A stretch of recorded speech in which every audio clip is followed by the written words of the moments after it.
The argument seems to make sense. That may be so, Lieutenant, but the form of the argument is invalid. Your argument exhibits the fallacy of attempting to prove a conclusion on the grounds that all or most people think or believe it is true. The main problem with arguments using this fallacy is the fact that many people agreeing on something does not prove what they all agree on is true. Belief is not proof even if many people believe.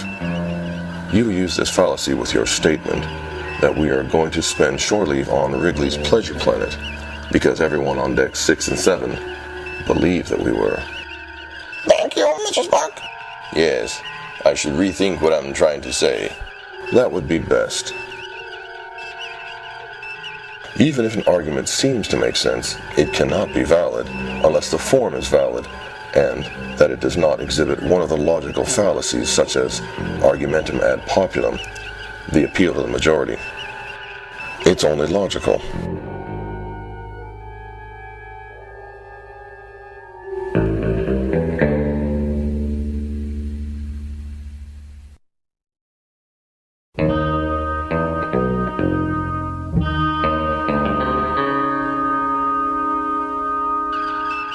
Sensor sweep pattern Charlie 4 is the best way to find cloaked scout ships in an asteroid field.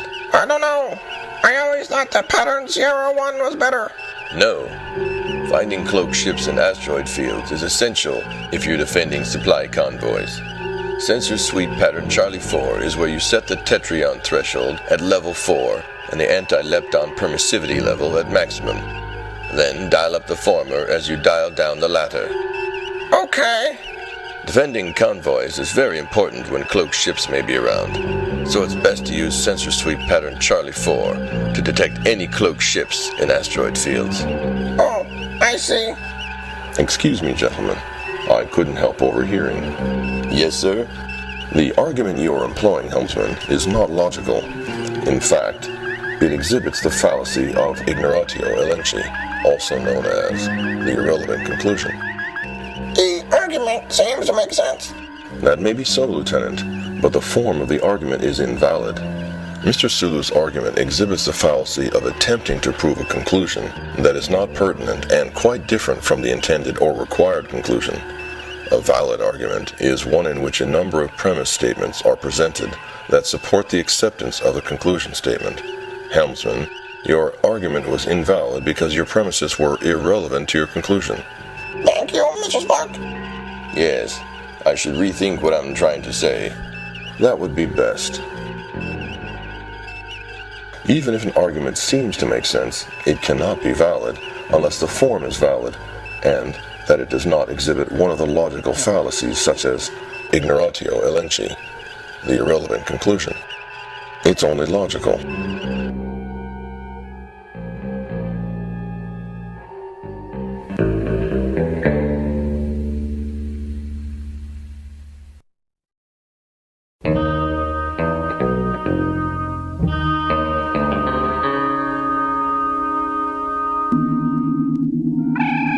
What an escape.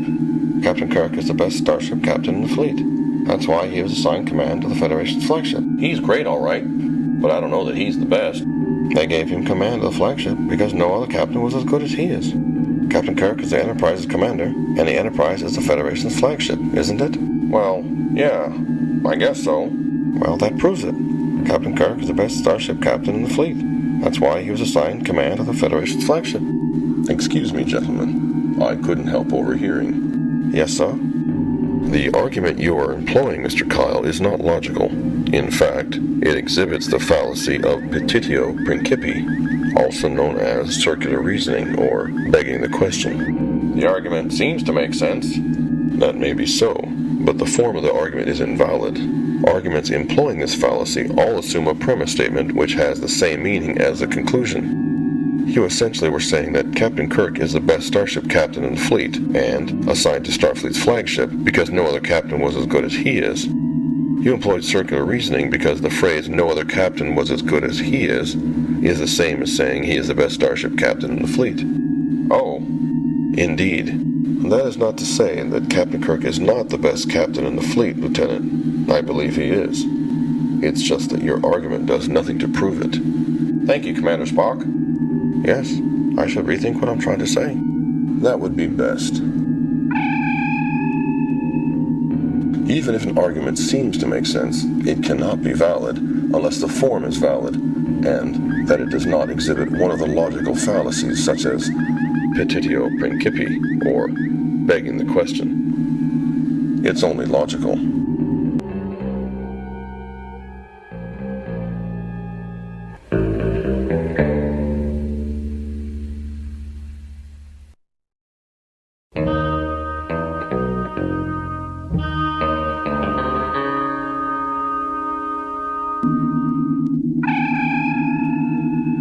Have you heard that the landing tractor beam in the shuttlecraft hangar deck is malfunctioning again? No, I hadn't. It takes quite a while to repair it each time. Yes. I wish we would stop landing the heavy shuttles on patrol first, before the scout ships. Why? Because every time we land the heavy shuttles before the scout ships, the landing tractor beam soon breaks down. I don't know. Excuse me, gentlemen. I couldn't help overhearing. Yes, sir? The argument you are employing, Mr. Kyle, is not logical. In fact, it exhibits the fallacy of cum hoc, ergo propter hoc. In other words, false cause, or correlation is not causality. The argument seems to make sense. That may be so, but the form of the argument is invalid. An argument committing this fallacy attempts to establish a causal connection between one event and another event that just happens to occur before it. Just because one event follows another on a number of occasions does not mean that the first event caused the second. Your argument commits this fallacy and is therefore not valid. Thank you, Commander Spock. Yes, I should rethink what I'm trying to say. That would be best. Even if an argument seems to make sense, it cannot be valid unless the form is valid, and that it does not exhibit one of the logical fallacies such as cum hoc, ergo propter hoc, or false cause. It's only logical.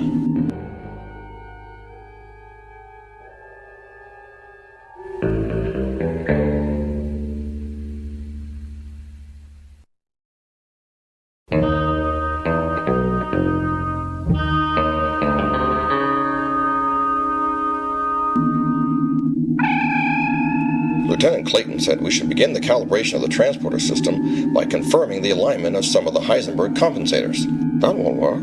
If we realign all the Heisenberg compensators, we won't finish the calibration during our shift.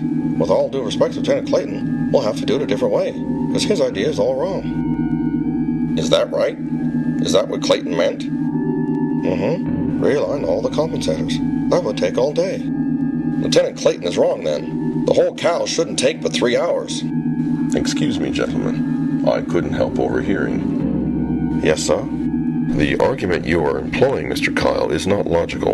In fact, it exhibits the straw man fallacy. In other words, misrepresenting the opposing argument. The argument seems to make sense. That may be so, but the form of the argument is invalid. Arguments employing this fallacy attack a position via a misrepresentation of the opponent's viewpoint.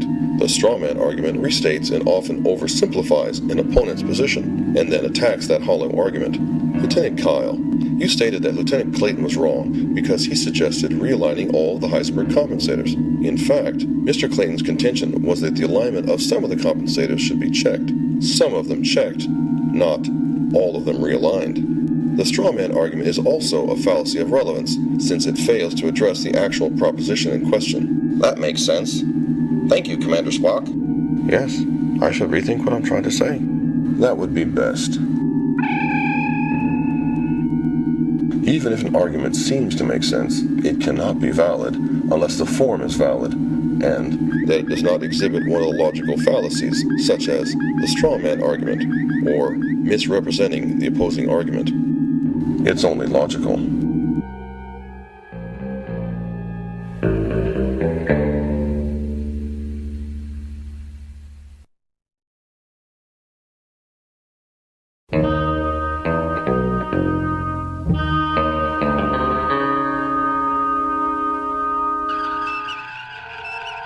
You don't believe in the theory that protostars come from dark matter nebula explosions, do you? I believe there's evidence that supports. I heard that all the top Klingon cosmologists believe in that theory. You don't agree with the Cleons, do you? They killed Lieutenant Stevens back on Grignor 7. I guess I shouldn't agree with him. Stevens was a friend of mine. Excuse me, gentlemen. I couldn't help overhearing. Yes, sir? The argument you are employing, helmsman, is not logical. In fact, it exhibits the fallacy of ad hominem. In other words, attack the man. Or in this case, the Klingon. The argument seems to make sense. That may be so, Lieutenant, but the form of the argument is invalid. This fallacy attacks the character of individuals who advance a statement, instead of trying to disprove the truth of that statement. The fact that Klingon cosmologists believe in a theory does not make that theory false. Recall that Klingon engineers believe in warp propulsion theory, just as we do. That is not to say that your conclusion is not correct. It is just that your argument does nothing to prove it. Thank you, Mr. Spock. Yes, I should rethink what I'm trying to say. That would be best.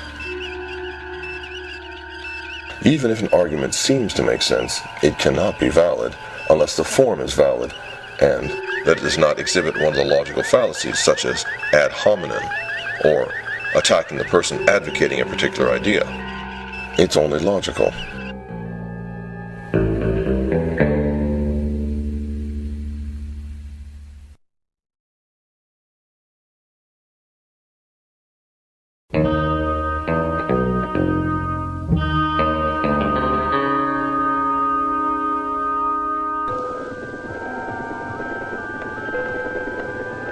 Get ready to take down the communication system. I'm getting ready to run the periodic calibration of the subspace translator array.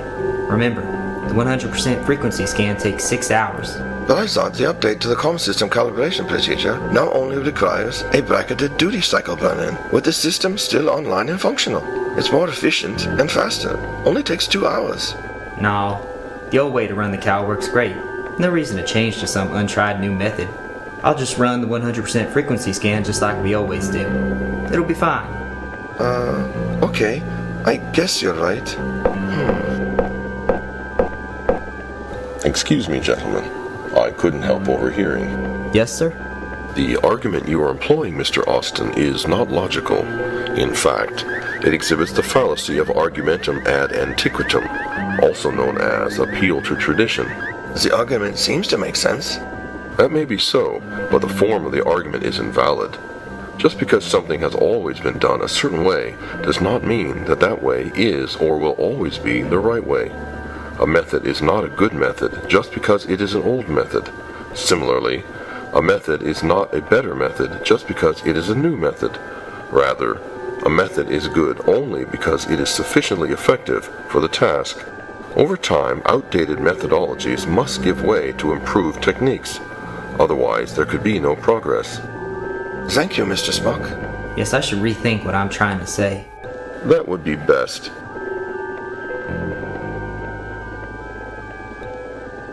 Even if an argument seems to make sense, it cannot be valid unless the form is valid, and that it does not exhibit one of the logical fallacies, such as argumentum ad antiquitum, the appeal to tradition. It's only logical.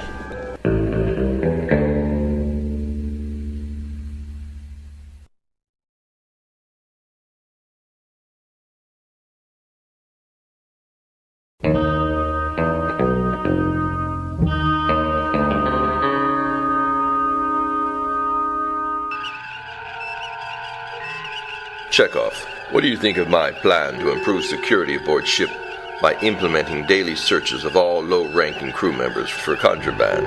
Well, I don't think it'll work. I believe it'll be counterproductive. How would you like to spend a week in sickbay with low-power phaser burns to your fingers? Well, or perhaps an hour in the agony booth would change your mind, eh? Upon reflection, I think frequent searches is a great idea. I, of course, overheard your remarks. Yes, sir. Sir. The argument you are employing, Mr. Sulu, is not logical. In fact, it exhibits the fallacy of argumentum ad baculum, also known as the appeal to force. I thought Security Chief Sulu was very persuasive. That may be so, Navigator Chekhov, but the form of the argument is invalid. This fallacy is an argument where force, coercion, or the threat of force is given as a justification for accepting the conclusion. But sir, I only... If I may continue. While your tactic of physical intimidation and domination of your subordinate through force are to be commended as effective means of serving the Empire's objectives, your statements are still technically a logical fallacy, since you provide no evidence that your plan to improve security aboard ship is a good one. The ad baculum argument is a special case of argumentum ad consequentium, or appeal to consequences. In this case, painful consequences. Thank you, Commander Spock. Yes, I will ensure I have valid reasons behind my security plans in the future. That would be very advisable if you value your position and your life. Even if an argument seems to make sense, it cannot be valid unless the form is valid and that it does not exhibit one of the logical fallacies such as argumentum ad baculum or the appeal to force. It's only logical. Return to your duties.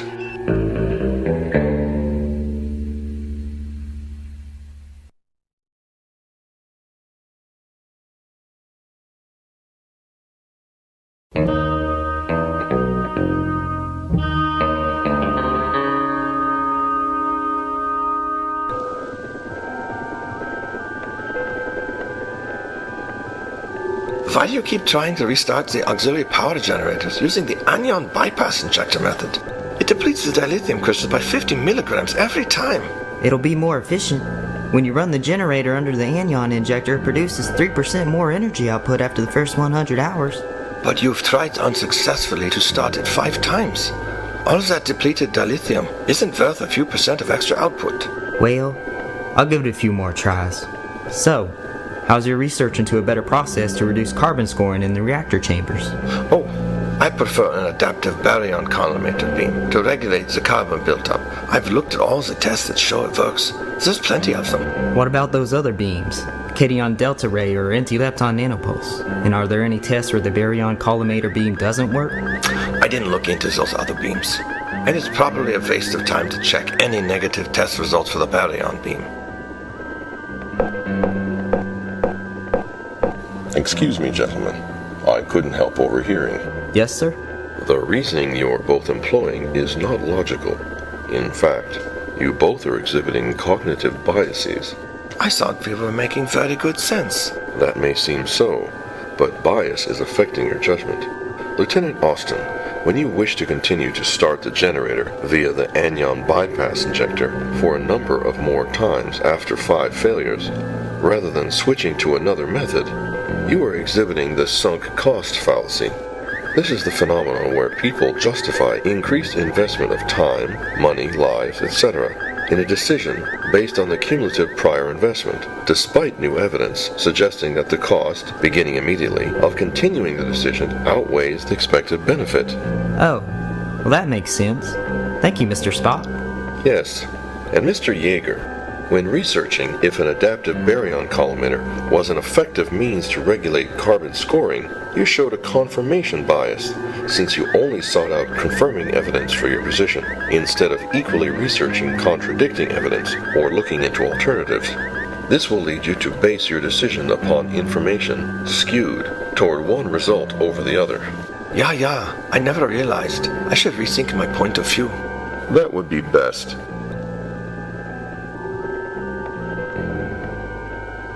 Even if it seems that one is thinking rationally, one must always strive to avoid giving in to cognitive biases, such as confirmation bias or the sunk cost fallacy.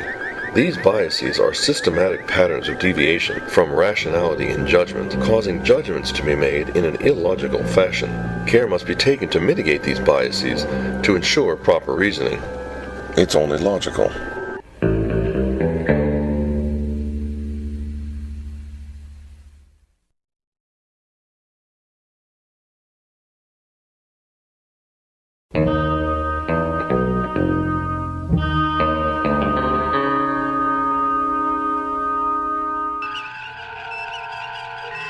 I tell you, the reason there are so many binary stars in this sector is because of the local high density of interstellar dark matter. Really? Because of dark matter? It must be. Chief Engineer Scott thinks that's probably the reason, and if it weren't for Commander Scott's expertise during our last encounter with the Romulans, we wouldn't be here. Well, I guess you're correct. I, of course, overheard your remarks. Yes, sir? The argument you are employing, Chief Sulu, is not logical. In fact, it exhibits the fallacy of argumentum ad verecundium, also known as appeal to authority. His argument seems to make sense. That may be so, Navigator, but the form of the argument is invalid. It employs the fallacy of appealing to the testimony of an authority outside his special field. This is not a convincing argument because the expert, Mr. Scott, while an expert engineer, is not an expert on astrophysics, and thus his views about the prevalence of binary stars is only one person's opinion. Your argument, Mr. Sulu, commits this fallacy and is therefore invalid. Thank you, Commander Spock. Yes, I should rethink what I'm trying to say. That would be best. Even if an argument seems to make sense, it cannot be valid unless the form is valid and that it does not exhibit one of the logical fallacies such as argumentum ad verecundium, the appeal to authority. It's only logical. Return to your duties.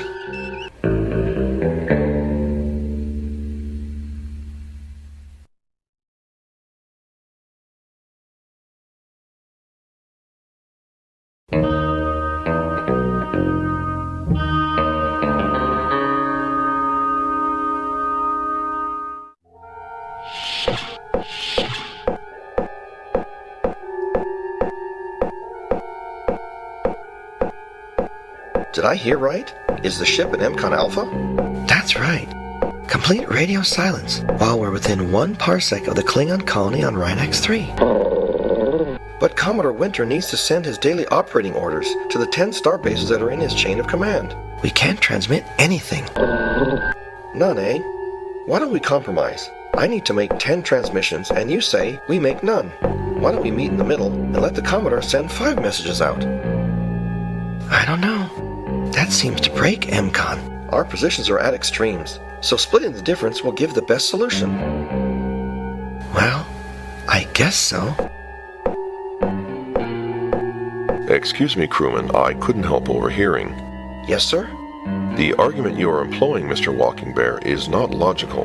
In fact, it exhibits the fallacy of argumentum ad temperantium, or argument to moderation, also known as the false compromise. The argument seems to make sense. That may seem so, Lieutenant, but the form of the argument is invalid. The argument to moderation, or middle ground, is an informal fallacy which asserts that the truth must be found as a compromise between 2 opposite positions. Individuals making a false compromise are fallaciously asserting that the positions being considered represent extremes of a continuum of options, whereas sometimes there is only a binary choice possible.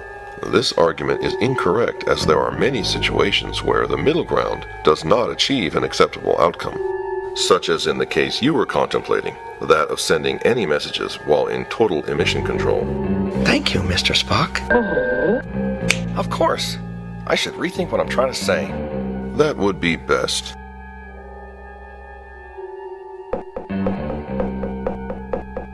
Even if an argument seems to make sense, it cannot be valid unless the form is valid, and that it does not exhibit one of the logical fallacies such as the argument to moderation or the false compromise. It's only logical.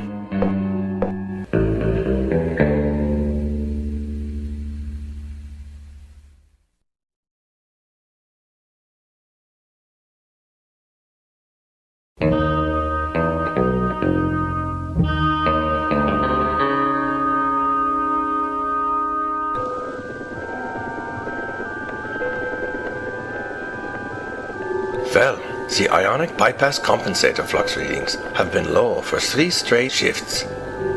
21, 19, and 23 picocochrons. Maybe you ought to adjust circadian delta ray collimator. Nah, the flux reading is bound to come up.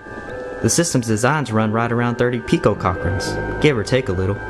The law of averages says it'll come up soon, especially since it's been below average for so long. Yeah, I guess you're right. It cannot stay low forever. Nope. So, How are the performance evaluations for the geology department coming, Klaus? Almost done, Tex. Just one more to do. Lieutenant Cronin. Impressive guy. He's the one who got the captain's award for the best time on the ship's track team, right? Yeah, and he always keeps a neat appearance. He will get a good review, all right. No need for me to even check into his work performance. That's right. Saves you some time. Excuse me, gentlemen. I couldn't help overhearing. Yes, sir? The reasoning you're both employing is not logical. In fact, you both are exhibiting cognitive biases. I thought we were making very good sense. That may seem so, but bias is affecting your judgment. Lieutenant Austin, when you trusted that the flux would soon return to a higher value to make it average to the usual value, you were exhibiting the gambler's fallacy. This is a misleading belief that if something happens at a higher than average rate or value during some period, it will then happen at a lower rate or value in the future to maintain the average, or vice versa. When the occurrence is truly random, this belief, though appealing, is false. The gambler's fallacy is a particular application of the so-called law of averages. There is no such law. Oh, well that makes sense. Thank you, Mr. Spock. Yes, and Mr. Yeager, when contemplating Mr. Cronin's performance, you exhibited the halo effect when you considered certain cosmetic and unrelated positive attributes of him, which you assumed also meant he must be competent in his geology duties, without checking his actual job performance. Jawohl, I never realized. I shall rethink my way of doing these reviews. That would be best. Even if it seems that one is thinking rationally, one must always strive to avoid giving in to cognitive biases, such as the halo effect or the gambler's fallacy. These biases are systematic patterns of deviation from rationality in judgment, causing judgments to be made in an illogical fashion. Care must be taken to mitigate these biases to ensure proper reasoning. It's only logical.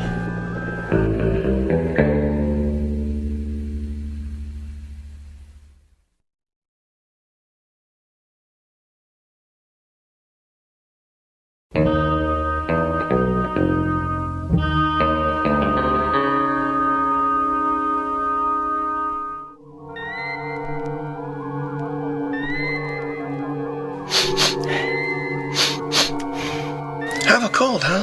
Yeah. Too bad they'll never find a cure for the common cold. What makes you say that? Well, if they were going to find a cure for it, they would have by now. Why haven't they cured it yet? They've never found a cure, and they never will. Yeah, I guess you're right. That's too bad. Excuse me, crewman, I couldn't help overhearing. Yes, sir? The argument you are employing, Mr. Erickson, is not logical. In fact, it exhibits the fallacy of argumentum ad ignorantium, also known as arguing from ignorance. His argument seems to make sense. That may be so, but the form of the argument is invalid. This fallacy suggests that a proposition is true simply on the basis that it has not been proved false, or that something is false simply because it has not been proven true. Clearly, just because a problem hasn't yet been solved does not mean it will never be solved. Recall that the speed of light was long held to be impossible to exceed, but then warp drive was invented. Thank you, Mr. Spock. Of course. I should rethink what I'm trying to say. That would be best. Even if an argument seems to make sense, it cannot be valid unless the form is valid and that it does not exhibit one of the logical fallacies such as argumentum ad ignorantium or arguing from ignorance. It's only logical.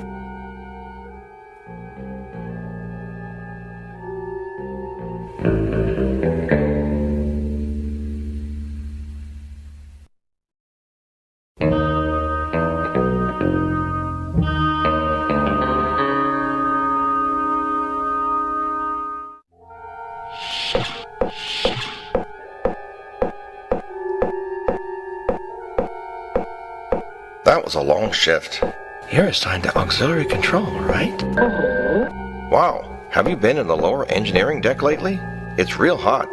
That will cause even more dilithium crystal fracturing. That's too bad. With the hostilities as they are with the Klingons, the fleet will need every crystal they can get.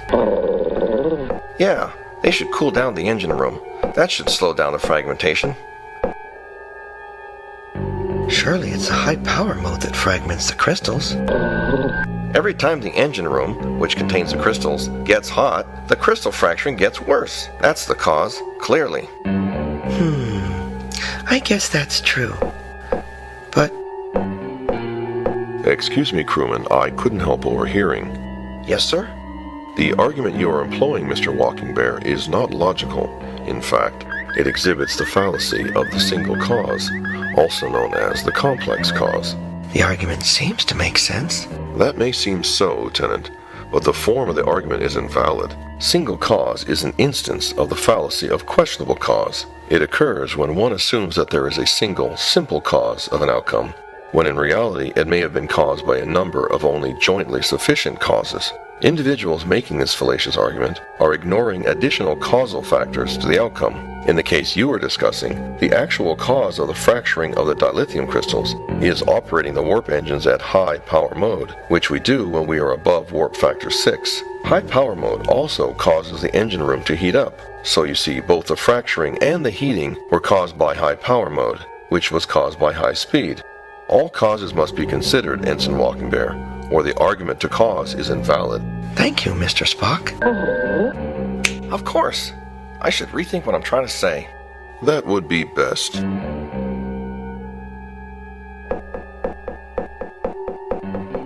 Even if an argument seems to make sense, it cannot be valid unless the form is valid, and that it does not exhibit one of the logical fallacies, such as the single cause fallacy. It's only logical.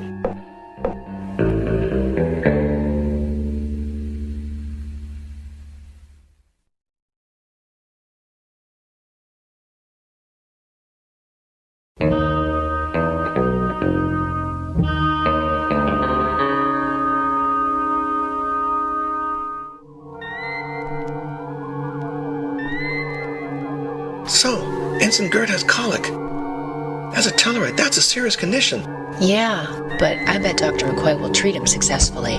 He's a great surgeon. I wonder what surgical technique is the best to restore full functioning of the Tellarite quad stomach after a bout of colic. I don't know. Surgery is tricky.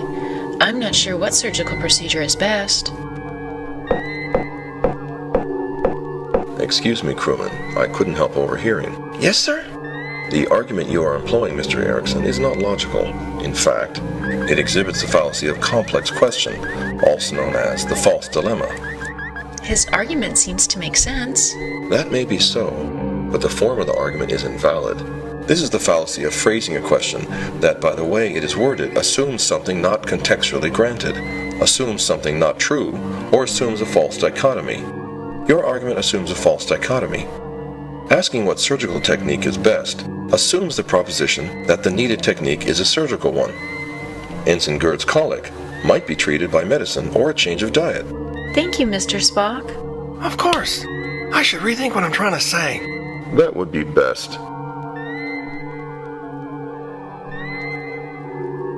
Even if an argument seems to make sense, it cannot be valid unless the form is valid and that it does not exhibit one of the logical fallacies such as complex question or the false dilemma. It's only logical.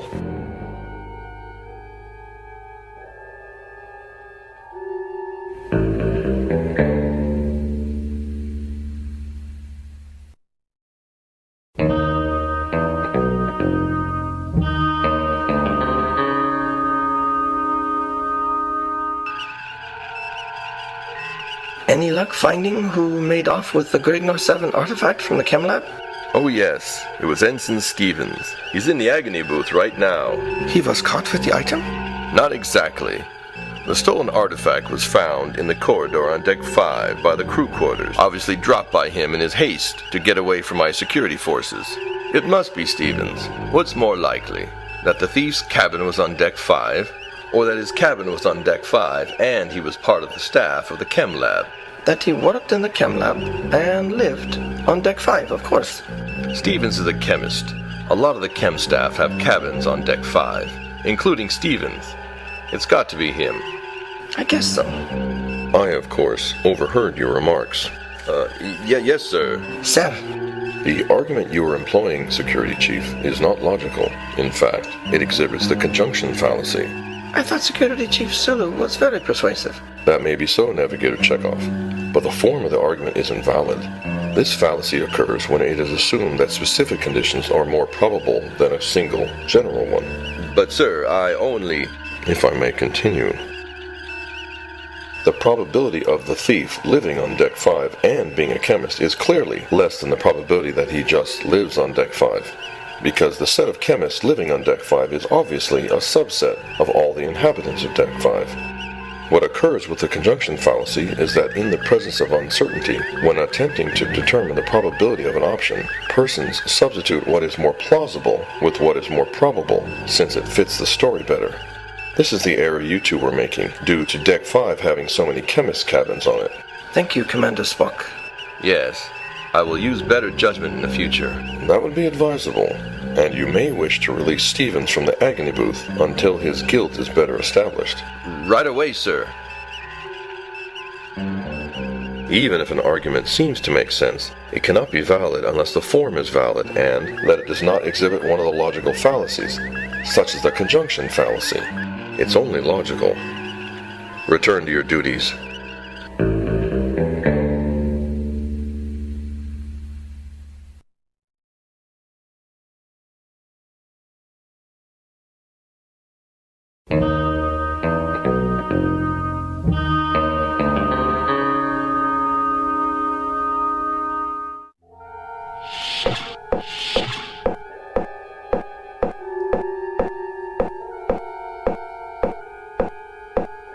The captain said that tensions are so high that if we discover that the Federation colony on Apollo 3 was destroyed by the Klingons, there will be war between the Federation and the Empire. I know. That was a daunting possibility. But the survey landing party just returned. They're pretty sure the colony was actually wiped out by a collision with a passing comet. Well, that's great news. Now we won't be going to war with the Klingons. What? How can you say that? Well, the captain said that if the colony on Apollo 3 was attacked by the Klingons, there'd be war for sure. But they didn't attack the colony, so no war. Okay, yeah. It's too bad about the colony, but at least we know there won't be war. Yeah, I was getting worried. Excuse me, crewman, I couldn't help overhearing. Yes, sir? The argument you are employing, Mr. Walking Bear, is not logical. In fact, it exhibits the fallacy of the inverse, also known as denying the antecedent. The argument seems to make sense. That may seem so, Lieutenant, but the form of the argument is invalid. Denying the antecedent is a formal fallacy of inferring the inverse from the original statement. It is committed by reasoning in the form, if P, then Q. Therefore, if not P, then not Q. The invalidity of arguments with this form is most readily demonstrated by forming a counterexample with true premises, but an obviously false conclusion, such as, if you are traveling at warp speed, then you are aboard a starship. You are not traveling at warp speed, therefore you are not aboard a starship.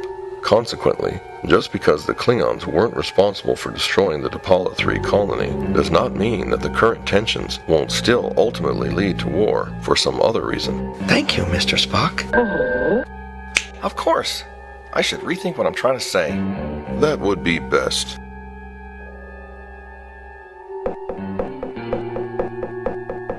Even if an argument seems to make sense, it cannot be valid unless the form is valid, and that it does not exhibit one of the logical fallacies such as denying the antecedent or the inverse fallacy. It's only logical.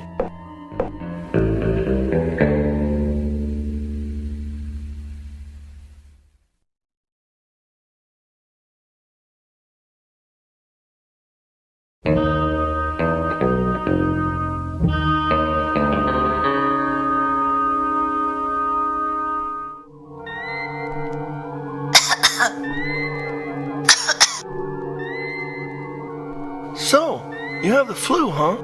Not sure. I wish Dr. McCoy would see me soon. This sore throat is really bad. No need to wait for the doc. You've got a flu, all right.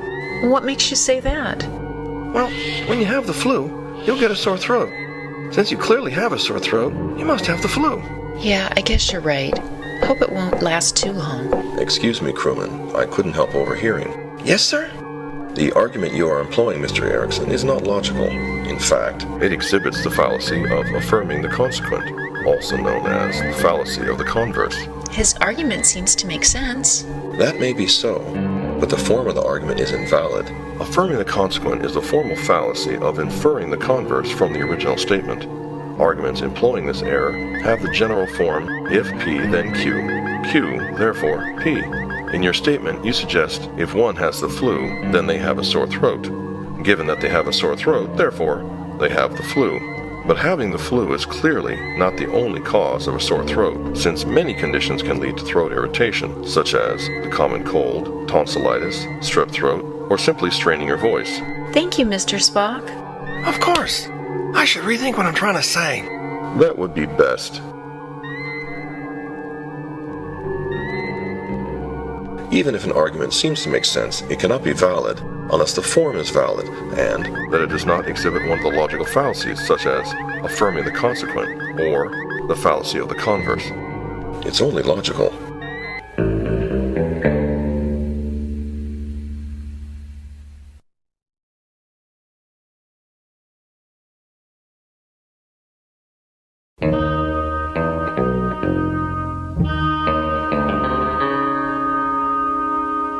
All right, you all have your orders. Bridge to Captain Kirk. The Binghamton has entered our sector and is signaling us to coordinate the transfer of medical supplies. Acknowledge, Mr. Sulu. Tell them I'll speak to them from the bridge. I'm on my way. Let's go, Bones.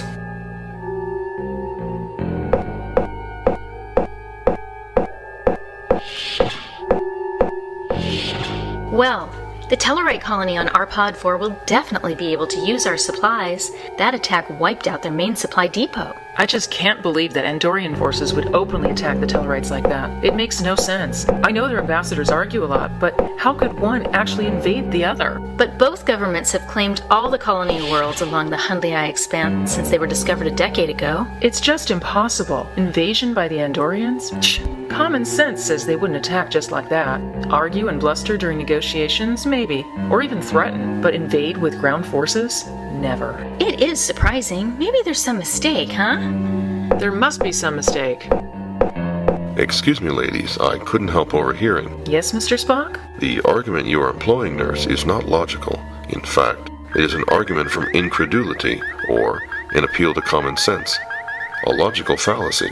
I thought she was making pretty good sense. That may seem so, Yeoman, but her argument is invalid. An appeal to common sense asserts that because something is so incredible or difficult to imagine, it must be wrong. Arguments from incredulity happen when people make their inability to comprehend or make sense of a concept their argument. Nurse Chapel, you employed this fallacy when you stated the very idea that Andorians could actually invade the Tellarite colony was ridiculous, and thus was not to be believed. The fact that any one of us cannot conceive of a particular occurrence does not make that event or phenomenon impossible. When reasoning correctly, it is important to provide true premises and actual evidence instead of relying on what we believe or feel. Thank you, Mr. Spock. Oh, I should reassess my thinking. That would be best.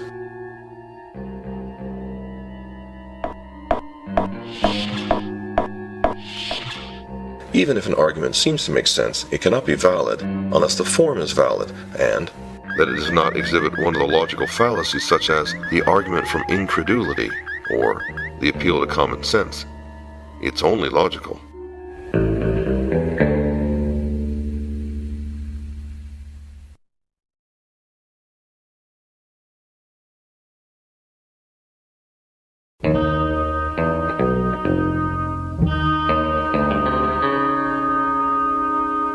All right, you all have your orders. Bridge to Captain Kirk. The Enterprise has arrived at Hermes 2. Acknowledge, Mr. Sulu. Assume standard orbit. I'm on my way. Let's go, Scotty. Aye.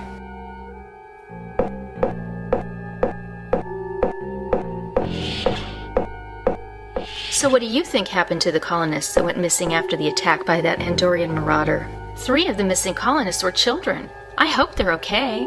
They're probably hiding somewhere safe and sound. It would be horrible if they were killed. They must be safe. Maybe the reason they haven't been found yet is because they're buried under the rubble. That couldn't be. Imagine those poor kids dead. They have to be safe and just waiting for our search party to find them. I guess you're right. I hope the rescuers find them soon. Me too. Excuse me, ladies, I couldn't help overhearing. Yes, Mr. Spock? The argument you are employing, nurse, is not logical. In fact, it is an appeal to emotion, a logical fallacy. I thought she was making pretty good sense. That may seem so, Yeoman, but her argument is invalid. An appeal to emotion is a type of argument which attempts to arouse the emotions of its audience in order to gain acceptance of its conclusion. Emotion is not always out of place in logical thinking. However, because strong emotions can subvert rational thought, playing upon emotions in an argument is often fallacious.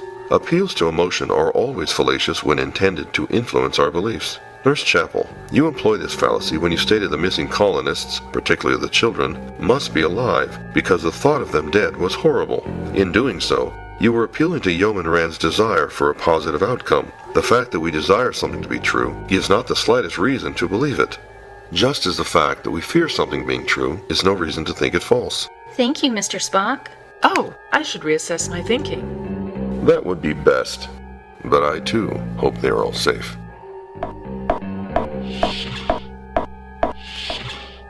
Even if an argument seems to make sense, it cannot be valid unless the form is valid and that it does not exhibit one of the logical fallacies such as an appeal to emotion.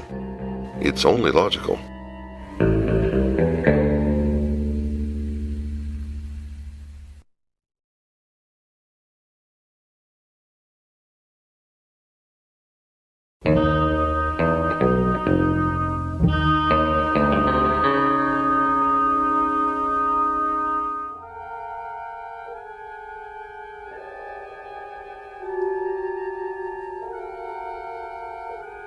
Mr. Thrax, please ensure the partial pressure of argon in cell J14 is increased by 15%.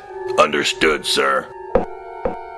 I tell you, Cyrano, my good man, as far as duping convincing a mark customer, it is always best to prey on their greed. It always pays off, don't you know?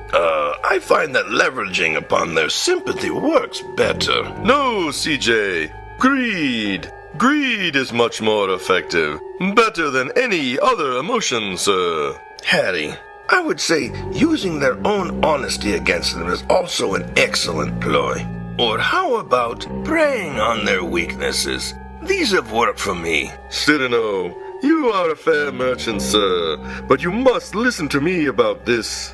Each person's desire for profit is the biggest motivator. Greed.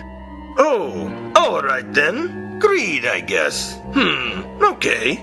Yes, greed always wins out. Greed, my good sir. Greed. Mr. Mudd, Mr. Jones, I happen to overhear your remarks. Yes, Mr. Spock. The argument you are employing, Mr. Mudd, is not logical. In fact, it exhibits the fallacy of argumentum ad nauseum, also known as the argument from repetition. I thought he was persuasive. That may seem so, Mr. Jones, but his argument is invalid.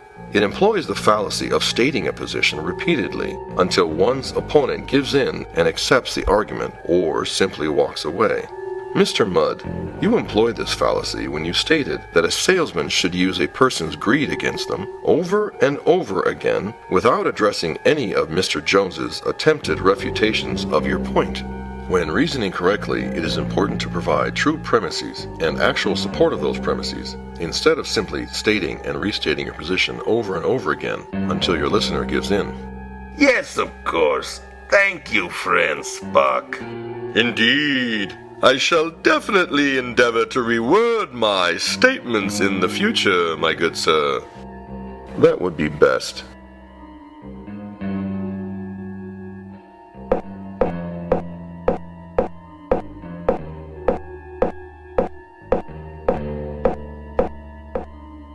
Even if an argument seems to make sense, it cannot be valid unless the form is valid, and that it does not exhibit one of the logical fallacies such as argumentum ad nauseum, or the argument from repetition. It's only logical.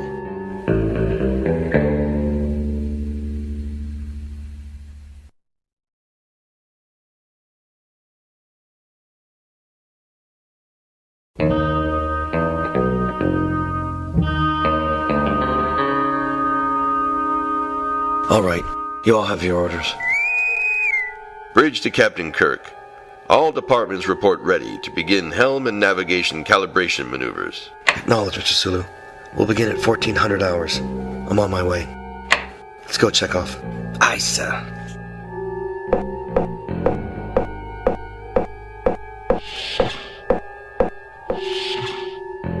So how is that new medical technician working out?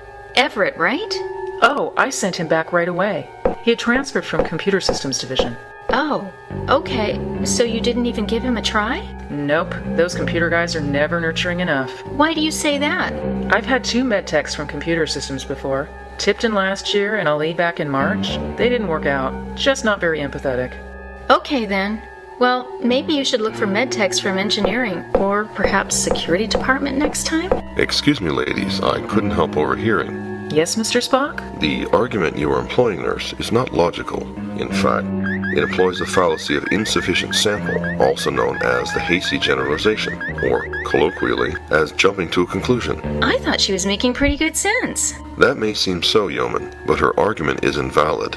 The fallacy of insufficient sample is an informal fallacy of faulty generalization by which a person reaches an inductive generalization based on insufficient evidence, essentially making a rushed conclusion without considering all of the variables. Nurse Chapel, you employed this fallacy when you stated that former computer systems technicians make poor medtechs because they are not nurturing enough, after noting that 2 previous transfers, Tipton and Ali, were insufficiently empathetic.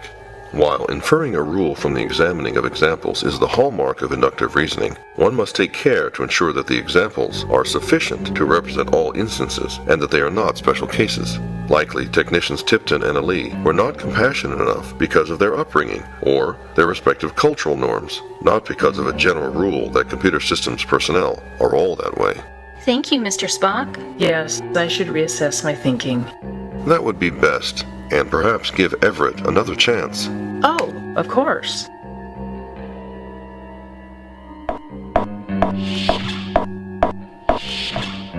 Even if an argument seems to make sense, it cannot be valid unless the form is valid and that it does not exhibit one of the logical fallacies such as the fallacy of insufficient sample or making a hasty generalization. It's only logical.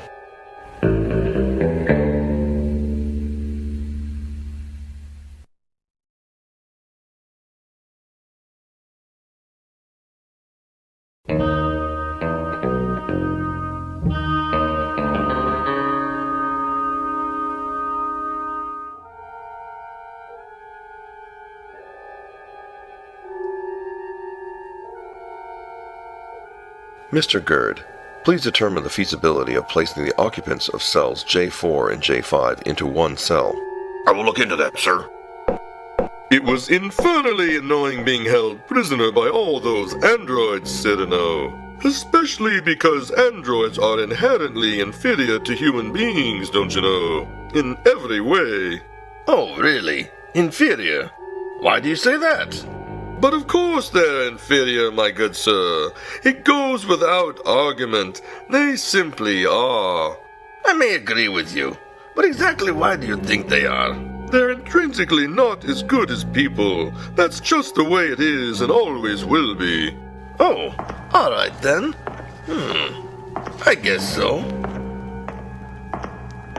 Mr. Mudd, Mr. Jones, I happen to overhear your remarks. Yes, Mr. Spock. The argument you are employing, Mr. Mudd, is not logical. In fact, it exhibits the fallacy of ipse dixit. I thought he was persuasive. That may seem so, Mr. Jones, but his argument is invalid. It employs the fallacy of dogmatically expressing an opinion as if it were indisputable fact. Mr. Mudd, you employed this fallacy when you stated without proof that androids are inferior to humans in all ways. You further stated that it was true because that's the way things are.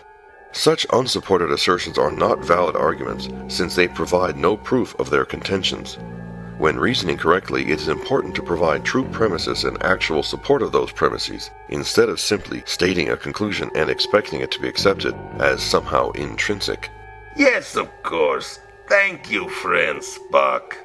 Indeed. I shall definitely endeavor to reword my statements in the future, my good sir. That would be best.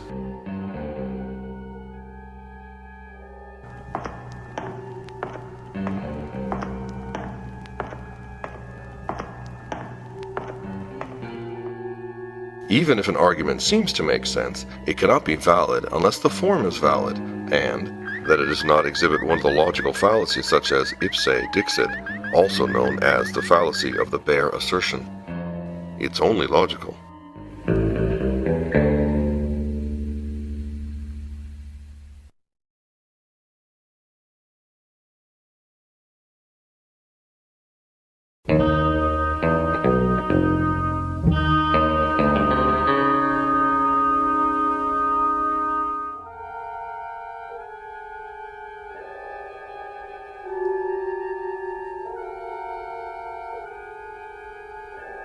Lieutenant Jacarl, please prepare for the release of the occupant of cell K7. Yes, sir. I will take care of that right away. Harry, I find that small, valuable items such as spick and flame gems or flasks of Antarian glow water are excellent items to sell. Ah, Cyrano, why do you say that? Well, because everyone thinks that they are. Ask any person and he'll agree that small, valuable items are excellent items to sell. You are wrong there, Cyrano. You are using the ad populum fallacy by saying everyone knows that small items are excellent trade goods. That's a logical fallacy, so you are wrong, sir. So, small, valuable items aren't excellent trade goods? No, they cannot be good products to trade in, my good man. Your argument was invalid. Thus, your conclusion can't be true. Simple logic, sir. Oh, all right then. I guess so. Mr. Mudd, Mr. Jones, I happen to overhear your remarks. Yes, Mr. Spock. The argument you are employing, Mr. Mudd, is not logical. In fact, it exhibits the fallacy of the argument from fallacy, also known as the bad reasons fallacy. I thought he was persuasive. That may seem so, Mr. Jones, but his argument is invalid. It employs the formal fallacy of analyzing an argument and inferring that, since it contains a fallacy, its conclusion must be false. Mr. Mudd, you employed this fallacy when you rejected Mr. Jones's conclusion that small valuable items are excellent trade goods, because he fallaciously reasoned that everyone thought they were. However, fallacious arguments can arrive at true conclusions, so even though he did not prove his conclusion, you did not disprove it either, especially since you gave no argument other than stating that his argument was incorrect. Yes, of course. Thank you, friend Spock. Indeed. I shall definitely endeavor to reword my statements in the future, my good sir. That would be best.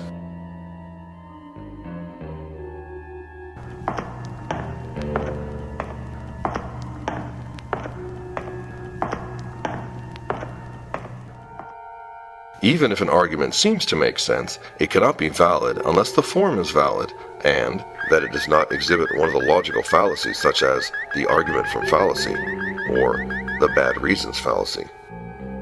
It's only logical.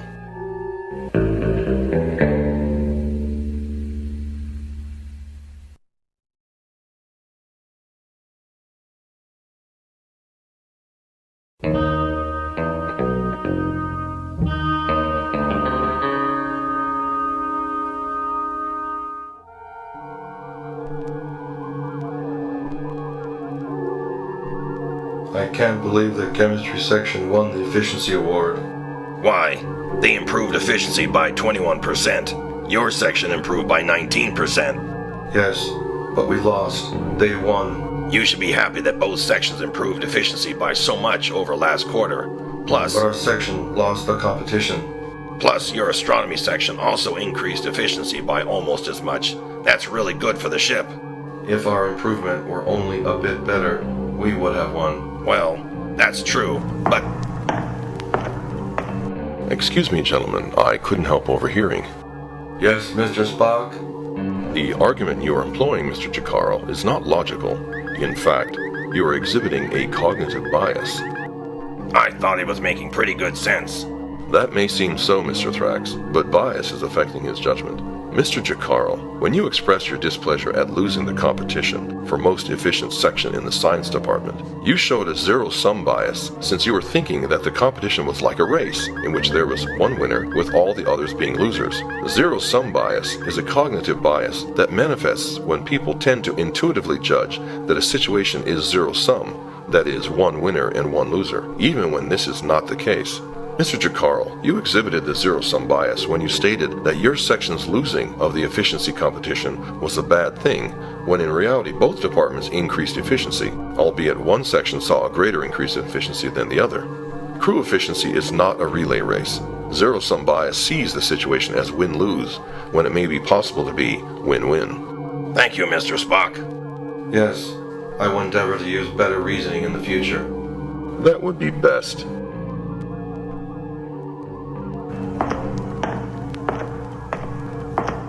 Even if it seems that one is thinking rationally, one must always strive to avoid giving in to cognitive biases, such as the zero-sum bias. These biases are systematic patterns of deviation from rationality and judgment, causing judgments to be made in an illogical fashion. Care must be taken to mitigate these biases to ensure proper reasoning. It's only logical.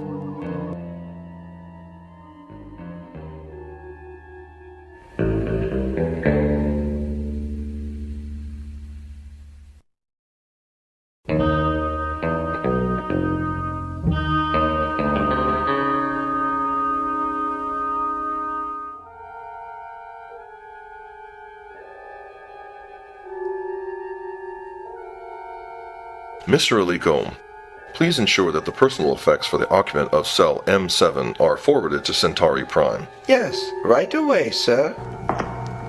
Harry, are you certain?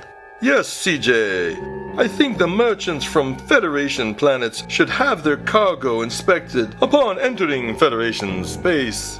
Oh, I thought you had previously said that merchants from non-Federation worlds shouldn't have to submit their cargo for inspection. You are correct there, Cyrano. They shouldn't have to. So, Federation-based merchants should undergo inspection, but not those from non-Federation worlds? Indubitably, sir. I guess so. Doesn't seem fair, though.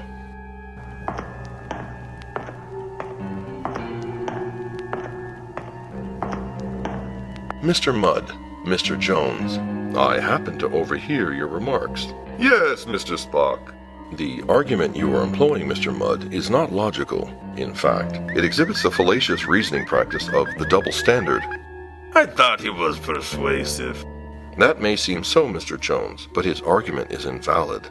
It employs the informal fallacy of applying a double standard. Mr. Mudd, you employ this biased and unjust reasoning practice, in which hypocritical, biased, and/or unfair attitudes are used, whereby different sets of principles are applied for situations that are in principle the same. When two or more people, groups, organizations, circumstances, or events are treated differently, even though they should be treated the same, it is considered improper reasoning. Having a double standard is not fair because two different standards are applied to two different groups. Yes, of course. Thank you, friend Spock. Indeed. I shall definitely endeavor to reword my statements in the future, my good sir. That would be best.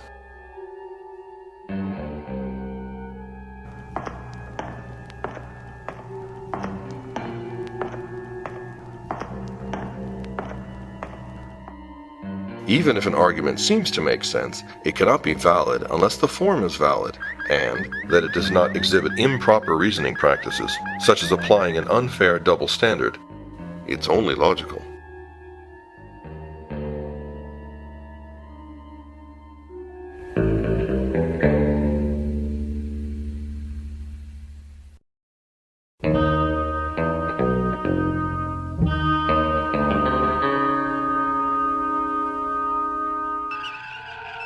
Lieutenant Commander Stevens thinks that a larger percentage of the prize money given out after captured ships are plundered by the Empire should be given to the department that discovered the opportunity. That's Stevens. In his eyes, the old way of distributing prize money to members of the ship's crew, according to rank, wasn't good enough.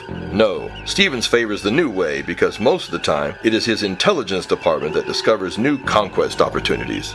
So, Stevens thinks that maybe a greater share should go to the section of the crew that identified the potential prize in the first place. That seems fair. Sure he does. His department of spies stands to make a huge profit most of the time. Stevens is transparent.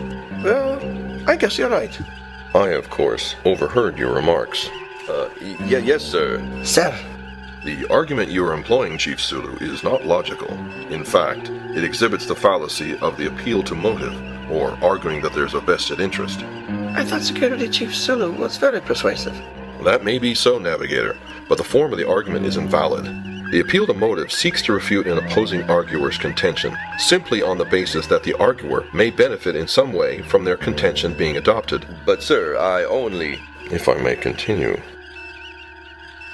The fact that a person may gain a benefit from a situation does not mean that any case they make for that situation is necessarily in error.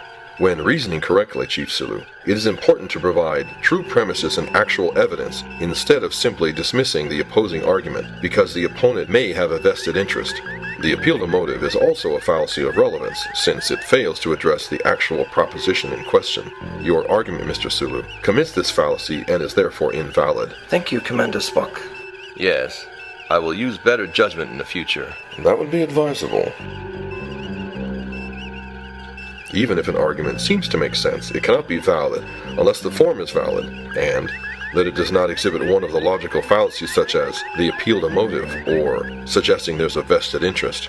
It's only logical. Return to your duties.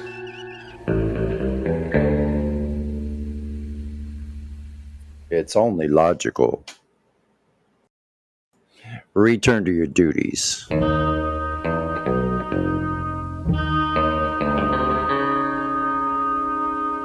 All right, you all have your orders. Captain, we've just achieved standard orbit of Ouroboros 2. All decks report ready to begin the operation. Acknowledge, Mr. Sulu. We'll begin at 1400 hours. I'm on my way. Let's go, Uhura. Yes, sir.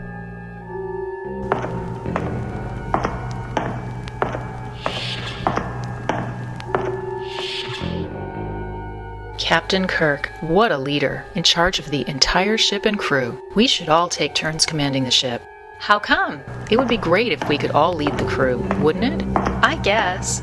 But wouldn't we risk failing a mission? Because only the senior command staff is qualified to be the leader. It doesn't matter. Each of us being a leader would be amazing. Imagine that. I guess so. It would be exciting. Excuse me, ladies, I couldn't help overhearing. Yes, Mr. Spock? The argument you are employing, nurse, is not logical. In fact, it exhibits the fallacy of wishful thinking, or unrealistic optimism. I thought she was making pretty good sense. That may seem so, Yeoman, but her argument is invalid. Wishful thinking is the formation of beliefs and making decisions according to what might be pleasing to imagine, instead of by appealing to rationality, evidence, or reality. It is a product of resolving conflicts between belief and desire, in addition to being a cognitive bias and a poor way of making decisions.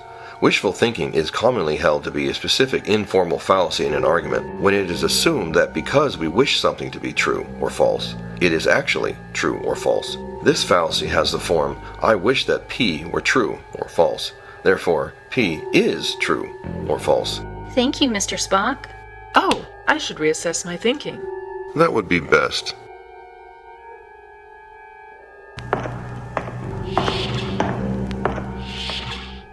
Even if an argument seems to make sense, it cannot be valid unless the form is valid and that it does not exhibit one of the logical fallacies such as wishful thinking or unrealistic optimism.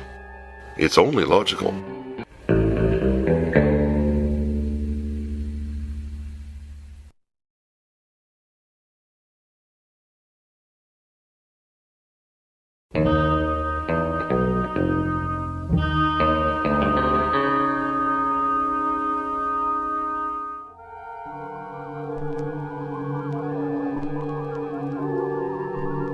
We should change to 4 shifts per day instead of 3. Why do you say that? 3 shifts a day would be better. Safety aboard ship is key and should never be sidelined even for personnel staffing decisions. Safety, huh? Yeah, that's important. But what does that have to do with the number of shifts? That's right. 3 shifts instead of 4. You can't compromise safety. I guess you're right. I'll mention it to the department head when we get back to the ship. Excuse me, gentlemen, I couldn't help overhearing. Yes, Mr. Spock? The argument you are employing, Mr. Jacaro, is not logical. In fact, it exhibits the fallacy of the red herring, also known as a diversionary tactic. I thought he was making pretty good sense. That may seem so, Mr. Thrax, but the form of the argument is invalid. Red herrings are statements mentioned in an argument that mislead or distract from a relevant or important issue. As an informal fallacy, the red herring falls into a broad class of relevance fallacies. Unlike the straw man, which is premised on a distortion of the other party's position, the red herring is a seemingly plausible, though ultimately irrelevant, diversionary tactic. The fallacy is due to the fact that the misleading or distractionary statements used within the argument are not relevant to the issue being discussed, and therefore not valid premises. Thank you, Mr. Spock. Yes, I will endeavor to use better reasoning in the future. That would be best.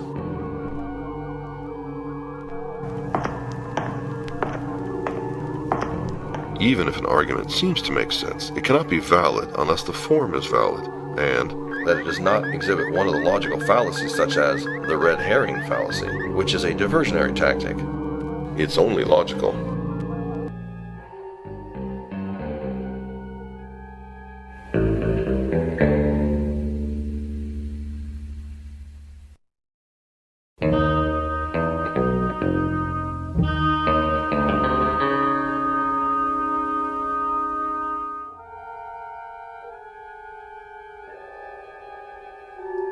Lieutenant Gam, please verify that the Navigation Department provides an updated course to the homeworld of the occupant of Cell H2 prior to his release.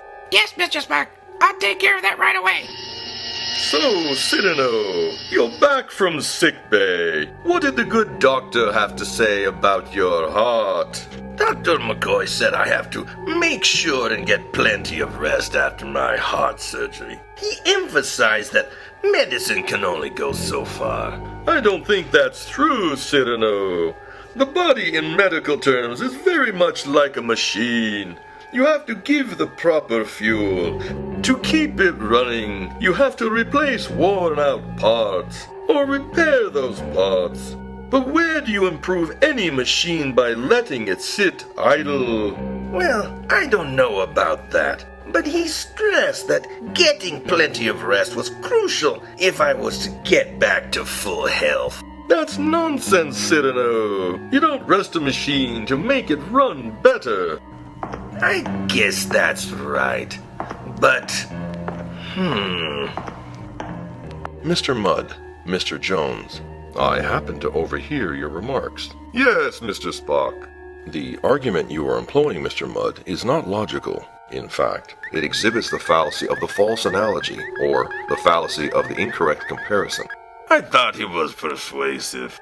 That may seem so, Mr. Jones, but his argument is invalid. A false analogy is an incorrect application of the valid reasoning method of reasoning via analogy. Analogies are commonly used for illustrative purposes to make a complex process or idea easier to understand.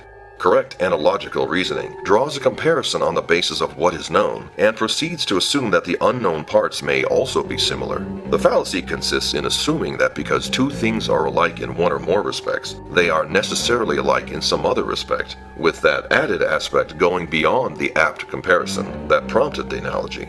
Further, analogies become false or faulty when they are thus overextended or presented as conclusive proof. Mr. Mudd, you employed this fallacy when you suggested that because the body was in some respects like a machine, and since one does not repair a machine by resting it, one should also not need to rest a body to recuperate. But the analogy breaks down, since machines are incapable of healing as human bodies can, and that healing is aided by rest and lack of exertion.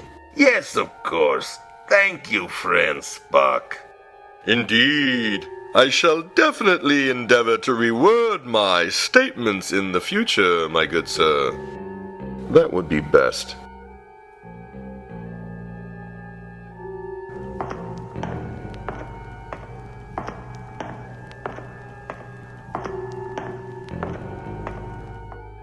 Even if an argument seems to make sense, it cannot be valid unless the form is valid, and that it does not exhibit one of the logical fallacies such as the faulty analogy or the false comparison. It's only logical.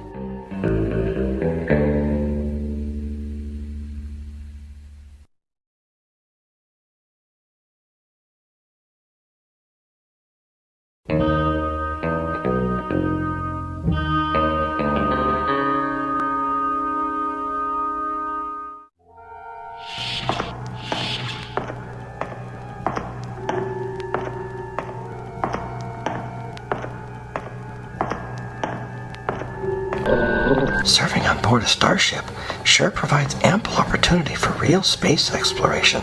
I'm interested in rogue planets. They're exceedingly rare, especially ones with an atmosphere. It's amazing, isn't it, that we've come across a rogue planet drifting through the sector? Yeah, and did you hear? There are animals living on that rogue planet. Really? I know there's a survey team running scans on the surface, but I hadn't heard that. Well, they detected there's life down there, and some life forms are animals. Huh? I guess that makes sense. I know. Imagine that. Animals on a rogue planet. How amazing. Excuse me, crewman, I couldn't help overhearing. Yes, sir? The argument you are employing, Mr. Walking Bear, is not logical. In fact, it exhibits the formal fallacy of the undistributed middle, a syllogistic fallacy. The argument seems to make sense. That may seem so, Lieutenant, but the form of the argument is invalid. The undistributed middle is a formal fallacy that is committed when the middle term in a categorical syllogism is not distributed in either the minor premise or the major premise. According to the rules of logic, a term is distributed when a sentence says something about everything the term designates. In the argument, all horses have 4 legs, and all dogs have 4 legs. Therefore, all horses are dogs. Both horses and dogs are 4-legged, but no statement was made about the whole class of 4-legged beings. Mr. Walking Bear, you made the same error when you stated that since life was detected on the planet, that life was animal life. Your argument went thus: there are life forms on the planet. Some life forms are animals. Therefore, the life on the planet is animal life. That is incorrect reasoning. Thank you, Mr. Spock. Of course. I should rethink what I'm trying to say. That would be best.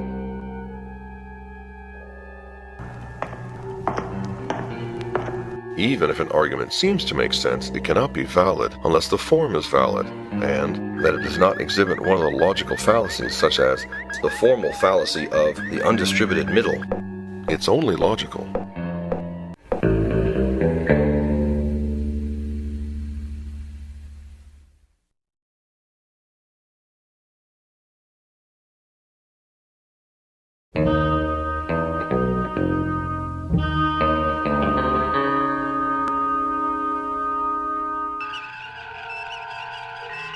What do you think about giving prisoners in the ship's brig more than 1 meal a day? I'm against it. If they are given more food per day, then next they'll want weekends off, and then conjugal visits with their wives. No, I'm against it. But the doctor says they're having health issues because they're only eating once a day. It doesn't seem unreasonable to give them 2 meals a day, does it? It is unreasonable. If we give prisoners 2 meals a day this week, then next week they're going to ask for even more privileges. And by the week after next, they will be running the ship. No, they are prisoners and they only get 1 meal a day. Well, I guess you're right. I, of course, overheard your remarks. Yes, sir. Sir. The argument you are employing, Chief Sulu, is not logical. In fact, it exhibits the fallacy of the slippery slope. I thought Security Chief Sulu was very persuasive. That may be so, Navigator, but the form of the argument is invalid. The slippery slope fallacy occurs when a party asserts that a relatively small first step will undoubtedly lead to a chain of related events, culminating in some significant, usually negative, effect. But sir, I only... If I may continue... The core of the slippery slope argument is the contention that a specific decision under debate is likely to result in unintended consequences. Chief Sulu, you committed this fallacy when you held that even allowing a second meal to prisoners would be more than enough to consequentially lead to very bad results. Thank you, Commander Spock. Yes, I will use better judgment in the future. That would be advisable. And Navigator Chekhov, regardless of any slippery slope considerations, the prisoner rations will not be increased, because they are prisoners and they are being punished. Yes, sir. Even if an argument seems to make sense, it cannot be valid unless the form is valid, and that it does not exhibit one of the logical fallacies such as the slippery slope. It's only logical. Return to your duties.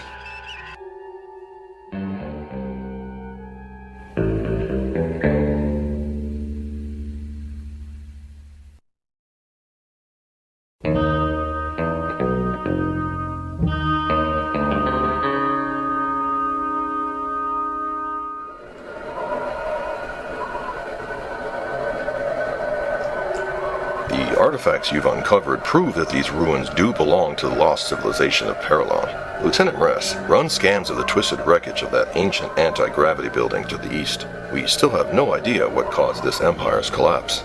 Yes, Mr. Spock.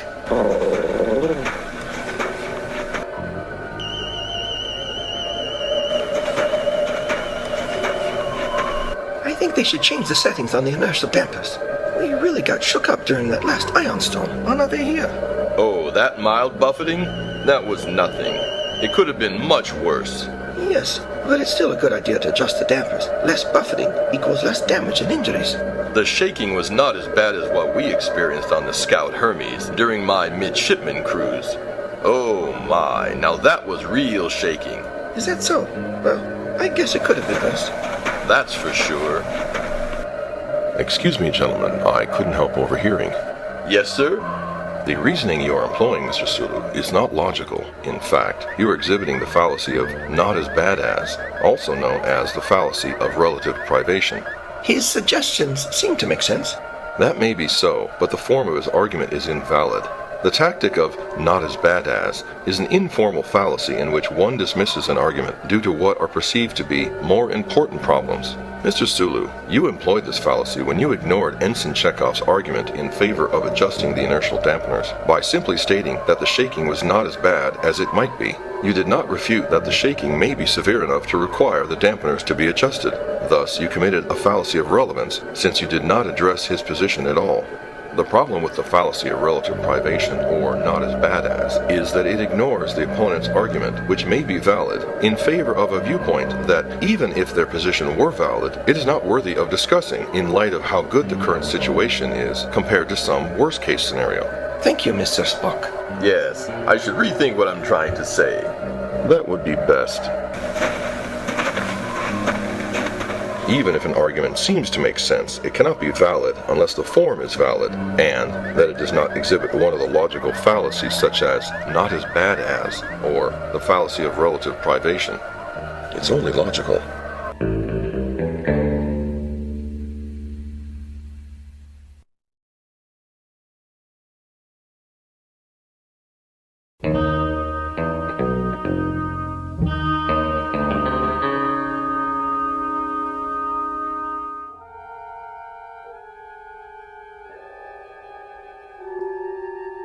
Mr. Leslie, it is of paramount importance that the occupant of cell D2 does not escape. Increase the security contingent to 3 full-time guards until further notice. Yes, Commander. I'll see to it personally, sir. Excellent. Carry on.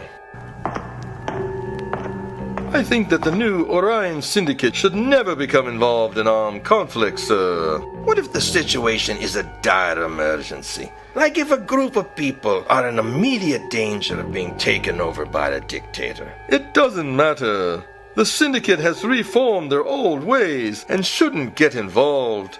There's no reason. Of course there are reasons. Aside from being conquered by a dictator, there's famine or medical emergencies during wars.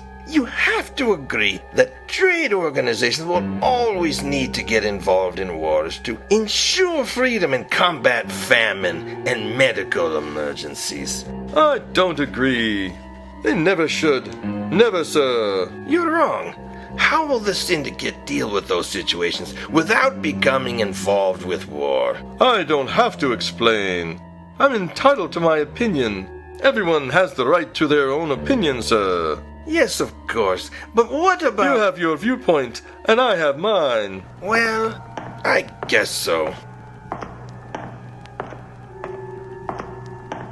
Mr. Mudd, Mr. Jones, I happened to overhear your remarks. Yes, Mr. Spock. The argument you are employing, Mr. Mudd, is not logical. In fact, you are resting on your right to an opinion instead of putting forth an argument for your contention. But I don't have to explain my opinion. Yes, you do, if you expect to engage in reasonable discourse about a particular controversy. I'm entitled to my opinion is a logical fallacy in which a person discredits any opposition by claiming that they are entitled to their own opinion. This logical fallacy is often presented as, let's agree to disagree. When reasoning correctly, it is important to provide true premises and actual evidence instead of simply dismissing the opposing argument because you have an opposing viewpoint. The I'm entitled to my opinion fallacy is also a fallacy of relevance, since it fails to address the actual proposition in question. Yes, of course. Thank you, friend Spock.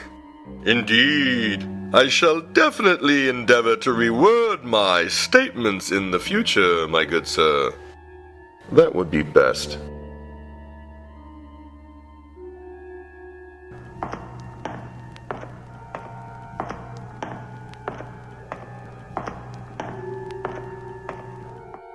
Even if an argument seems to make sense, it cannot be valid unless the form is valid, and that it does not exhibit one of the logical fallacies such as, I'm entitled to my opinion, or let's agree to disagree. It's only logical.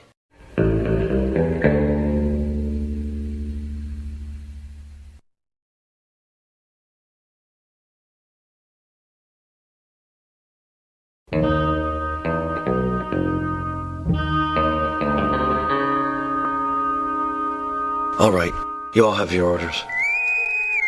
Captain, we've just achieved standard orbit of Ouroboros 2. All decks report ready to begin the operation. Acknowledge, Mr. Sulu. We'll begin at 1400 hours. I'm on my way.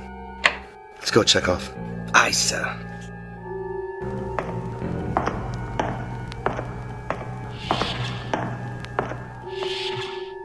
Another search for dilithium crystals.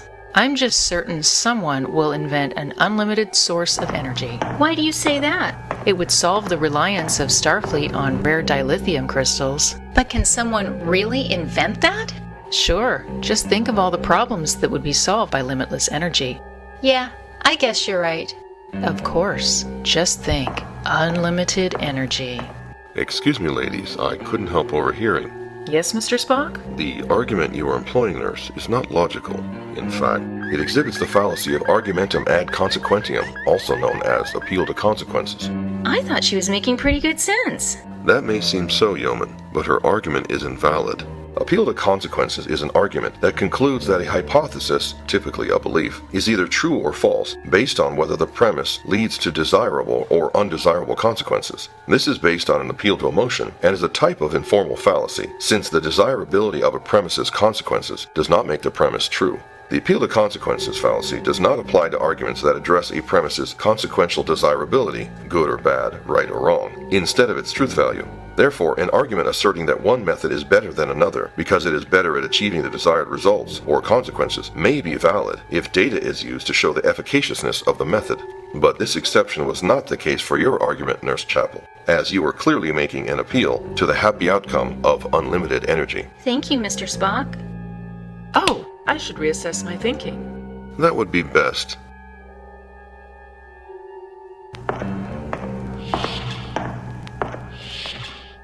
Even if an argument seems to make sense, it cannot be valid unless the form is valid, and that it does not exhibit one of the logical fallacies such as argumentum ad consequentiam, or the appeal to consequences. It's only logical.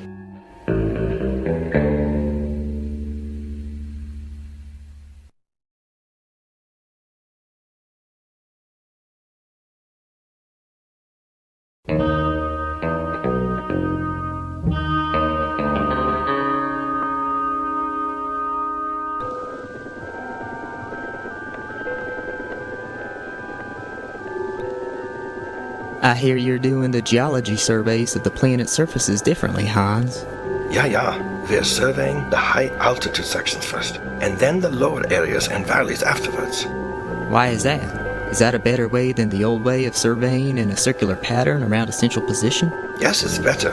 I heard about it from a colleague on Starbase 12. It's a new improved way of doing things. So I guess it yields better results or makes the survey take less time? Well, I'm sure it's an improvement over the old method of planetary surveys. It's the new way of performing geology scans. Everyone is doing it this way now. Oh, okay then. I see. Excuse me, gentlemen. I couldn't help overhearing. Yes, sir? The argument you are employing, Mr. Yeager, is not logical. In fact, it commits the fallacy of argumentum ad novitatem, also known as appeal to novelty. His argument seems to make sense. That may be so, Mr. Austin, but the form of his argument is invalid. Just because some new method has been devised does not necessarily mean that that way is the best way. Mr. Yeager, a method is not a good method just because it is a new method. Similarly, a method is not a better method just because it is an old method. A method is good only because it is sufficiently effective for the task. For there to be progress, of course new methods must be devised, but they must be proved to be effective, or better than existing methods, for them to be adopted. Thank you, Mr. Spock. Yeah, I never realized. I should rethink my point of view. That would be best. Even if an argument seems to make sense, it cannot be valid unless the form is valid, and that it does not exhibit one of the logical fallacies such as argumentum ad novitatem, or the appeal to novelty. It's only logical.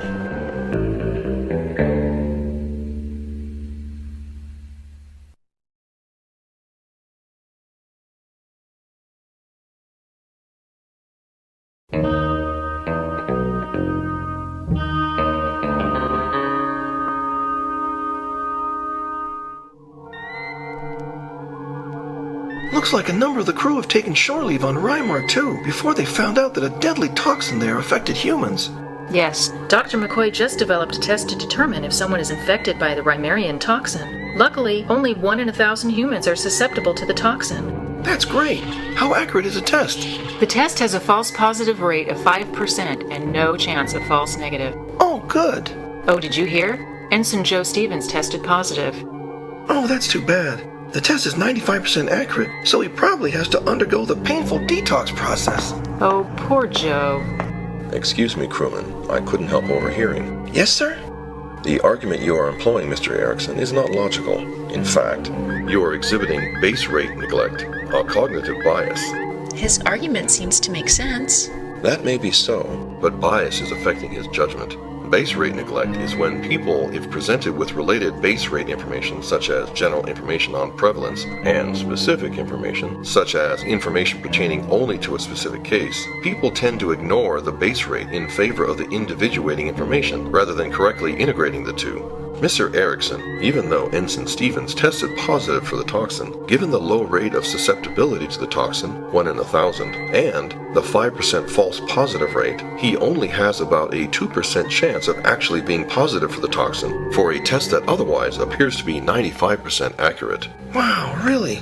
Yes, this is a counterintuitive result, wherein lies the fallacy. Consider if the toxin had a much higher rate of susceptibility, say 40%. We would then expect 400 persons out of 1,000 to actually have the toxin, and 600 persons without. Given the same 95% accurate test, we would expect 5% of those without the toxin to test positive. That's 5% of 600, or 30 individuals. Now, the probability of actually having the toxin is given by dividing the number of persons with the toxin, 400, by the number testing positive, which is 400 plus the 30 false positives. This gives 93% as the chance of actually having the toxin after testing positive for it. In this case, the result is intuitive, given the 95% accurate test. The problem comes when applying this type of intuition to the case with a very low susceptibility as compared to the false positive rate. With 1 person in 1,000 being affected, that leaves 999 without the toxin. We would expect 5% of the 999, or about 50 false positives. Stevens' chance of having the toxin after testing positive is thus 1 divided by 1 plus 50, giving about 2%. Thank you, Mr. Spock. Of course. I should rethink what I'm trying to say. That would be best. Even if it seems that one is thinking rationally, one must always strive to avoid giving in to cognitive biases, such as base rate neglect. These biases are systematic patterns of deviation from rationality and judgment, causing judgments to be made in an illogical fashion. Care must be taken to mitigate these biases to ensure proper reasoning. It's only logical.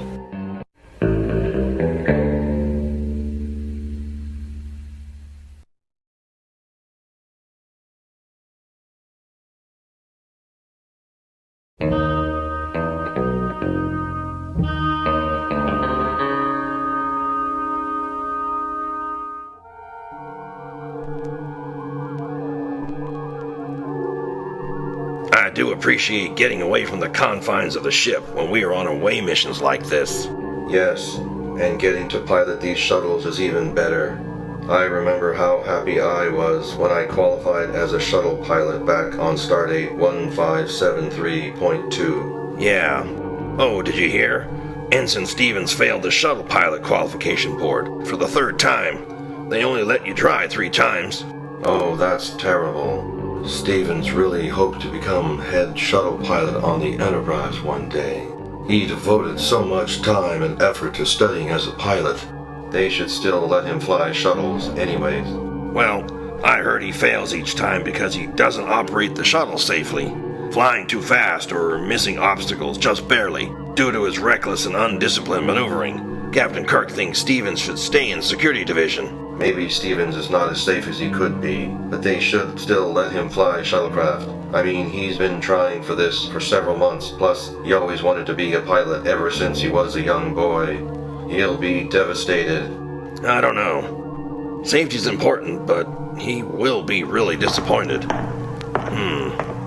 Excuse me, gentlemen, I couldn't help overhearing. Yes, Mr. Spock? The argument you are employing, Mr. Jacaro, is not logical. In fact, it exhibits the fallacy of argumentum ad misericordiam, also known as the appeal to pity. I thought he was making pretty good sense. That may be so, Mr. Thrax, but the form of the argument isn't valid.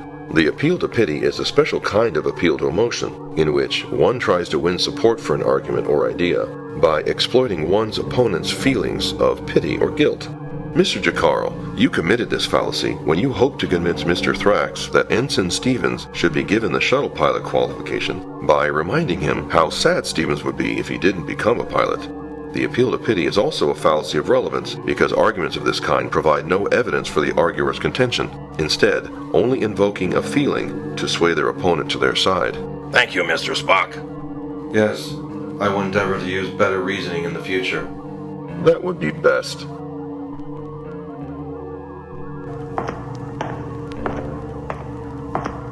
Even if an argument seems to make sense, it cannot be valid unless the form is valid, and that it does not exhibit one of the logical fallacies such as argumentum ad misericordiam, or the appeal to pity. It's only logical.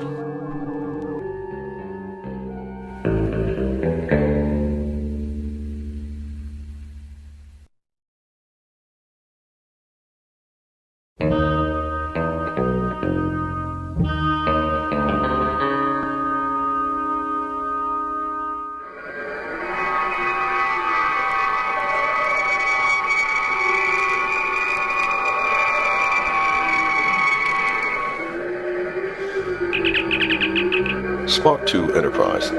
Enterprise, Kyle here. Beam down successful. I am heading to rendezvous with the search team. We will beam back in 3 hours unless we detect any evidence of the lost colony ship Ulysses that sent us that distress signal. Understood, Commander Spock. Transporter room standing by. Very well. Spock out. Once this search is over, we're heading to Wrigley's Pleasure Planet. We'll be there in 3 days. Excellent. So, Ricardo, how do you think we should determine which crew sections should go on Shirley first? We change how we decide each quadrant. Last time we based it on average crew performance ratings. Oh, we already held an informal poll of the crew. The consensus was that engineering section should go first. Is that so? I didn't hear about that poll. When was it held? Last night at 0200 hours, during the graveyard shift. A whopping 74% of the whole ship's crew voted for engineering section to get shore leave first. That doesn't seem very fair. Almost a third of the crew were asleep and couldn't contribute their opinion. Plus, since we damaged the vault drive last week, engineering has been working around the clock making repairs. And? Well, everyone knows that the majority of staff on graveyard shift recently are engineers working in the engineering hall. What difference does that make? A poll was sent out last night to all the crew, and the votes were collected. Well, I guess that's right. Excuse me, gentlemen, I couldn't help overhearing. Yes, sir? The reasoning you are employing, Mr. Sulu, is not logical. In fact, you are exhibiting cherry picking, also known as the fallacy of incomplete evidence. His suggestions seem to make sense. That may be so, but the form of his reasoning is fallacious. Cherry-picking is the act of pointing to individual cases or data that seem to confirm a particular position, while ignoring a significant portion of related and similar cases or data that may contradict that position. Mr. Sulu, you employed this fallacy when you supported polling the crew at a time when the majority of the crew would be engineers working the graveyard shift. This is not a representative sample, so the results would favor or cherry-pick the engineering department over the rest of the other ship's departments. Thank you, Mr. Spock. Yes, I should rethink what I'm trying to say. That would be best. Even if an argument seems to make sense, it cannot be valid unless the form is valid, and that it does not exhibit one of the logical fallacies such as cherry-picking or the fallacy of incomplete evidence. It's only logical.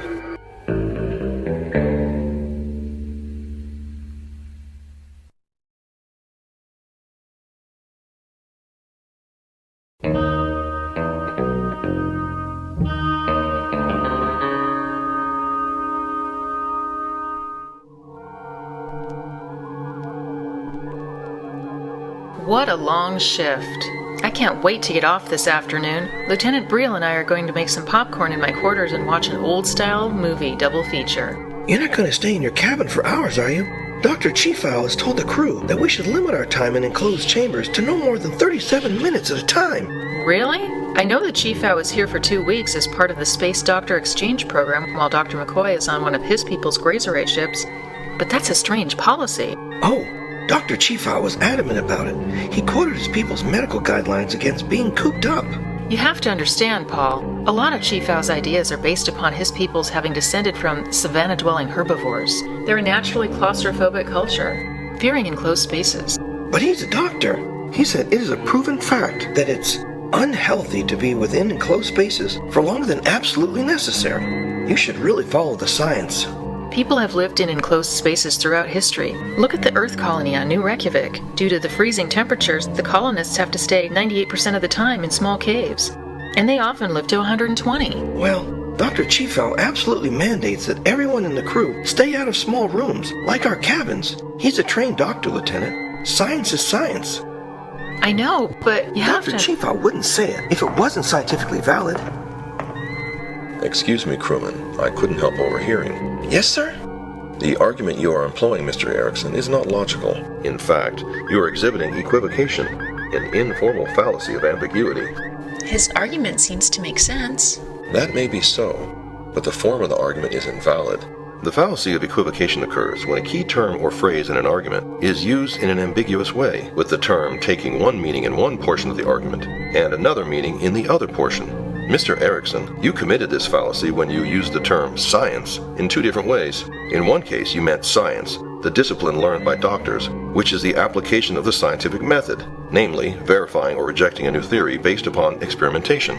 You then went on to indicate that science also refers to the pronouncements of scientific practitioners, such as doctors, so that it was science when doctors declared a policy or imposed a mandate. Both of these disparate definitions are valid. The problem of equivocation comes when the 2 differing definitions for the same term are used within the same logical context, and assuming the 2 definitions are equivalent. Thank you, Mr. Spock. Yes. Dr. Chiefau is a doctor and a man of science. However, just because a scientist believes Proposition X does not mean that if the scientific method were applied to X, that it would necessarily show X to be valid. Doctors are scientists, but they are also human, and subject to preferring outcomes that meet their cultural, political, or ideological alignment or agenda. Thus, the opinions of scientists are not necessarily good science. Of course. I should rethink what I'm trying to say. That would be best. Even if an argument seems to make sense, it cannot be valid unless the form is valid and that it does not exhibit one of the logical fallacies such as equivocation, a form of ambiguity. It's only logical.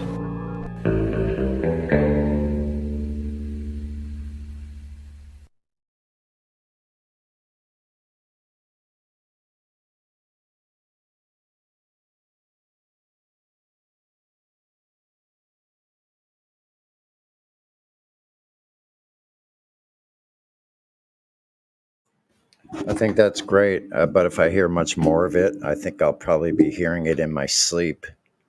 but but I wanted to say how good that is because honestly, I'm not sure I even understand all of the logical fallacies myself. So it's not as easy as you might think. I'm just learning. Yeah. I mean, it makes sense when you hear it, but from there to actually use it yourself in a Right. debate. And would I be able to catch myself when I'm using it? And probably sometimes, or maybe more than often, not. Like I may be using logical fallacies, which I've been catching myself lately. But Yeah, I mean, they just fall natural into like everyday speech, to be honest. hmm it's kind of like our language was hijacked and it has fallacies within it.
Hello, crazy globe deniers checking for a bad mic.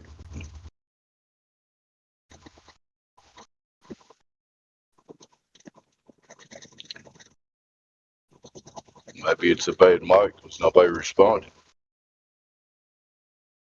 No, it's okay. Usually, I don't think it's your mic. I think usually, Dave, that it's your connection, so it varies. But I can hear you right now. People on here, Sonny. No. Yeah, then it kind of cut out. Well, So I don't know. Is it the mic or is it the connection? That is the question. Is there any new? I'm looking. No. GQ. We've talked to GQ. He's VC verified. GQ. Any questions? Oh, I think I've spoken to you. No. Yeah, we have yourself, GQ, Helio Skeptic, Tim, Trinity Loves You, Will Be Flat, and myself. That's it. We have 9 in the room. Hello. I don't say much. I'm just listening a lot still.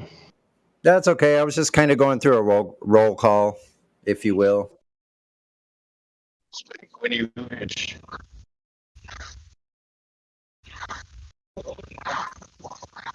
Sunday morning. Possible lightning and thunderstorms in my area with extreme beach hazards, 7 to 14 foot waves coming in. That's nothing to sneeze at. Sounds pretty serious. Yeah, and they beach hazard. They're saying stay out of the water because air to water lightning strikes are possible. Well. So if it is one of those, this is all being caused by a hurricane that's down off of Baja right now. I think it's called Frank. Let me see. Hurricane Frank. Hurricane Frank. That means Didn't we've already had 5. They used to call them. They're still going to have to go to them. Sorry. ahead. Go ahead. No, go ahead. I'm just saying, if they go in alphabetical order, that means that's the sixth one that's formed this season already. So you have the sixth letter. Okay. Yeah. I'm assuming they go in alphabetical order like they used to. Pretty wild. Yeah, dangerous cloud to ground lightning from any thunderstorms that's what could be happening through Wednesday. Oh, wait a minute. I had the wrong size of waves. I'm sorry. Did I say 14 feet? I have to correct myself. 4 to 7 feet. That's still, if you're in a 5 to 7 foot wave, 4 to 7 foot waves. It's a 50% difference, so it's a little different. Go ahead. Yeah, my mistake. Let me see if I can find something more specific here. It's like going to be 80 degrees today with 70. I think it's at 79% humidity. It's super humid and super hot. And 86% cloud cover. It's cloudy, hot, and humid. Well, in Kentucky, we've got currently 68 degrees with complete cloud cover and sprinkling rain. Yeah. 82, actually, let me see. Sunday, 82% humidity Sunday night. It's like one of those super hot, kind of hard to deal with for long periods of time when it's that hot. Unless you have shade and some wind or something. Which I know all the best places.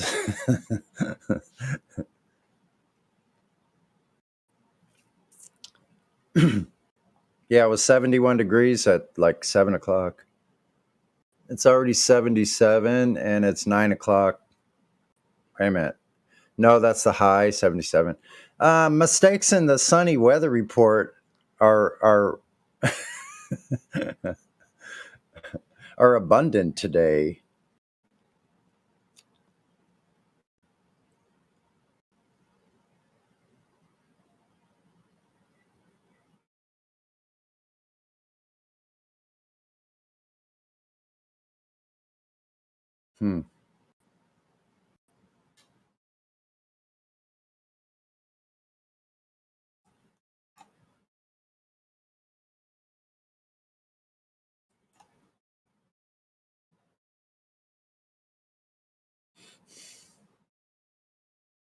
Dun, dun, dun. Hurricane Frank. 85-mile-an-hour winds. Whoa, that's not too far away from us either. Trip out.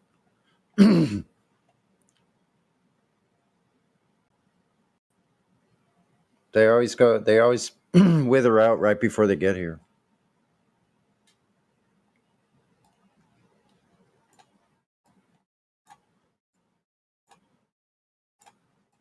How far offshore is this thing?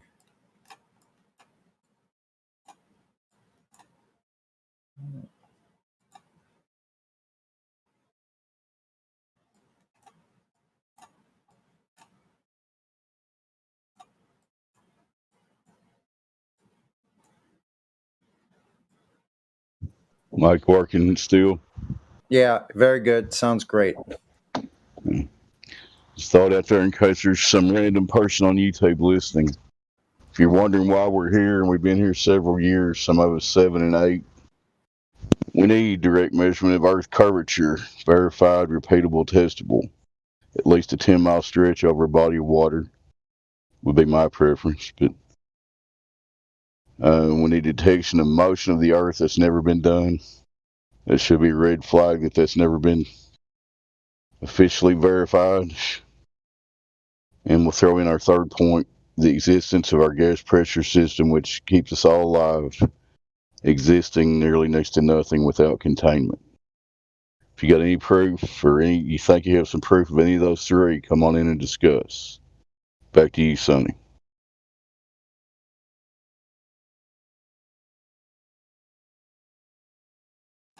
Yep. So those three items are what's on the table here 24/7. Anybody out there has any special knowledge that we haven't heard of yet, we'd love to talk with you. Or, maybe if you're a doctor, a PhD, a scientist, you want to hear what you have to say about the scientific method. But also we would like to know where, when, and how this curvature measurement was used, because they're using it as a standard in pseudoscience. That's what we're going to call it. That's what it is. So curvature on the surface. Go do your homework, please, before coming in here. If you're going to come in here, please learn like what your religion says, what your radius of your so-called ball is. That doesn't exist in reality. Detection of axial rotation. And a demonstration of gas pressure without a container. No more. We're not falling for these demonstrations of gases being brought in that were man-made in 3 different containers as being a demonstration of gas without a container. No, it needs to be gas pressure without a container. So there you go.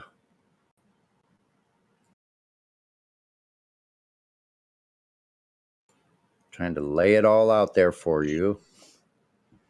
I'm going into a dead zone. Somebody else talk. Anybody else here? Lou Natick's a famous glober. He's going to tell us why it's a globe. Yeah, Sonny, first time caller, long time listener. Yeah, I was just listening and I was wondering, how do you explain the uncanny fact that we just see too darn far? Well, that's right. That's right, Lou. You are correct. We see just too darn far. And it doesn't correlate with this silly ball Earth in space. Hey, my wife keeps on bringing up meteors. Is there an explanation for meteors? Meteors has. Oh, I'm sorry. Craters. Sorry, craters. Craters. Has she ever seen any? Has she ever seen a rock come from the sky and hit the ground and make a crater? No, I don't know if anyone has. But what? Yeah. But aren't there craters? Aren't there craters? What are those caused by? There's like one big one they call like Great Crater Lake or something, but they can't. It didn't happen some other way. Like could have just been a sinkhole. Could have been, they never found a rock or a meteor in the middle of the darn thing. Yeah. Right. The one in Arizona. That's a huge one. She was just thinking that is that some kind of contention? The one in Arizona. I was just going to say the one in Arizona that we know of that looks like it looks like it is a crater from something. But once again, back in the 1800s, they went down there to find something. They couldn't find one. Couldn't find anything. Right, like it would leave some rock or something that whatever it was. Well, I'm just curious. I don't know what it is. On that note, look at all the supposed craters on the moon. Has anyone ever seen an impact on the moon in a new crater form? Yeah, and how did they come exactly? And how did they come exactly directly from Earth? Only direct impacts from the direction of Earth. There's no glancing blows on the moon. That doesn't make sense if that's supposed to be a crater, that they're all coming from one direction. Well, it turns out, Sonny, that they have a magic speed. A magic speed, yeah. Does that correlate with the cleaning event? The magic speed and I'm sure it has something to do with the cleaning event that magic speed, The How kind that gets you all handy that is. jittery and makes you talk real fast, like that, or no? I don't know. Them Maybe kind of does. speed. Then that vibration cleans all the dust of everything near you.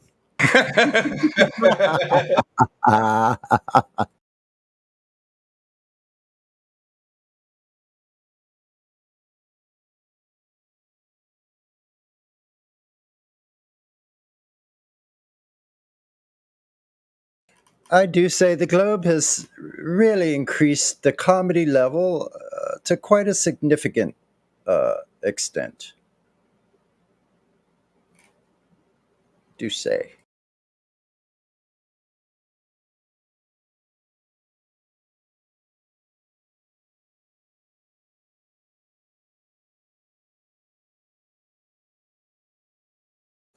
Well, even NASA will be rolling in the aisles laughing about themselves. Yeah. We just want our money back, though.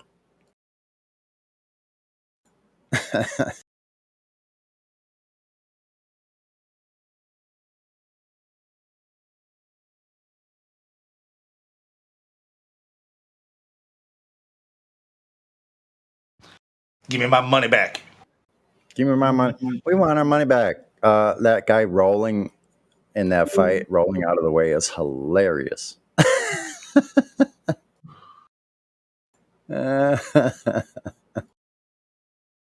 Give me back my money. Give me back. This is a fucking song. Give me back my money. Give me my money back. He says it real fast a bunch of times. Can't think of the melody for it though. Give me back my money.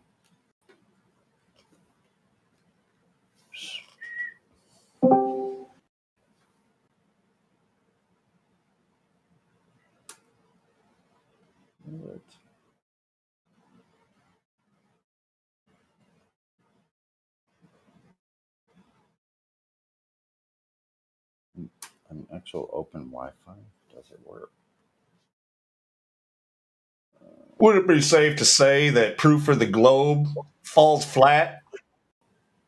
I would say so.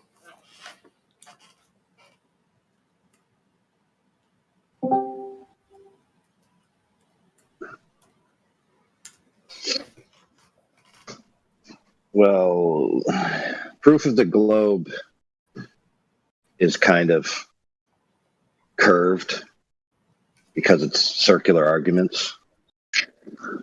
So it kind of becomes a curving conversation. Is that what you're saying? Yeah. It's got lots, it's got lots of twists and turns. It's not like it's got this just smooth curve. It's got lots. Oh, it's not a perfect curve. It's not a perfect curve. Okay. He was talking roundabout ways. It's not a perfect curve because we know, like in the Black Swan, it makes the radius 264,000 miles. So it has to be a changing curve, just like in reality. Like, no, cancel the reality part.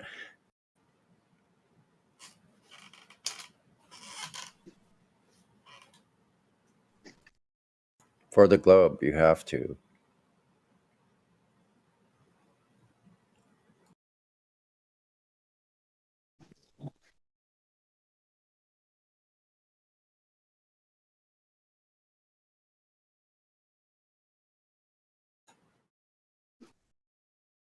Oh, man.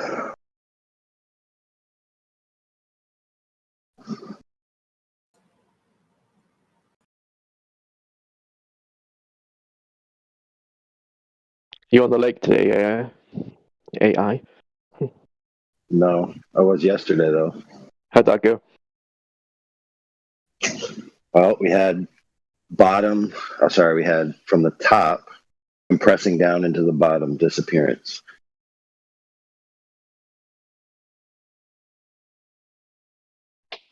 So and on other days, would you call that stooping? I don't know. Pushing. I'd call it squashing. Yeah. Squashing. Squatting or squashing. Yeah, it has to do with the reflection in that mirror area. That like the mirroring of the sky causes objects to change, right? Yeah. And distort. Yeah, but also some days I get bottom-up disappearance. Yes. So then. So some days it's clear that the Earth is upside down. Hmm. Right? So if it's top down, it must mean the curve of the Earth is, turned upside down spontaneously. Yeah. I know, right? If you apply their reasoning to our observations, that makes their world just bizarre.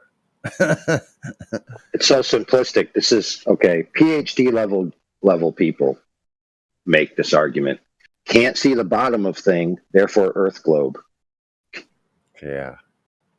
What a okay. If that's true, then that would mean that my observations at this lake, being the object being disappeared, right? That would mean that the Earth would have to be bigger than they claim it is in order for it to be the Earth globe causing the obstruction that they claim is obstruction. But fair enough, when you go to the Earth curve calculators to match observations in the real world, the Earth curve calculators actually change the size of the Earth to accommodate the observation. So I guess that's true that the Earth changes shape, right? And the radius increases, the circumference increases to get the Sagittata lower, which in reality would never happen. Yeah. So, could someone please bring any of the Globers? Could you please bring us that part of your model, the breathing in and out part? We haven't got a hold of that one yet. So, if you could bring us that part, because we'd really like to know how that fits into your model, the breathing in and out part of your model. Thanks.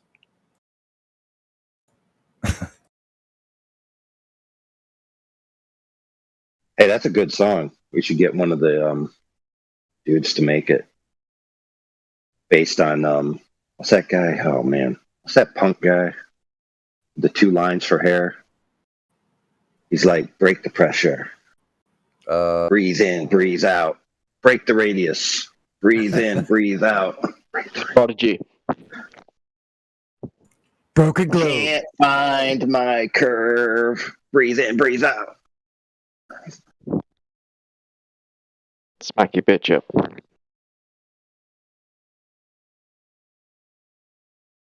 Yeah, that'd be a really good flat Earth conversion song there. Just convert that with a little language.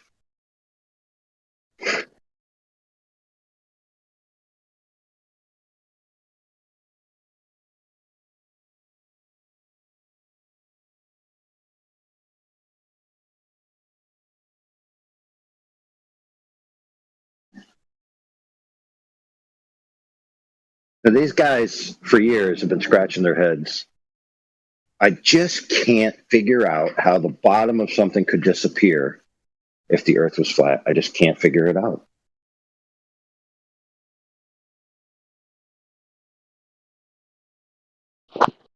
Is that referred to as sinking?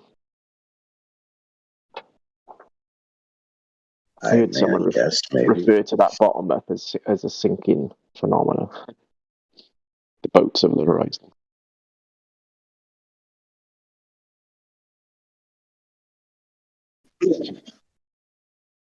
Well, I mean, that's one possible explanation that has been posited throughout the argumentation throughout the years, is that, okay, if the path of light can curve from the point of the target to the optic, then wouldn't it stand to reason that the light could be driven down and reach the ground before it reaches the optic, and therefore you would have the bottom of something disappearing? Plausible, yes. Now they'll say, oh, in different observations, for example, infrared, they'll say, oh, the refraction is mitigated, so that's not the reason why the bottom of this thing at 150 miles has disappeared. Right. In the same breath, they need refraction to bring up the object in question, because the object in question, based on the geometry, should be hidden. So, for example, I'm speaking about the church in the Canigou shot, right, where the kid goes, okay, this church is 157 miles away. The maximum height that the church reaches is 547 feet, yet the geometry of the globe says 1,200 feet hidden. So you shouldn't see it, right, by double. So he simultaneously needs refraction to bring it around the curve, while simultaneously saying that it can't bury it into the curve. I mean, that's double speak. And by the way, ignoring the mountain, right, which is actually the point of that particular graphic being 255 miles away, which should be over 12,000 feet. 12,000 feet of hidden. And the mountain's only 7,600 feet tall. So you wouldn't see that mountain at 255 miles. And again, they need refraction to be able to see the mountain, according to their model. But then they already just said that refraction isn't really a factor in this infrared shot. Yeah. Wasn't that was such a strange argument from Go Fast. Oh my gosh. Yeah, very strange. Dude, it's the same argument ad infinitum. I can't see bottom of thing, therefore Earth globe. Mm-hmm. No bottom, Earth globe. Yeah, even though in reality, even in the image, you can see everything behind what he's saying is supposed to be blocking everything behind. So what the heck? Yeah, that's why I asked him at that point if he was writing a new 1984 novel. Well, he said, because, he's trying to be fair, quote unquote. He said that he would become a flat earther if he could find one singular observation that was not consistent with the globe model and physics within the globe model. One observation. So to him, a mountain that should be a mile below the curve, right, at 255 miles isn't inconsistent with the globe. Right. Really? Well, now why not? Well, why not? Because they have an infinite scale of refraction. Yeah. They can go to an Earth curve calculator and move a red slider bar left and right until it says on the slider bar that you have gained enough refraction. Right? Did he prove that this refraction was there? No. He just started with a premise. I already know Earth's a globe. This mountain should not be visible.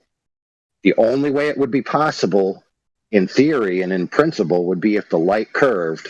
Therefore, the light curved. Yes. Now, my friends, that is not correct logic.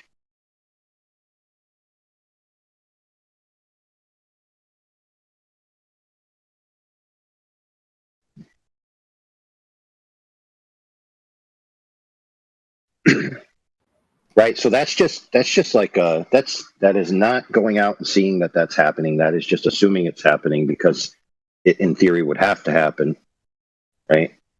So it's just affirming the consequent, basically. Meanwhile, you won't apply the scrutiny to things like, a laser transit measurement over 25 miles that demonstrates there's no big hump of Earth curve. See, they'll disregard that, right? They'll disregard a direct laser measurement, but they'll go and say, I can't see the bottom of thing at range, therefore Earth globe. Right. So support of their side or their particular claim at any given time is a presupposition that Earth is a globe in the very beginning. Before they start the conversation, Earth's a globe. I'm not moving from that stance. Earth's a globe, Earth's a globe, Earth's a globe. And then applying a high level of scrutiny on any actual evidence. Real evidence is being overlooked, disregarded, and downplayed in favor of an assumption.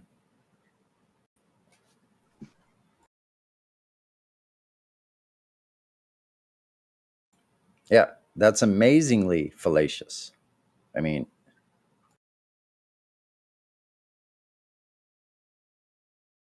yeah, the presupposition is a particular thing, which is a premise assumed to be true at the beginning of a line of argumentation. Mm-hmm. So, for example, they change in affirming the consequent fallacy, right? By instead of stating if the Earth is a globe, boats would disappear from the bottom up. Boats disappear from the bottom up, therefore Earth's a globe. That's a classic affirming the consequent fallacy. Yeah. So they change it. Instead of saying if the Earth is a globe, they just put in there, we already know Earth's a globe. Right. So they got it locked up at either end. In the beginning, they just presuppose. At the end, they just reificate.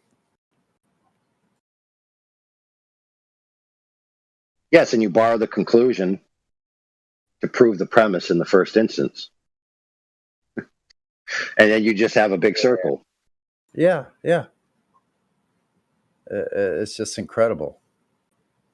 That's why I'm astonished at adults. I hear adults speaking like this, like Matthew, that comes across as very pretty well spoken, well educated, seems to be logical, but using nothing but illogical forms. It's just, wow.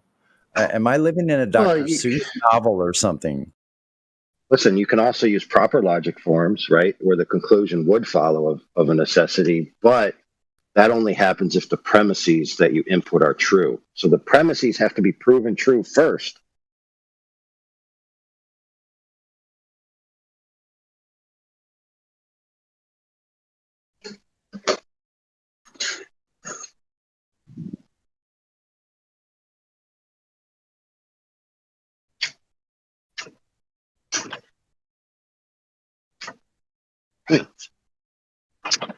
Oh, that sucks.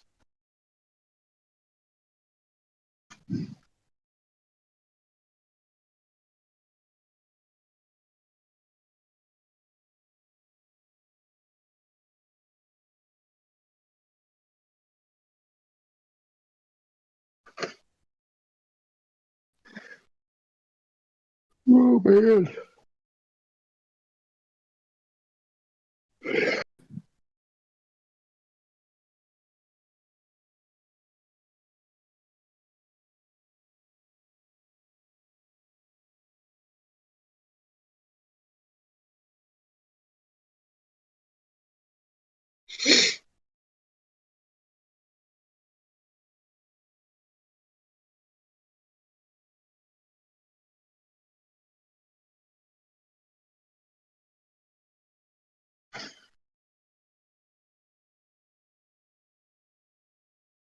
So, Sonny, why do I'm not saying this is entirely unfair, but why do the Globers appeal to the pictures from space so much? Well, it's because they are the least logically problematic.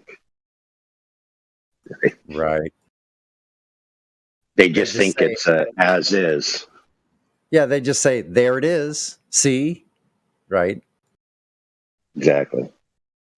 So that's a very easy way to just slide past any evidence that would be able to verify the premise that they're making with the photos. They have nothing to back it up.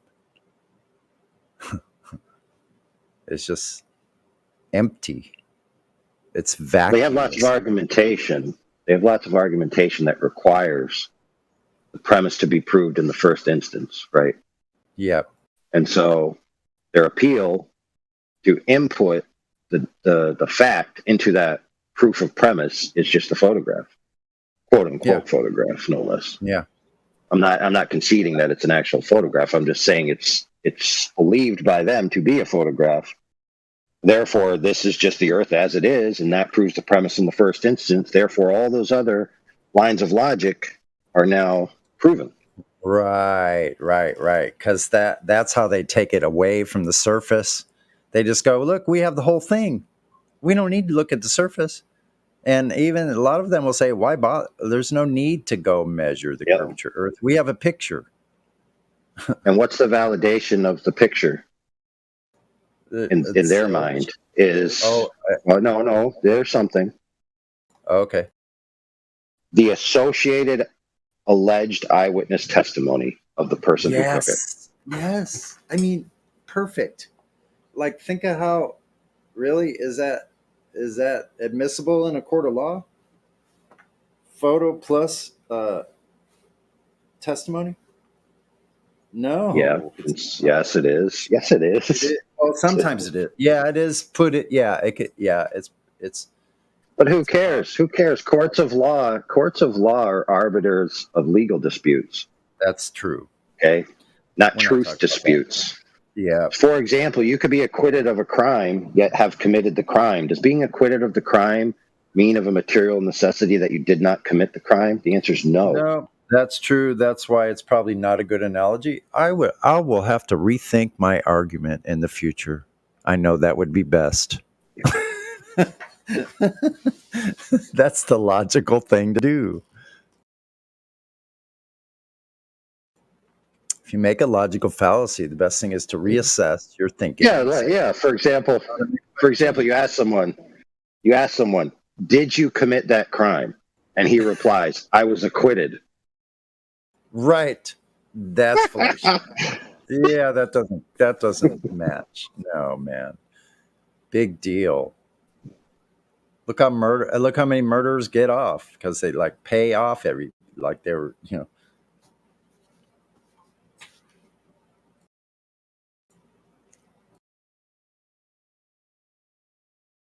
Yeah.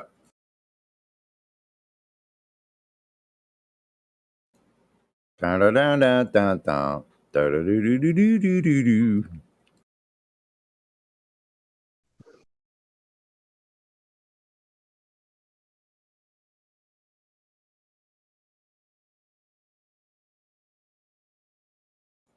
Man, up too late the other night on Discord. Gee whiz, I had a hangover the next day and I don't even drink. Gotta not do that. Man, there's proof of flat earth ruining lives, dude. I know, that's gonna be, I know, headlines. Flat earth is worse than alcohol. Oh my gosh.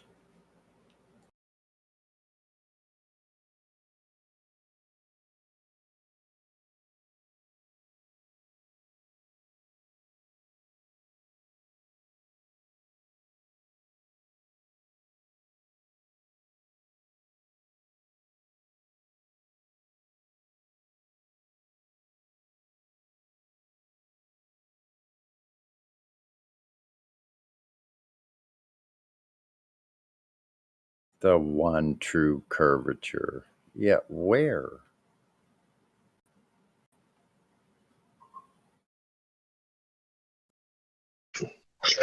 That door swings both ways.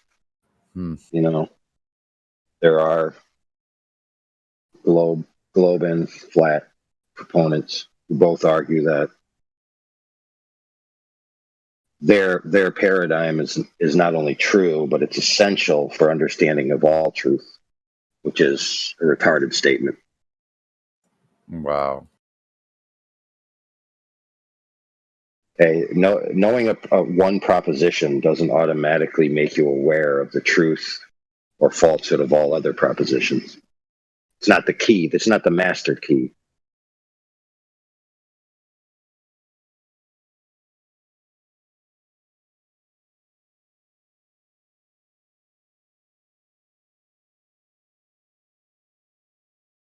Or, for example, ancient cosmology versus young Earth cosmology, or any other form.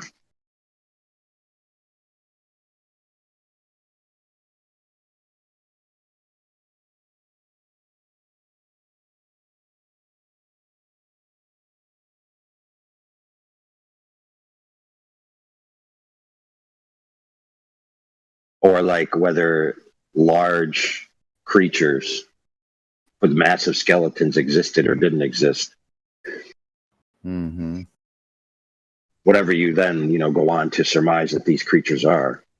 Because rest assured, unless you have a total, body, you're not going to be able to determine exactly what this creature looked like. Right. Whether it had scales or feathers or, to be honest, tentacles. Mm-hmm. What if it had cartilaginous tentacles, right? Just imagine a dinosaur that looks roughly like a Tyrannosaurus that had 3-foot cartilage-based tentacles all over its body. How would you freaking know if all you had is the bones? I mean, get real. You might say, oh, well, that just sounds ridiculous. So therefore, it didn't happen. All the dinosaur bones were like, you could posit this and it would be just as provable that all of those giant bones are all giant humans.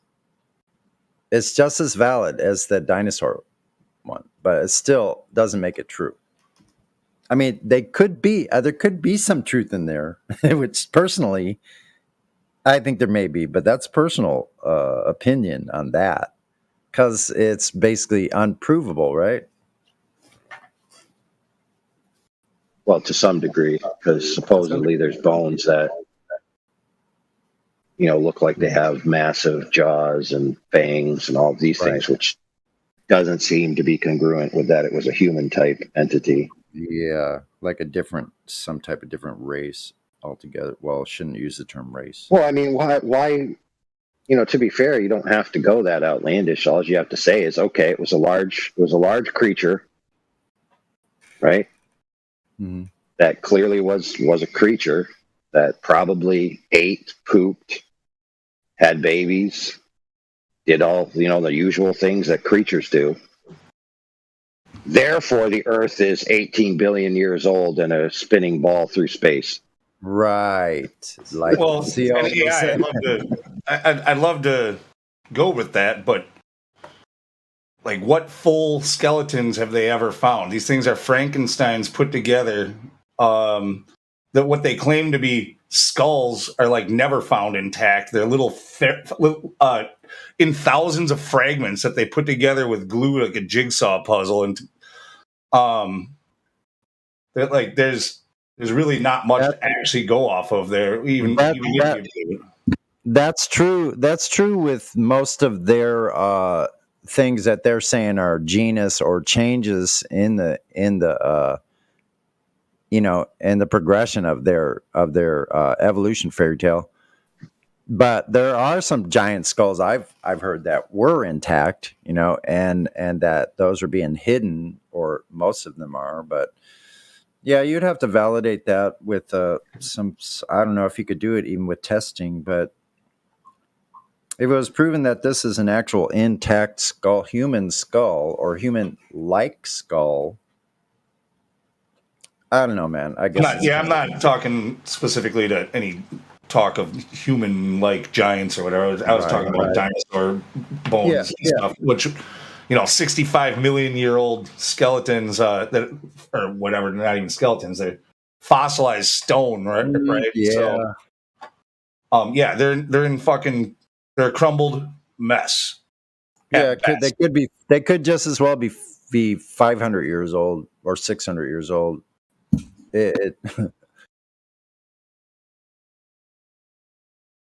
Now we know things fossilize much quicker. They have 30-year-old fossilized boots and stuff. Supposedly, you got those people, especially like Mary Schweitzer, who found soft tissue inside a 65 million year old Tyrannosaurus, which means that it's only 50,000 years old. So you might think that disproves the time scale. But you see, what it actually proves is that dinosaurs were an advanced race that invented time machines. Right?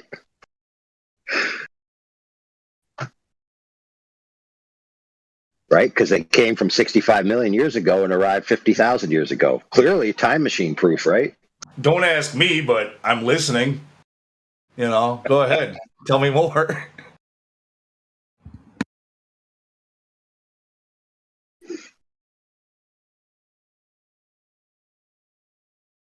Yeah, it's like the extinction of the dinosaurs, so they say, was by a big comet that came, or whatever the heck.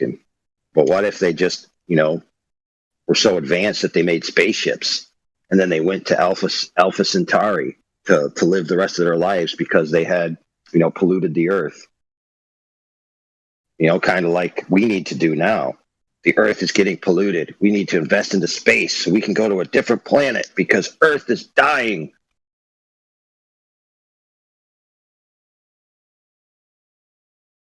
Right? How come my space story isn't as valid as theirs? I mean, seriously. They'll say, oh, well, we never found proof of these spaceships you claim. I'll be like, well, no frickin' duh, dude, because they got on them and left. Why would they leave their spaceships here? You get real.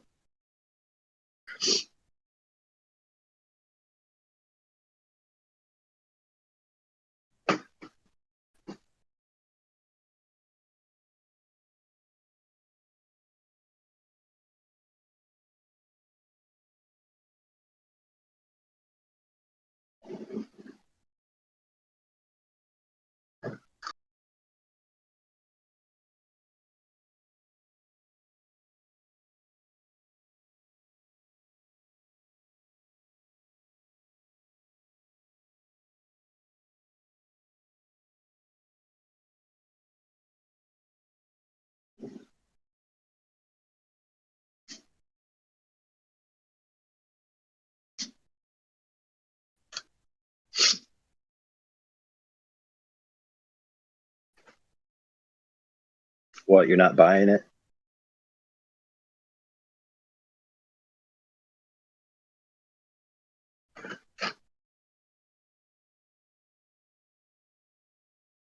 That ties into the whole lizard people thing, too.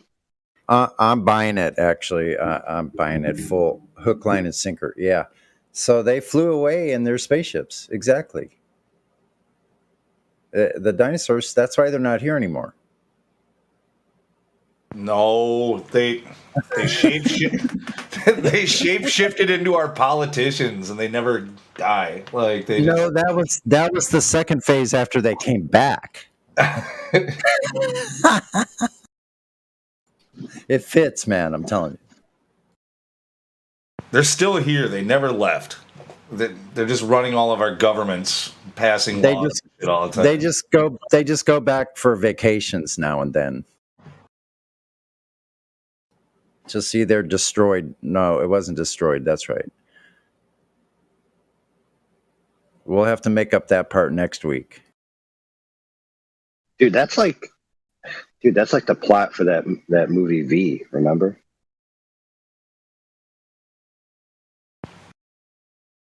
Just V? So the Like reptilian- V is for Vendetta?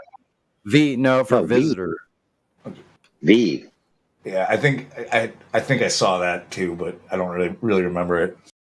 It was basically so V was basically these aliens come, they look like humans, and people are like, oh wow, this is so cool. But it turns out that they're actually just wearing human suits. They've invented like a flesh suit they can put over themselves because they're actually really reptilian underneath. And they convince the people that they come in peace and they bring technology, etc. But really, they're kind of like culling for resources, and I think they're eating the humans. Also similar to like They Live, where these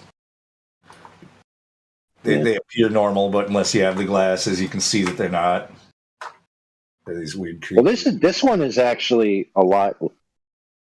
It's physical, so you could just punch them in the face, and you could actually knock their little biosuit off, and then you'd see their reptilian nature. So it's kind of weird how people didn't figure it out a lot sooner.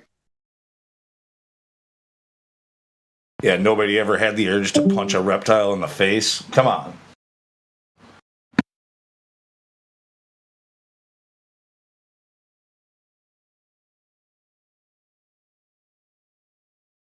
So one of the things that they do in this movie is they kind of say that their homeworld is dying, right?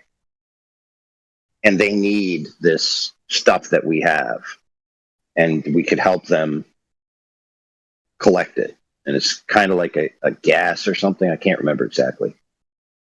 So what they do is they set up all this infrastructure to collect this gas. Then their ships come down and they take it up to the mothership. And then what they do is they connect the ships that just harvested the gas to a vent, and they just pump it right back into the atmosphere. Right? So they didn't actually do anything with it. They just convinced everyone that they're doing something with it. It's kind of like nowadays where Al Gore, he did the carbon credits, where you could be as pollution as you want to, and Al Gore promises that he'll pump carbon into the ground.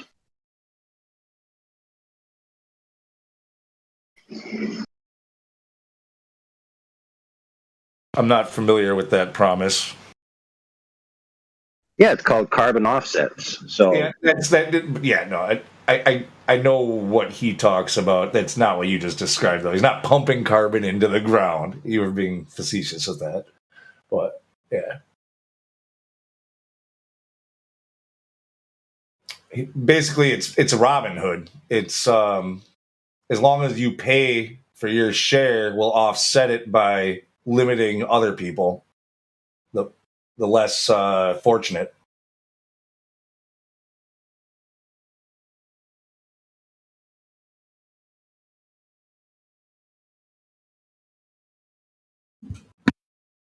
absolutely. And so what we've done there is we've elucidated a quote unquote cosmic principle of scarcity.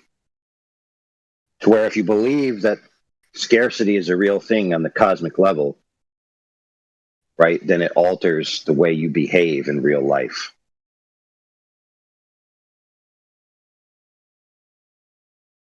It causes you to give power to people who otherwise you shouldn't. It causes you to limit your own productivity, even to limit the amount of children you have. You know, something that's basically essentially your natural or divine right, being to procreate, right? Literally a biological imperative of life itself.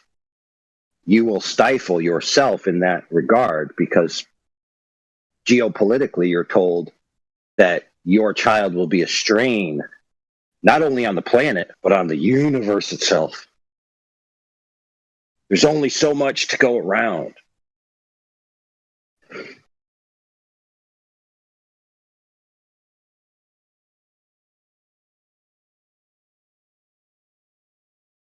Well, simultaneously, they'll tell you, you know, we've got a huge desert like the Sahara Desert or whatever, where we can't grow crops. But we're going to terraform a whole nother world that's a desert planet, and we're going to grow crops there with our technology. But we can't do it to Earth for some reason.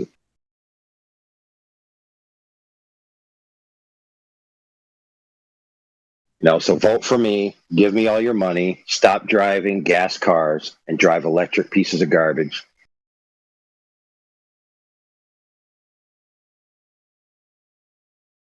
What's meanwhile, what's the carbon footprint of, say, SpaceX?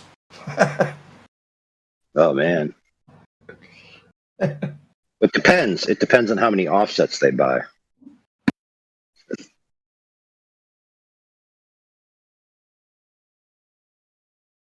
I love how, yeah, Elon Musk has people buying electric vehicles with the lie that it's going to somehow save the environment with that. Yeah. And then at the same time, launching rocket after rocket after rocket after rocket after rocket, just blowing these fucking things up nonstop. I can't remember if it's methane or whatever, but you remember like they're saying that they might have to limit the cow population because they're causing or contributing to global warming. So it's like you want to send a rocket up into space, you hire me and I'll like shoot 5 cows in the head. And there you go. You could send your rocket. Why do you want to shoot cows in the head? Because then they're going to stop farting, dude.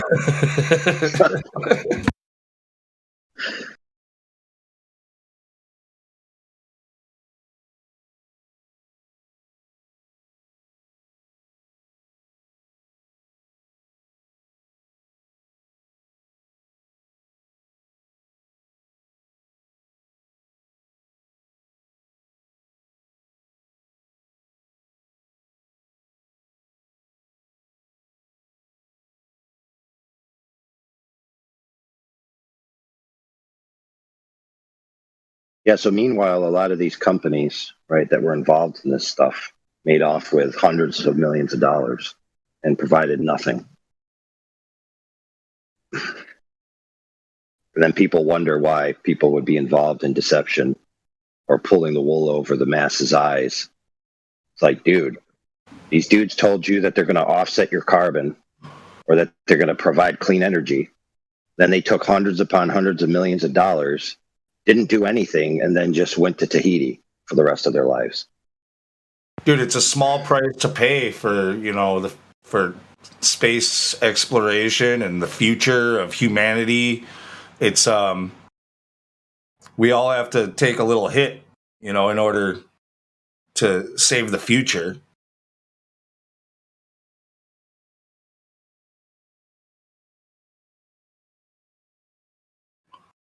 Was I too serious sounding with that? Everybody's like, Well, there's that song. There's that song that says, "I believe that children are the future."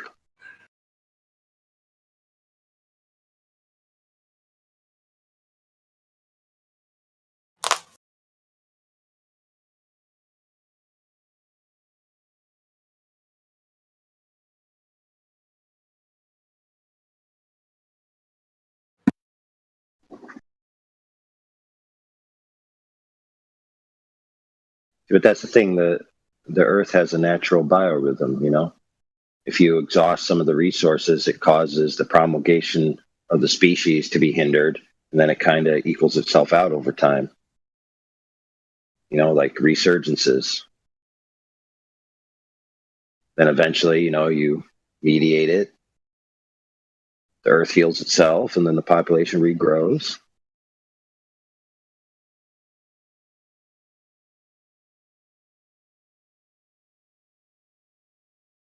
I was like, why on the Georgia Guidestones did it say that the population has to be 600 million or less? It was 500 million or less. Yeah. Oh, sorry. Hold on. I'll be back. I just got to go kill 100 million people real quick. No, Sorry, it's 500. Is it 500 million? Yeah, I think yes. That's what it was. Their Guidestones are finally down. So that's good. Well, I remember 600 million. No, I'm just teasing.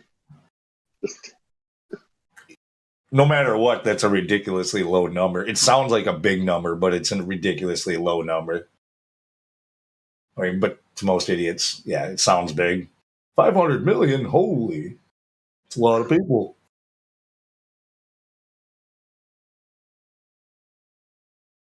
Well, supposedly the United States has 350 million? Yeah, something like that. I think it's above that.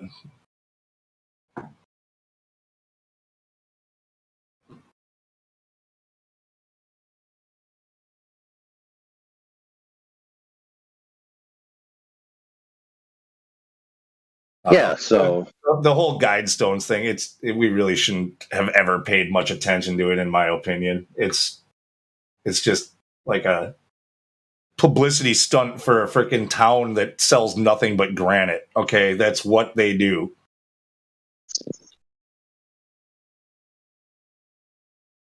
That's actually pretty funny.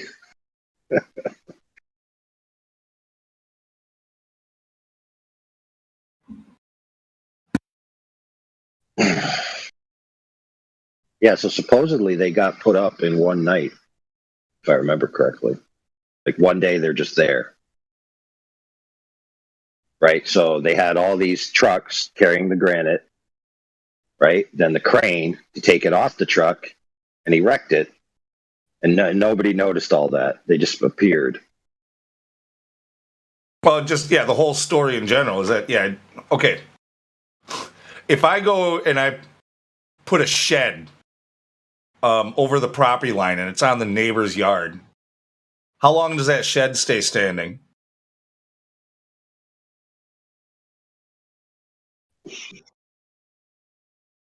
I didn't pull a permit, that shed's only going to last a day or two before it's torn down, right? Yeah.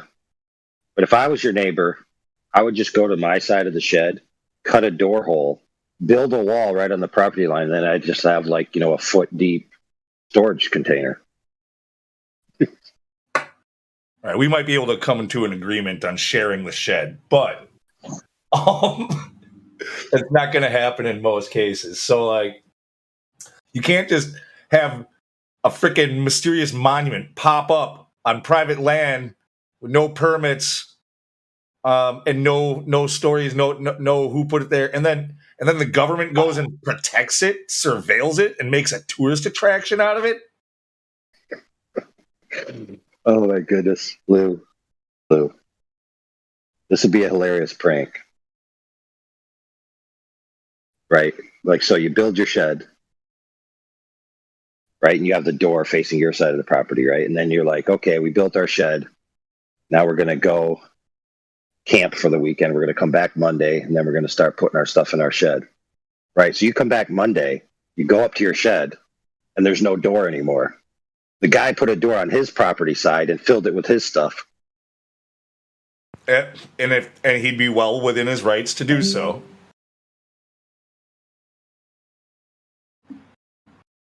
But even still, in most places, they're going to say nobody pulled a permit for that structure. It's got to come down.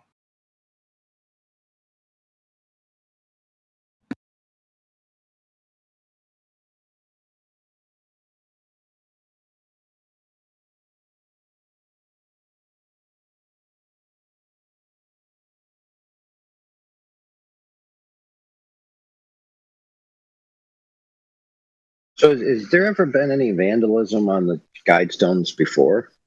Yeah, absolutely. Yeah. People, spray painted it and filmed themselves pissing on it and defaced it. Or, it happens all the time. That's why they've got like at least 4 different cameras on it at all times. I'm just surprised nobody ever erased the text from the face and just etched in the new text. Oh, just go out there with a cold chisel and a hammer and just start fucking chipping away. Yeah, or something. Dude, do they have I know the battery stuff has come a long way. You know the electric the hammer or chisels, like basically a jackhammer. Do they have those in lithium ion? Just take out one of them out there, bunch of batteries. Well, I mean, you could just accomplish it with a generator.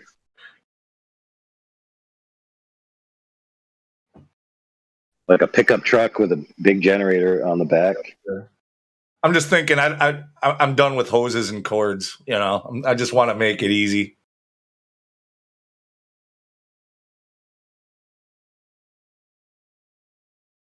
I mean, you can get chipping hammers that are battery powered, for sure.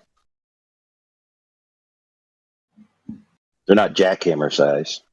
That I've seen so far, I'm thinking more. What is it called? Where they got like the roto chisel thing, which is nice, but then there's other ones that just do. It's more of a handheld. It's still big, but instead of being so heavy and meant to only go down, you can actually hold it against a wall or something. But can't think of the name of it right now.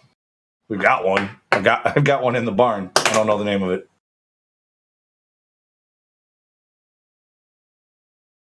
I know Milwaukee has one.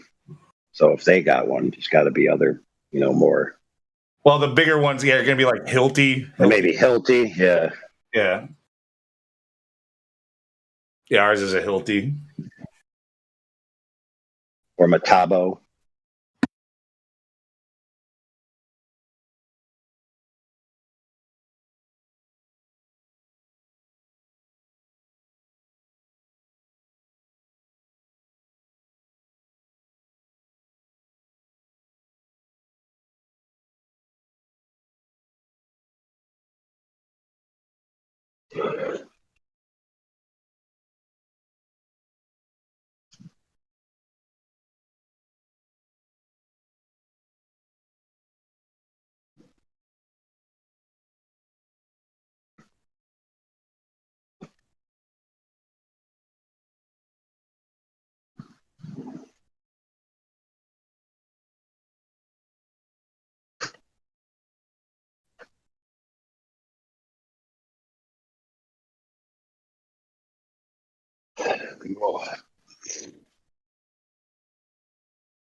Dude, some other big life issues, okay?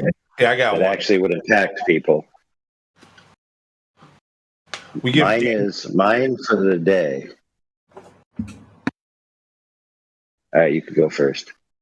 Just gonna slide one in real quick if you don't mind. Yeah. No, we're giving Danny Faulkner a little bit too much fucking attention, just like we did with those stupid guide stones. Go on. Oh, okay. So mine might not be as important, but it's a crisis that I think we all need to address. And it's why do they keep making phones thinner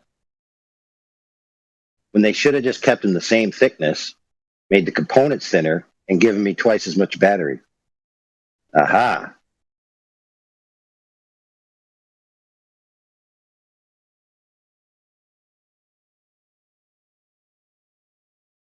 I think the answer lies somewhere in just like the progression of like chips and stuff in general. Like they're not just getting more efficient or faster or whatever. They're also with every generation, they're like doubling their output and halving their size. So it's just kind of a way to like show off their latest technology. Exactly. But it's just this weird, like user end usefulness type thing. It's like, okay, I've got a super thin phone, right? That still hasn't solved the problem of can I have the phone the entire day without having to recharge it? Because that's like a practicable usefulness thing that you think people would care about. It's like I remember some of my old phones were thick enough and it was fine, no problem. You just buy a thinner case, right? Or whatever. But if it had the same physical dimensions and all that extra dimension was battery, I'd literally not have to charge my phone in the middle of the day. Well, and dude, some of these phones are so thin that you have to buy a case to thicken it up, because it's just hard to hold on to.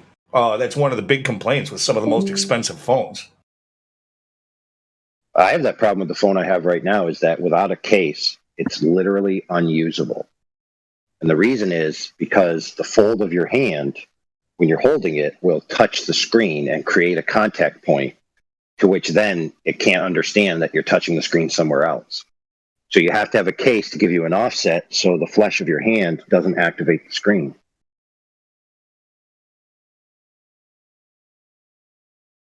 But it sure literally looks sleek when it has no fingerprints on it and you take a picture of it. But the thing is this is just it's literally practically unusable as it is. It's just hilarious.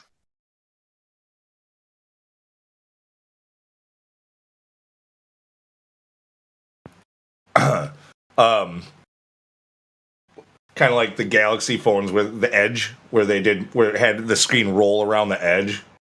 Well, that's the one I have. I have the edge one. Yeah, the mine, the S21 has a little bit of that, but when they first came out with it, it covered almost like the whole edge of the phone, and yeah, people are getting touches all over the place, that they didn't intend to do.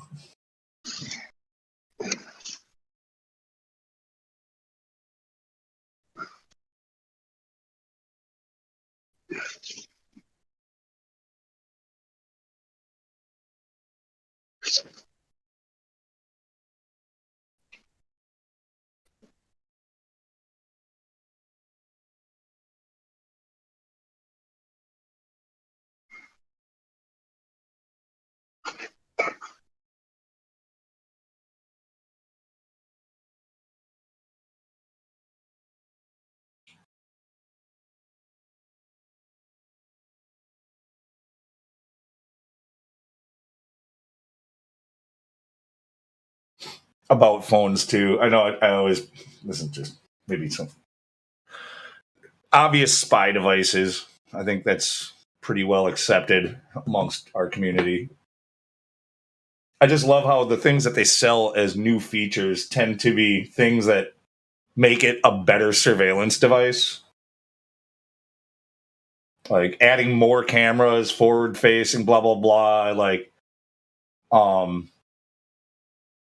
adding in, like, I guess, see, mine, one of the things I read, one thing that I do is I tape my cameras when I'm not using them. You'd be silly not to, honestly. People are like, oh, you're just, a little paranoid. Like, yeah, maybe I am a little bit, but it's on, if you knew anything about the government or even just hackers in general, like, they're that's what these things are for. They're recording you all the time. Like, you wouldn't leave that just open. Well, I mean, we've already had, many accounts where girls have had their webcams hacked into, and people are watching them inside their house. Yeah, I mean, you can go onto the dark web. I've never done this. I've never been on the dark web, but I've heard from people who have, like, yeah, you can just go on and people just spend all day just watching people that don't know that they're on their webcam.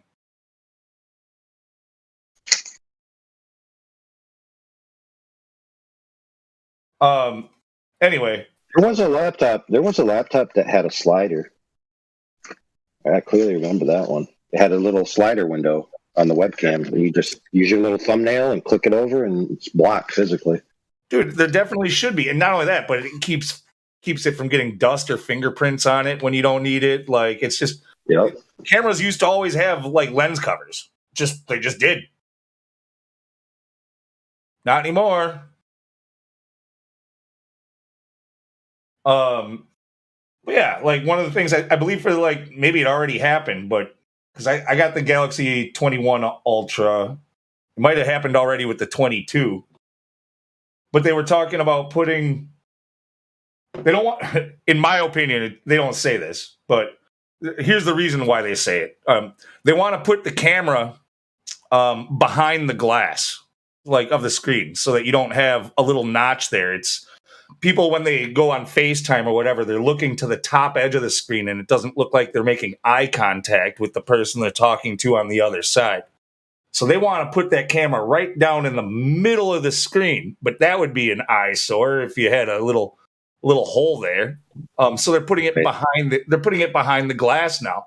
Well, you know what else that does? That stops me from putting a piece of tape in the middle of my fucking phone. Yep, that's true.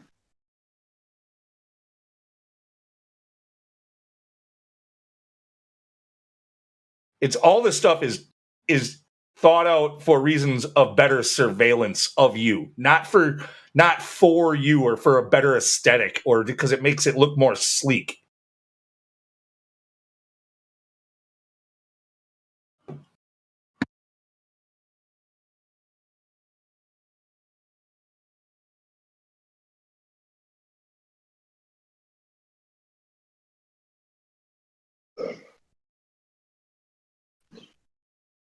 That would be how they would, whether or not to actually take action and pay attention to the people like us who are getting truth out there. Well, if they monitored how successful that was and it was like less than 1%, they can just continue to go to sleep at night and go, okay, we'll just keep on distracting them because it's still working.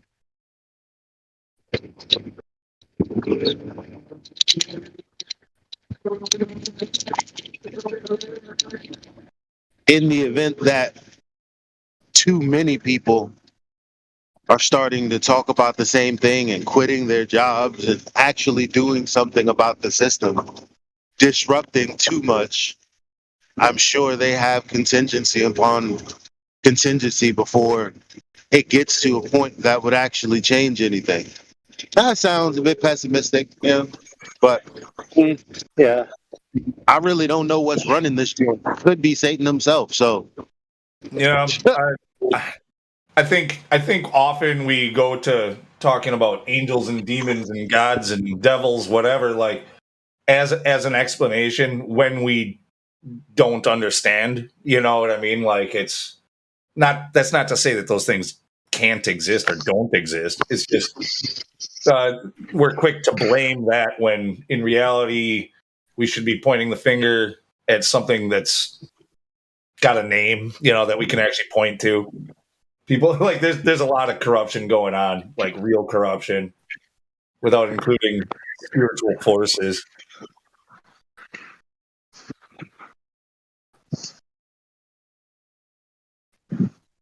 Yeah, when like if you. Well, let's analyze it.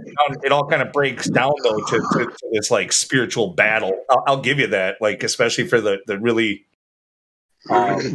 Christian right. You know, like always talking about everything is good versus evil, God versus Satan. You know, like that's it does sort of appear that way. You guys remember the Matrix series, right? And Neo was the main character. He didn't know if he was yet, but Morpheus thought he was, and he was searching him out. He found him, brought him into the fold of the truthers, right? And he told him the truth about the world that they live in. And he told him that you're the one, right? And then lo and behold, Mr. Neo finally made it to the architect.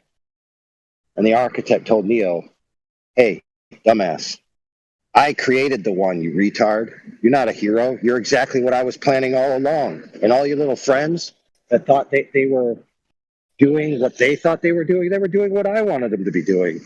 Because I gave you the idea to give you a sense of hope that you could actually solve the problem and make it out of the system. But you've been in the system the entire time, exactly as planned, sucker.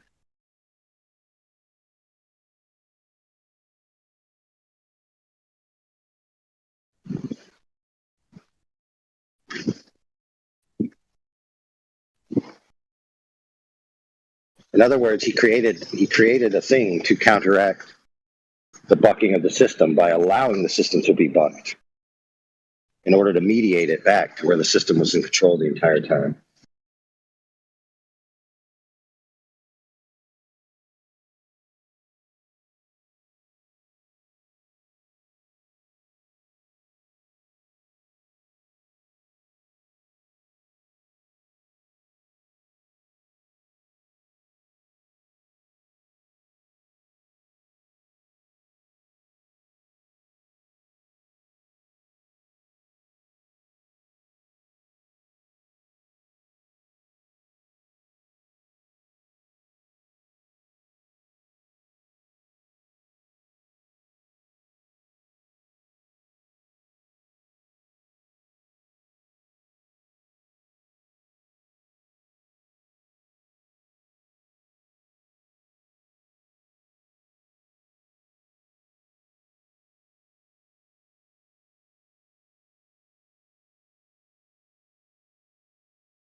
Oh man, what happened? Nothing. It's just been us talking. So. I was hoping that people weren't self-reflecting, whether they're one of the acolytes that's still in control by the system, even though they think they're free, like the people in the Matrix movie. No, I'm looking for a funny meme I saw the James Webb. Maybe I'm sure it's been posted in here before, but where they showed it as a 1980s school photo background. And I think it's I remember that now that you mentioned it. That was an old background. It's hilarious. Speaking of old things, I just saw a car drive by me that has wood paneling on the outside. No way. Restored? Yeah, there's an old restored or rusted out? No, dude, No, it's doesn't look restored. You know, those old Volkswagens, they had the wood panel look on the outside. Like Yeah, a 2 foot strip around the cars, wood look.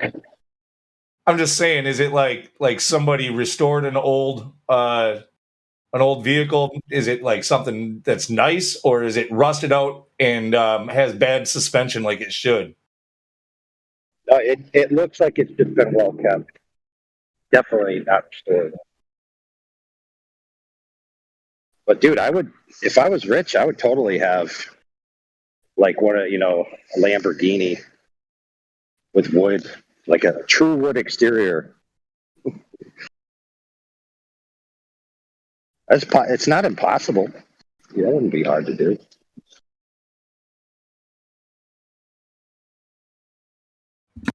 Actually, I'm kidding. Lamborghini's trash. It's McLaren all the way.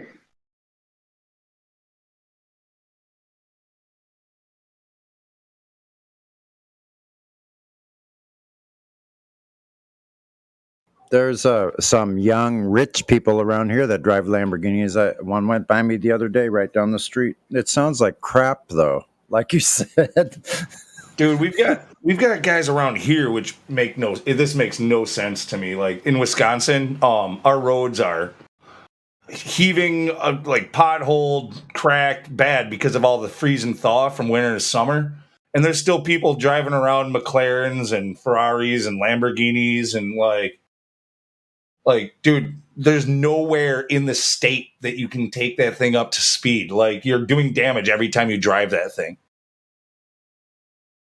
Unless you're going to the racetrack. That makes no sense. Is it like where you have to back in to places? Yeah, dude, they can't get anybody's driveway because of the hump at the freaking end of the road. Like, hey, you know what though? One of them new ones has some pneumatics in it that will actually raise the car up for transitioning curbs. I can't remember which one, but it essentially has a solution for what you just mentioned.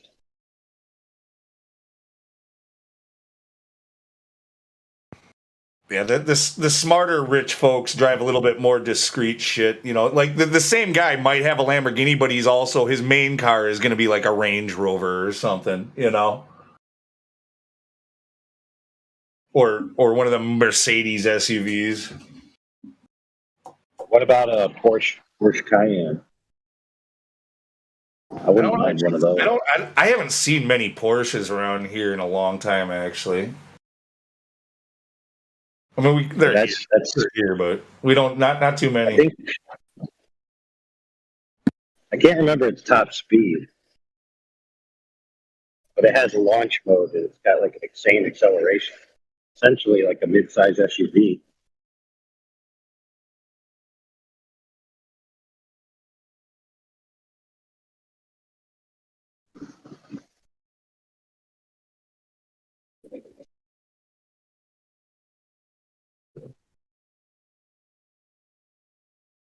That's one thing though, where having an electric vehicle might be good. Like if you had like a full size pickup with the proper electric motors in it, you could literally peel out past somebody with a gas engine race car.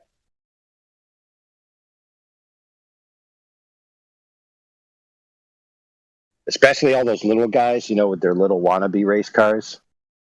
Like a Honda Civic with a plywood fender, airfoil on the back.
It wouldn't be a bad business though. It's like converting trucks and stuff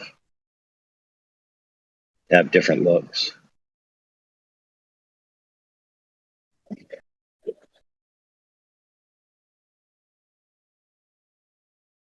So basically, you're kind of like a pseudo car manufacturer, like they do with the up armored cars. You know, they don't actually make their own cars; they just buy stock cars, and then they tear it all apart, put all the armor, put it back together, and sell it as their own brand.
Yeah, this is my favorite one that I found on the James Webb right here.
Ooh, zero sugar.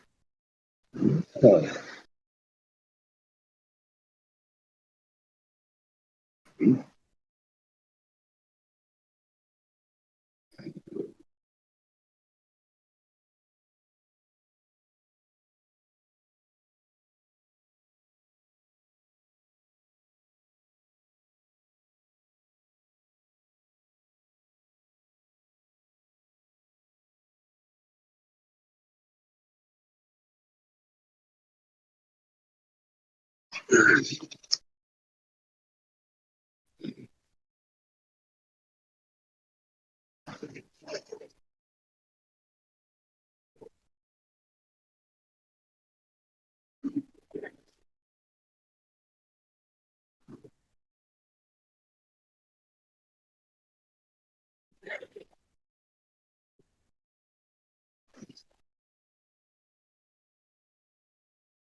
Yeah, AI. I didn't even I missed your comment that you typed about now you can't plug quality headphones into your phone. Great advancements, right? Like talking about that.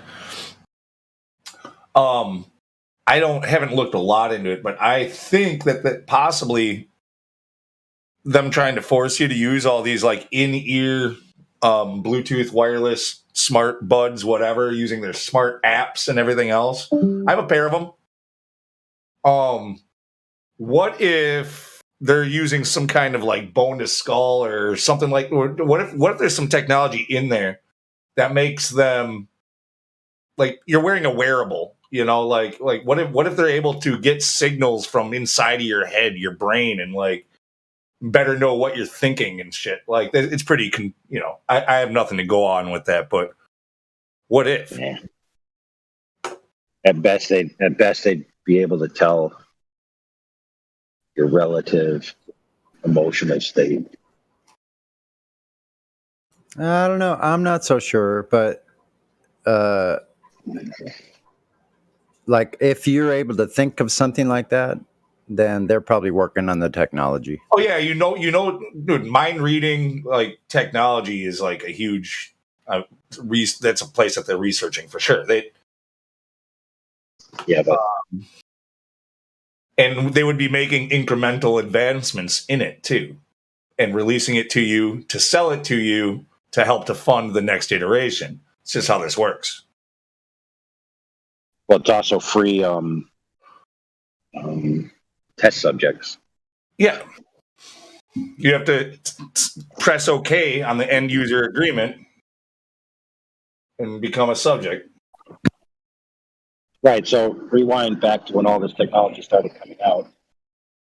People that are involved with it, the big name players, are on record saying that the purpose that they're doing this stuff is because they want to understand human consciousness. And they want to be able to tap into conscious entities that either exist in this realm or in another realm. If you put all of the stuff together over the years, based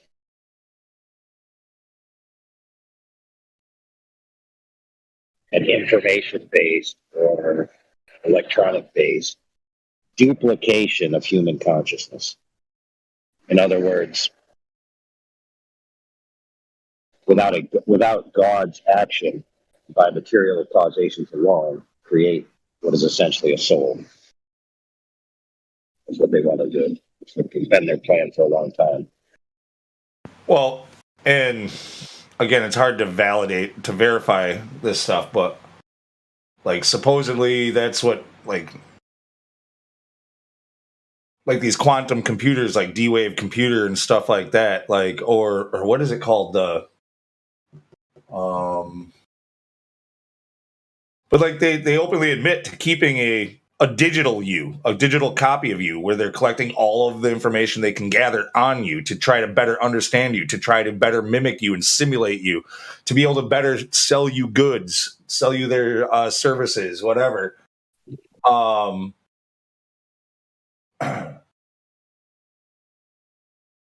Yeah, it's about trying to copy you. That's what it is. And then it gets really creepy if you start getting into like simulation theory and Mandela effect and stuff like that, and you have to start questioning whether or not you've already been duped, and how would you know if you are the dupe? Yeah, Well, that's what I was saying earlier. Maybe a little too early for this conversation. Well, that's what I was saying earlier. It's like, let's be blunt with each other. People come here, they think they're truthers. They think that they've been seeking truth. When really, if you listen to their story, every single truth nugget that they've ever come across was handed to them by some mainstream organizations. They didn't wake up one day and say, "Oh, I'm going to go seek truth." No, it was given to them by essentially the media that they consume.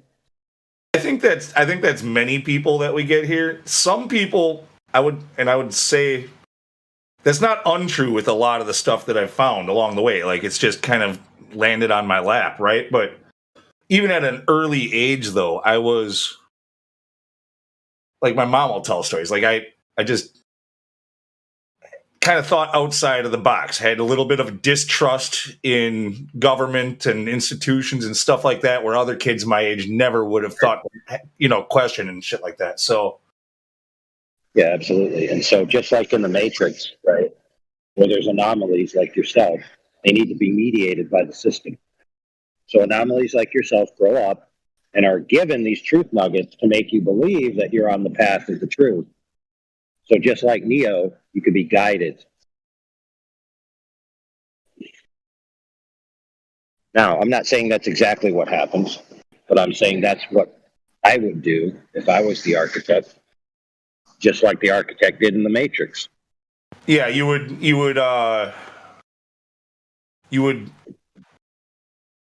play on a person's characteristics, like and try to use them naturally. Like, you would make them think that they did it, or that they thought of it, or that like they discovered it.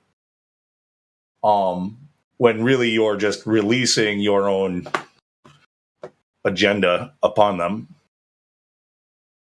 Yes, and it works both ways. So, for example, so that, like, the truth, right? So they're led to outlive the truth, let's say, quote unquote, or the counter narrative, quote unquote.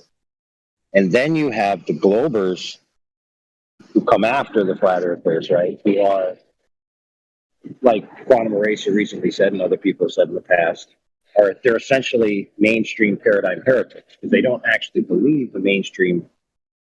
They have their own interpretation of it, but they're anti-flat earthers, let's say. And we're just using this as an example. So they are kind of like a buffer zone between the common man. So you have the extremes being the people who've absolutely denounced the paradigm, right, and gone on to disavow it or come up with their own new paradigm. And then you have the people in like a pseudo paradigm, where they're not going to accept, let's say, flat earth, nor do they actually accept the mainstream status quo, but they're a buffer to let the argument play out, to where the normie will never take it beyond the buffer. Like people like, Kosho and Zanuck and all these kinds of guys. If they actually go against some of the mainstream narrative when it suits their argumentation purposes. And in some way, this allows the normie to see that the argument to be had is just a bunch of retards. Like, yep, the Globers in this argument are retards, the flat earthers in this argument are retards. I'm a normie. I believe the mainstream status quo. I'm one of the good ones, and I'll just go about my day. And so the argument in the battle is contained in a very small segment of the population and allowed to happen.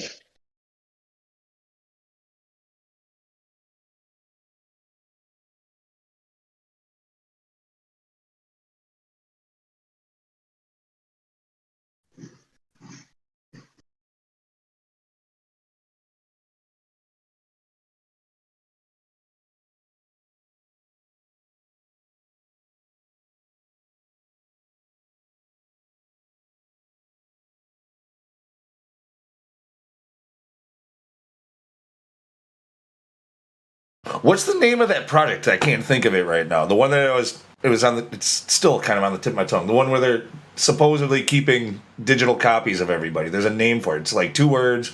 I want to say Deep is one of them or something, but I could be wrong. Like,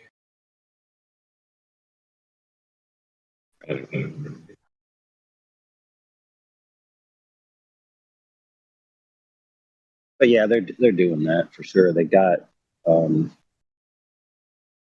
they've got the program where they're constantly logging all human digital information and converting all non-digital information into digital information so it can be stored in a singular location. That's everything.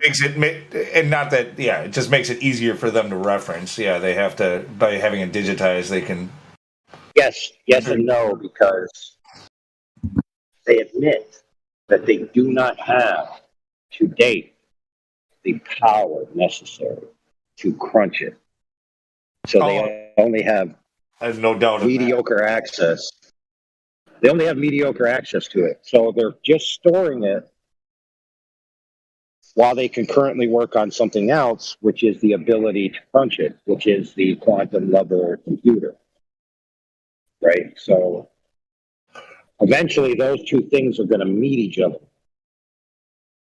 And when this happens, that's when they're going to take all of this information that they've been logging and finally have the power necessary to, divine it all and give an answer for it. So they're basically going to take, a quantum level supercomputer, that where supercomputer isn't even an adequate term. It would be like a omni-computer, essentially. And they're going to attach it to all human data, which includes the argument you had with that chick, which includes your musings to yourself, right, that you said out loud next to a device that was recording you, et cetera, ad infinitum. And also, all humans. Add in there, I when it comes to this conversation, kind of started on like whether or not they're able to read minds, and now I know they'll tell you that they just have you figured out so well how to get you that it looks like mind reading, but they're just really predicting. I don't know, man. I've seen some shit that I'm telling you. There's stuff that I have not said out loud that they know I thought.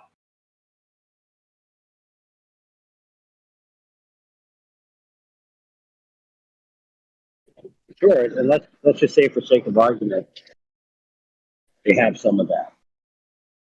It still goes towards the point, which is they have all this stored in a singular location. They're going to give this information to the computer that they create. And they're going to ask the computer, essentially, what do you make of all this?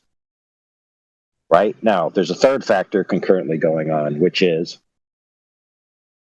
the artificial intelligences that they've tested to be in control of the military, right?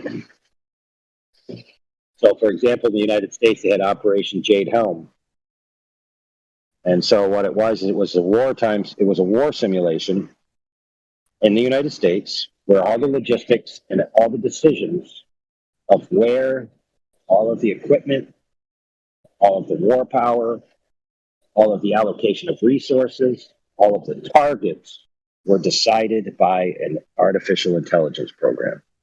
Well, and on top of that, the only reason you would have to simulate such a thing would be if you were planning to go to war against your own people. So this is the thing. So now you need to put all three together, right? You come up with the possibility that such a program would make decisions on a mass scale while referencing the knowledge for the basis of these decisions on human history and human information that goes down to, the conversations you had with people you hate, with people you love, with behaviors that you've done, et cetera, et cetera, et cetera. And you could very quickly realize that, wait a minute, if we give all this power to an artificial intelligence to make a ruling based on all of these things, you essentially end up with the plot for so many major movies in the past, like The Terminator, et cetera, et cetera. It's like, oh yeah, we'll just plug in this AI, which is in charge of the defense grid, and it'll crunch the human information to come up with a solution. And usually in all the movies, the solution is that human beings are pieces of garbage that need to be destroyed.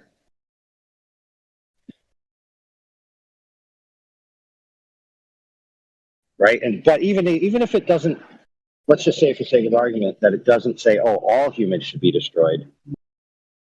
It's going to divine this answer that certain groups of humans should be targeted for elimination because they're the problem. And who are we to argue, since we've made this supercomputer, which is perfect and can make decisions based on all the information? It's like, how can we argue? We're limited in our minds. We're limited in our information. We should trust it. All right, so let's say we're taking orders from a machine. The machine's going to favor people who think like machines. It's going to try to program people like machines. It's doing a pretty good job when you look around you at all the people that are fucking programmed, okay? Like, it favors them. It's going to favor them. For some reason. That's the only way, going down this train of thought anyway, that would work.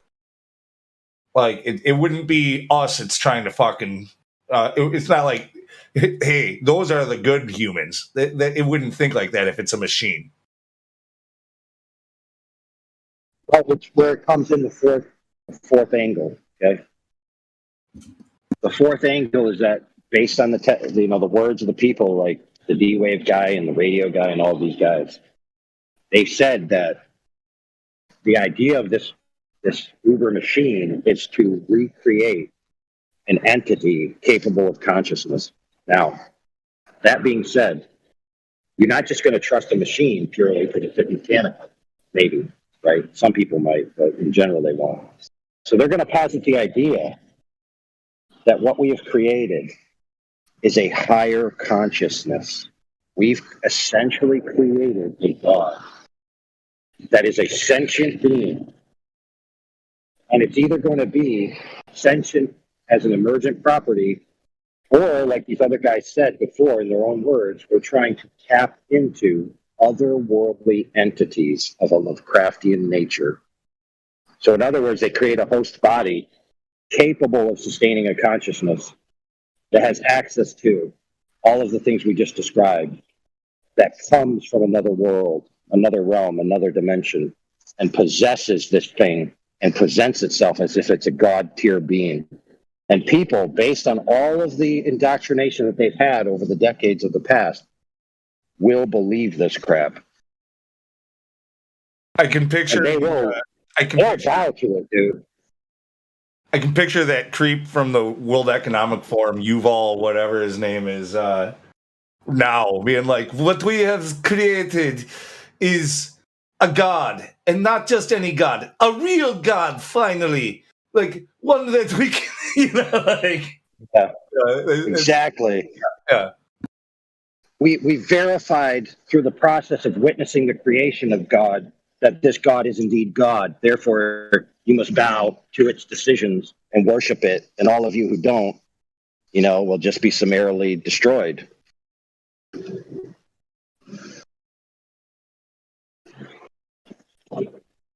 Yes, that's the truth, okay? The truth is that humanity en masse will worship a God that was created in a software program and think that that's an actual God, because we've been so deluded in our minds with materialism and all of this other mumbo jumbo that we think that a God tier being is something that we can create with our hands. Maybe Google will be just a Google operating deity, God.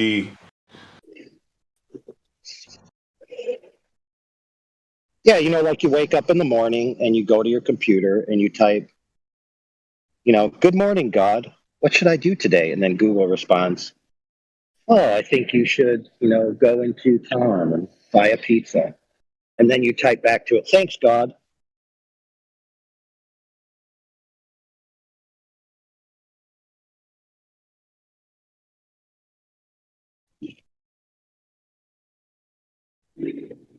We're like, should I break up with Sheila? Google will write back, sure, you can break up with Sheila. You're like, okay, thanks, God.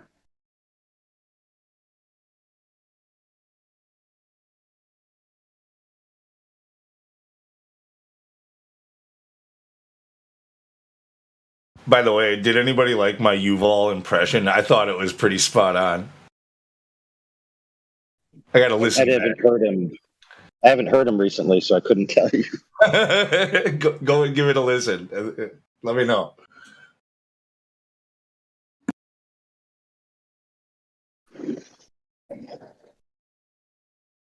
So I'm about to make a biblical reference. So anybody who wishes to be triggered, close your ears. What it says in there is there's a quote in there where it says, I think some people are being confused about their beliefs. And I want to say it's Paul telling them, he's like, hey, do you guys actually believe that things you create with your hands could be a god? Are you that retarded? How can something you created with your hands be the omnipotent being? Think about it. If you believe that, you're stupid. Now, that's a rough paraphrase. It's not exactly the original Greek, but you get the point.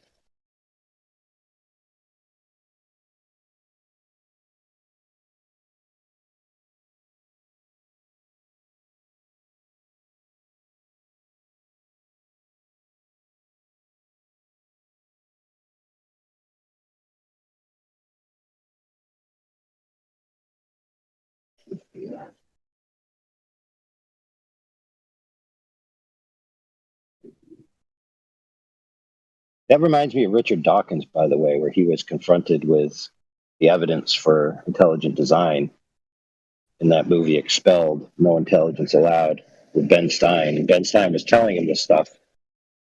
And, Richard Dawkins was thinking, and he was like, you know what? I could concede to the evidence for intelligent design and that this world was created and that human beings were created by an intelligent designer, but only if that intelligent designer came about by naturalistic evolutionary processes on a different planet and came here and designed us.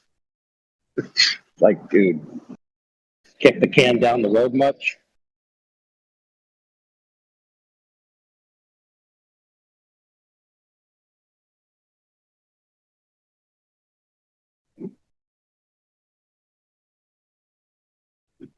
It like defies entropy, right? Like, people will believe that human beings can create gods, which is entropically retarded. But they won't believe that a being of higher order can create something of lesser order. It literally is unintelligible at that point.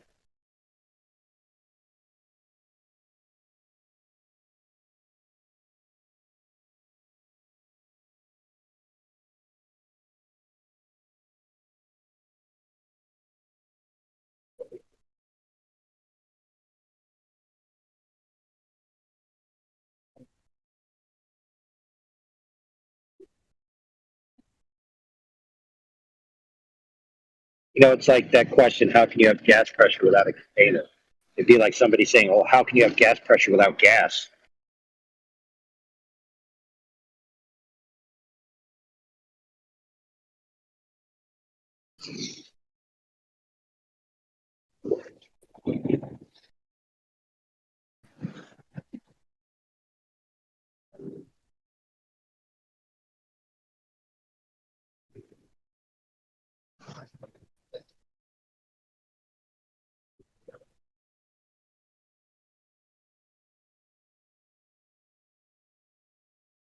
I like that. Levelist, thank you. We've used that watchmaker analogy many, many, many times in here, and I didn't know where it came from or anything. It's good to see that cited. Well, I had to go look up who Richard Dawkins was, and I found that as a link inside of there.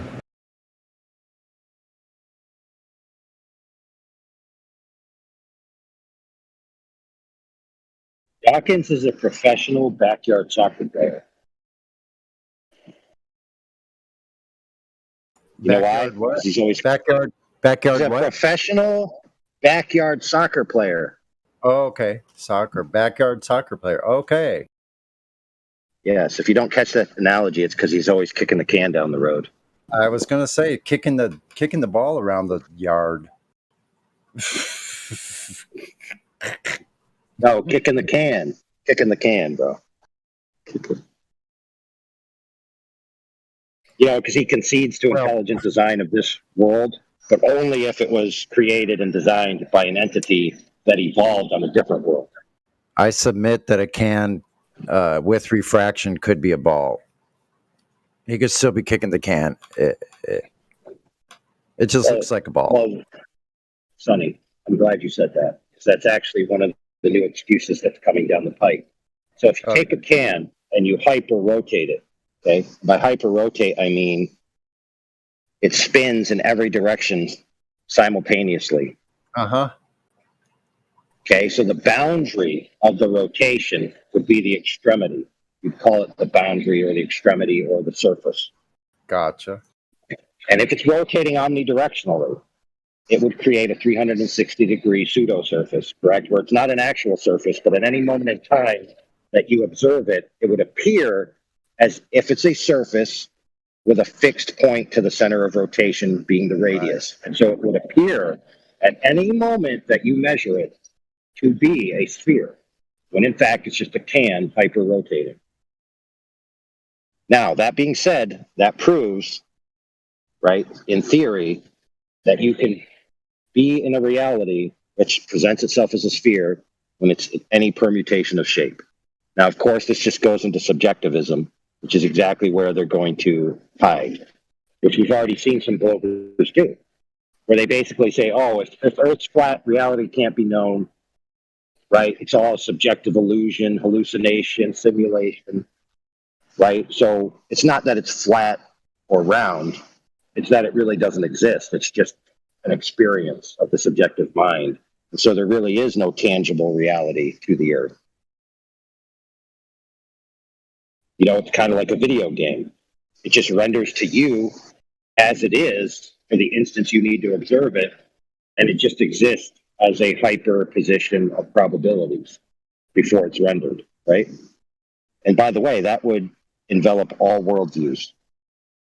So you basically end up with subjective dithering to where all truth is true, even though they contradict each other. It's just New Age gobbledygook, essentially. You know, you've heard, that's your truth. This is my truth. Yes, the Earth is flat, absolutely. Is 100% true to you. That's your truth. And the world is also a globe. That's 100% true to me. That's my truth. You have your truth. I have my truth. And all truth is truth.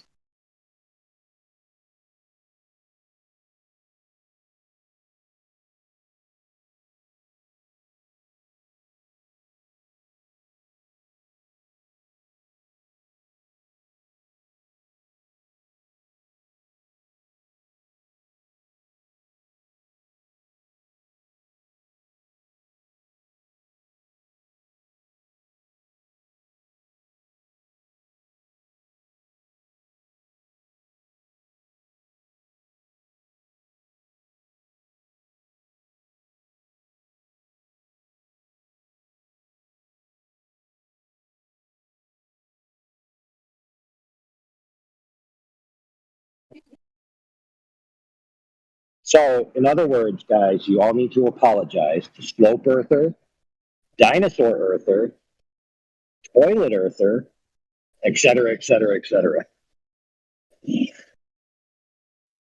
Hollow Earther.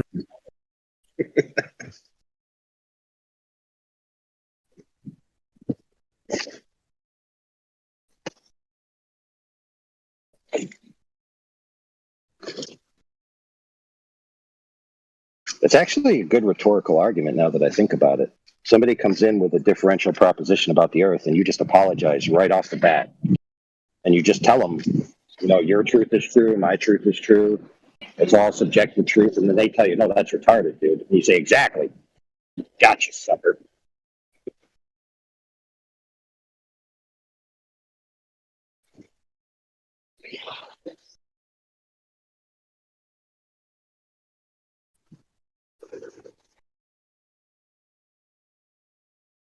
But listen, guys, is what I said that far off from the mainstream? No, it isn't, because you could go watch lectures right now, physicists, etc., talking about the future of knowledge and mankind, and they will start talking about the universe as a hologram, the universe as a mental projection, the universe as an information construct, where it's not really tangibly there, right? It's just something that we observe from our sentient perspective. And of course, a lot of them take it to where they can transcend it, right? So because the reality is a mental construct, just like in the Matrix where Neo realizes that he can start to control reality, they think that they're going to be able to do that in actual reality and eventually become godlike beings through the process of evolution, internal evolution. You know, this is their paradise story. They have their creation story, right? From the Big Bang, all that nonsense, all the way up to heaven, which is them evolving into a god-tier being that can control reality with thoughts. Yeah, so, I mean, when people say that this is all a religion, it is. They have a creation story. They have a moral system. They have, destiny. They have a salvation. They have it all. All the hallmarks of a religion.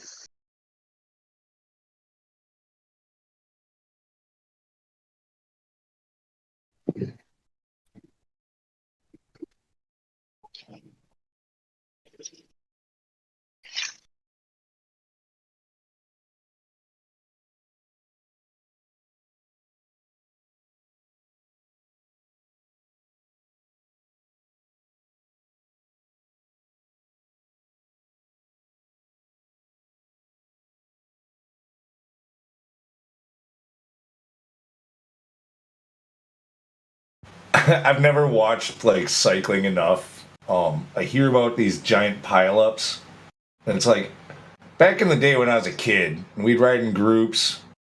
I don't remember getting in any pileups. Like, what are these professional cyclists doing? I'm still laughing.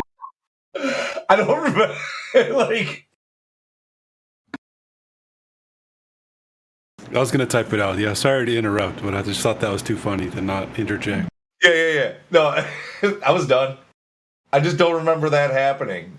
We did it all the time. You're able to react really quickly when you're on a bike, and so I mean, sure, maybe a couple of people, a few people, but like a pile up, like how tight are they racing next to each other? Like, I don't watch enough cycling. They race tight around, like you could. I've watched it before, and they're going around a curve, and they're all in a group. And all it would take is one of those dudes to slip or faint, and the rest of them are going down like dominoes. But when something like this happens, is it like right after they start off where they're still in a group? Because a long race like that, they should spread out pretty quick, right? They thin out. I don't know. That road looks pretty straight to me right there. No curves there. Yeah, it's not like a tight turn or anything. It's a freaking. I mean, that's a lot of people on that road in one spot. Do they not carry brakes because they add weight or something? What's going on? I don't know. I just saw it in my Telegram feed. Thought it was funny. I'm thinking maybe a bunch of them don't have brakes on their bike. They just stick their foot in the wheel when they really need to slow down. You guys remember that one? I don't think it was biking. I think it was a foot race where the one girl, she had like the fastest time, and lo and behold, they found out she got in a taxi and went to the next location.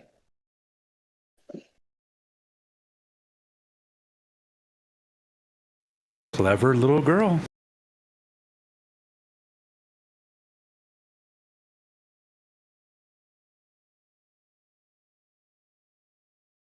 Well, it's not that she did anything wrong.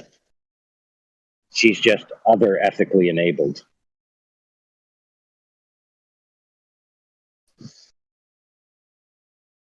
Did anybody catch the Tucker Carlson where he's talking about the residents of Mexico City are getting upset that too many Americans are coming down there and changing their cities, changing their culture.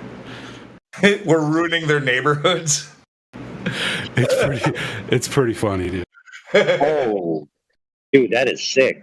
Think about it. Quit coming here and making our places different. Then the people won't want to leave and go to America, and then they'll stay here. Of course, he turns it into a left versus right, but it's funny on multiple levels, actually.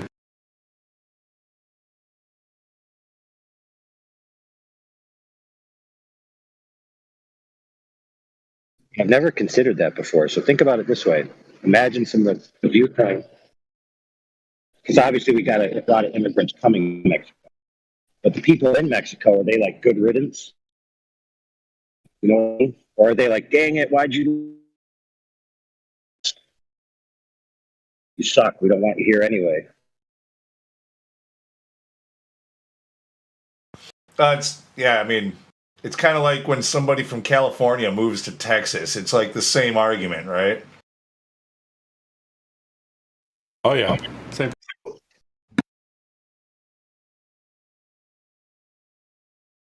Well, I definitely want to bring in their ideologies about homeless people from As if there's from the East Coast. As if there's a state of California in the person, like the person from California. How you have the state of California in you, so we don't want you here because you are actually in the state of California. I'll tell you this, Sonny. There's a few states that do that. Like if you're from New York or from California, you typically take the state with you when you go places. You really do. That's funny as hell. So what if I just don't tell them I'm from that particular place, but every other place? Does that make me only those other places? Yeah, but you see, you're thinking like a rational person, Sonny. I know, right? So their premise is California sucks, therefore I need to leave. But when I arrive where I'm going, I need to recreate the geopolitical. In my mind, I gotcha. I'm following through your robot. How in the world would they change anything? It's just going to be nice for a while until they make it like California, which they left because it sucks. I know, and they use the zero information form of investigation for those suppositions. They have no information, like never been to California, probably never met a California, or they met one and have one biased opinion based on, or something they heard on TV. Yeah, pretty much. No, I'm sorry, Sonny. In this case, we have you Californians pretty well pinned. You have no fucking clue. Yeah, dude. What are you basing that information on, Lou? Just really. I dare you to say that to the people all the way in the north of the state who have been trying to form the 51st state, the state of Jefferson, for like 80 years now. All right. Okay. No, actually, yes. Now we're gonna get real. So, it was also talked about fairly recently about California possibly even splitting up into like 3 different states because the geopolitical climate was so different from place to place to place. I would say 4. I would say at least 4 different states of California. It's really weird. By my... It is a strange place, but you wouldn't know what it's like unless you actually lived here and experienced it for a while. You know, you wouldn't be able to base that decision just on like a 2-week vacation or something, let's say. You'd have a distorted view unless you actually have lived here. Yeah, that's fair. That's fair. But see, the problem is that we're getting these geopolitical issues from the people who complain about the political nature of where they are, with being California, where they live, and they tell themselves, "I must leave."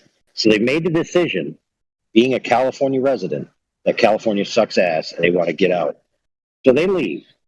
The problem is that when they arrive at places which have a completely different political climate, they start to try to change that climate to be more like the California they just left. And so when the people see that happening, they scratch their head. They be like, wait a minute, you left California because it sucks. or at least you believe it sucks. And now you're coming here wanting to recreate the very same policies you ran from. So what the heck, bro? Now, see, if that's happening, I can understand. Now, for instance, I lived in Washington State, and there were a lot of Californians moving to Washington State when I was living there in the 90s. But it seemed like a totally different thing. They weren't really trying to change it to make it more like California. They actually wanted to get away from it, and were making it like more of a homestead, like a totally different kind of lifestyle is what they wanted, and that's why they moved there. I just want to also let Texans know that they're not completely left out of that stereotype I made earlier. Like, you guys do the same thing as New York and California. When you go places, you're like, that's true. I'm Jeb. I'm from Texas. You can tell from my hat and my belt buckle. And let's call out the Texans. And I'm going to just get real loud and tell y'all I'm from Texas, and I love Texas. I'm going to be shut the fuck up and sit down and listen to this blues.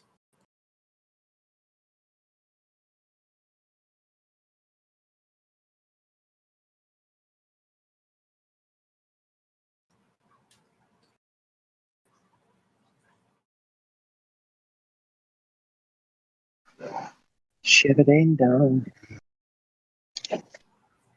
There's still enough time in the day to call out Texas. Shoot. And then if I'm going to do that too, I'll even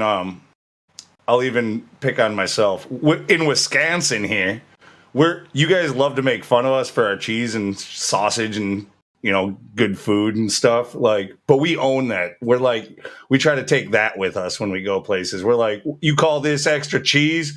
I'll show you extra cheese. You got to come to Wisconsin. Like that, we do that shit.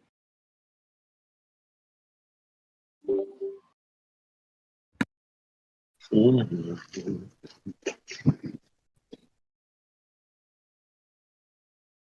see, that's a problem, though. It's like, you know, they call it like a melting pot, America, supposedly. But if you homogenize everything, then there's no spice left in the pot. It just becomes bland.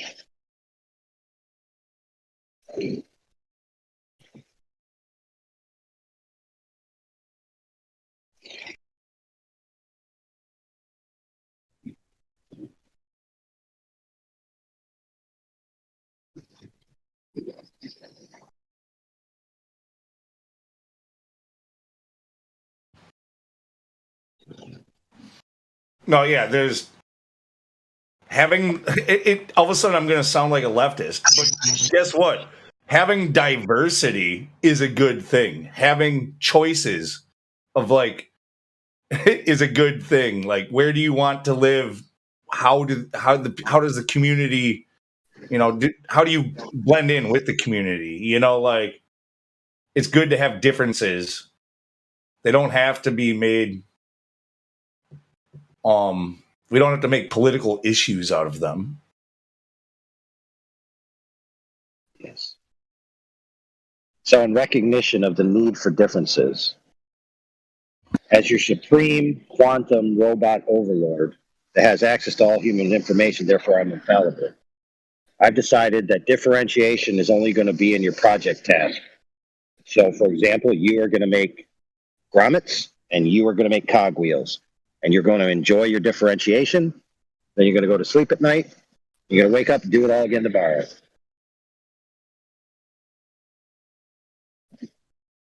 Dude, so yeah, diversity was a decade ago or 2 decades ago like a huge key word. It still is used a lot with the left, but like everything that they actually do with policy, it's not about diversity. It's why we have memes about, you know, being just a part of the system, you know, like you just listen to the media. And I don't know. I'm thinking of like those black and white ones that are sketched really bad with the guy with the glasses or the, you know, what's the ones with the, you know, the earth is round, you know, like everybody's speaking into his ear, you know, like it, like you must assimilate all that, you know, it Isn't diversity an old wooden ship? It's probably could be. And I'm sure some ship has been named Diverse. I think it was I'm pretty sure it was a safe ship.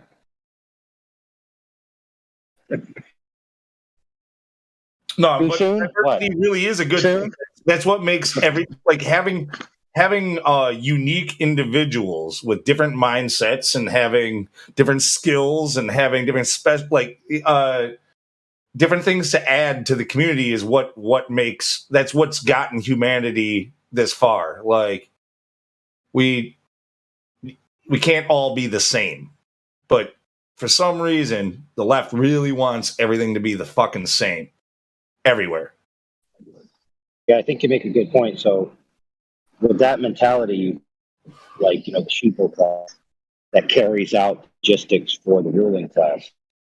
But the ruling class being limited and limited and limited down to a smaller and smaller number decreases the amount of permutative thought, right? So you actually end up with less computational power. Okay, so just like any computer system, you're limiting the amount of progress and technology and capability that humankind can have as a species, where the processing load is spread over multiple processors, right? Being human minds. So, yes, we've reached all this technology, and they now think that since we've attained all this technology, we could start culling the humans, we could start limiting the processing power, and then this few people, right, who are probably inbred losers, whose brains don't even function right, they're going to make the decisions for all the masses, and somehow we're still going to maintain technology. I mean, get real. That ain't going to happen. I've got to get real retarded real quick. I've got another analogy that could be made. Let's say you've got an immune system that's been built up for thousands, if not millions of years, and it's ready to adapt and change, and there's special tasks for certain things. But then someone came along and reprogrammed all of that because they thought they knew better. And then something bad happens, and you've got all this whole system working only in one way together, and nothing with something new to adjust, to change, to adapt. Like that could be a bad thing for that organism, couldn't it? That's a good point, because we were talking about carbon offsets earlier, and a lot of these people talk about salvaging Earth, right, for future events. They, in their math, are willing to, when they change the energy dynamics, have an acceptable amount of human losses. So in other words, when you transition the energy system, a lot of people die off, right? And they take this amount of people, let's just say, for example, it's 2.5% of the population. They say, okay, if we train over the next 20 years, 2.5% of the population will die. But that's acceptable because the goal is greater than. You see how it's easy for us to say, when they're doing their mathematical matrices out, if this goal we like, okay, that many people die. But this other goal, no, we have to pretend like we care about people dying.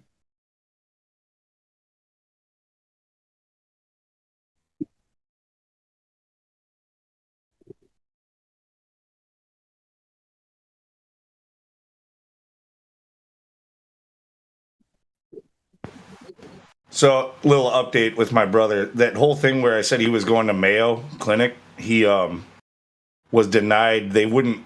It was too risky to transport him, basically.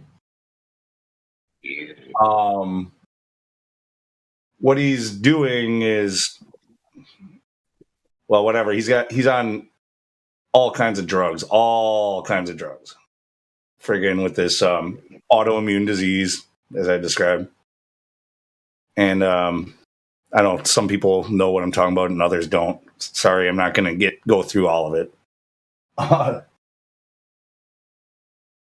But yeah, it's just the same shit over and over and over again. They have no answers. But the drugs, luckily, my stepmom has good insurance and he's covered for still like another 6 years or something like that.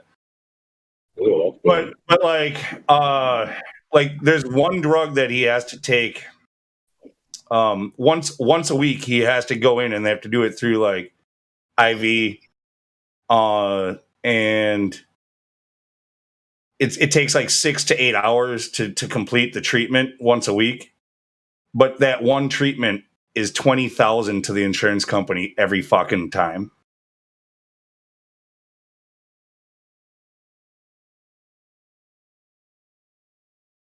Ooh, man, that's a lot of cheddar.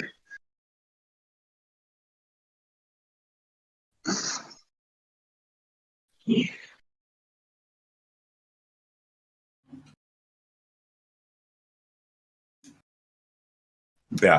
So I mean, it's like one of the many drugs he's on is $20,000 a week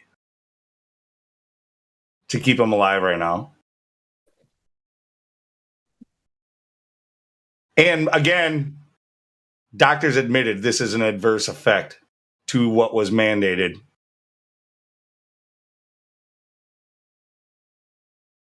Is he taking the one that Rob Skiba took? REM something? I don't know anything about Skiba's case, honestly.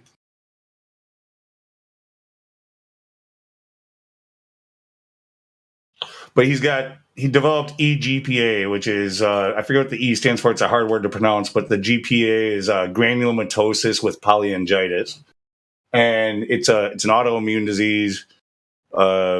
He's got blood clots. His kidneys are failing. Yeah. His lungs keep filling with blood. He's on steroids that they hope to lessen over time. He's getting. I want to say it's remdesivir. It's something with an R. It's something like that. But that's that one that costs like $20,000 each pop. I mean, I know the name of it. I just don't know if YouTube wants me to say it. Yeah, it's not that. I don't think what I said. It's something close. It's anyway. It's yeah. Nobody can really go near him. Like if they sneeze or cough, like he has no immune system right now. So like, now all of a sudden masks are a real thing in my life. If I want to go and see him. Which yeah.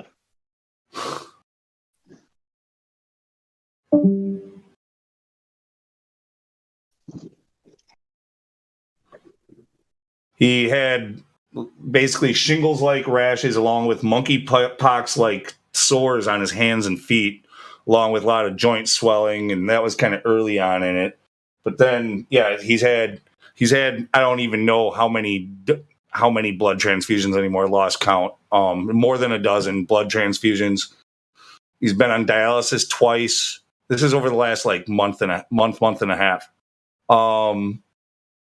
He now with the blood clotting. Okay, so like his blood's way too thin because of all the transfusions and dialysis. For them to give him blood thinners because they're afraid that that's going to make his lungs fill even faster with fluid. The steroids are supposed to help to slow that. But now he's got blood clotting in his like arms and legs, like bad, like where they're worried about like a 20-year-old having a fucking stroke or heart attack, right? And like, so they need to thin his blood, but they can't because it's already too thin.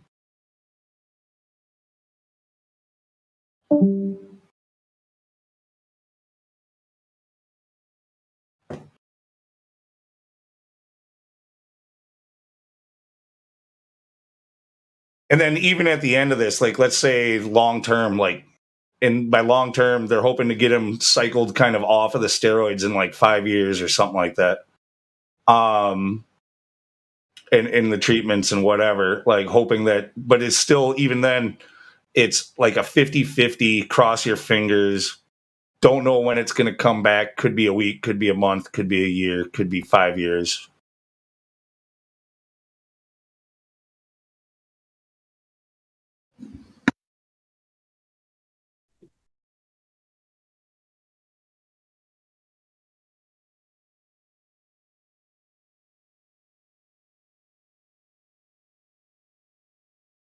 So that's my update, risking the whole server for something that's very fucking real. I think I phrased it in a way that should not get any strikes, but, you know.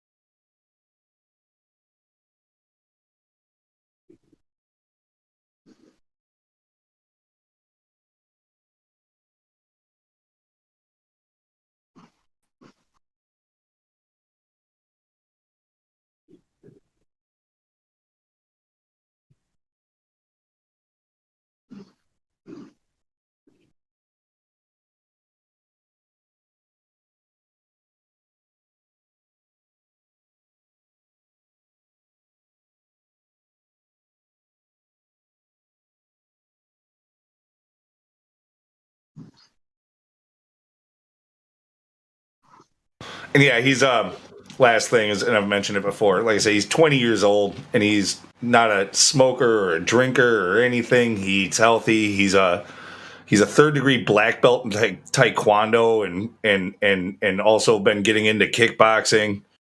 And he's like 6'3", like 200 and probably like 5 pounds or something like that. Like he's thick. Like this dude's. He had nothing wrong with him. Nothing.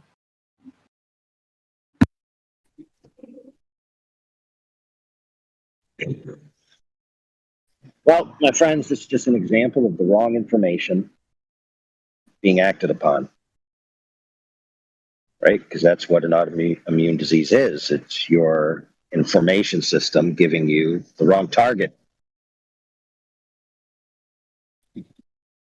Yeah. Oh, yeah. That's another thing to mention too. So, like, yeah, his immune system is trying to kill him. So they're trying to suppress his immune system. That's part of his treatment, is like stopping his immune system.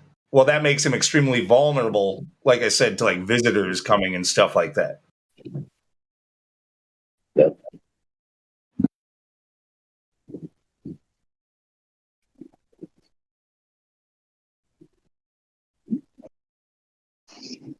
Yeah, so this was actually a bioweapon that was designed, and I'm not speaking about your instance, I'm speaking about a different thing. There's a specific bioweapon that was attempted to be designed, and the target was mosquitoes. And how they were going to do it is they were going to introduce a spliced genetic code to the mosquitoes via CRISPR tech, which is a genetic insertion technology of some kind, altering something within their genome that when they got their hump on with the female mosquito, that it would cause all the eggs to be sterile. Thus, in a few short generations, it would wipe out swaths of mosquitoes in an area, because nobody would be able to have babies anymore. Right? So, in principle, they were working on a technology that would directly destroy a population by using the population's own genetics, altering the information, and causing the information to put out a false output. Right? Now, if you scratch your head long enough, you could draw the analogy that it's possible, in principle, to do the same thing with humanity. Should you so desire to cull the population to a desirable amount that's tolerable to you. You know, like you don't want those pesky mosquitoes, so you're going to inject their population with a DNA alteration as a bioweapon to destroy them. And then you got these people who are on record saying that we need to get rid of lots of humans because we're putting our precious Mother Earth. So draw from that whatever inferences you will.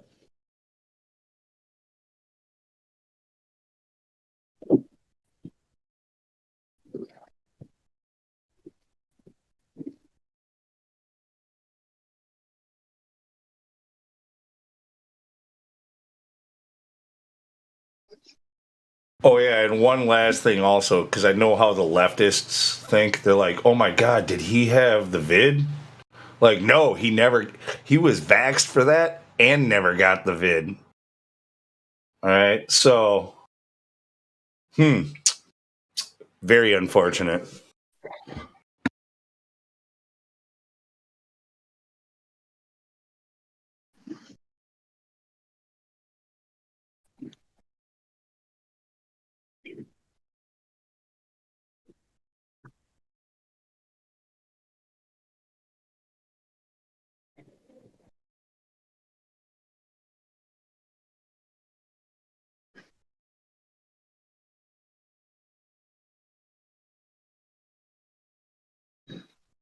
Yeah, so let's just sum that all up with one big statement, which is these people being all of these groups, which also includes heliocentric zealots, they essentially just hate humans. They're misanthropes. That's what they are. How would they ever see it that way, though? Like, they're completely brainwashed. Like, you can't say that and get through to them. They'd say, no, you are.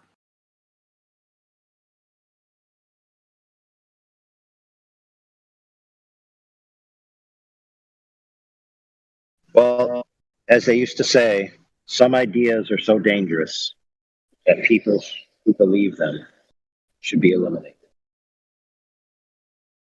Right? Now, dangerous to what exactly? A lot of them, their point of view is some ideas are so dangerous to the earth, right? And they put the earth on a greater moral status than humankind. And so they're willing to, in order to save the earth, to kill millions upon millions of people.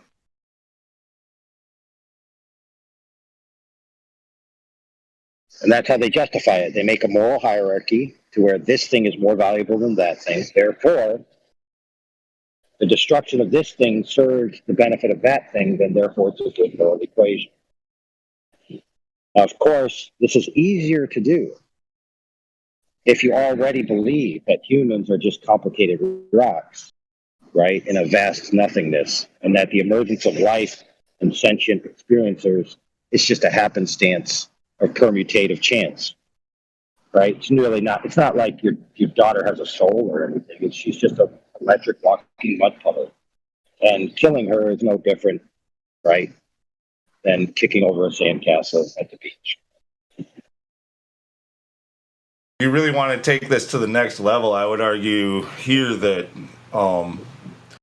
even with what's the right word for it? The people who want to mix with machine, there's a lot of that going on with this too. The transhumanism. That's what a lot of this is about, actually. But people never talk about that aspect of it. It's a little too over the top for most, I think. Well, I was just going to speak like I said earlier. We did address that earlier, where they believe they're going to evolve into a bodiless consciousness floating energy.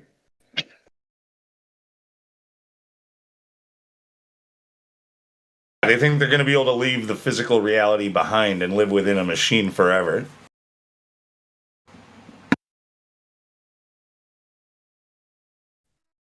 Go ahead, friend. Well, I was just going to say that not the people that support this ideology, but I'm talking about the people that are the progenitors of this ideology. You can go back into their scripts, close to 2,000 years now, in their own writings. They state that there's only one race, and it's them, and that all the other, what we consider to be races or types of humans here on Earth, are all subhuman. We're mixed in with the cattle and so yes, on. Exactly. No better, no worse. Exactly. It's the oldest trick in the book. Humans have value, obviously. Humans should not be killed, obviously. Therefore, you're not a human, so I can kill you. The chosen ones.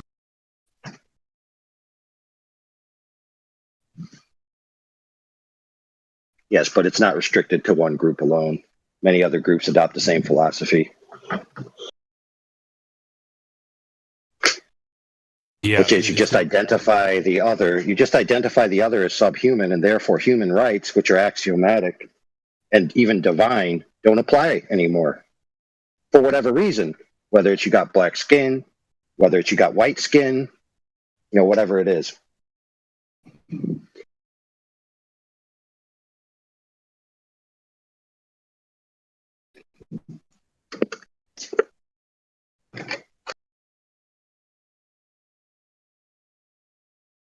Oh, by the way, there's some of that going around in the flat Earth community. By the way, just so you're all aware. Wait, okay. What? We just talked about a lot of crazy shit of what? Well, people think, erroneously so, that the flat Earth is a harmonizing truth. That people who are under the umbrella of the flat Earth truth are brothers. Okay, my friends, that's false. Okay, within the flat Earth community are people who posit the idea that the history of the world is false.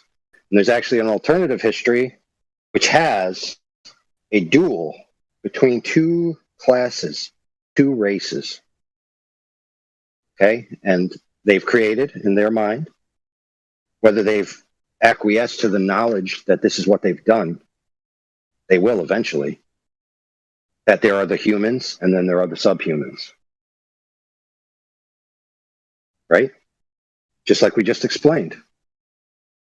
Yeah. One such example of this. But that's divide and conquer over and over and over again. Yeah, we're always yeah. Absolutely. We're always subdividing groups. So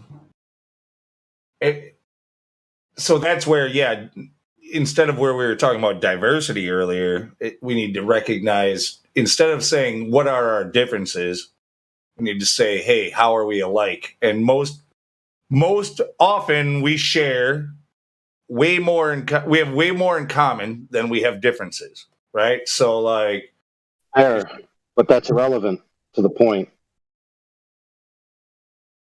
Let me tell you why. So you find this entity being what you believe to be a person that has 99% similitude to you. However, they are not on a base level a human entity. They essentially mimic a human, right? Not only are they subhuman, but they're other than human.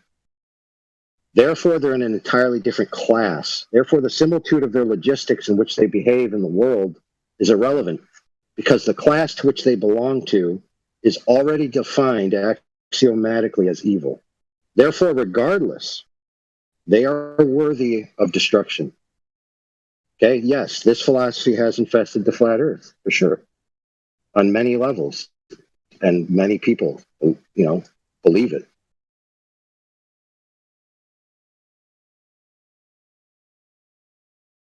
Okay, so essentially they believe that there are real humans which have true souls and are capable of salvation, whatever that entails, whatever that means, or redeemability, however you want to call it. And then you have this other class of entities which appear to be human, but in fact are not human and are irredeemable and evil at their core and are worthy of destruction. I guess at this point I would have to ask you to define human. Like how do you say this person is inhuman in his behavior? How about behavior? It's not even the behavior, though. Is it about? Is there a code? Like, how can you test for this? Like, are you human or not? Well, this is the thing, is that each group that does this philosophy create a test upon which you fail the test. You are self-evidently not eligible to be a human. Now, this test might be whether or not you belong to a particular race. That's happened in the past. This test might be whether or not you acquiesce to a particular philosophy. That's happened in the past. So they just apply the test to you, right? You fail their test that they created, which somehow they're the arbiters of this test anyway, which who gave them that authority. And then they just classify you. So you're agreeing with me. What I'm saying is we're all human. It's just that many humans are victims to them. Their bullshit. Fair. So see, me and you believe we're all human. Okay, that's fair. What I'm telling you, there's people that do not believe we're all human. and they create arbitrary tests. I'm aware of that. I pondered that. Like, could NPCs really be a thing? Like, people act like that, but no, they're still human beings. Because, like, it's really easy from afar to be like, I ran into this one person that had to be an NPC. Oh my God, they were so triggered, blah, blah, blah, blah, blah. But that person has a family and has gotten into real conversations that were probably in depth, and you know what I mean? Like, there's substance to that person.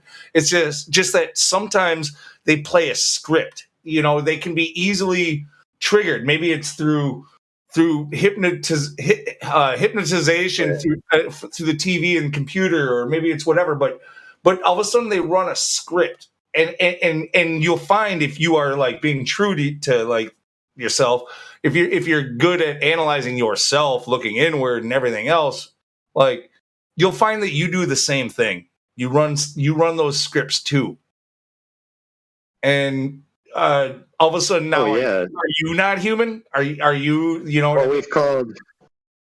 Well, we've classified that as the Mr. Smith effect and the Matrix movies. You know, obviously we're talking about the Matrix movies a lot today, but they're great foils to explain these ideas. You know, where he basically explains the woman in the red dress, right? He says at any moment, any person in the system, whether they know it or not, will, based on programming alone, defend the system and essentially become an agent for the system in that moment. Whatever system it is, by the way, it doesn't have to be the system. It could be a system within the system. Yeah, but I don't even know what to say when it comes to the extremes of this. I'm not talking about people on the street anymore. Now I'm talking about, like, you know, some of your anti-flat earther guys that we run into. Like, that's one hell of a fucking programming job they did to that guy. You have to be and name any one of them. You know, you're McToon, you're fucking you know, I don't even pay attention to these guys anymore. Whatever. Like, they're all losing. Yeah. Can I give you an example from recently? Okay, so a salient example. Okay, so John, being Mr. Refracted Curvature from FED, Nathan Oakley's show, put out a challenge that he would go on, you know, challenge any globe earther to debate him on, you know, the, what's it called? Celestial sphere model being used as necessary for celestial navigation. Okay, now the premise being this: he would concede that the celestial sphere model is necessary, right? Which, in his view, this being John, refracted curvature, that model is based on an interpretation of a flat planar surface and angles to it and from it from the objects in the sky, and an arrangement of those in a model that's able to be used. So from his point of view, this all comes from a flat Earth model interpretation, or a flat Earth in the first instance, to which then a model is created on top of that, right? So that's what he's saying he will concede to, and that the Glober will essentially concede to as well. That being said, Ruhiv took him up on the challenge. McToon offered to be the moderator on his forum, to which John arrived. Ruhiv gave his presentation. John then gave his rebuttal, which was essentially saying, yes, I concede that you got a fix for your position by using the celestial sphere model, which is based on a flat Earth model. Therefore, you used a derivative of the flat Earth, essentially, okay? To which, of course, as being Globers that they are, you know, bucked it and tried to rebut it back. But the key being, in this example, the focus on this: can you get an elevation angle from a curved adjacent, right? That was the question, the crux that they were arguing. So, Mr. Holmes, I can see their argument, what they're trying to say. I'm not saying that it's legitimate, but I know what they're trying to say. Go ahead. Yeah, and it'll be elucidated in this example. So, to which McToon, right, drew some squiggly lines on a paper, two squiggly lines that crossed each other. So essentially a cross shape, but the lines are squiggly. And he put that up to the screen and he asked Mr. John, can you get an angle from these lines? Now, Mr. John attempted to answer the question properly. In the meantime, okay, Mr. McToon was pumping the pace frenetically, like not allowing him to parse the answer. He just wanted a quick yes or no. Yes, no, yes, no, I demand an answer. You know, the classic steamroller tactic where you essentially talk over the guy giving an explanation parsed out. So clearly, if you pay attention, you could hear John giving his answer. So John's answer was this, essentially. You can't just get an angle from those squiggly lines. You must first create a vertex point, draw two straight lines out where they intersect the squiggly line at some point, and you can then get an angle between those two straight lines. So no, it's not a simple yes or no question, which is accurate, okay? Now, McToon said, no, you're wrong. The answer is yes. Now, the point in contention then became, Mr. John, didn't you say you have, didn't you say that you might be an engineer in your field? And he goes, yeah, I'm a this, I'm a that. I can't remember what he said, but it's some type of technician. And he then said, okay, do you need an engineering degree for that? Ruhif was asking. And he said to Ruhif, yes, I have a dual bachelor's degree in electrical engineering and mechanical engineering. So therefore I have 2 engineering degrees. Okay, fair enough.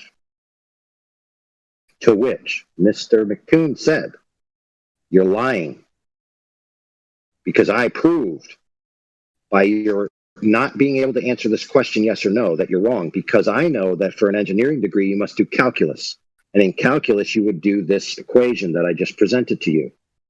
So you're wrong. Now, I want you to put a cap in that. Fast forward to the question and answer section of the debate. Now, Mr. John had already left because he was starting to be ad hommed, and he just said, you know what, if you guys are just going to call me names, I'm out of here. So he left. Now, the question on the table was, can you please provide the proof of getting the angle from those curvy lines? Okay? Now, I want you to remember everything that McToon said and everything that John said.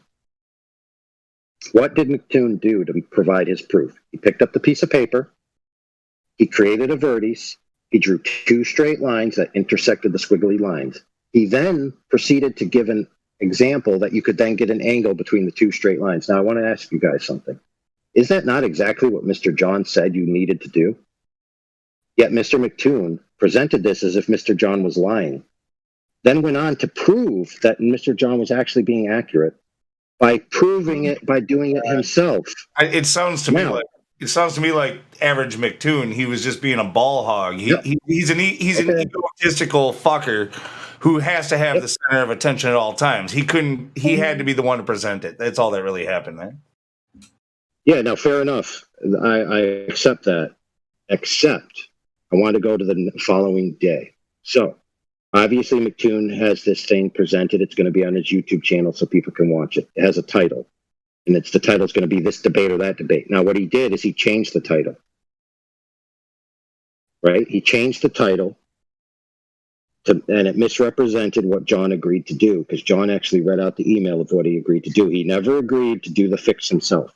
He only agreed to concede that to get a fix, you must use the celestial sphere, which he believes is based on a flat Earth. Now, that aside, that's one thing. Now, McToon decided to clip out another video, about 2.5 minutes, of this interaction where he presented the squiggly lines and demanded a yes or no answer.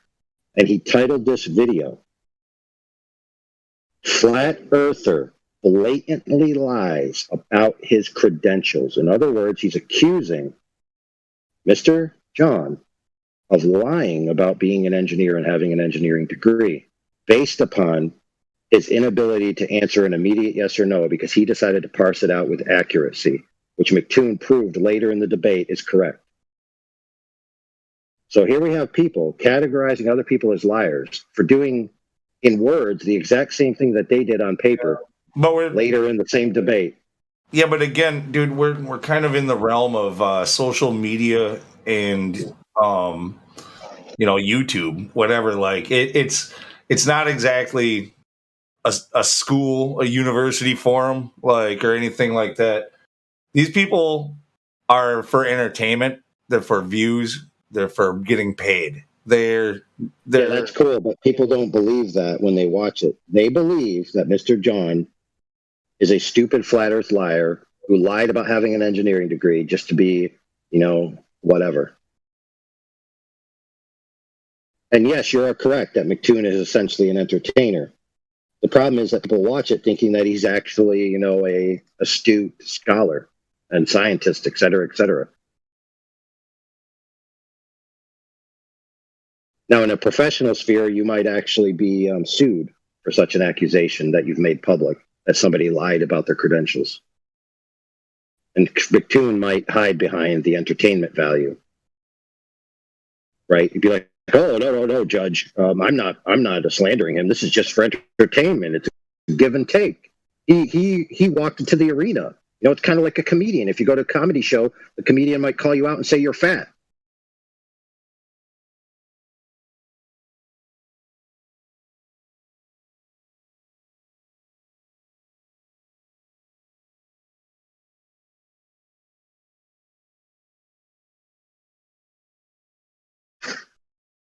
So Mr. McToon has a $10,000 challenge, blah, blah, blah, blah. I mean, I would encourage John to offer McToon a challenge with a monetary value to prove that he's actually lying. Be pretty laughable.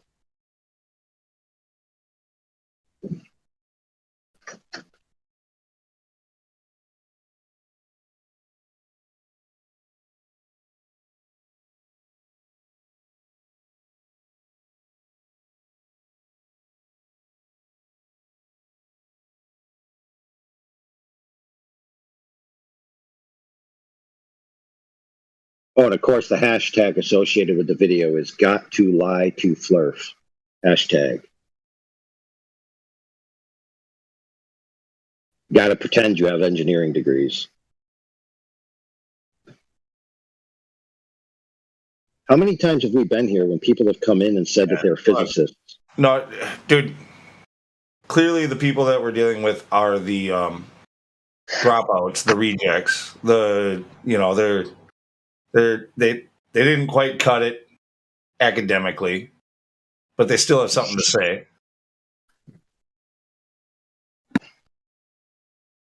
Well, what about Professor Dave, who basically says he hires field experts to write him a script that he can just use for his entertainment show? Dude, he admits to freaking sort of in a roundabout way, admitted to fluffing his, credentials, I suppose. Yeah, like he's not what he makes himself out to be in his videos, and he's aware of that. He knows that.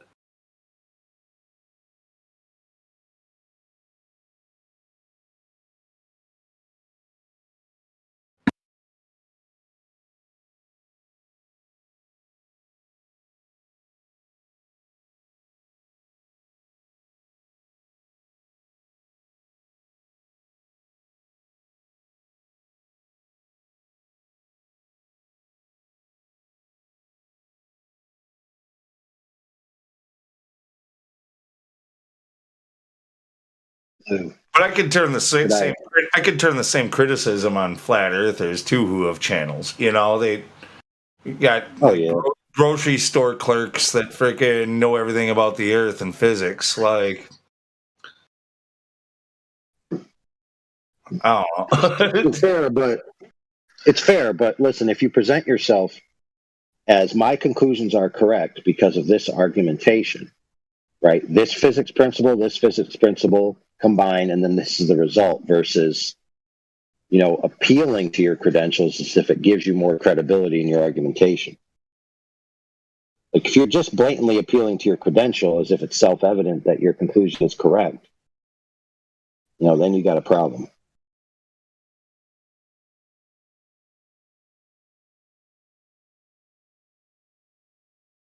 We got people come in here that do that are Globers for sure.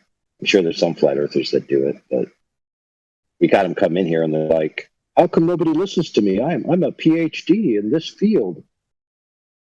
Believe me.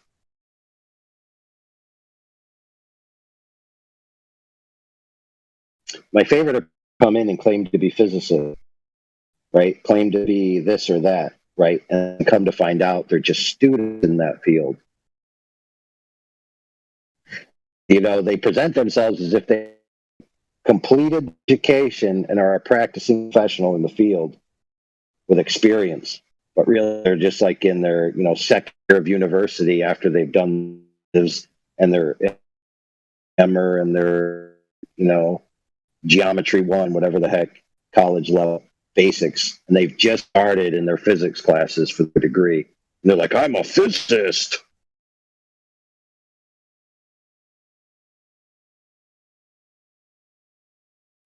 I basically intimated that the other day with Matthew Learns in here, where they're at the point now where they're not even defending the globe itself; they're defending their institutions. They're defending the universities. he started chirping up right away. He took that to heart. Because in my opinion, those are the ones that are the hardest to get to look at this information critically. The higher level math degrees and the higher level science degrees, neither of which do I have, so maybe I'm biased in my opinion. So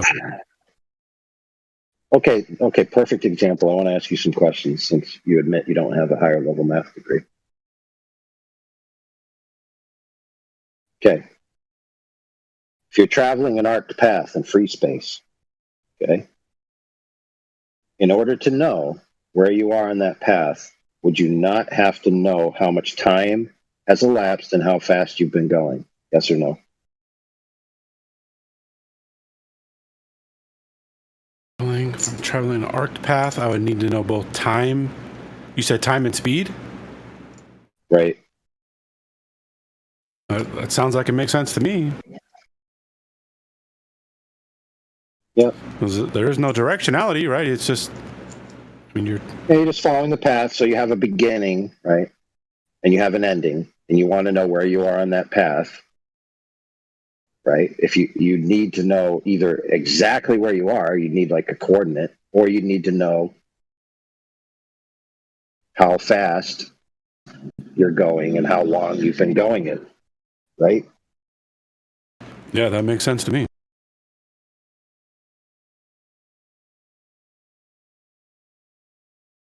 Okay, so you need a rate or something. You need two factors, right? Not just a single factor.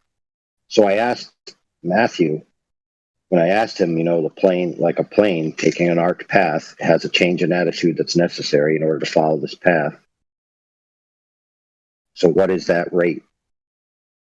And he replied, 0.02 degrees.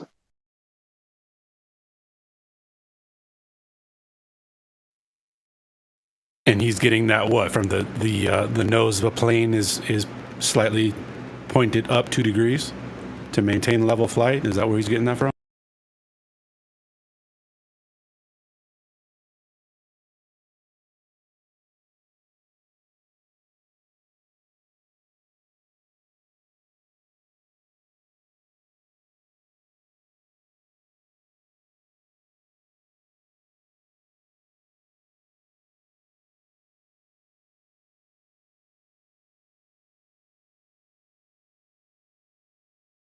So is he just subtracting that from the already positive 3 degrees up angle to achieve lift?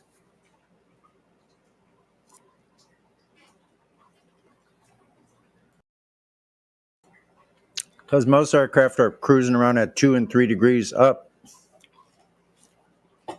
Yeah, the way it got explained to me is that the turbulence on both the top, it doesn't have to be, the nose doesn't have to be pointed up 2 degrees, but if you do that, there will be turbulence on both the top and the bottom of the wing, and they're just eliminating the turbulence from the top of the wing, I believe, by pointing it up 2 degrees so that it just makes flight, makes it easier, smoother. Well, think about that because it's quite like a sail, actually.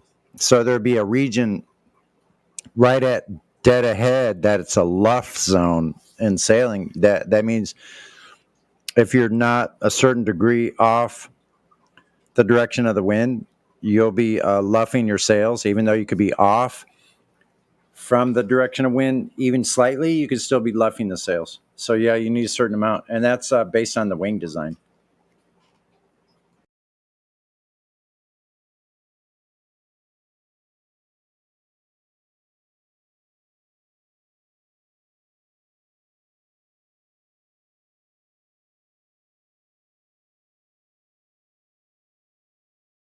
I guess in aviation that would be called the stall zone or something like that.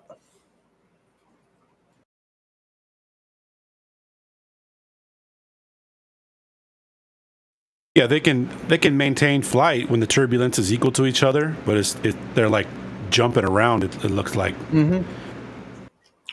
That'd be like fighting against it, sort of like a flopping sail.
You see that meme I just popped in there, Sonny?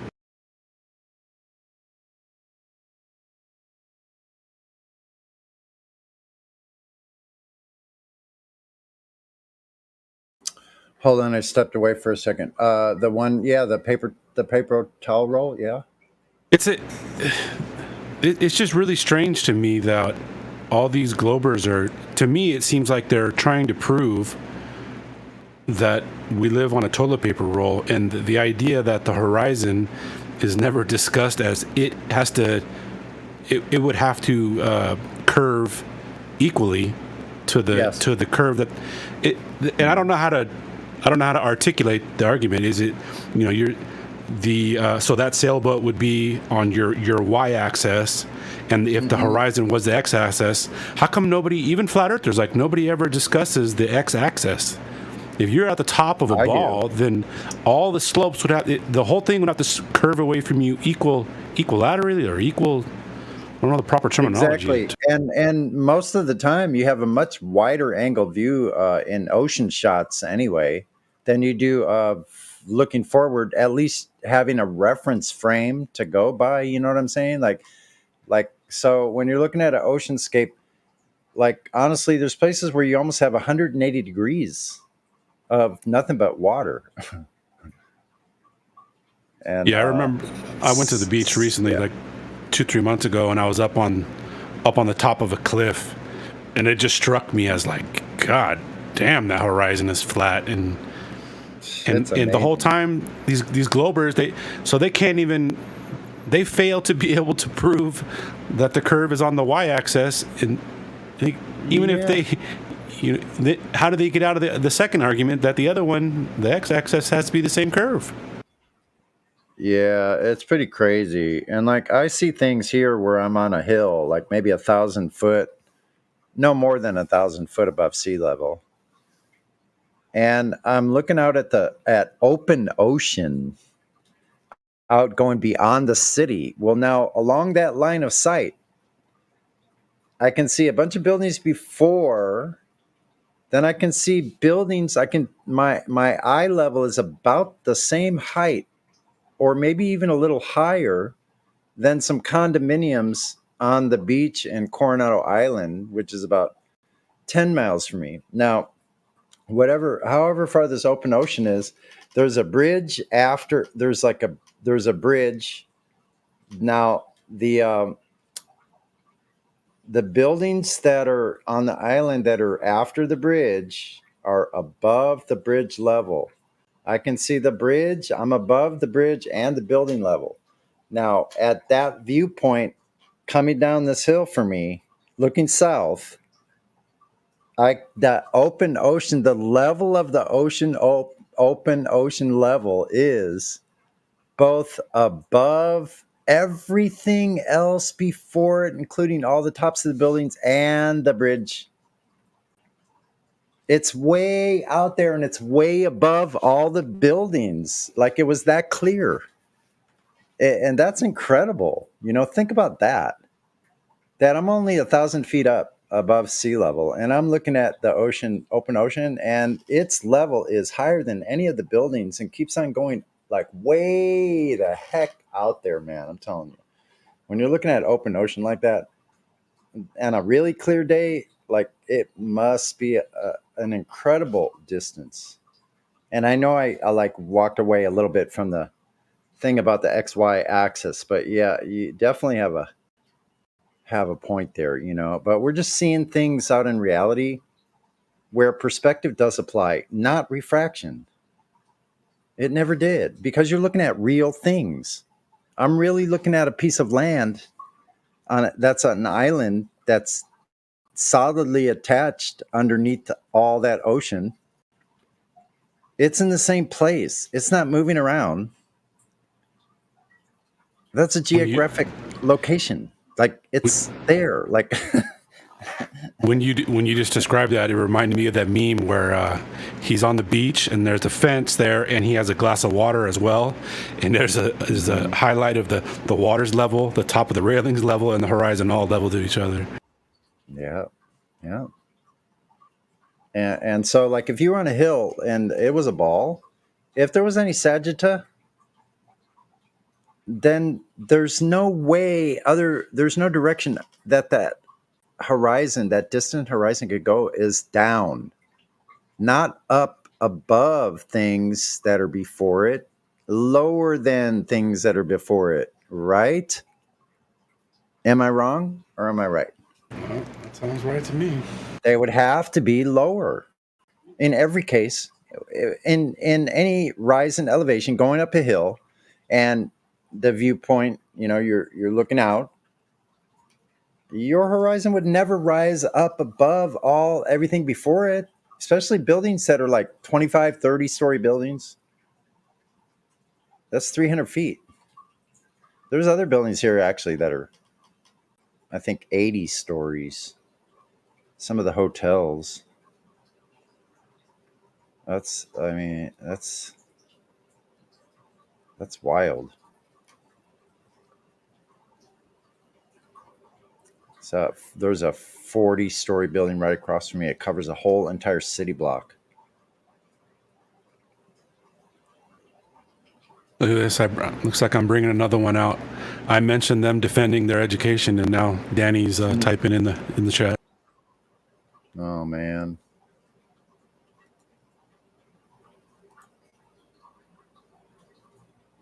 Well, he doesn't have any proof, so that's funny. Ridiculous. I don't even know why. Yeah, I agree with Elijah on a lot of this. I don't even know why we deal with some of these people. If they're not interested, they're not here to learn. They're only to be an anti-flat earther or whatever their case may be. They have no place in my mind. I have no free space for that in my head.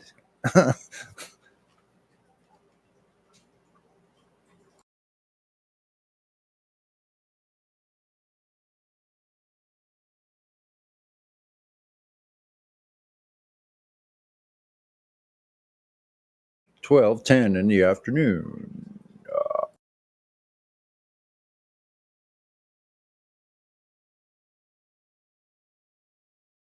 I mean, I remember when I first learned all this stuff, I remember feeling stupid for a while. Like, oh, how the hell did you get deceived? How come you never saw that? Well, I got over it. It took a month or two. I got over it. Right. Yeah, that's a very good point, because I can't understand this clenching, this death hold on digging in on their bias. Like their bias is so clenched. They have that just. They're not letting go for dear life. I don't care what these flat earthers say. Right, Danny? You numpty. Danny, Come on, put man. some damn spaces in your damn paragraph. Come to your senses, Danny. You're old enough now. It's time to grow up. Come on, man. Stop believing these childhood fantasies that globe Earth.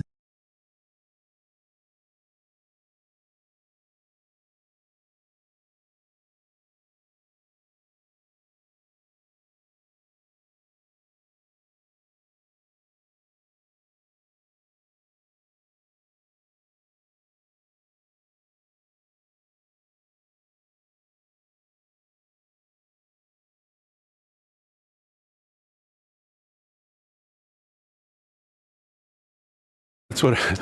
Next time one of these globers come in and they're trying to prove the Earth curve, I'm going to say, "Are you trying to prove a paper towel roll?"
Another 5 gallons of distilled water for next week. Yes.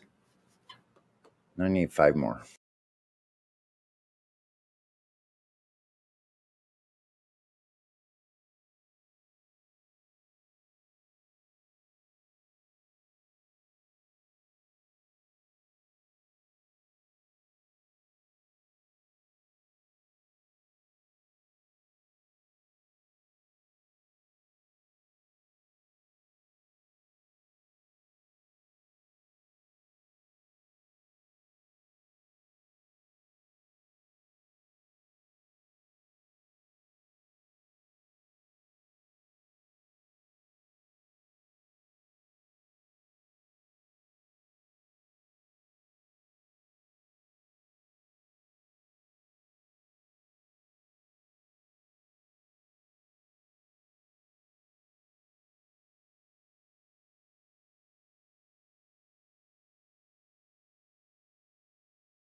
All right, what happened?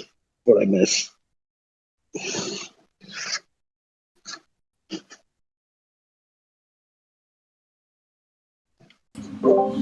Nothing. The entire computer fucking shut down when its operator disappeared. Oh, so you're all actually NPCs? Yeah, I'm just like, oh, I'm meant to make jokes, like stupid jokes. That's my thing.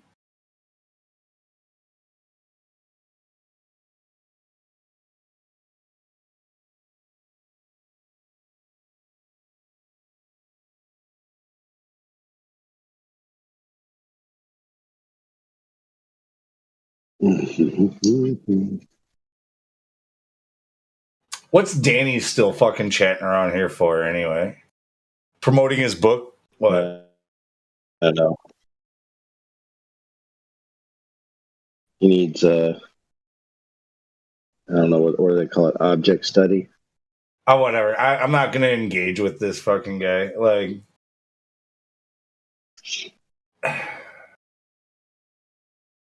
but why is he here? Seriously, he offers nothing to the server in any way other than all he's doing is trying to rape and pillage from the server for his own gain. That's the only thing he could possibly be doing.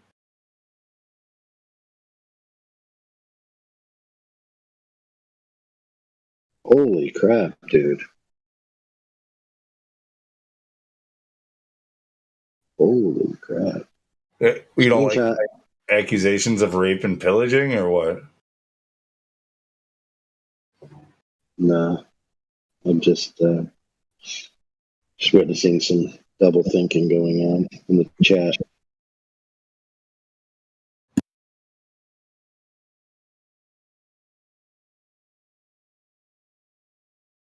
Danny, let's be clear. Nobody here likes you.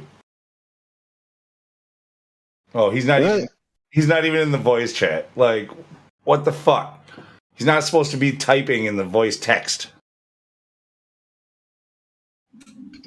Well, we've updated that since we removed the... Yeah. He's clearly not paying attention to the live stream either. He's here just to be a fucking piece of shit. That's it.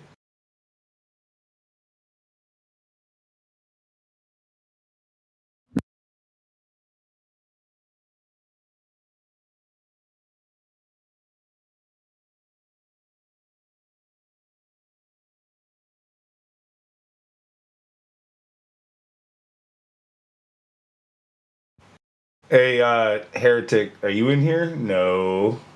Okay. I'm going to let you guys know that you guys are going to take this to Cogdis VC.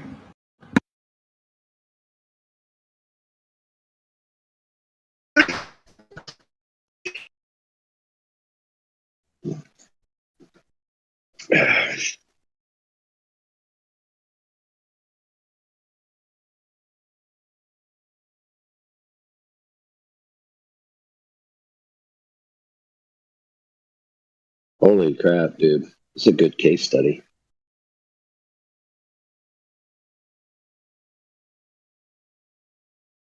So Danny quotes, "Flat Earth is a cult. Flat Earth itself as a proposition is a cult."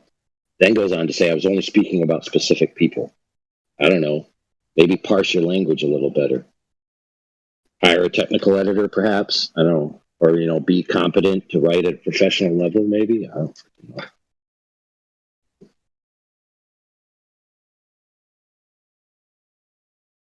Get in touch with Professor Dave. He can recommend some people to work with. I do like the fact that whatever people type in here, I have, regardless if they try to delete it or not. Comes in handy quite often.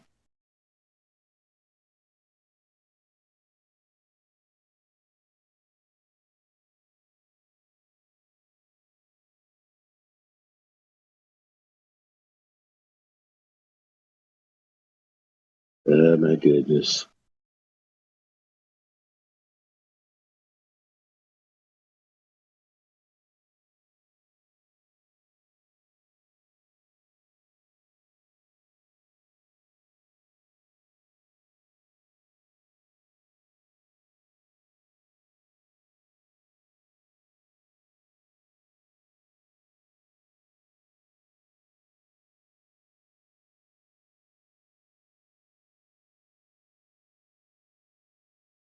I guess it's not entirely fair to accuse some of these people as being weird for being a glober but hanging out in a flat earth server every day, because there are certain flat earthers that hang out over at Gem Panda seemingly on a daily basis.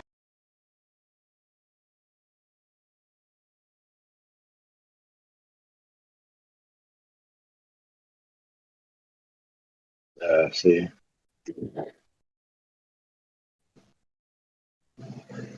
Well, now we got a disjointed conversation.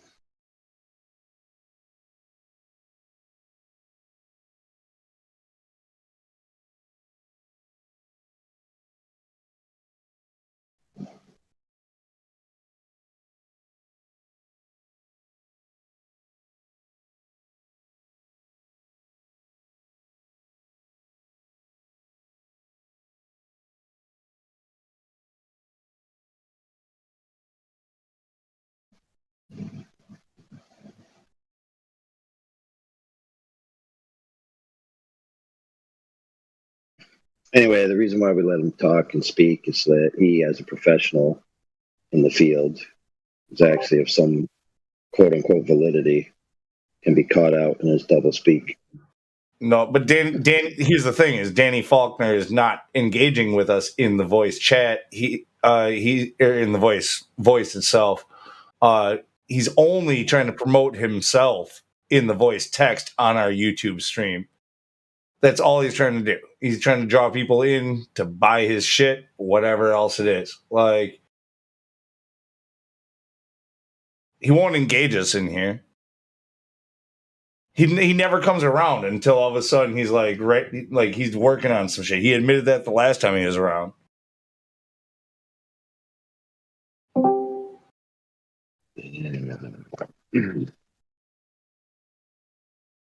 Lou, I talked to him for about an hour in a live chat last night.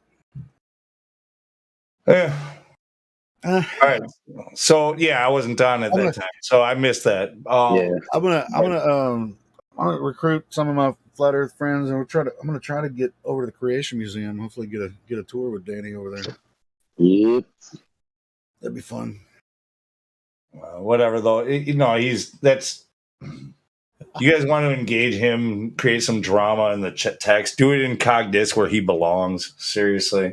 It has nothing to do with what we're talking about in the live stream. It's detracting. Sure. Well, that's a rule. You have to be listening to really go engage in the live stream voice text. Yeah, I mean, so we have to be a little bit flexible now that we have to open it up for those who might be listening in YouTube, but they should still be trying to keep it somewhere near the topic. Yeah. Even if you're being in satire and posting memes, like make the memes relevant if you can.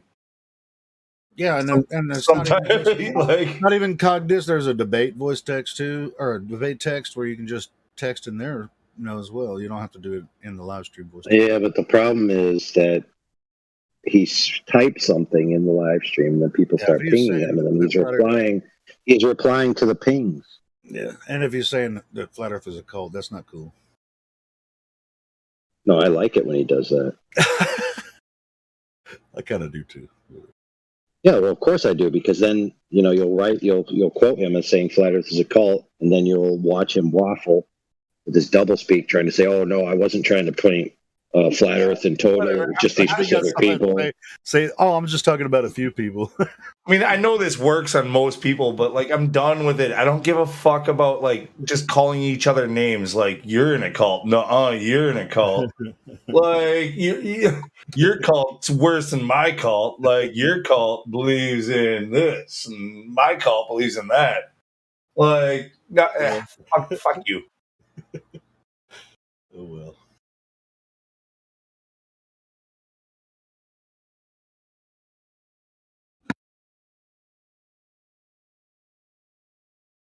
My cult could beat up your cult.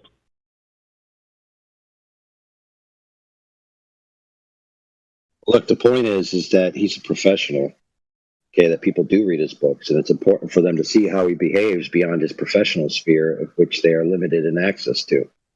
Because Danny's already said he doesn't want to convince flat earthers. He's only essentially to gatekeep people who are thinking about flat Earth by giving them a reasoned response against it. So like they're interested and they say, oh well, before I go down this track, let me check with the person I should definitely check with before I make any major life decisions. That being Danny Faulkner. Let me read his book. Oh, Danny Faulkner says Flat Earth's stupid, so I'm not going to look into it. Right, and then they find out, oh wait a minute, Danny Faulkner's on Flat Earth forums. Shooting himself in the foot. So it has salient purposes to it. I mean, I understand some flat earthers too. Like they hear a guy like Danny Faulkner, they're like he's got an audience. He's a bigger name. You could reach out, and we should take advantage of that. Blah blah blah. You're so inspirational, you motherfuckers. Like, no, I'm done with that too. Done with that too. Fuck all of them.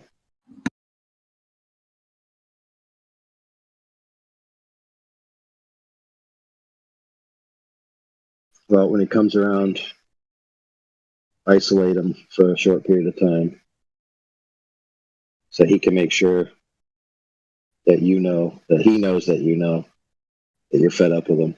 That'll satisfy both groups.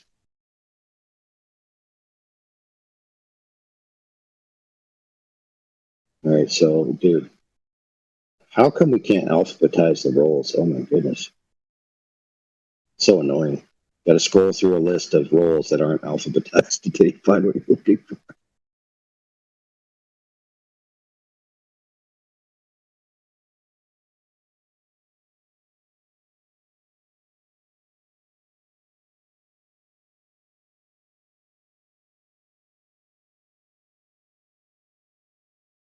Easiest way to add a role, unless you're on the phone, is to left click on the name of the person and then click the plus button on the role thing, and then you can search for the role you're looking for. You don't have to scroll through it. You know what I mean?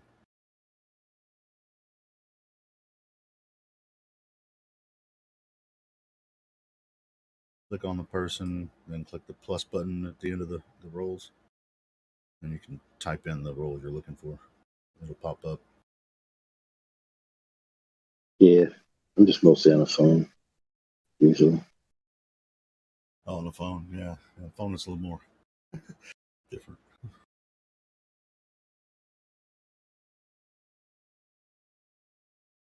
So, Helio, how would you describe that interaction you had with old Danny Falk?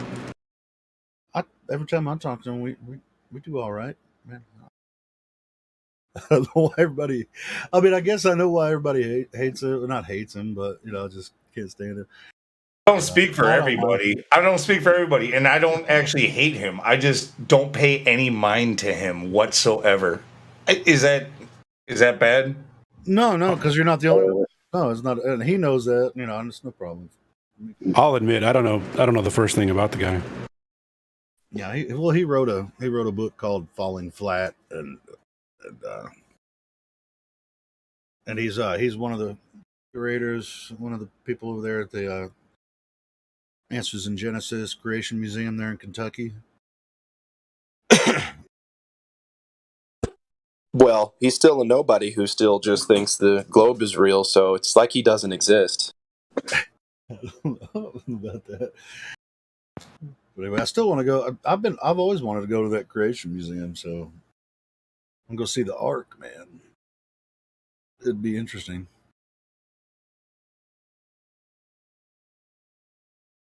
Hey, Helio, my mom went there. She absolutely loved that Creation Museum. So yeah, definitely check it out. Pretty cool. I mean, I don't know. I'm not going to agree with everything in there, but I'd still be. I have to point out the reason he got Cogdis 3 days isn't because I hate him or anything like that. No, it's because he broke the rules. Like he's literally just promoting himself in the live stream.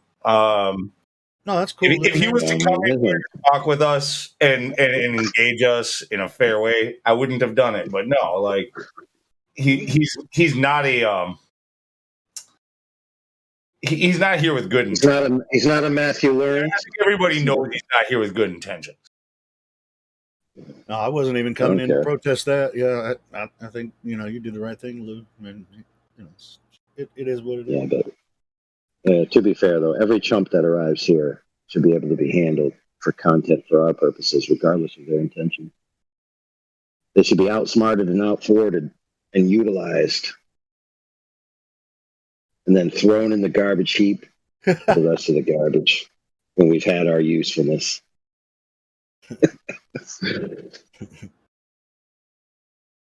Yeah, at least Matthew does step in the octagon to take his lashings, you know. Yeah, Danny only come in here if I talk to him, and he won't talk to anybody else. I got to give it to Matthew. I don't know how he does that, dude. Something in his religion brings him plenty of peace, no matter what you throw at him. This dude is just force field all around him, block, block, block, block, block. I don't know. It's some kind of anime. It's not. He's like a Jedi, but it's like the dark side. I know. It's like, yes, am I using fallacious arguments? Yes, I am. Yes, I am. I'm still holding my face out forward, though. I'm still looking ahead, and I'm still right. He's the Darth Vader of the globe Earth. I know, right? I love him for it, honestly. But at the same time, it's like, come on, dude, you just admitted. Just say it. I know. Yeah. I've described him as a fully baby oiled up wrestler, just slipping out of all the chokeholds.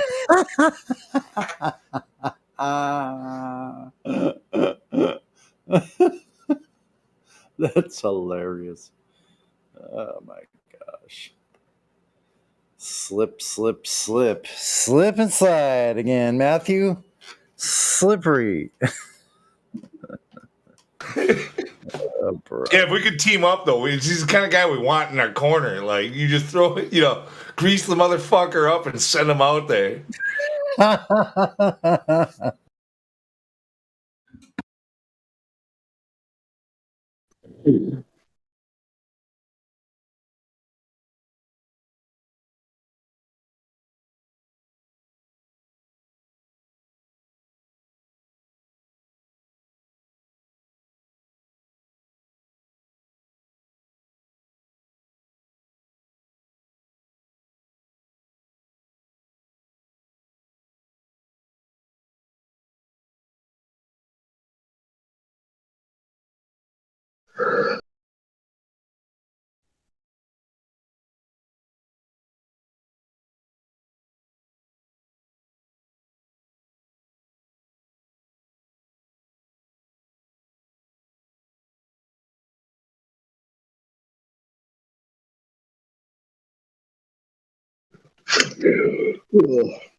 Well, we've got people on here that want Matthew Learn's band ad infinitum, right?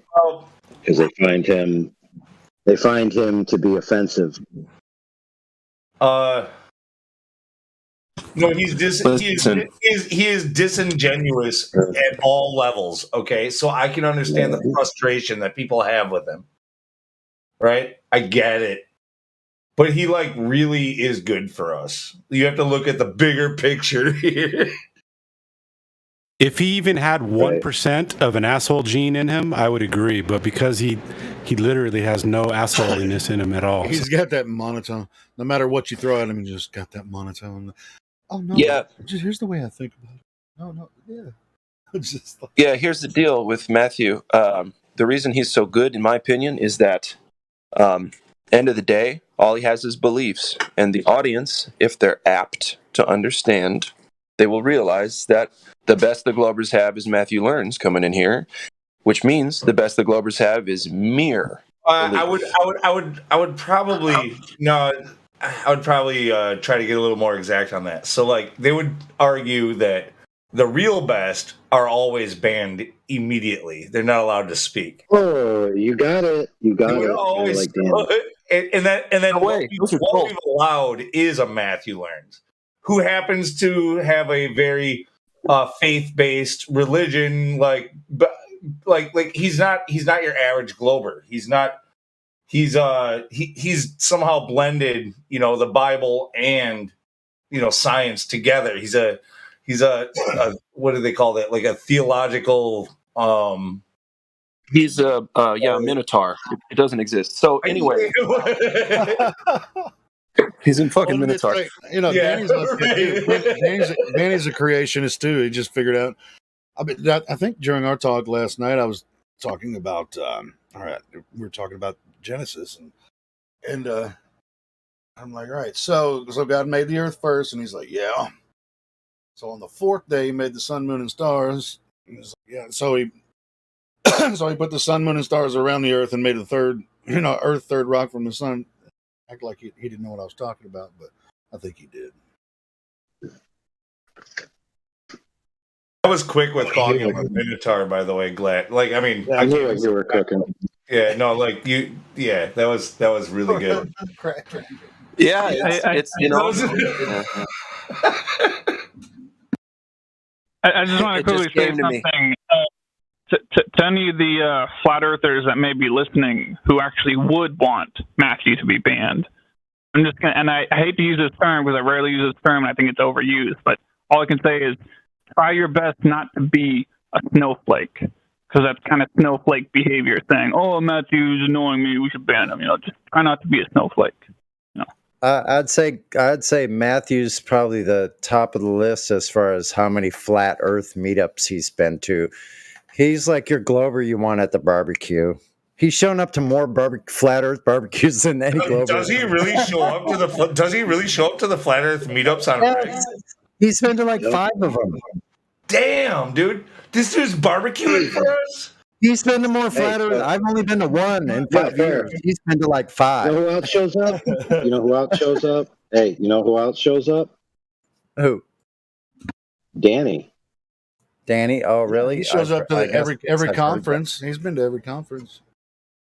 And he's literally talking about meeting up with Helio in real life to go to the Ark encounter, right? Which all the big meetups are all in that California area. Like, who's the other for some guy? reason, all you weird Californians. This is earlier. All the weird Californians I was talking about, Sonny. Like, yeah. Why is it that you all got this going on? Wait a minute, it's going to be a blast, man. It's going to be a blast. Wait till I start rocking this. You'll have live music. We'll have venues. Yeah, but what I'm saying is, for purposes of cross-pollination, right, certain things have to reach a critical mass before they segue and broach, So, for example, there are many, many people who are interested in the topic who will only go as far as the people that they have already segued to exist. So, for example, they might read, let's just say, for example, they're a Christian, right? And they come to the idea of flat Earth, and so they have typical apologetic circles that they run to for their arguments. Let's say William Lane Craig and Answers in Genesis. So they'll find information from both on the topic. William Lane Craig will be very little. But then they'll find that this guy, Danny, has a whole book about it. They'll look at some of his blogs and they'll say, okay, I don't need to do any further because somebody I trust has already done it. But if Danny has permutative segues into flat Earth avenues, they'll then look into those, right? So cutting off that avenue, it limits your saturation of the market. So I just Danny want to know, should always be kept on a leash attached to us in some way. I just want to know. So, like, guys in the Southwest who have been to the meetups with Matthew Learns, like, is he a good cook?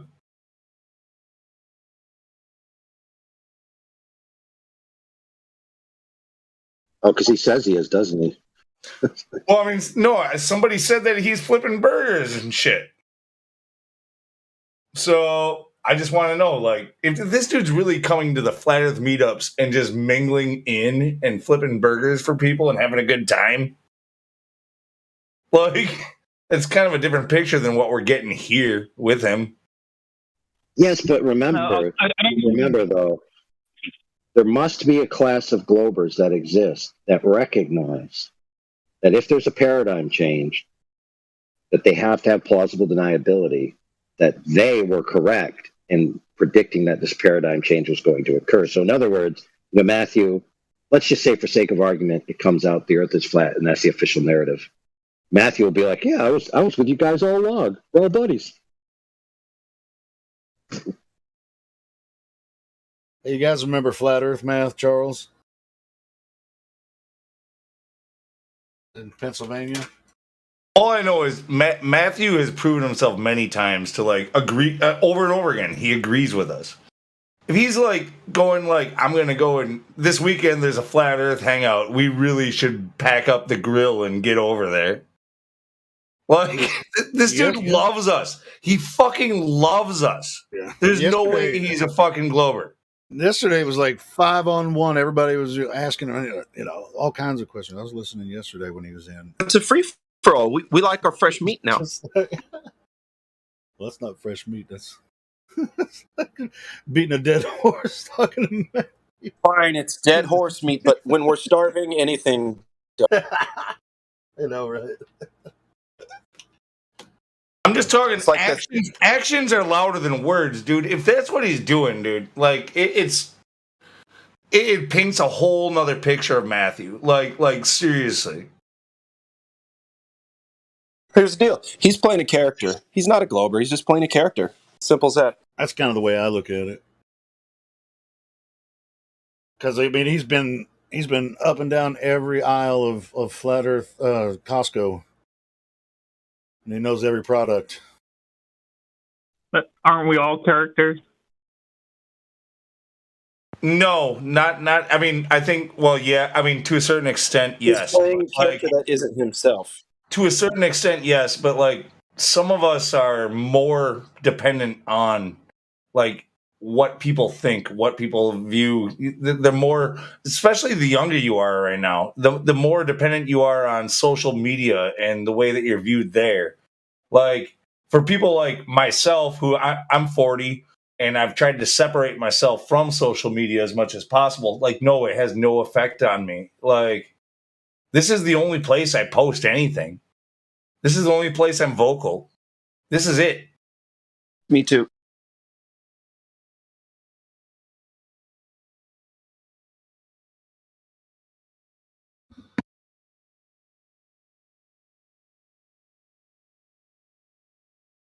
Me three. Bring it up. I brought it up to a lady that was running for the Senate. She came to my house just to try to do some I don't know what it's called, advertising or whatever. And she was campaigning. Campaigning. And she was on the liberal or Democratic side or whatever. So I was like, hey, what about space? She just shrugged it off. I tried to tell her the Earth is flat. And she's like, oh no, I'm more worried about state level stuff. And I'm like, all right, I'll see you. Have a nice day. I tried to bring it up. At work. Got a lot of ridicule. Only been at this job for like 6 months. People kind of just look at me and laugh at me, whatever. But the more vocal you are about it, the harder it is to get shit on, or people trying to just talk shit. But I just say, hey, probably happens, but most people won't even want to. I brought it up again too in front of all my siblings. I have 4 sisters. All of them, like, she was talking, one of my sisters was talking about a sprinkler, and it had like a little kiddie pool in it. She said, oh yeah, the directions said it had to be on flat ground, and I was like, yeah, because water always seeks its level. And they're just like, they just laughed it off, because they know I'm a flat earther. But it's like, come on, man, it's like, why else would the little sprinkler water toy need to be on flat ground? Sure, it will work on a curve.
You wouldn't know.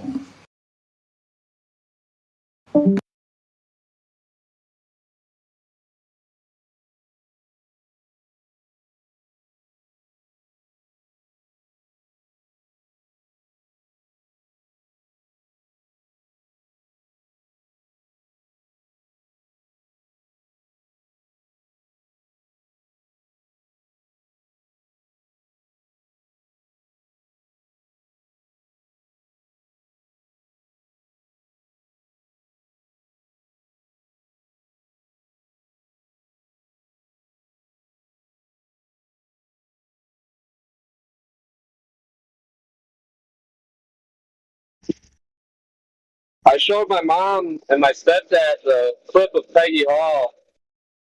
They loved it. They like Peggy Hall, so they like that clip. I don't know if any of you guys saw that. She did something on NASA. I didn't watch the video, but she go any farther than just bashing NASA?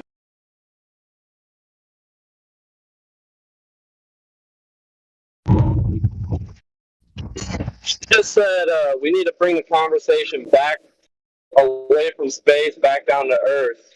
But space, and then she said space is fake and doesn't exist, and Earth is flat and stationary, or immovable and stationary. That's completely correct, but like, wow. and we've known that for quite a while. That's been like our goal for quite a while. And that's our number one fight. Is no matter where we take it, these Globers, no matter where we take it, these Globers always take it back to theoretical, like science and physics, like space, like what it would be like, not what you know it's like, but what it would be like. That's where they always go. Dude, it just blows my mind because I've been telling people for like the past year and a half that this is gonna start coming up in politics. Like it's gonna get mentioned more and more, and people are like, nah. Now, even my buddy he's a flat earther, and he's like, I don't think so. I think they're just gonna keep it censored. But no, like she's pretty out there, you know. Like most of the people that like I don't know follow her or whatever, they're not really flat earthers. So it's kind of crazy. Yeah, no, we were definitely having an influence. We're definitely having an influence on politics and politicians. They're listening to us. And it reminds me of that Illuminati game thing, you know, kind of like Magic or whatever, the Illuminati game. The card for Flat Earth is like something about how like they, you know, there's something that they know. You know that here's how it goes. It's very valuable. I forget how it goes. Crazy. They know something. That's what that's what it is. It's people make fun of the flat earthers, but they know something. That's what it is. Yeah, something like that. Yeah. So right now, the people are realizing it's like that card is being played right now. It's like the people are realizing that the flat Earth is on to something. They're like, they're talking a lot of truth. Not that I agree with their overall message, but there's a lot of truth in what they're saying. That's what the mainstream is doing right now.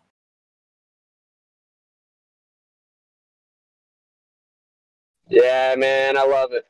I love to see it get out there. Yeah, so Peggy Hall's not a lightweight, by the way. She actually organized and orchestrated a movement of the people to create I don't know if it was legal action or political action that essentially removed all kinds of mandates from her county completely. Successfully. Yeah, she's good. No, I've looked into her. She knows her way around the system for sure. But yeah, I gotta go. I'm unloading the truck. I gotta unload a truck right now for my sister. It's got some furniture in it. So I'll see you guys later.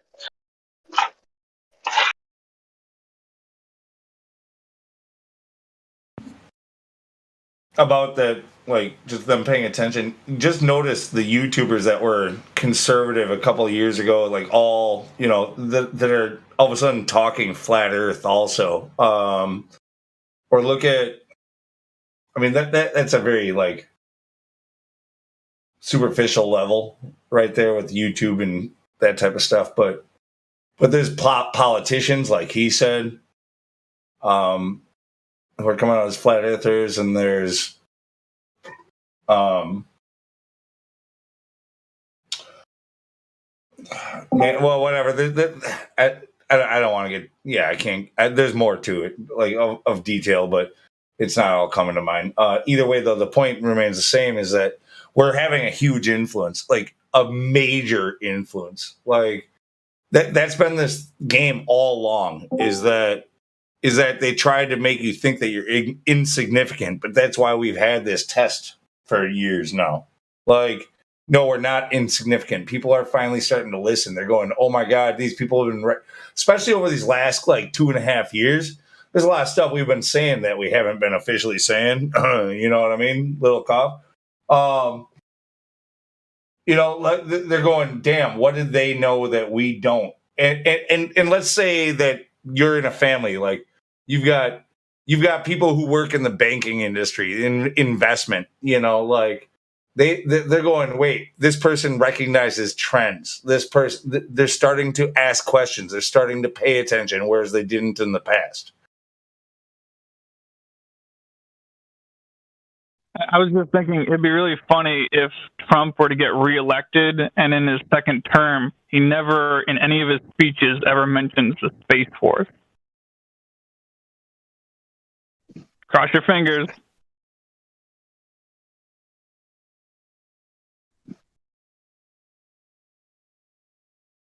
Space Force! Fuck yeah!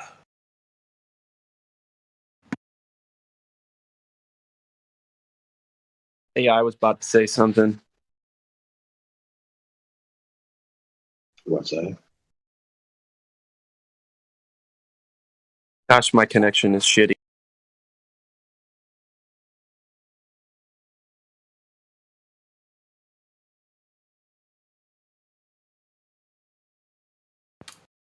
Needs a new satellite. That one probably collided with another one, which means someone else is about to drop out.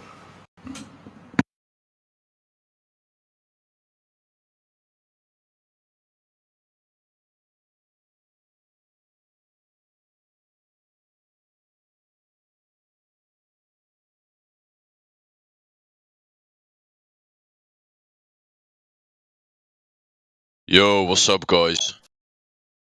What are you doing? We just chilling. What's up? Hi, cool. Not that much, man. Had a pretty good day.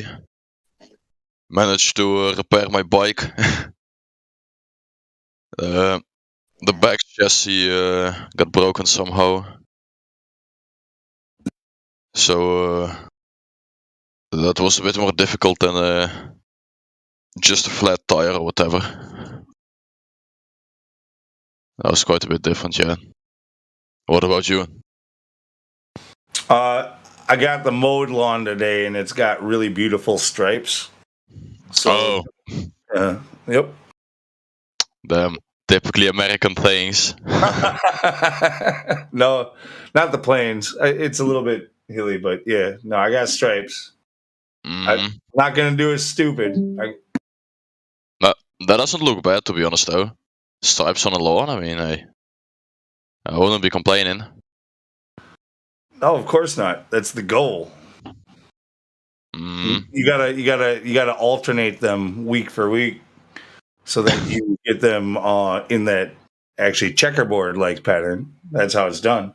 Oh damn! And then you mean the masons will come to your lawn and be like, "Hey." Before you know, you'll get 2 pillars on that lawn as well. Someone will put them there in the middle of the night. Well. Hey, you just give me an idea a minute ago when you said the word flat tire. Like, in the future, when it becomes a little more common knowledge that the Earth is flat and stationary, I think it'd be funny if, like, a flat earther that owned a bar, like, named his bar or renamed his bar Flat Tire. I mean, they have Fat Tire as the name of a beer, right? Oh, yeah, it is. A very good beer. Yeah, it's pretty good. I won't deny. I think that might be from Wisconsin, actually. Ooh. No, where is Fat Tire from? No, that's New Belgium Brewery, isn't it? I have no clue. Only heard of it. But yeah, I think that might be. I think that might be my state. Yeah, I think that might be.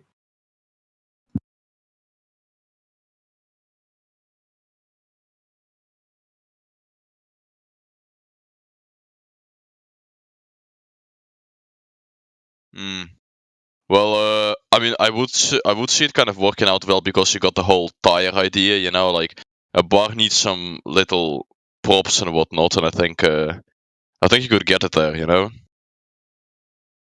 I wouldn't be too bad of an idea, you know. You have a beer and you chat about your globe beliefs, get them debunked while the evening progresses. I wouldn't mind.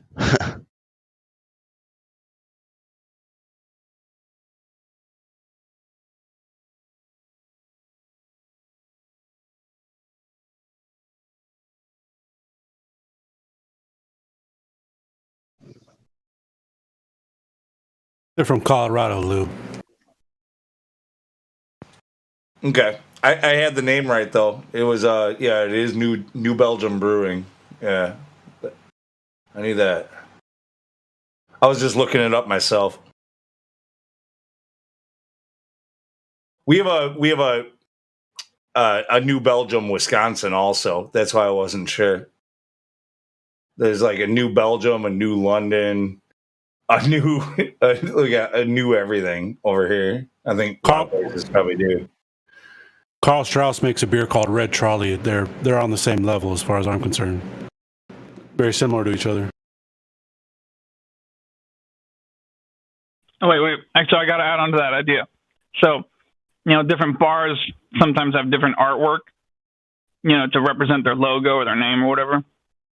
So I was thinking is somehow, some way incorporate into the sign of the flat tire bar, like a car or a bicycle, something like that. It's got a flat tire, but it's a flat tire that's not made out of regular black rubber, but like a thicker tire where you can kind of see it vaguely look like a globe with the green and blue oceans and continents, but it's like a flat tire globe Earth, like flat tire bar, flat, you know, deflated globe Earth, popped globe Earth.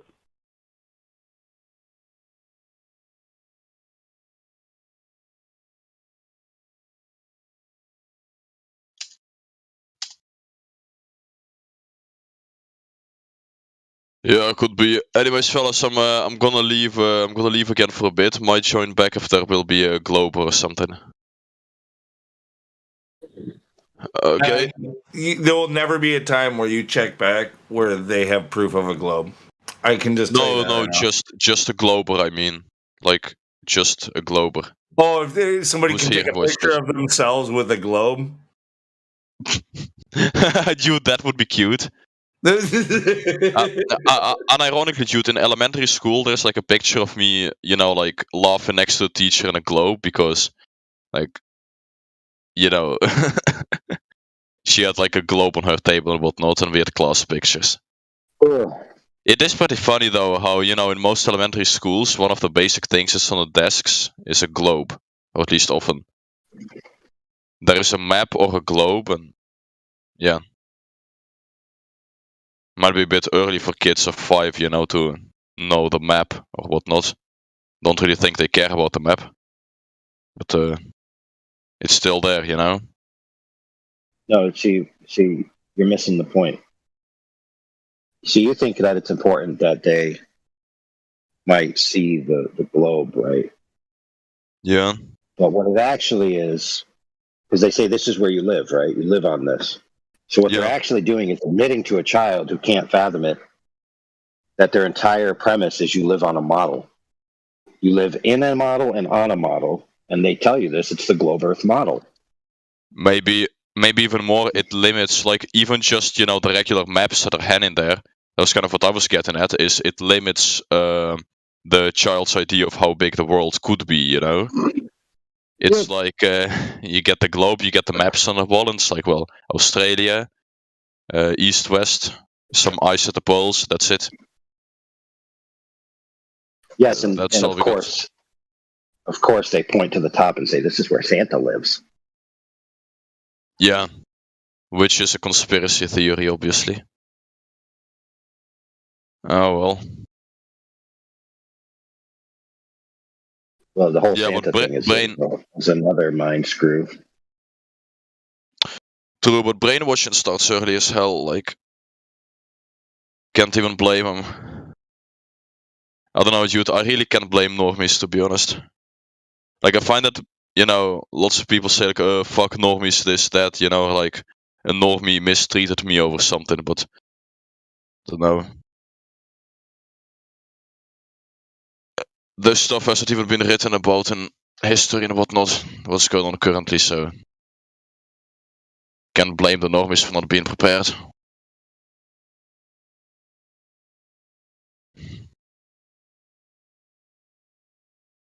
Big life questions. Should I A, clean my truck, or B, do my taxes? C, play video games? B, taxes, work first and then games.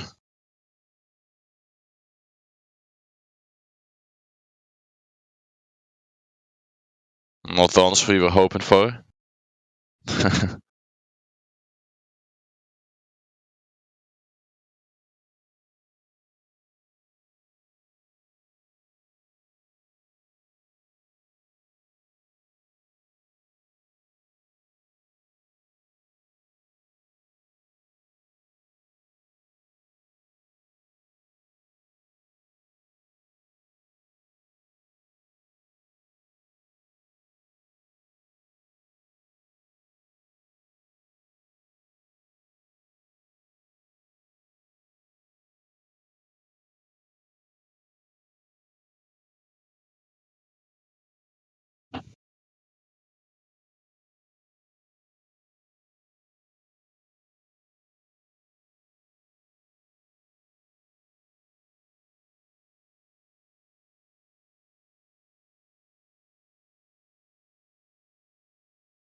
Okay, see you fellas.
Yes, bro. Yes, we can hear you.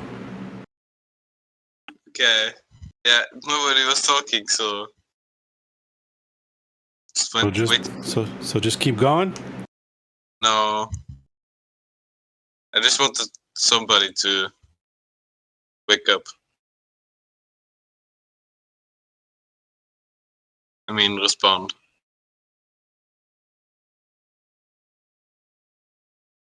Hello.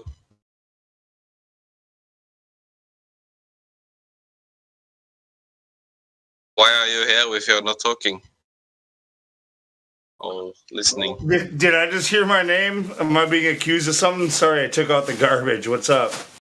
No, nobody's accused of nobody. Nothing, I mean. Alright. No, what was that? Who were you speaking to then? Levelist, kinda.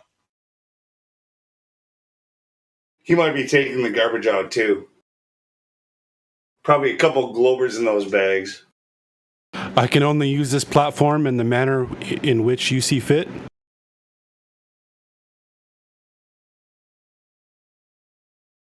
Hmm? Never mind, bro.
It's totally far out and spacey, man.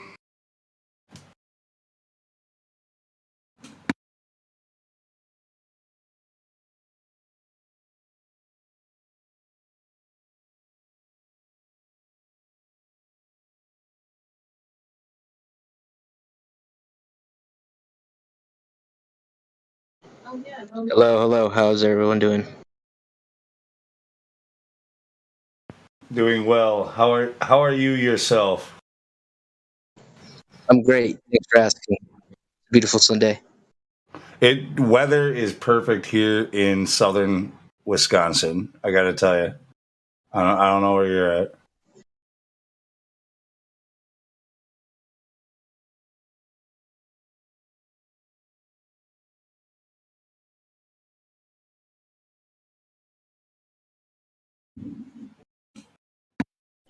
It's about 90 degrees over here. Oh, too hot, too hot. I got a comfy 86 with very low dew points. I got a 40% mold risk. I don't know what that means on my weather thing, but it's low. It's considered low. We'll say that. That's wild. It's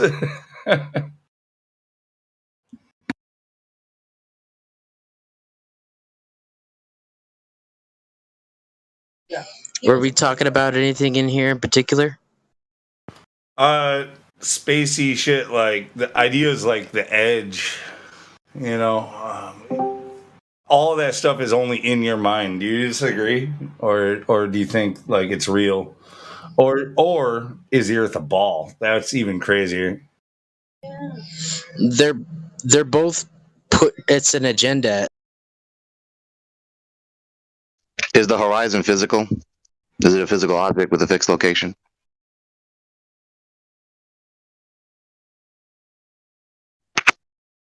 I'm Gregory, by the way. Pleased to meet you. My name is Chris. Nice to meet you. Anyways, what I'm trying to say though is there is no edge. That's something that's misspread by the Flat Earth Society. Stills of Flat Earth. I'm gonna go ahead and assume you're a flat earther, right? The truth, I am. Yeah, would I be safe in assuming? The water is always level, so that's common sense. There you go. Okay, so would you be an infinite planar then? What are your thoughts about that?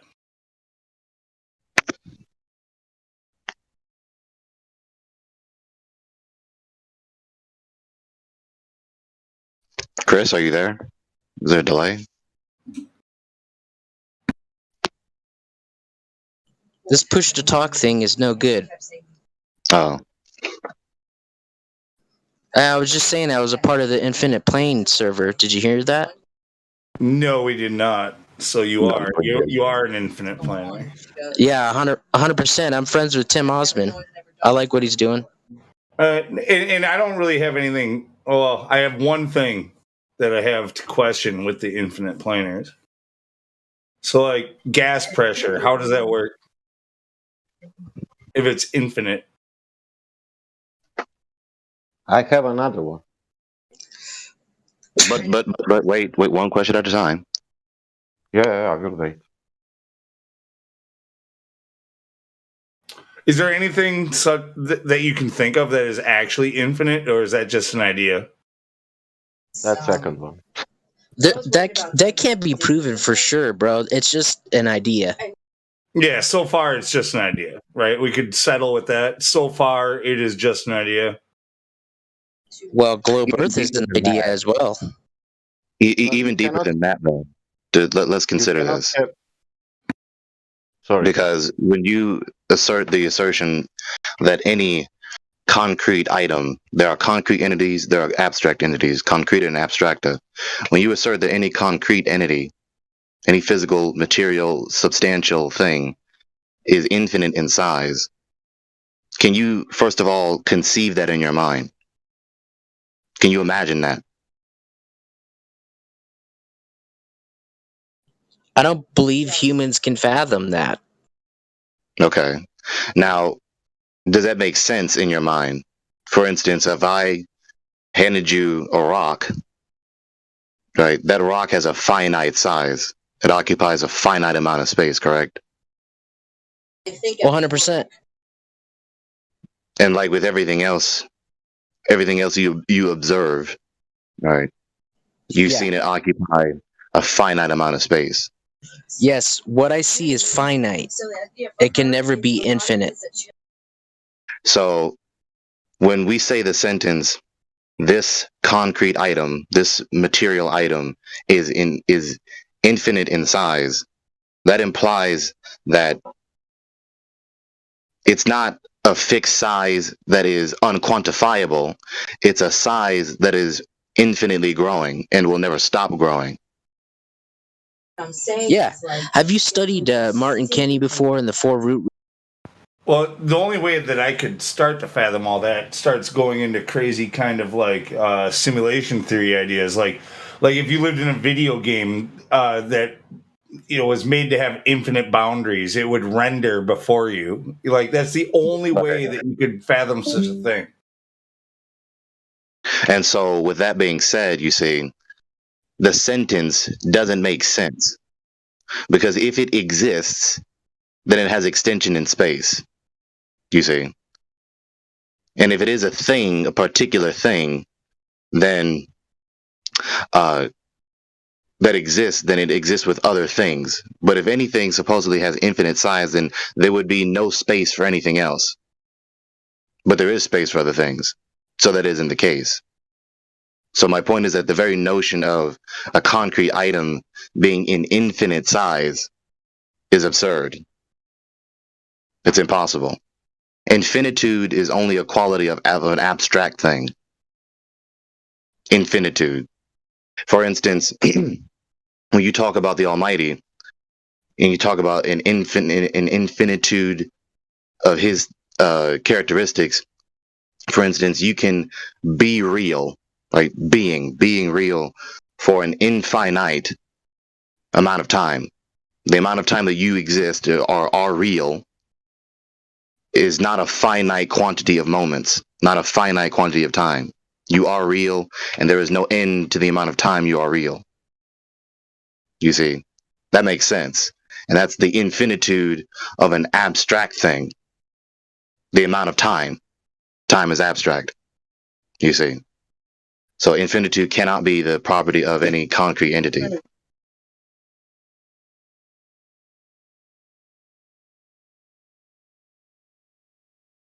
feel like we might have cut to the chase on this one. We're like going super deep on like this new guy, and Yeah, I can agree with that. Yeah, I can agree with that. Yeah, let's try and keep it as simple as possible. Yep. Well, sometimes when you have to learn, you have to, gain some knowledge you don't know, meet some concepts you're not familiar with. But of course, I don't want to drown you. But have you ever heard of Occam's razor, though? The simplest response is the truth. Well, that's not quite where Occam's razor is. Occam's razor is saying that the most simplest theory to try and account for something is That's the one what I that's most likely.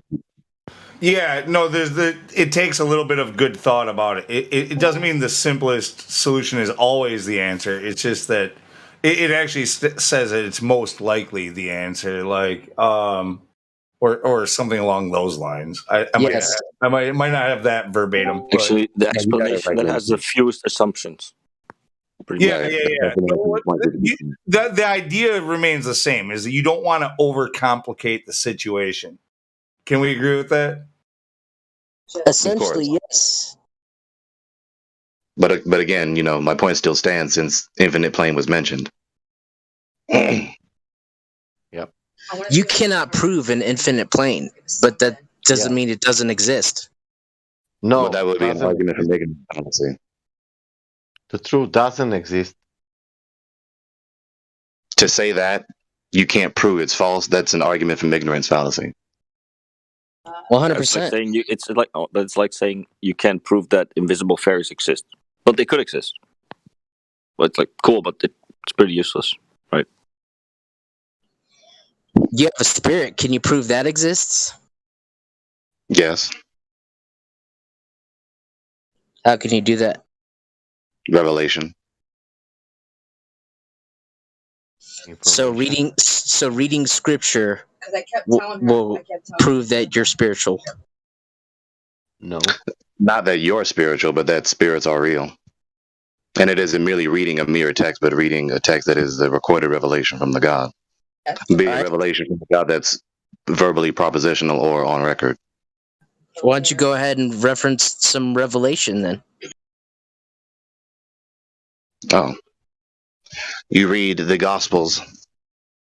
Lord Yahushua, Jesus said, the God is spirit, and those who worship him must worship him in spirit and in truth. Thank you. I appreciate that. It's my pleasure.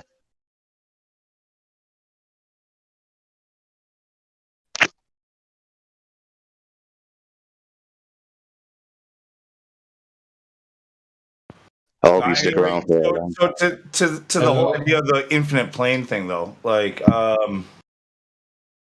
so, and I could dig it because I get down on some crazy ideas. I love to ponder. I'm into Mandela effect theories, and like simulation theory is something that I've definitely spent some time thinking about. Not that I agree with it, but I do. And like, I do think about it. That's what I mean. But the gas pressure argument, like, there is no such thing as infinitum, or is that the right word? Infinity, right? There's no such thing. It's just something that it's just an idea that we have in our heads. It's a concept. It's a mathematical concept. Right, it's an abstract entity. Yeah. It's an abstract quality and an abstract, like the concept of infinitude is abstract, and the characteristic itself is abstract. It's not a concrete thing. Right. So it's when it's too big for you to understand it, you say infinity.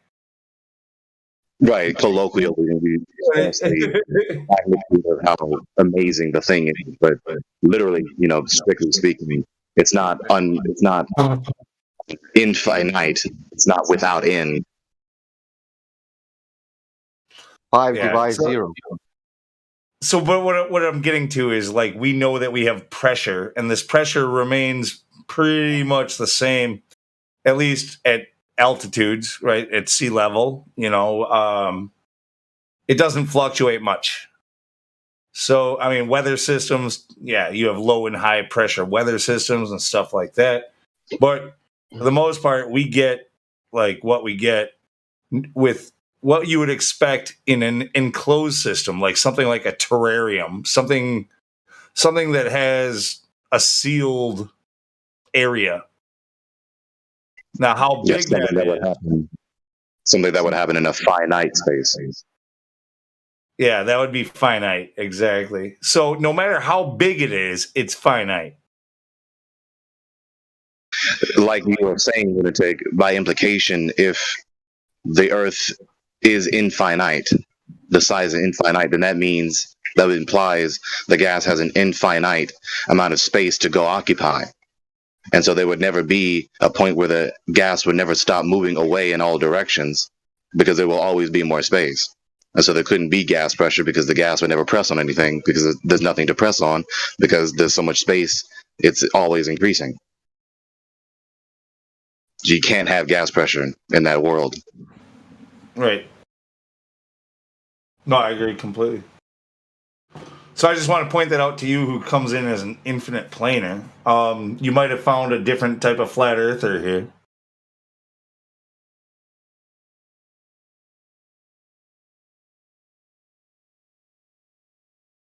It's not some... I mean, if you want to stick with empirical evidence, with physics and whatever, like, it cannot be infinite. If you want to go into philosophy and like ideas like maybe we're in a simulation and shit like that, which I dig those fucking stories, man, I'm telling you. Well, then that's a different conversation though, because we're talking about our reality. Like, let's say we are Mario. You know, we're just trying to figure out the bounds to our game. We can't figure out the creators of our game. We can only figure out the bounds to our game. Well, remember, empiricism is not antithetical to philosophy. Philosophy is what requires empiricism. Empiricism is a school of thought in philosophy. So in philosophy, you are required to substantiate assertions. You see, we talk about substantiation, and this really should be appreciated. We talk about substantiation. Substantiate what? Substantiate the assertion. Why? Because the assertion is concerning an empirical matter, an empirical thing. Supposedly this empirical thing exists. So in order to justify the assertion, you have to substantiate it with the substantial existence of the thing that supposedly exists or is happening.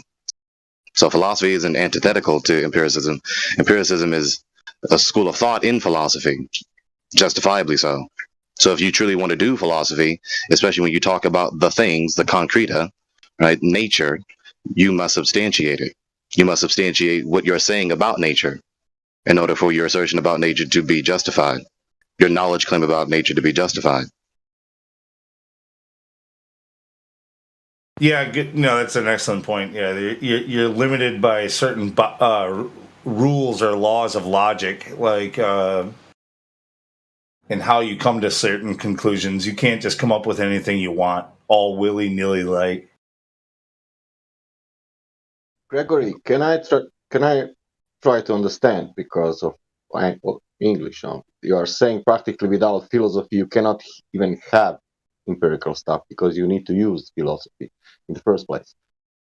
Yeah, when you talk about empiricism, that implies a philosophical way of thinking. It's a particular epistemology. That's what science is. I mean, philosophy and science are pretty much like, well, science is like the modern iteration of what the old philosophers were. Let's put it that way. Yes, science, before that, natural philosophy, before that, ta physica, the things, that is a subcategory of metaphysica, after the things. That's what Aristotle named his works after ta physica, the things. So literally, when you understand, after some research, you understand that the physics, the things, nature, science, it's a subcategory of metaphysics, which is one of the basic subcategories of philosophy. Yeah, I get it.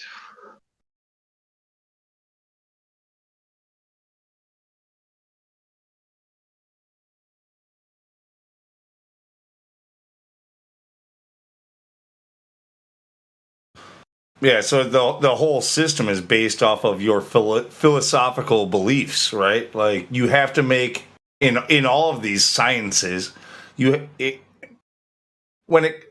comes to, there's certain things that we can, I think, pretty much prove here with us that are tangible, but like what they're trying to prove is the unknown.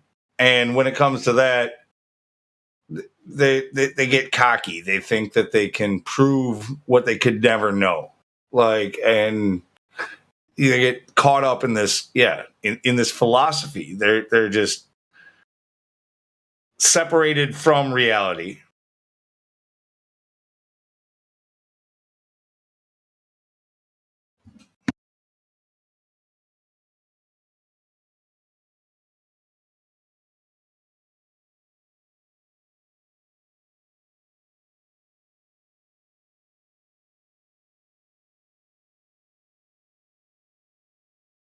There's a huge blanket of wool in front of our eyes as human beings. Like science loves to sell you that they are at the height, the pinnacle of science. Like they're finally figuring everything out. No, they're still very clouded. They have a lot of wool in front of their eyes still.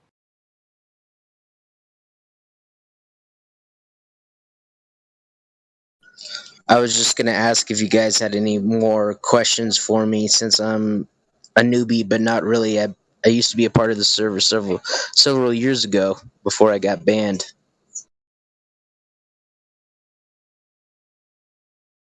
We don't really need to. Honestly, if you're going to do the second chance thing, like, probably don't even want to bring up that you were banned. It's fine. I'm just being honest. Yeah.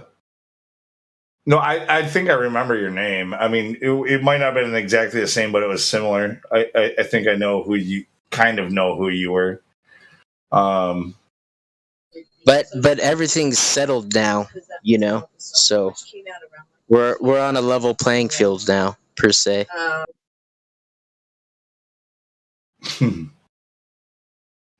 Why? What do you mean, why? Yeah, why should anybody who might remember you assume that we're now on a level playing field? What happened? Well, Helioskeptic told me to throw everything away, leave it all behind. So that's why I say it's a level playing field Why now. you think that it's a plane? Why you think that it's a plane? Because the most simple answer is the truth. What I can see in front of me requires a container. Okay? That's how I know. But that doesn't mean that it's plain, that it's flat. Yes, it is. Water is always level, bro. How is that even a discussion? Okay, that's okay. You're right. Water is all level, but why is not sphere? Yeah, if you think you live on a sphere, those people still think that the water is still always level, but they think level is curving.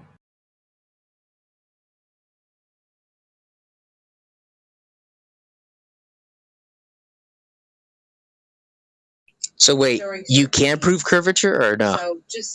No, it's about philosophy once again. How we can prove or disprove curvature?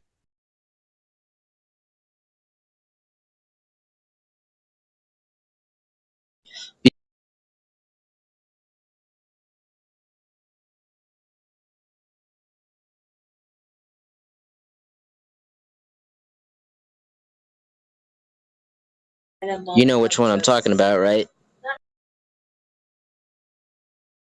Sorry, I didn't hear. Maybe my connection was.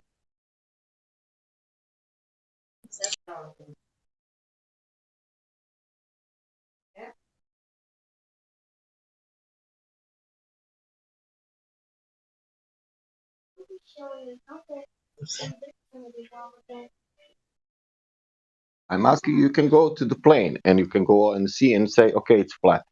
But how do you know really that it doesn't curve? There's just so many different proofs, bro. I mean, one of them is the Chicago skyline from across the Great Lake. Yeah. Yes, you can see the Chicago skyline for miles, bro. For miles.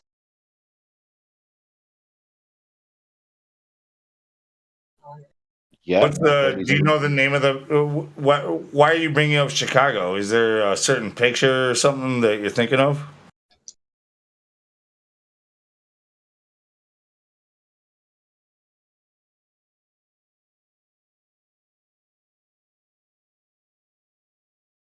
I don't know who that was talking in the background either, but you're starting to sound pretty fake. Just gotta let you know. How do I sound fake, bro? Well, it's because you're communicating like it's a telegram.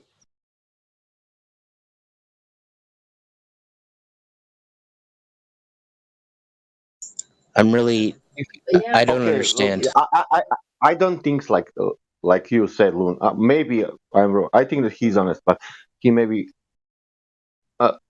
I gave him the benefit of the doubt until now. Now I'm skeptical. If you want to keep going down the giving him the benefit of the doubt, go ahead. Be my guest. I'll back off for a minute.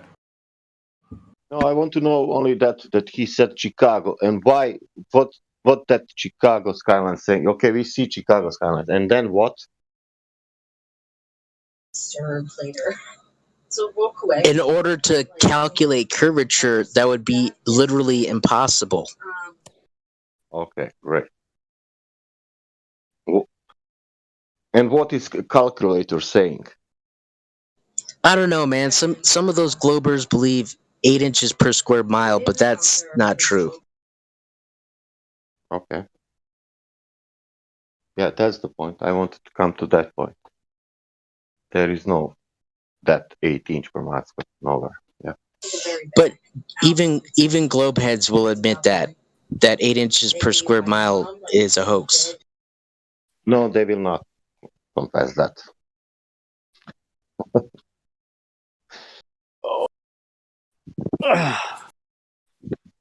They will say it's there, but you have some kind of phenomena it's doing that you cannot see that.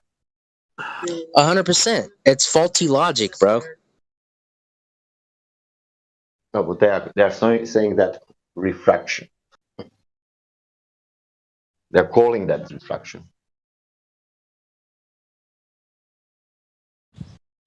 Well, I guess you got to have a name for it. So yeah.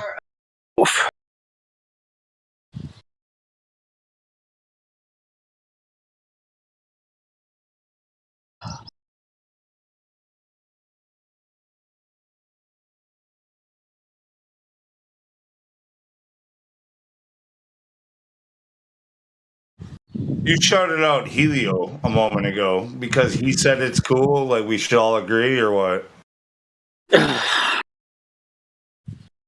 I'd rather not get any more into that business than I already have, bro. Can't we just move on from that? No, I mean, not for me personally. No, like just because Helio said so doesn't mean shit. I mean, I drink a lot, and he drinks way more than me. What a preface. I drink. Oh my goodness.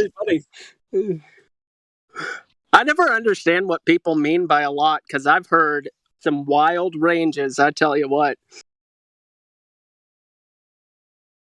Whatever can fit on a pallet stacked 4 feet high. There you go. Oh, wow. Yeah, I mean, some people are like half a gallon of 80 proof every day, you know, and then some people it's less than that. Yeah. I think that's about the most that I've ever heard of. About half a gallon. Did I say 80 proof? Yep, yeah. That's what I meant. That's what I meant. 40%. Yeah. That's I don't know. Maybe 1 to 2 years, maybe 3, before complete and total shutdown.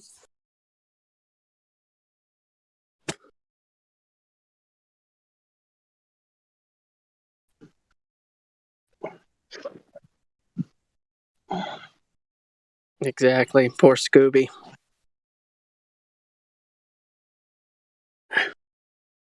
Did you guys have any more questions for me other than... Do you have any questions for us?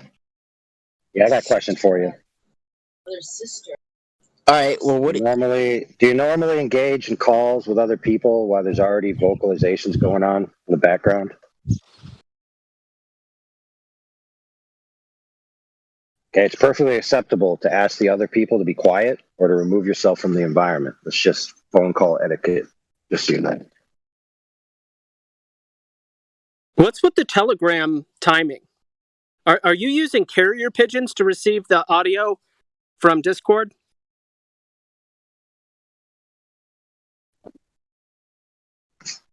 I mean, maybe he's fighting for the Wi-Fi with the women who are using it for very important things, like talking about their nails.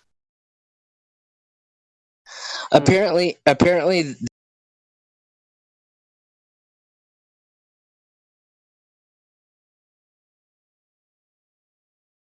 Wow. Carrier pigeons. That was an Instagram post of the nails that took away his Wi-Fi bandwidth. So, just so you guys know, sure, I teach you guys something about technology. If you're in a place that has Wi-Fi, right, and you use the Wi-Fi and you have access to the machine, alter the IP addresses so that your IP addresses get the most bandwidth. And that way, whenever somebody else is using it, they won't steal yours. You can allocate the bandwidth. Now you know. There you go.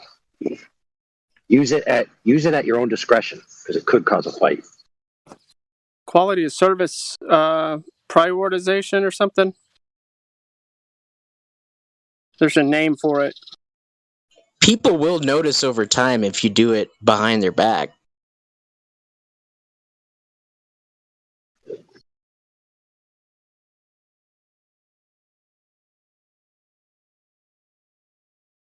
Honesty is the best policy. The trick is you got to pretend like yours is going bad every now and then.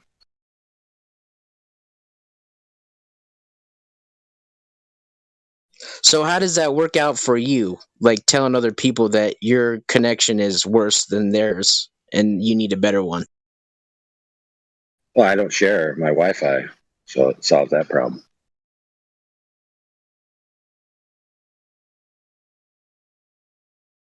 I have a multiple system, so the other person has their own router, right? Therefore, they can't interfere with mine.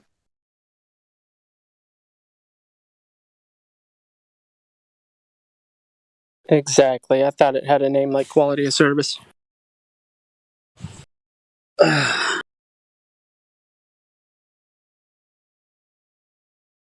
really comes into play when people are streaming things. 100%. Streaming is the worst. And watching YouTube videos. Yeah. So, like, if you know a device, let's say this tablet in your house is always used by the children or by anyone to watch videos, you can restrict the bandwidth to be tolerable for streaming. You know, so they'll still be able to stream their video. It might not be in 4K resolution or whatever, but it's going to be good enough. Yeah.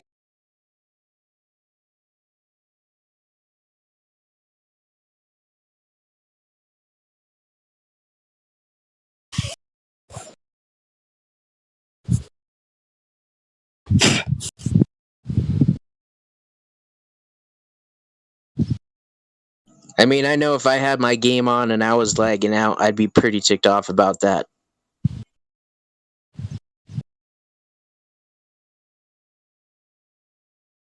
Oh, yeah.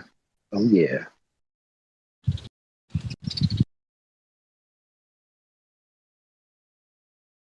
You got some little birdies over there?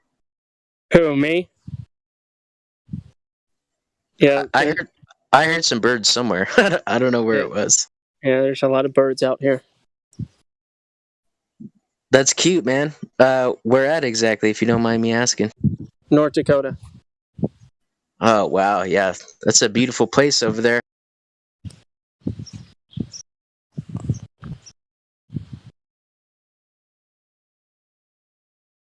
I'm sure the cost of living down over there is wonderful. Yeah, but then you gotta fix things up. There's one of the birds. I don't know what it has in its mouth. I want to get away from the hustle and bustle, bro. I've been living for 34 years in Colorado, man, so I'm just ready to get out. Colorado's been a hot spot for some interesting activity since, I guess, 96? Wasn't that the year? Well, weed became legalized not even, 10 years ago. No, that's not the kind of activity I'm thinking of. Which activity are you talking about? Connectivity? NAFTA? No. The Hitler anniversary event that happened in... I thought that was Colorado. Yes, you're talking about 4/20, 1999. You're talking about the Columbine. 99. I didn't remember what year it was. Was that 99? Yeah, 4/20/99. Yeah, Hitler's birthday. Yeah. So there's that, and then there's, of course, the Denver airport, which is crazy. But it's not just that, dude. It's, look at that Batman shooting in Aurora, bro. Oh, I know. It's a repeated place of special activity, and yeah. So the Denver airport is about as bad as the UN. Almost as bad as the UN. Denver is a part of the New World Order, bro. Don't forget about that. The DIA has that Freemason headstone I'm sure you're aware of. What? So, question. What does the Batman shooter and the Newtown shooter have in common? MK Ultra. MK Ultra. Maybe. They got something else in common that's very interesting. Both of their fathers were involved in the LIBOR scandal. Oh yeah. That connection alone proves inside jobs. Yeah. So for the people who don't know what the LIBOR is, it's the London International Banking Exchange Rate. Apparently, they had lost accountability for roughly $3 trillion. Yeah. And supposedly, if I remember correctly, the dads respectively were supposed to testify about specific material facts. And then lo and behold, concurrently, their sons go on mass shooting sprees. Very interesting. They're several years apart, right?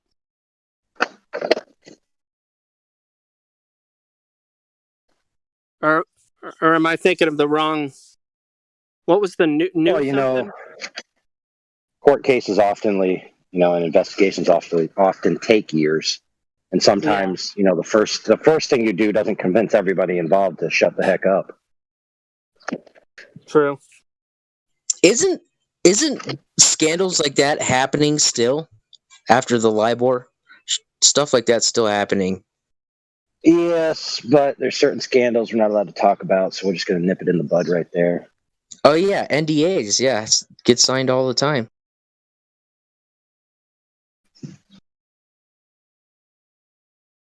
No, it has nothing to do with that in this context. There's more current scandals that are off limits for YouTube consumption.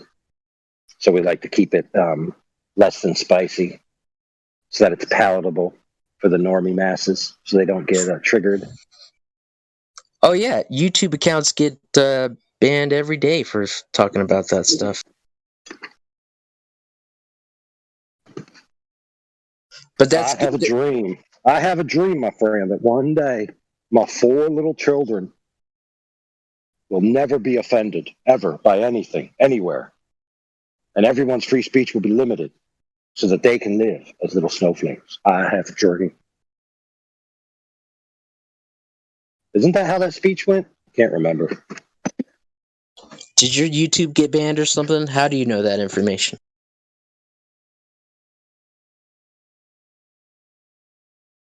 If I told you, I'd have to turn you into a Mandela effect. I don't really. That's a whole different conspiracy. I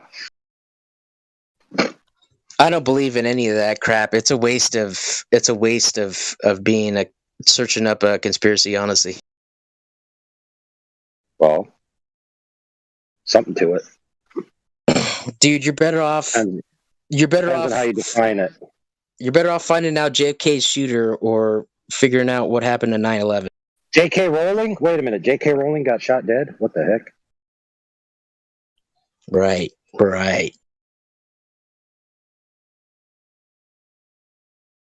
Well, she did come out, I think, and say that there's only 2 genders, so maybe she is worthy for death. I don't remember. Isn't it the opposite? Didn't she say there was more than one gender or 2 genders? Dude, who knows these days? Look, bro, some days the Earth has a radius of 3956, and some days the Earth has a radius of 40,000. Right? So how can you trust anything? Yeah, you can prove that.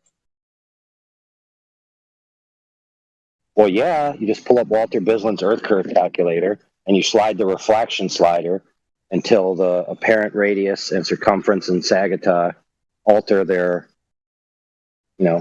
geometric values until the observation that you're seeing, which defeats a globe Earth, then somehow fits. So all you need to do is just change the size of the Earth on the daily so that nobody notices.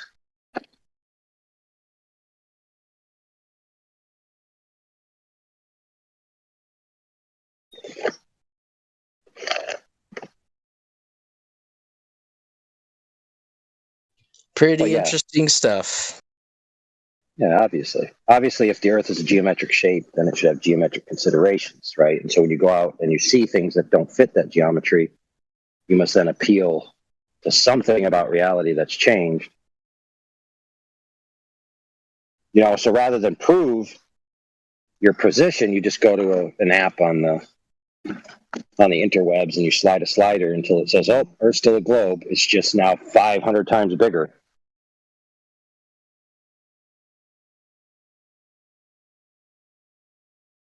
Did you know that the slider in Walter Bislin's, I think, goes up to 40 million miles radius of the Earth? So if you have an observation that doesn't fit, don't cry yet. Just keep sliding that slider.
So I guess Lou dipped out.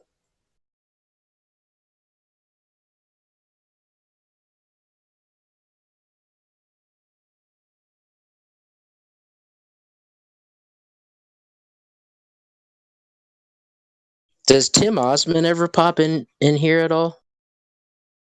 And nobody even remembers who he is, bro. Why? Refresh our memory. Tim Osman is the creator of the Infinite Plane Society. Sure he is.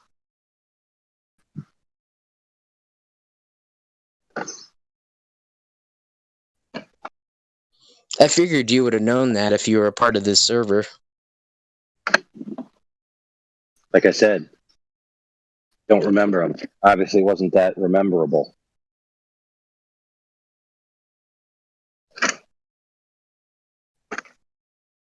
So then you don't study the infinite. Infinite plane's a proposition, right? 100%. Nothing illogical about it. It can.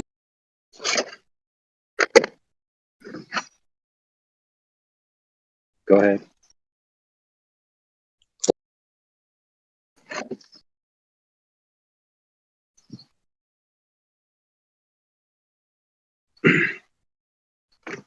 Man, get in that room, tell them women, stop using up all the internet, and come back.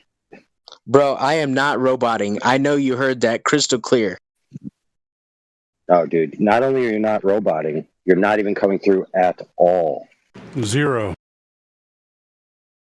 I was about to say, it's a little more difficult than I thought to find any non-mainstream information on the LIBOR scandal. Oh, yeah. They didn't talk about any of that.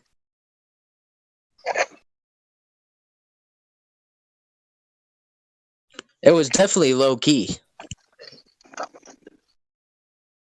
Yeah, but there was tons of alternative media and quote-unquote truth movement type people talking about it. But those sources are probably going to be hard to find now, especially if it was on YouTube. They culled so much of that. Like, you have to literally have the exact address, even if it still exists. You can't search it. A lot of that stuff. So the idea, though, of following that, the LIBOR scandal and the children of the dads, like there's definitely something there.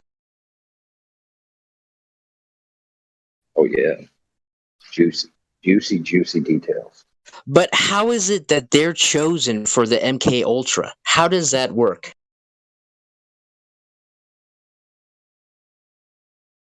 Well, let's just say, for instance, okay, that you wanted to do this as a gray op spontaneously. Okay, the eyewitness testimony from alternative media sources, right, not the mainstream, said that at the one shooting they saw men there with complete riot gear. Yes, you're talking about the Aurora shooting, and yes, that did actually happen.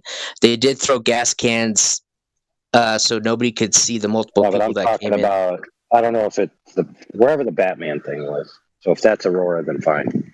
Yes. I'm speaking about the Batman one specifically. So yes, you don't need this kid. You don't need this kid to be on any extended program. You could accomplish this in less than a week. All you do is you pump the kid full of stupefying drugs. You set up an event. You take the kid by the bootstraps and you chuck him in the room, and then you bail, and he's left there, and he's like, what? I'm stupid. I'm on drugs. Problem solved. But what about the people that were in there that saw the multiple shooters? I'm not talking about that.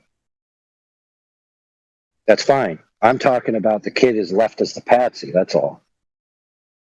Yeah, what I'm saying is you don't need the kid to be programmed to just be a chuck it in the room patsy. All you need him to do is be stupefied. That's it. And you can do that with drugs rather easily. Okay, so you think they gave him a drug that was going to make him pretty much brain dead? I mean, when you see the pictures of that dude after the fact, the kid looks like a freaking Gumby doll with red hair or something. You know, he looks absolutely like he's out of his presence. You know what I mean? I gotta know though, which drug is that? It's something. Let's see. Just posted him. Yes, 3.5 pound sledgehammer to the frontal lobe. I mean, that might work. No, that's how you die. No, that doesn't make plausible sense. Dude, the point I'm saying is that there are many substances that can give you traumatic injuries to your brain. Some of them happen to be steel, and other of them happen to be drugs.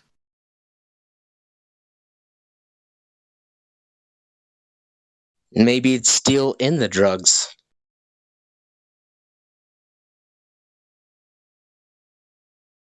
The only point I was trying to make is you don't need a pervasive interest in that child until very near to the time you're going to do something. It's like, you don't, you know what I mean?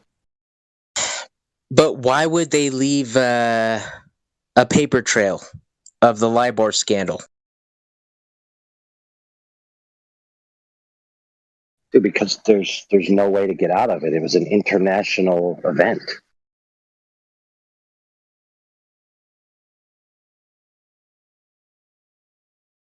But tell me, how are they I'll put it related? to you like this, friend. I'll put it to you like this. When trillions of dollars go missing, the people it goes missing from are kind of pissed. Right? You know what I mean? Like, they have self-interest and motivation across the myriad of industry. So you can't just So the excuse is I lose millions or billions.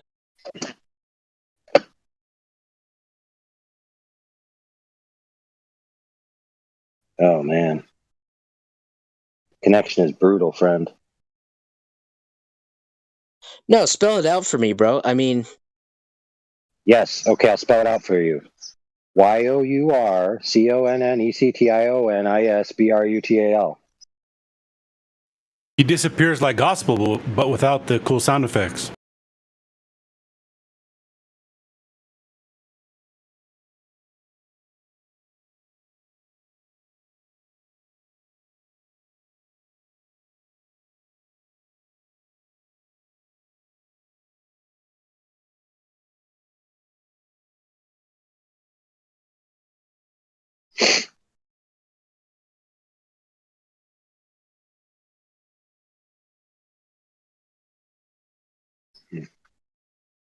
wonder if he's trying to talk right now.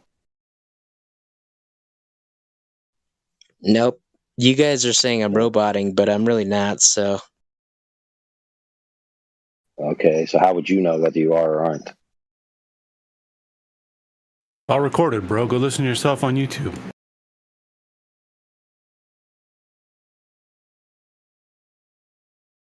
I got 4 bars, Dargy. Relevant.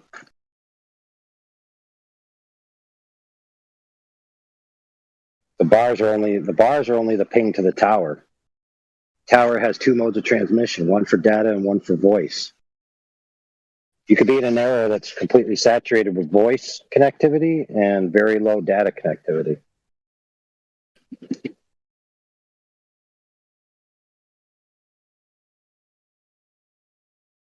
And just for the record, you say, well, I'm using voice right now. Well, Discord doesn't use your voice connectivity. It uses the data application.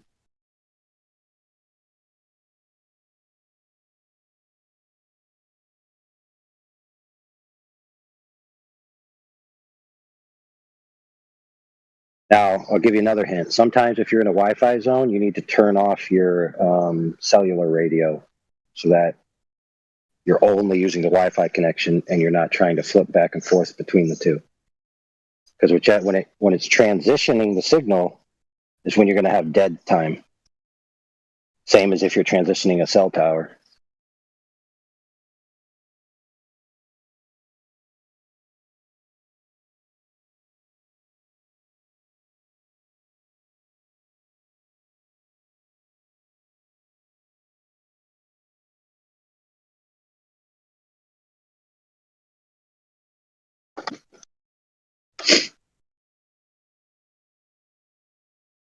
Oh, well, we've all been there where our signal sucked. And we're like frustrated by the other people can't understand us. Why are you lying? You're lying that you can't hear me.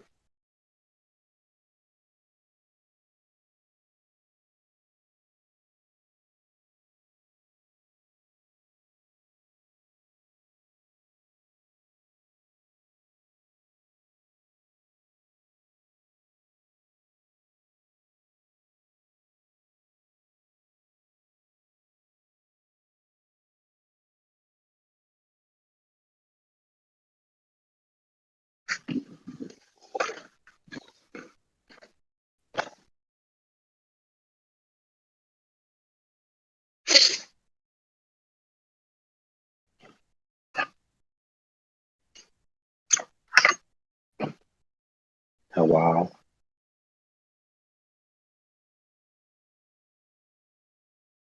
Were you trying to sound like a cat there?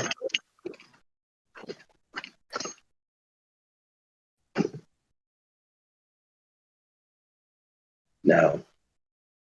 I was just saying hello.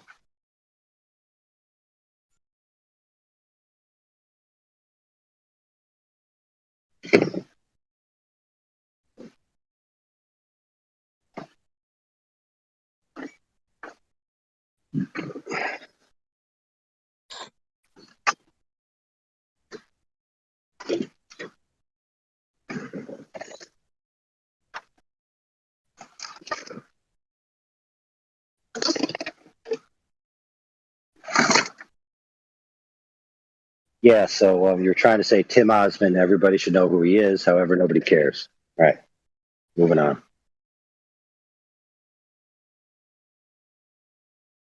It's just an idea, man. That's all it is.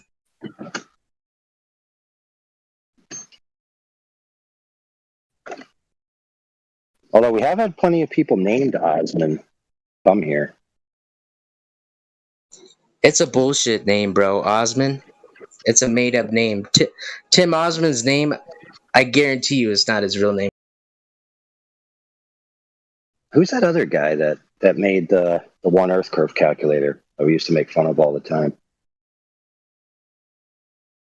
I wouldn't know that answer. His name is Osmond, but I don't think it's Tim. It might be. They might share the same name. I don't know. He chose that name because of Osama bin Laden's CIA name.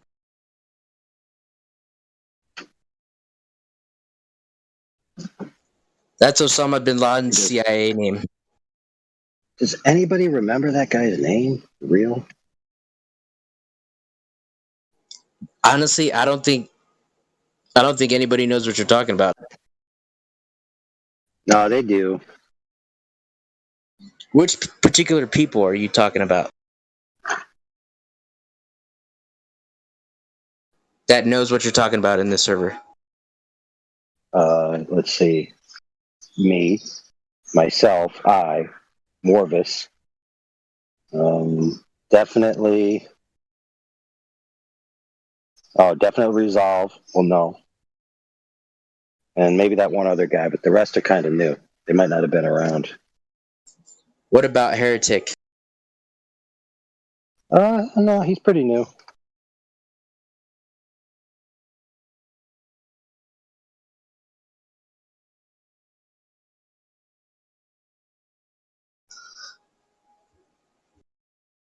So anyway, he had an Earth curve calculator, and he got in some debates with the flat Earth, and we were talking about it a lot.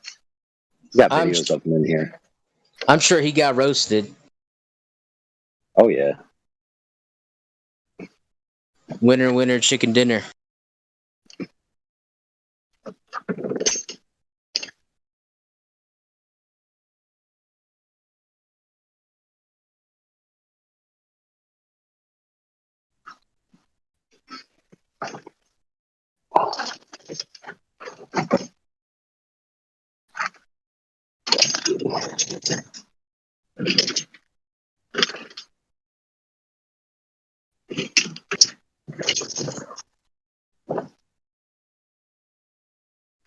It was nice talking with you earlier, by the way. Oh, it's not nice now?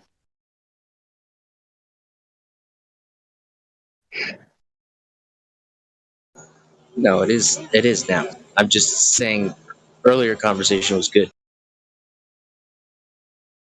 All right, I'm gonna look up this guy's name because it's bothering me now.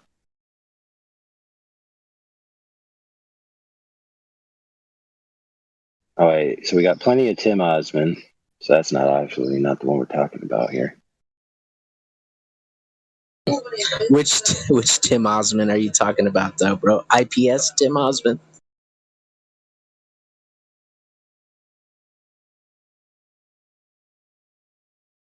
Like I said, I don't think that's... Here it says, Tim Osman given flat Earth proof. 254. Yeah. So maybe that's not him. Because, I mean, obviously if Tim Osman was... You'd think if he was an infinite plane guy... Would you even bother to join that IPS server or no?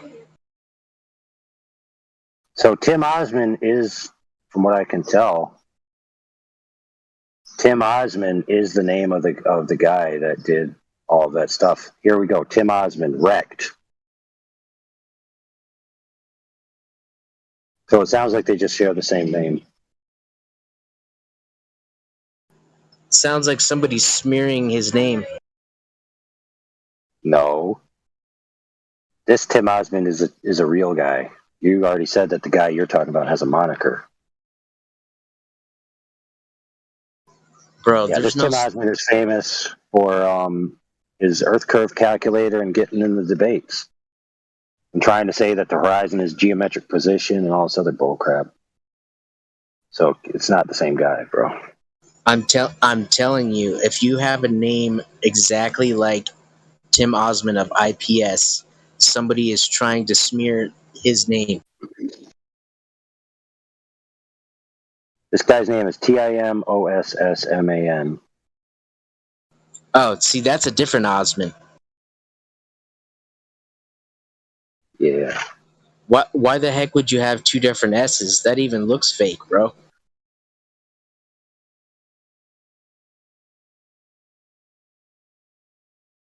No. On Her Majesty's Secret Service, OSS. Man.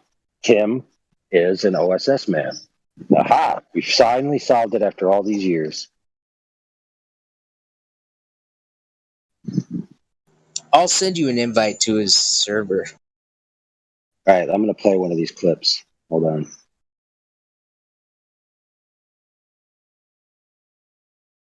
since it's only 2 minutes. 2 minutes, 54 seconds. Hold on, let me copy text. Let me go down here to my bot commands.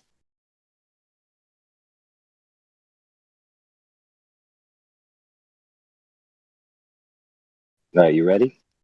Here it comes. You've proven the flat Earth to these. That's correct. I have. That's right. Now negative. Get an elevation angle measurement from a curved baseline. That now? Where'd you get an elevation angle measurement from a curved baseline? If you can't answer that, you have to concede that Earth's flat. It can only be done on a flat plane. And I'll talk about 7 years of crap when we've got a flat Earth proof. It's new hotness. Now you want to talk about the new hotness? You want to talk about the old and dusty? What the heck was that? Proof of flat Earth, Timmy. I've heard you ask multitudes of times for proof of flat Earth. Elevation angles. They prove Earth's flat, Tim. What are you getting? Well, what do we do about this? Should we go to our local government? Doing it right now. I'm telling you, the anti-flat earther, known as Tim Osmond, being told in no uncertain terms that Earth's flat and celestial navigation proves it, and you've got absolutely dick to come back with other than ask what we do going forward. What I do is none of your concern. What you do, you gyroscopes, what? Yeah, you can do whatever you like. You're a spastic. You don't even listen to the questions on the table. You thought gyroscopes was an answer to a question about angle measurement. Don't continue believing in a sphere. They're crushing us with inflation. They want us to be on a central bank digital currency. Who gives a shit? This is a flat Earth discussion. Go to a politics forum. Do you not know where you are? You're being told by a flat earther that you're a non sequitur fallacy. Talking through me is a bitch behaviour that's being told. Because he's asked to be told, I'll admit that. You asked to be told what you do now. I'm telling you. Who the hell is this guy? You can, A, sod off and believe you're on a sphere, or accept the obvious and observable, measurable nature of Earth by way of elevation angle measurements that require a flat Earth to be done to him. A or B, belief in a sphere, or acceptance of the nature of Earth by way of angle measurement, Tim. That's what you can do. Those are your options. Not talk about the economy. You can go somewhere else to do that. You've proven the flat Earth to these. That's correct. I have. That's right. Now what do we do? Now you stutter like a bitch. That's what you are doing. Now what do we do? Now what we do is you have got two choices. I gave them you. You're just deaf. We've already established. You don't listen. I gave you two choices. One, bugger off and believe in a sphere. That would be the emphasis on belief. Option two, accept and understand that elevation angles prove Earth is flat. Just 5 more years. Just continue this. Doing what? I earn a living from being a YouTuber. Being a YouTuber with an evergreen subject and a Western world that still believes, as you do, that they're on a sphere means I'll have a subject matter to cover on YouTube for a long time. That's all it means. You think I'm trying to achieve anything other than a living for my family? No, I'll do that with YouTube. I'm a YouTuber.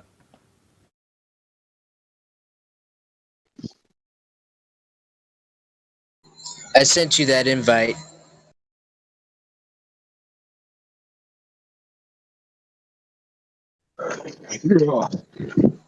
Overlord. All right.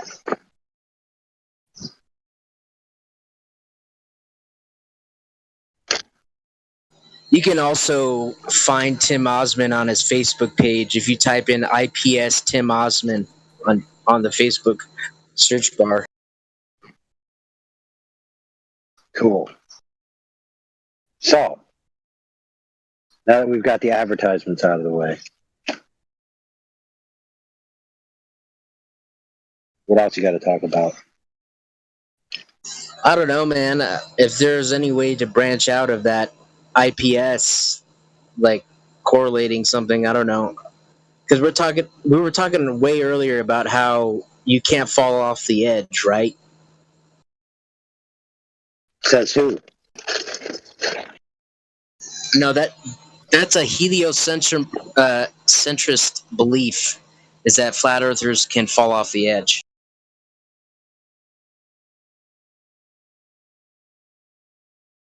Sure. It's more of a canard. They make people look like idiots, the flat earth movement.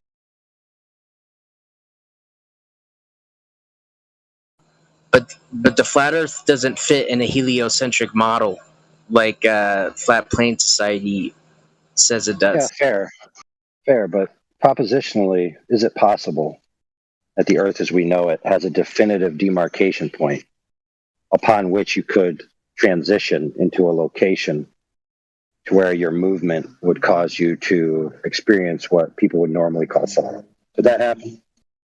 Why does that have to be so hard to explain to somebody? Like, why can't it be broken down into more layman's terms? Like, why do you have to break it down in that way? Well, because we're talking about truth propositions. So they have to be broken down. I'm still for the most simplistic answer being the most correct answer. Okay, so can an object philosophy. Yeah, but can an object of any shape, size, or permutation, right? Can it have an end to it? Like, is it possible for it to end at one point? Any finite substance is not infinite. Okay. So that means that it would have a boundary of a necessity, right? 100%. Right. So is it unreasonable to make a statement that if the Earth is a particular thing that would necessarily possibly have an edge, that having an edge is a possibility? Let me tell you right now, humans cannot prove that it's finite or infinite. Right, but that's irrelevant at this point. Why is it irrelevant? We've been searching for that truth for forever. They've been hiding it. They hide our creator. What are you talking about? We talking about we. They hide our creator. Well, the majority of the world believes in a creator, so they're not doing a very good job. They attempt to. You have to seek the truth yourself. It's not going to come at your doorstep.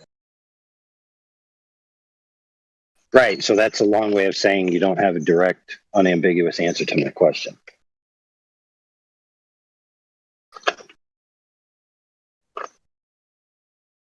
Okay, so you're so predisposed to the outcome that you're not capable of answering a simple logical statement, which has no bearing on everything that actually exists in reality. They're just essentially hypothetical statements. Look, if you showed the shape that you were saying, the shape is finite, okay? Because you can see it, it's in your hands, all right? That does not become infinite. It's finite at that point. Okay, but not knowing that that's the case does not make it infinite automatically, correct? It's just, that's in hypotheticals. You're thinking... No, that's not hypothetical at all. No. You're trying with the argument that a finite substance can be infinite somehow. No, I didn't. Okay, listen, if you don't know, okay, so you're without knowledge that something is finite or not, does that mean it's infinite? The correct answer is no, it doesn't. The correct answer is it's unknown. That's correct. There you go. That's all I was trying to get you to say, is it's unknown. Okay. Yes, we can agree with that at least. And it's fair because, look, we got a lot of people in the flat earth community who say this is what it is. It is. Definitely is. Okay, where's your proof of that?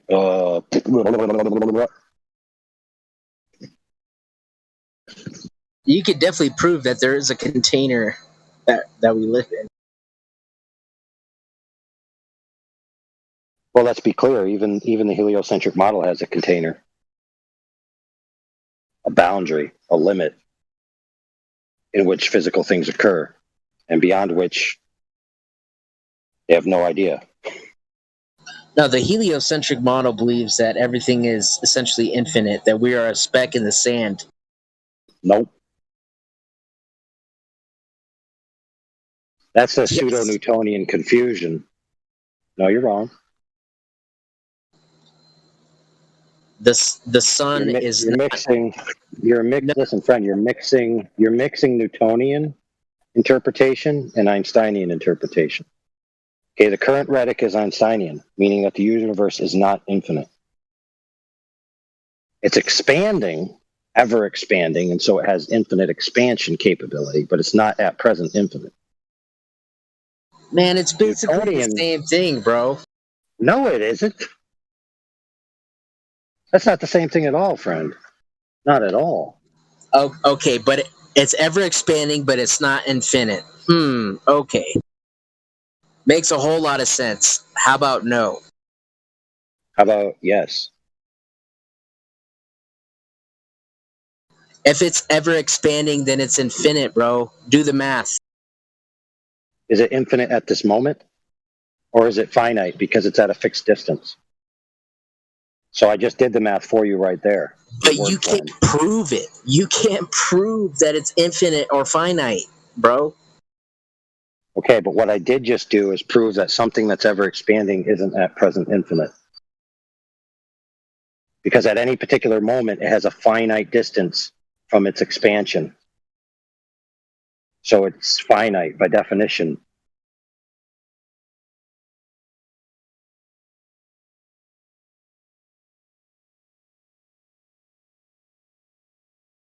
Now, interestingly enough, Newtonian mechanics had to be abandoned because it requires an infinite universe to function. And Newton himself recognized that that's retarded. That's why they came up with the ever-expanding universe to counteract that. But at the same time, they say that gravity wouldn't work on a flat Earth because a limited flat Earth would implode on itself. However, you could solve the problem by having an infinite plane or an ever-expanding plane. So notice how they borrowed the jargon that they accepted in their worldview and used it to mock the flat Earth worldview, when it's really just as equal a problem on their view.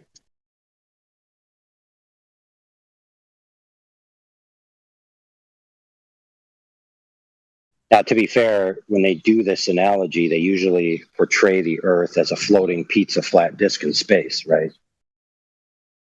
Which isn't even an accurate flat Earth position that really any flat Earther posits as being reality.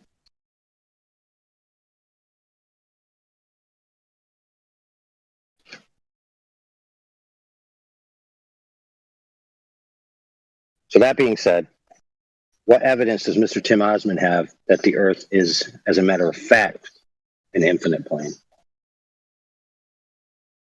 Because I'll give you this. You could call it an indefinite plane, and you would be correct. But to call it an infinite plane is a claim that requires evidence. He's got you cornered, kiddo. So, I'm 34. Maybe Tim Osmond has the answer. Yeah.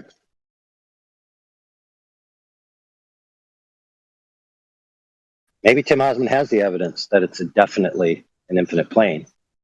But I would probably say, based on what you said, that he probably just says, it's possible, not that it's definite. It can't be proven, like I said, infinite or finite. It'll be never be proven. You can't say never, but I agree with you, dude. I don't think there's any way to know either of those things. The only way is to enter the basement of the church. What, you think they have the answer in the basement of the church? Yeah, are you kidding? 100%. Holy crap! That's ancient. Well, it's ancient knowledge. Where's your citation? Wait, when were we needing citation in here? Wow. Do you know where you are? Do I need scholarly sources? Yeah. Yep, you do. Well, listen, friend, what you said was, it is in the basement of the church. That's a positive claim. Now, what you should have said is, maybe it's in the bottom of the church. Okay, whatever you want me to, yeah. It could be. There you go.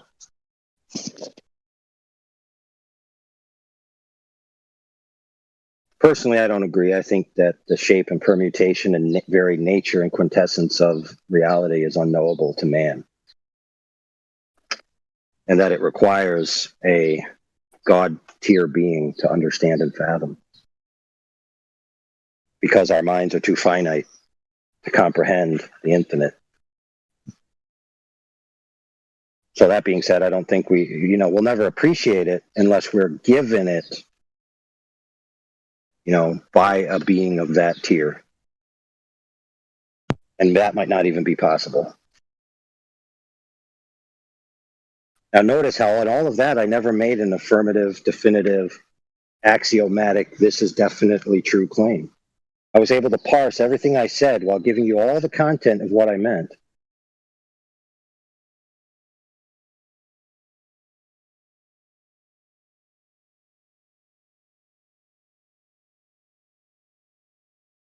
Now, to be fair, my friend, you won't get this much scrutiny day in and day out when you're here, but occasionally you will. 100%. Hey, if Lou was in here, I'd probably be getting some different scrutiny. Well, listen, in order for scrutiny, screw tiny, right? So whoever's scrutinying you is just having phallic comparative dissociative disorder.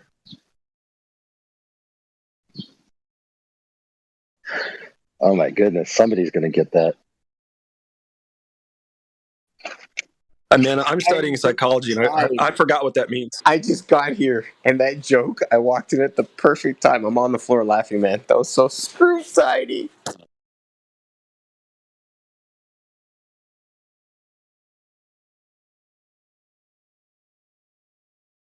Dude, I've reached the level of omnidimensional entendre.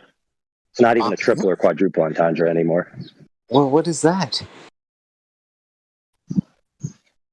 That's where you say one thing and it has multiple meanings. Fair.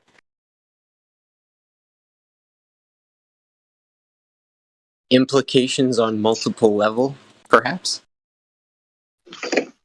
Sure. Mic check. So I want to give you an example of this type of thing from a Glober. Yes, we heard you. The Globers will say, the only way for things to disappear from the bottom is if Earth is a globe. The only way. It's the only way. Right? So if you show them an example of something disappearing from the bottom where it can't possibly be Earth curve, then what happens?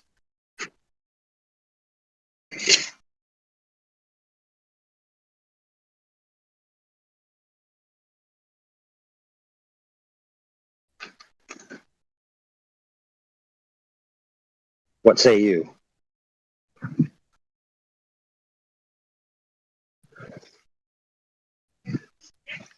I'm actually building something right now for you in the voice chat. Hold on. Good afternoon. How's everybody doing?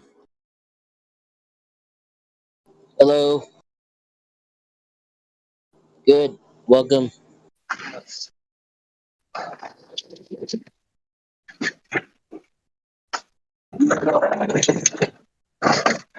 Sorry.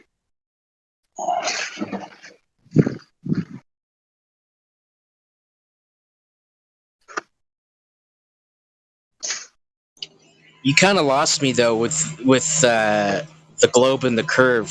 What were you saying? Could you say that a little slower? Okay, the Globers say they see the bottoms of things disappear in the distance. And this is only possible if the Earth is a globe. Uh-huh. So if you show them a demonstration of something disappearing from the bottom, right, that can't possibly be because of a globe, like, for example, it's over a flat surface, or it's over a distance where the discernible Earth curvature according to their model would be irrelevant, So you show them that, and then what happens? Also, there's a couple of good videos about with miniature boats over about, I don't know, maybe 300 feet observation over a lake, and those miniature boats vanish into the horizon at 300, 350 feet. Have you seen that? Yep. It's a YouTube video. I don't know if it was a flat earther who did it, but they get the miniature boats to just vanish into the horizon at about, it's around 300 to 400 feet. And that's when your observer height is higher in the boat. Right, and at that distance, if you do the globe geometry, the apex arc of the hump, known as the Sagittah, would be irrelevant because it'd be essentially 0.0000 something. Correct. So we're looking at other optical issues that make things disappear from the bottom up. I think when objects mesh into the ground or the water, because your angular resolution is diminishing. Yes, but my friend, what is also diminishing simultaneously?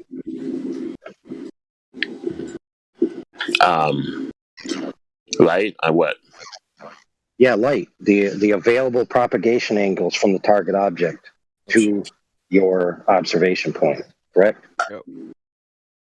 Yes, and I always thought, I get pushback on this with others, but I always thought also that little ripples of water or waves will obfuscate objects behind it, even though the wave is in front and it could be shorter than the height. Because like a wave, like for example, like a little water bulge, let's say at 2 miles, can block a building like at 20 miles. You know, in the right conditions, I think. And as that, he said, the light diminishes and the optical ability diminishes, those bulges of water, ripples, and waves that are in front of the object will rise up and cover that object. I always thought that happens. I don't know how to prove it though. Well, in order for that to happen, the light would have to leave the object, take a downward trajectory, curve into the water, right? And then not make it to your eye.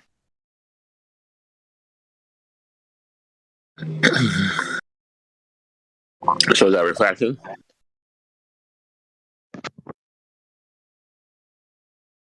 Well, yeah, I mean, you would call it refraction, but the point is this: it's like if you're in a, I'll put it to you like this: if you're in a geometric impossible position where the angles of propagation necessarily are not interfered with, right? So the light, if it's coming out straight, should reach your optic, but you can't resolve the image, right? Then you've already thrown out the geometry as being the issue. So now you're left with only one conclusion. Only one, with no other option. And that is that the reason why you're seeing what you see is because of optical effects. Who'd have thunk it? Yeah.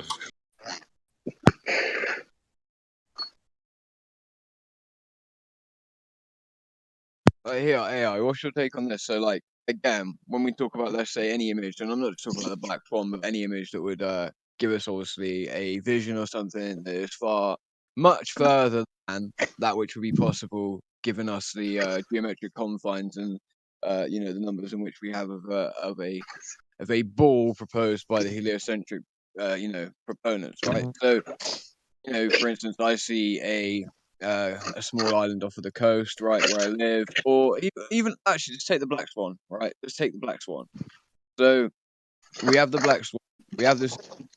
This is something that people don't usually bring up. But I haven't heard you. I've not asked you about it yet, AI. So when they're talking about these objects, right? These objects that are now in view. Okay, they're in view, and we shouldn't be able to apparently see them because of a Sagittah, leading edge of the sphere, that's blocking them. Okay, supposed to be, right? So the claim then must be that these two objects are being loomed up over the horizon, yeah, into our view. And then we're saying their claim if it's refraction, their claim. And then they're also stating that the horizon has been lifted up and placed behind the two objects that have been loomed up over the horizon. Plus, they always talk about the distortion. The distortion, I think, just makes their argument harder, because then we have light doing another thing. Light also showing us these two loomed up things over the horizon, while at the same time light appears to show us the horizon being pulled behind these two objects at the same time as a heat shimmer effect that's light moving left or right for it to appear that way to our eyes. So apparently what we're seeing is all light doing these three things at the same time, all in the same field of view. We have movement forward and backwards. Like, would you say that's a good argument, right? Two people that bring up refraction, because they're gonna have to talk about a refractive model that allows for different directionalities based on what's being refracted, all in the same field of view.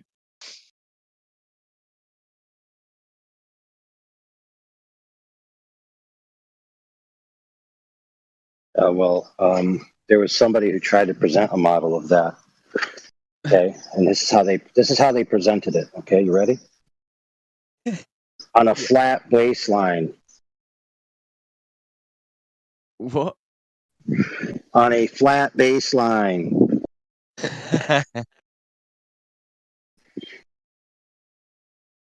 Even that other guy that we were talking about earlier, like he said in the past, quoted as saying, we calculate everything on a flat baseline, and then we wrap it around a curve. Mm-hmm. Mm-hmm. But I'm just saying, I think it's a good argument for the flat earthers to bring up if they can't go too far into the detail with the numbers and stuff, just to talk about what they have to propose as a way of explaining away this idea. Because again, this idea that these things are being loomed up over the horizon and it being pushed behind. It's a nice way of just sort of saying, like, bro, you don't have the numbers, you don't have the explanation to move things forward and back in the same field of view.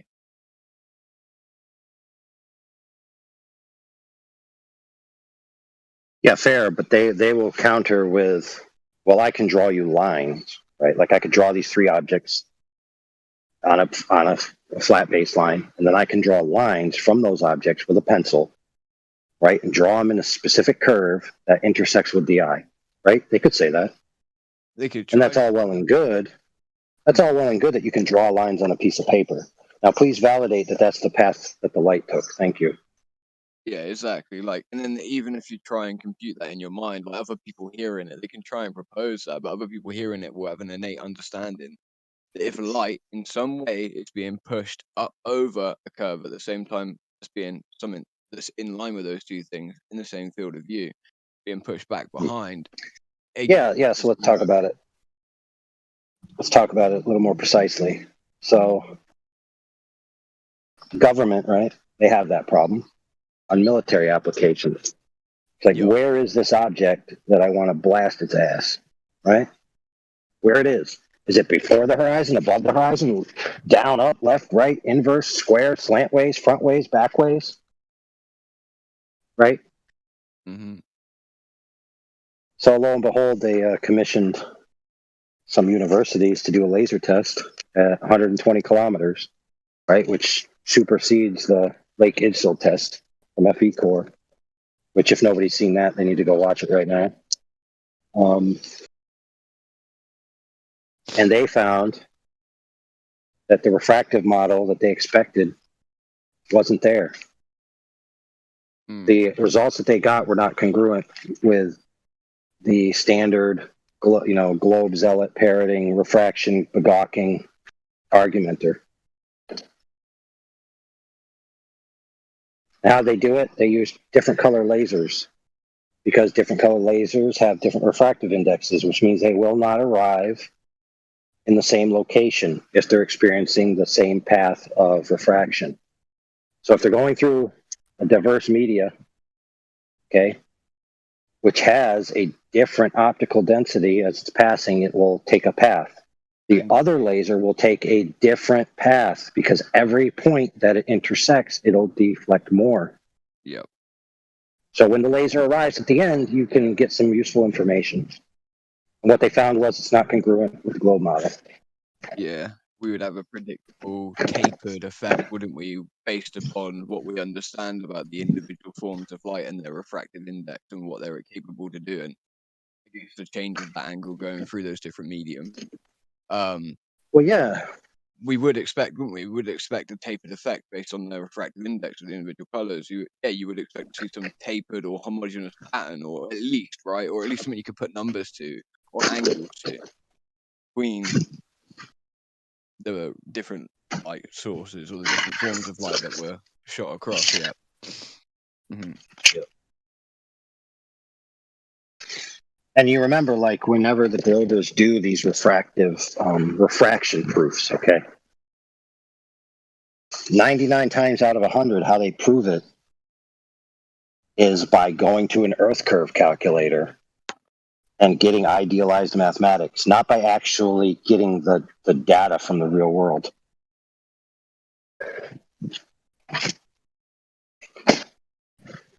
So we've been talking about that the past few days, where if you go right now to Bislands and put in some observations, you're going to notice some of the blocks change the radius of the Earth and change the height of the Sagittar, which is impossible.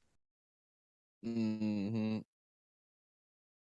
This is well. The only way to change the height of the Sagittar is to increase the circumference of the circle, which means increasing the radius, or to increase the distances between the target and the observer, both of which are impossible. And then even if you do increase the size of the circle, that also has problems in the inverse, right? Like, okay, yeah, so you make the globe bigger, right?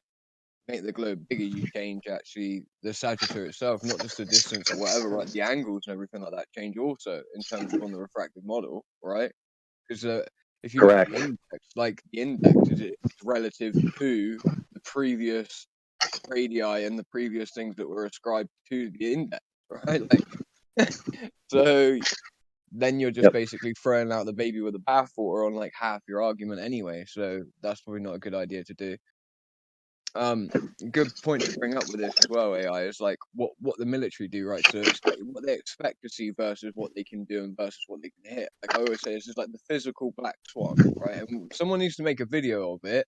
We even need to use like a really good like military simulator of some sort, like Arma 3 or something like that, or Squad or something, and to get artillery pieces and then take like a an orthographical view type robot in the game to be able to pull out from a different perspective and look at the artillery pieces with an orthographical view.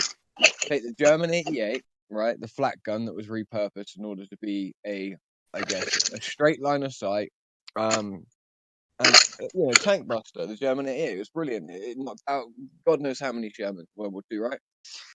But you take the field notes of those guys. There's 10 men operating one of those guns. That's the people don't get that. There's 10 men. So like 10 men's eyes didn't fail them. And then hello. Interrupt. I just heard your voice and didn't care what was being said. Wow, nice people in here. Appreciate that, bro. Wow. Fam. Oh man, trying to be a badass Elijah with a terrible connection doesn't work. Right? Well, terrible connection or not, does the new guy want to get banned or does he want a bottle? Which one is it? I don't know. I've been banned before, so double banned. No skin off your back. That's right. I'm not gonna lose any sleep. I've been banned before. Shit. I never got banned actually saying that. Like, I don't know how. We got a whole line of Globers in the lobby talking about you know the segment of kids in the lobby like, let my people go. They being cock stuck all weekend trying to get back into the conversation. But like, so with Gregory from the West. Elijah from the East. How are you doing, brother? 1 second. With this, Very well said, Gregory. all right. The proof behind it is that the Germans end up creating like much more powerful luminosity spot scopes, right? Because they were able to basically shoot things much further than what the previous spotting scope was able to sort of illuminate at nighttime, right? So during the day, they're using the same artillery piece, right, to shoot things out at 11 kilometers to 14 kilometers on a daily basis, bear in mind, all right? So the globe's claim then has to be the German 88 sat from anywhere from a barrel height of 2.5 feet, because sometimes they were kept extremely streamlined, all the way up to about 8 foot off the ground, right? So so then the problem is the claim then must be 1 second. So how the problem is then the claim, yeah, must be that these people are viewing something that they themselves aren't supposed to see, that they cannot see, but yet are, right? That all 10 men that were seeing the object that they shot at and hit time and time again, right? And out to distances way further than that would be proposed by the heliocentric model, right?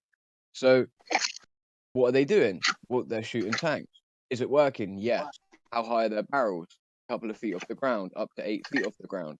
Right, how far away should the horizon be? Maybe like 2 miles away, all the way up to 3.48 miles away. Well, these things are much further than that. And at night time, again, the refractive model can't explain this because you're hitting actual objects, right? If the refractive model explains this, and okay, let's apply it tonight. They created spotting scopes, right? So, sorry, should I say spotlights? The spotlights to do what? To illuminate these objects at the same distance again at night time. So how would refraction explain it at night time? So is the moon's light able to create the same refractive conditions that would allow them to shoot at objects that they were actually seeing that were refracted? And thus, somehow we also have an equipotent level of, let's say, shell weight and propellant charge behind the shell equal to the curvature, because they have to then say that these shells are being shot and these shells are somehow exactly matching the curvature rate as well. And it's not just the German 88 that's doing this. It's lots of other field guns as well in a straight line of sight form of use that are also adhering. So that doesn't work with gravity. That doesn't work with the drop rate. That doesn't work with any of that. And then again, like I said, the nighttime model for refraction, is that the same? They have to claim it is. So like the arguments are undone with that even. And like I said, we need to get like a game and then make a little clip of this and explain it very neatly, because it's too much jargon in my head. Yeah, well, see, the thing is that with indirect fire, most of the time, this is direct gun fire. Crew. Oh, direct fire, that changes things for sure. Yeah, it's the German 88 that was repurposed to be a straight line of sight cannon. That's what I'm saying. They're shooting things out of 14 kilometers. And we have thousands and thousands of field notes with 10 different men that are all, writing down that they did this time and time again, right? Seeing the object, hearing the clang on the steel as well, and seeing it straight line of sight. Fair. So I'll give you an example of indirect fire that might, I don't know how useful it is to that example. So they claim all these corrections, right? But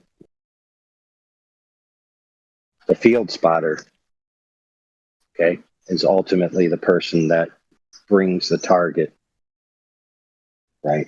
Brings the round on target. Because you're expecting a 200-meter swing of that round to land, even after whatever alleged calculations that they do. So you're top bracketing, so the round lands long, you tell them to correct down, right? By a specific amount.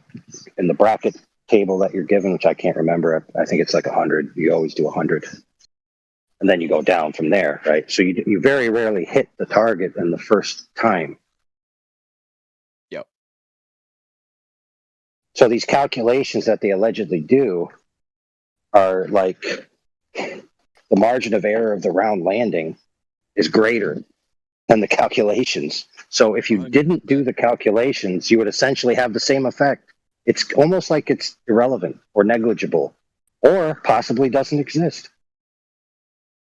you even have to take into account then the idea as well that like even accurate indirect fire is always in some way helped along by a forward observer. Like this is like the side of recon and snipering that people don't realize that exists, right? It's like like these guys are given the coordinates of the sea in the splash zone, right? And all of that, like it rarely.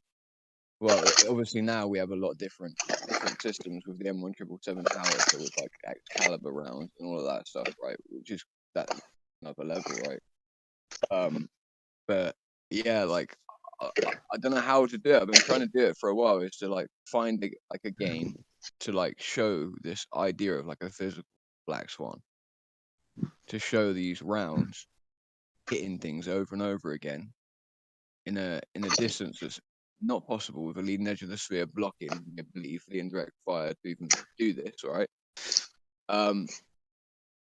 But it seems like I don't have a gaming PC that costs $2,000, you know what I mean, where I can do this, like so. Well, that's one thing that got me, dude, is thinking about what I was taught about the infrared technologies that we had and targeting specific enemy vehicles that had specific heights, right, over the desert. And basically, I came up with like, wait a minute. At this range, I shouldn't be seeing any of this object. None, zero, zilch.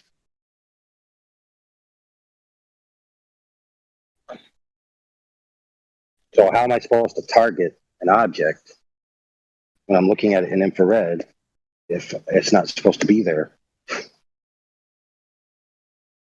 Exactly. Okay, because ballistic trajectory is much different than this alleged refractive trajectory. Exactly, because the refractive argument would be, well, your infrared laser that is your, rangefinder and ability to, put this missile or even projectile onto target, right? Well, that can be refracted around the curvature of the Earth. Okay, cool. And give me the explanation as to why my round hit it. It follows the curvature of the Earth. Okay, now show me how a 150mm howitzer does that. Proposed to, and I mean, you can use the M1777 howitzer for straight line of sight. Yeah. And we have data on that as well, right? We have. Yeah. So the problem with that is, like I said, the ballistic arc is not going to be the same as the refractive arc, especially since the refractive arc is going to change based on conditions. Exactly. Okay, so what the weapon system had that I had, what it did is you laser the target, and then it automatically adjusts the ballistic drop by elevating the barrel. That's all it does. If you have the HE round selected, it has a particular formula that it elevates the barrel accordingly to the range to the target, and then if you do AP, it does the same thing. Yep. Exactly right. I don't see. Well, I'll just put it this way: I haven't seen any evidence that the IR systems adjust for the refractive index that they're currently experiencing for the light path versus the ballistic path. They definitely don't. There is no evidence of that.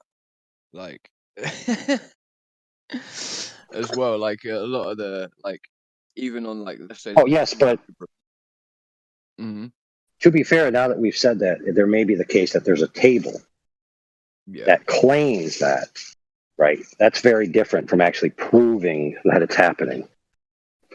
Yeah, definitely. But the reason that they use infrared is for the exact reason that the light isn't affected so much by refraction. That's why they're using it. That's the whole point behind it. Because they're using this in a straight line. They're using this usually for a straight line of sight, right?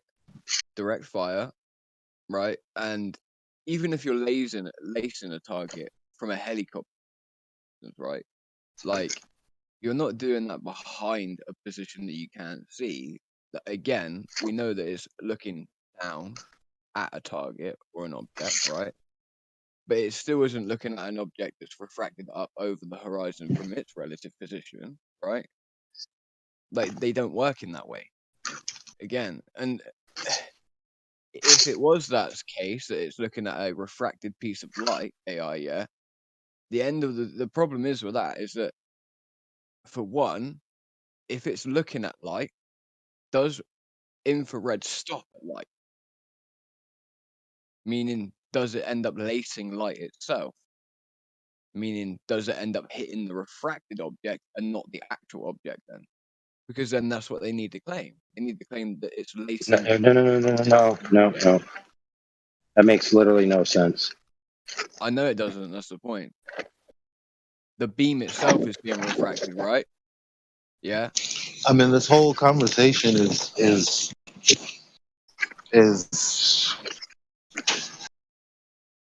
it has to be had only because for some reason, hypothetically, we have to talk about how things possibly work because we're on a ball and because light bends. But like, that's really ridiculous when if something is 10 feet away or 20 feet away or 30 feet away or a mile away, that's just the distance.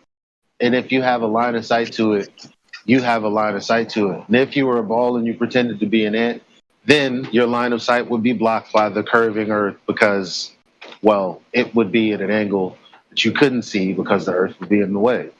Nothing about light would fix that. Like, nothing about this conversation. I mean, like you guys said, just no. Just hell no. It has to be their claim, though, right? When these howitzers, right, or any form of cannon is shooting at something over 10 miles away and it's only 2 feet off the ground, right? They're saying that again, it's refraction that's the cause of the black swan. All right, well, what if we shoot at these things and they hit? Right? If it's boom, smack in the face. But that's what I'm saying. That they then have to claim also that what you're shooting at isn't the physical object almost. What the infrared laser's doing, for instance, is one thing, right? But what you're shooting at, if it's a refracted object, right, then you're shooting at a mirage, apparently. But then you still end up hitting the target. So then they basically have to claim that gravity itself as a model is able to basically keep the straight line of sight, actual physical leaving of that shell, in conjunction to the refractive index and to the curvature. It has to all match, which is just a ridiculous claim, or something. It's ridiculous to even conceive of. I've actually got to go anyway, guys. Sorry to come in here with a load of babble. Eli, I'll have to hit you up soon, alright, bro? And AI, I replied to one of your comments as well, by the way. Gonna take the stairs. All right, brother, for sure.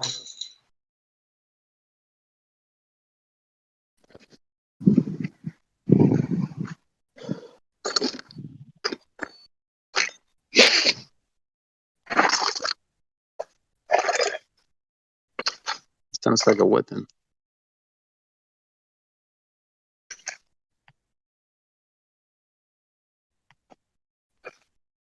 Oh, you just busted me prepping? I think AI has a weapon. He's charging it, loading it. Well, the good things our lives don't depend on your auditory recognition abilities. I'm going through some staples in a box. Sounds like you're loading a gun, man. You know what's funny? I just delivered some cupcakes, and you know what instructions I had? No. Keep them level. That's right. Bruh. Oh, that was dude, so that's an invitation. That's an invitation to a conversation. Across the nation, let's go. Now, listen, my friend. No, I'm being serious. So, the proper thing to do if you're on a globe in order to keep something level is to constantly change its attitude the entire time you're going along the path. So, in actuality, you must constantly be dipping the front of the box down and the back of the box up as you progress. Well, technically, the floor does that for you, and gravity makes you not feel the change. Right, but the point is that if you just say that to a normie, they're going to scratch their head, and they're going to be like, what do you mean? Yeah, they're going to think about it for a while. for sure. But the educated answer is what? Coriolis effect? Gravitational pull? No, What's the it's for that not local not effect? related. It's not So how related is in any way whatsoever. what's the well? I'm saying, Elijah. What's the rational explanation for the sensation of this being able to balance the box as you navigate the globe? Is it just relative? Well, it'd be a better argument, when you're using a plane or a submarine because it's not connected to the ground. Then you would have to follow the path of the ground that's supposedly curving. If they do respond with that, then they have another problem, because how do the supposed space shuttles leave the Earth if the Earth is just forcing the plane to follow the path of curvature around the Earth? Well, that's an easy answer. How they do it is by taking an arced path in your field of view that appears like they're going to crash back into the ocean. That's the correct answer.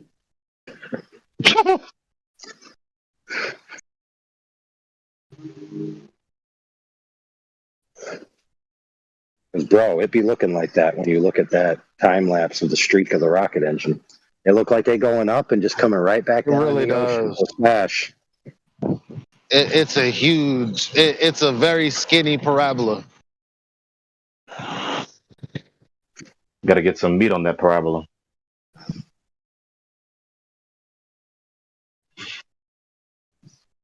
Dude, that's a good one. You got to use that. And I'm supposed to believe that when I'm looking at that parabola from my one location, that's going around the Earth 5 times or however many times in order to then escape or reach escape velocity. Yeah. Sure. Why don't we have I don't know, fam. I hate it. I hate it so much. I hate it. That's exactly what I was thinking when you were saying that. I hate this. All these lies. I said something on my timeline about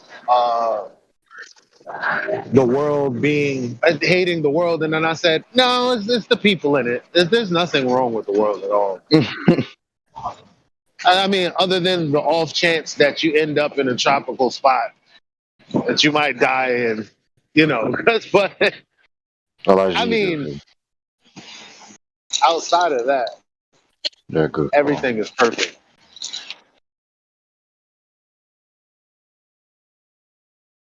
There's an old Calvin and Hobbes cartoon to something like that where he comes outside, he's all pissed about his life, and he's like, I wish I was dead. And then he thinks about it a second, he goes, wait a minute, I wish everybody else was dead. That's sick. It is, but it also is, a little bit of reflection, which is like, you always assume that the answer to your problems is to get rid of yourself and then you wouldn't have problems. Maybe it's to get rid of the external problem. Maybe not take it so far as I'm going to do violence, but, for example, I can't stand the fact that, I don't know, I'm trying to think of one that I have to pay taxes. There you go. Mm-hmm. You don't have to get rid of you. The problem is the taxes. Get rid of the taxes. Problem solved. Yeah, especially when you have the power to do so. Like, for example, if you just reorganize the structure that you apply for when you're doing business or anything, then you can absolve yourself of taxes that you otherwise would have to pay just by differential paperwork. Which you may argue, whatever, I shouldn't be defined by paperwork. But it's like, look, this simple piece of paper would have solved that problem for you.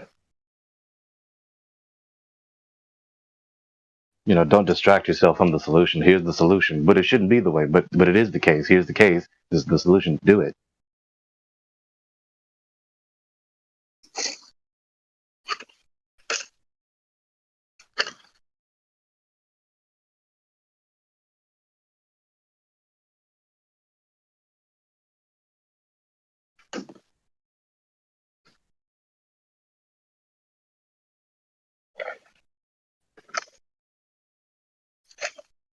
Here's how you don't get beholden to your debt and then ending up prostituting, stripping, and selling drugs.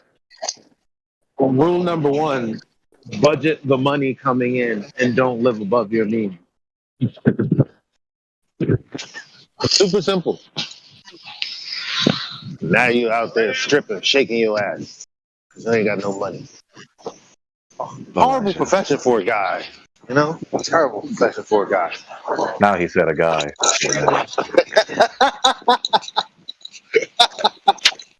It is. Good Lord. Topping it open for canned sodas and $20 bills. Canned sodas. Not 7-Up. Elijah. Just me and homeboy here would gladly take you to a private room and counsel you if you so desire. We wouldn't want you to go any further down this path. Repent, my friend. Oh man. Repent immediately. No, but for real, people do like really. They'll like even the people like a lot of people do immoral shit because their back is against the wall, and then they blame the. I was watching a skit where what's his name, Long Beach Griffey. He's doing a skit where he's the devil in like in a therapy session, and he's like every time something bad happens, they attribute that shit to me. First of all, don't you enjoy sinning? Wasn't you having fun at the club last night? Didn't you have joy when he was like, but when you fall behind on your bills, all of a sudden it's my fault. And I was like, that's kind of true. That's kind of true. Yeah. I mean, the only belongs where it belongs, and belongs to whom it belongs, not to whom it does not belong.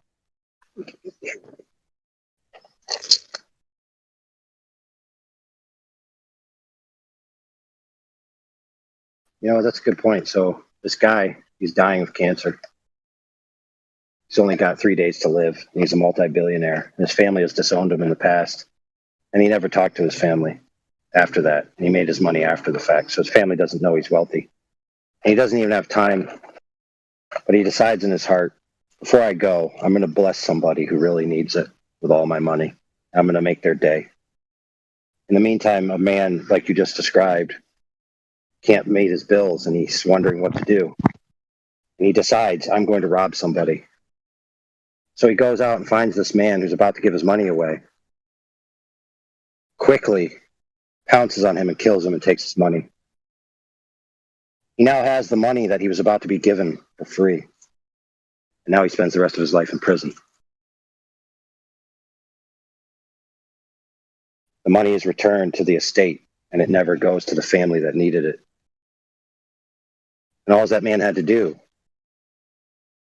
was just, you know, for lack of a better term, pray and say, you know, my situation is dire. I need some help. And then go take a walk down the street, and he would have met the man about to give him the money. His problem would have been solved. There is no better term that is the perfect term. And you know what I find? Like you know what my favorite saying is now?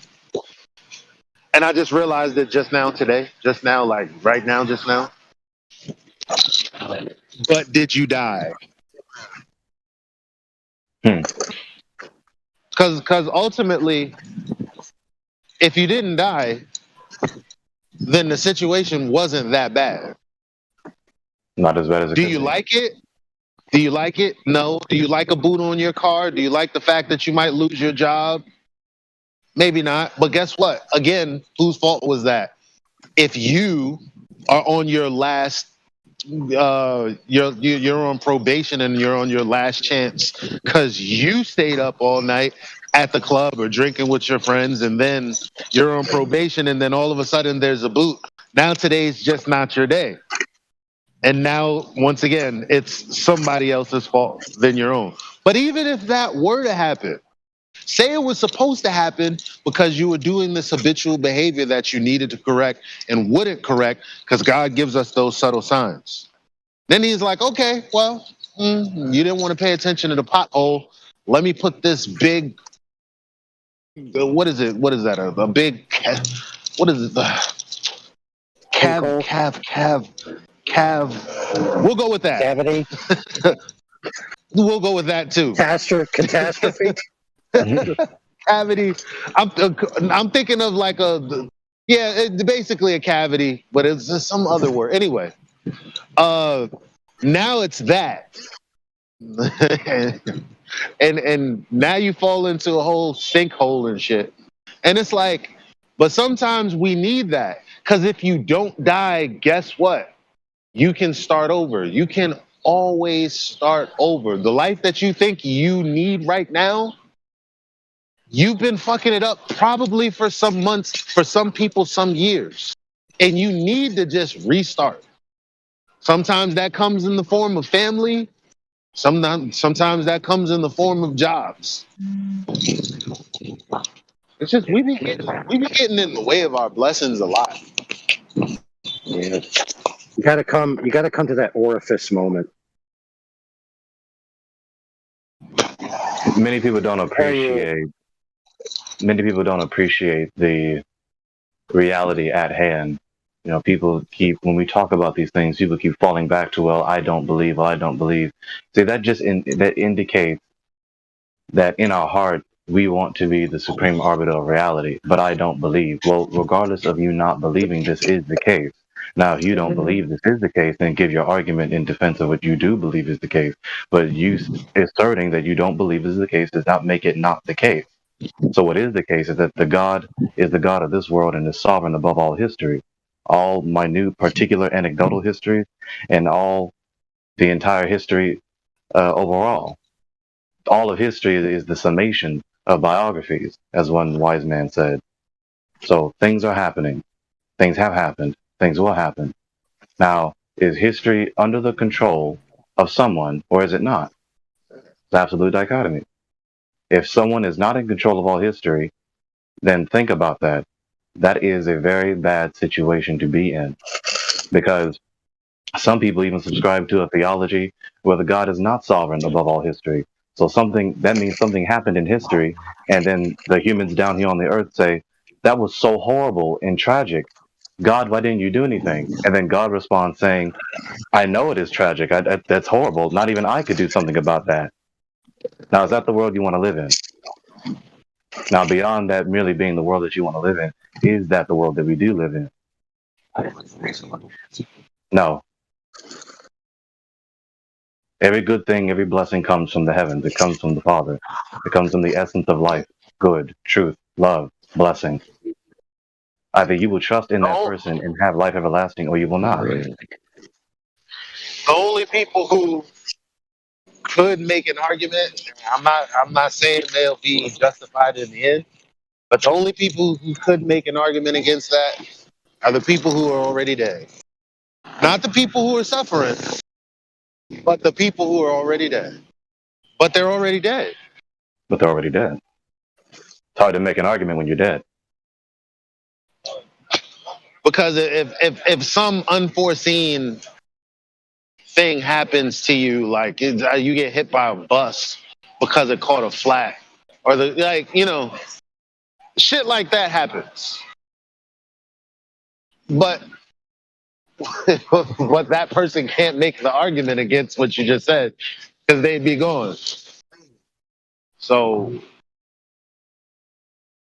I mean, people like me preach this because I love the Lord and I love you. People like me love you.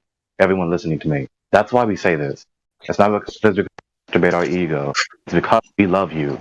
Do you want hope or do you not? Do you want a guaranteed hope or do you not? Do you want to live in a world where there is no guaranteed hope for utter blessedness, or do you want that world?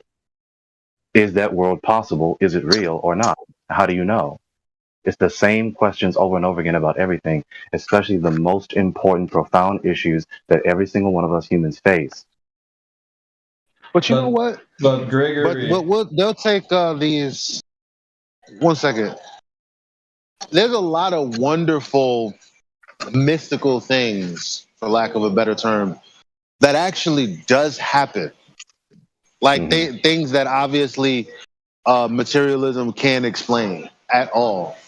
At all. Like a miracle or like something that seems totally, well, it doesn't seem random. Like a chain of events that you're like, damn, who orchestrated that? Or you might not say that, but someone like myself might say that. Come about. It's like, wow, all week this happened, this happened, this happened, and then it just ended up as this thing. How lucky am I? Like, there are people who are soothsayers, they're freaking witches and clairvoyant. like they I don't know, tap in or whatever it is, they do it or they pay attention to it, like we probably all have access to. And then instead of saying, well, it's a part of the reality that the creator created, we'll say, oh, it's magic. Oh, it's because the bitch does voodoo. Oh, it's because all of these things other than what makes it possible. It's like, we don't have to accept a particular flavor of religion.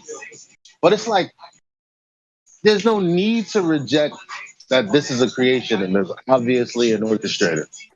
Of course there's no need. Why, I don't understand why to do that. I don't know. I don't know. Well, we don't. Even when I was agnostic, I just didn't know who it was. That's all. Right. I think once the realization of acknowledgement for one Father, which is in heaven, who has created all things, who is in control of all things, is an ultimate responsibility for own actions, also regarding own destiny, which makes people very uncomfortable thinking about. That's why some people do not want to acknowledge that being a reality. Hence, they go off into myths and things that will lead to destruction. The Apostle Paul said in the beginning of his epistle to the Romans, the wrath of the God is revealed against all humankind. We avoid truth that is contrary to our pleasure. That's what humans do. Yes. We don't want what is displeasant to us. We don't want truth that disfavors us. When the truth disfavors us, we avoid it. When the truth favors us, we hang on to it like nothing else. So when people resist these truths that are being told and the arguments in defense of the faith, that demonstrates that they know what we're talking about and they don't want it to be true. It's not that they don't understand. It's not that they don't understand. They do understand. If they didn't understand, they wouldn't be offended. Then they wouldn't resist it no matter what. I think even the most deceived people, if they really think about it just a tiny bit, or just maybe not even think about the picture itself, but thinking about how they act and what they have been given since birth regarding the spirit within, regarding knowing, good from bad and so forth. If they just look at the nature of what they have been gifted, I think people would ultimately actually come to the conclusion or know that there must be a creator for their existence, because what is interesting about the very nature of man is, and people, some people will, try to say, no, that's not true, blah, blah, blah. But I think when it comes to being in a very bad situation, such as facing death, and you can literally go into hospitals and ask the doctors and so forth, most of the people who end up being not in peace with dying, they start praying automatically.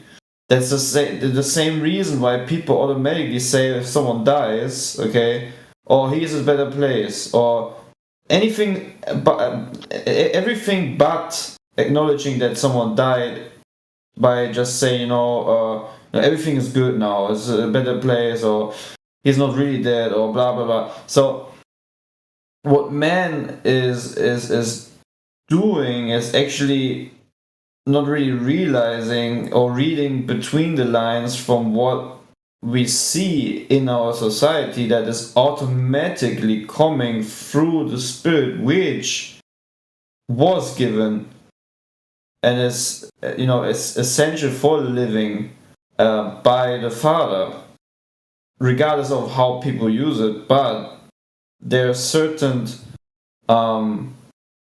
not fruits, but there are certain properties of it that automatically just show the nature of what is also written in the scripture of how man is. So, it's not just a coincidence, right? That people say these things.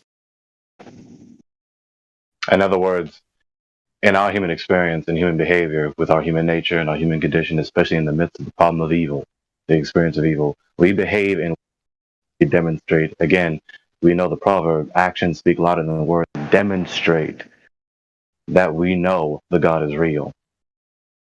Yes, people resist it, give their arguments, they live their arguments, they cry and complain and moan and whine. Nevertheless, yet and still, they are demonstrating that they know the God is real. They're being inconsistent. You can't be consistent with a worldview that is contrary to reality. You can only be in the real world. Now, you can try and live in a world, you can attempt to live according to a worldview that is contrary to reality, but you cannot do that absolutely. You cannot do that perfectly. Because there's a myriad of realities in the world that are absolutely immutable that you do not have the power to change at all. So you cannot help but live in the real world and live as though the God is real. But you live inconsistent with that and you try to rebel against that, the disbeliever. The interesting thing is, which I see commonly used in the internet or in real life, is that unbelievers or people who would call themselves, what is it called, atheists and whatnot, or people who believe like New Age stuff and so on. The weird thing is, many people automatically in stressful situations or whatever situation it is, people either take the name of the Most High in vain, or they're constantly saying like, "Oh gee, oh gee, oh gee, oh gee," So it's pretty weird that people always relate to him, but most of the time in the opposite way of how we should do it, as if the spirit within is in ultimate rebellion against him, which is ultimately again the truth of what is written. So there's so much that just points to the reality that we're living in being the reality that has been predicted to be and still is. So I guess you get the point, right? Yeah, we all cannot help behave in a way that demonstrates that we do know the God is real. Yes. No matter how much we try to rebel against that truth. People will say they don't believe in him, but will curse him. So they're like, What well, sense does that make? if you were real, why did you let this happen? Why are you asking that question if he's not real? Because you cannot have your cake and eat it too. Why is there famine and babies being born with disease?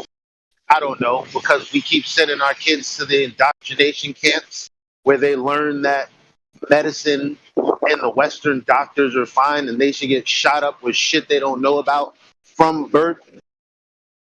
And perhaps all of these companies that claim they give a fuck by donating at the end of the year to get their tax write-offs, but they throw food out in the face of the homeless, waiting for them to share a piece, but they claim they can't. Yeah, maybe that's all God. Instead of us standing up, realizing we're slaves, and maybe it's his fault. So speaking of the food thing, so there are companies that would like to give their food, to the homeless, but they're not allowed to, because they're told that if they can't bring it to the food bank within a certain amount of time, the food bank can't accept it. And so they just throw the food away, even though they could just open a sign that says, "Hey, homeless guy, come to our store at 7 and we'll give you some food." Because a government official would come and be like, policy? well, the government official would come and be like, that food could be spoiled, and if that homeless man eats it, he might get sick. And the homeless man, is like he's about to die, and he looks like a piece of spaz about to happen. He's like, yeah, this guy might get sick. He's starving, retard. Yeah, it's the liability. Commerce is all about avoiding liability. Yeah, but then the question is, with that being said, is it spoiled? I don't know. If it is not, give it to him or her or them. Dude, a little spoiled food now and then never hurt nobody. Freaking posh people are like, I don't eat That's food. true though. That isn't perfect. I can't. Do you know, and my ex used to tell me all the time. She said, "Fam, you think that food sell by date you're eating? You think that shit is fresh? Do you not know that you eat that's fucking sometimes years old? Definitely most of the time, most cases, months old." Yeah. Yeah, but that's the reason. That's the reason you were given a nose. Smell it. Let your snooter tell you if it's good or bad. Not snooter. When you're smelling it, you're tasting it at the same time. So. No, but I'm saying we eat food that's mad old. It's like Gregory said. Is it spoiled or not? It doesn't have anything. What's so hard? Is it spoiled or not? I mean, yeah, I've gotten to a point when I'm in these discussions with some of these other kinds of persons, and it's like, no, I'm not tolerating. I'm not gonna play soft with this nonsense, with this prima facie of nonsense. No, get it right, get it straight, make it make sense. Dude, I asked a guy once, so what do you want around the roof line? You want some just standard wood? And he said, no, I want some prima fascia.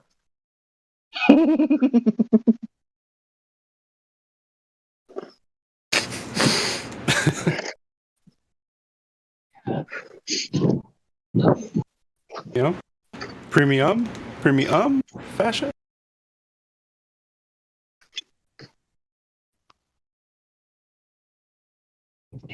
Yeah, primo. I was in Earth Awakenings just a couple of hours earlier, and Bacon was in there, and he's sitting up here trying to give some retort against what George and other people who are not deceived about the cosmos were talking about the bubble sextant and the sextant, and Bacon is going on with some retort, and then the implication of what he said is, at least in principle, as he's arguing, is trying to reach the conclusion concerning the dip between, the eye level using the bubble sextant and the sea level, the sea floor. He's keep going on, running his mouth about the dip, and it's like, well, obviously you're trying to argue that the dip is the convex curvature of the Earth in all directions, supposedly, and then he says no. Every time people do that and double speak like that, my blood boils. My blood boils. And so I pressed him. You listen to Dr. Greg Bonson, Elijah knows what I'm talking about. You press the antithesis. A lot of people, they try to protect themselves with obscurantism. You've heard me say that before. Obscurantism and obfuscation. Just trying to make it difficult to get their actual argument, which is ridiculous. So it's like, if you're trying to argue in defense of your position and you're trying to refute mine, why are you trying to obscure yours? You're not trying to refute me. You're not trying to defend you. You keep making your position obscure. You're not trying to let me understand your position. This is ridiculous. So I pressed the antithesis and I said, what is the horizon? You're running your mouth about the horizon. What is it? What did he do? Hold them accountable. What did he do, Kiwi, when we asked him? Didn't ask him once and then. Well, we pressed them on the aspect of how you use a sextant. I raised the aspect of how you use a sextant. So when we asked him, when we asked him, yeah, did we ask him once and then he answered it, or did we have to ask him several thousand times and he finally answered the question? Well, What did he That's answer? exactly it. He answered several thousand times, and it's funny because he's the one that raised the bubble sextant. He's the one that brought the bubble sextant into the argument, and we were able to literally, like, you took him down on the elevated path, right, and took him down. He folded. And so Elijah, his answer was, yes, look, his answer was A, level, the meeting point between the sky and the floor, or B, it doesn't matter. What was his answer? It doesn't matter. He said it doesn't matter. And this what was are we talking about this for then? Now this is where what bothers me is. Go ahead. This is where AI talks about the curve. AI, what is it known as? The what? The sagittal. Thank you. Oh, yeah. That's what he was referring to, right? He was saying that the bubble sextant, the depression, was the observation of the sagittah. And Greg, it was ugly. It's all non sequitur anyway. It's like, or red herring, one of the two. Because none of the, listen, like, when it doesn't matter. Like, if you're using a bubble or you're using the horizon, what you're doing that for is to establish horizontal so that you can get an angular measurement in the vertical. You can't do that if you don't establish a horizontal. That's it. Like, there is no. Say again. George said that several thousand times. What you just said. That was ugly. George's observation when it came to the plumb bob was not okay, because he kept on talking about this third aspect of the plumb bob, which he was referring to as the measuring tape. Right, Gregory? Sorry. I remember that. But what's wrong with? I mean, so wait. So you're saying he conceded that you're getting a horizontal. So what was his point? Because it's the angular distance from. Oh fucking hell! Like, yeah, man. I'm not talking to these people anymore. Well, no, I can't even say begging. I was appealing to his intellect, right? And sorry. What happened? Am I good to go? Sorry. I was appealing to his intellect and just saying that, can we hang something along rope or whatever and put a rock on the end of it and say that that's a plumb bob?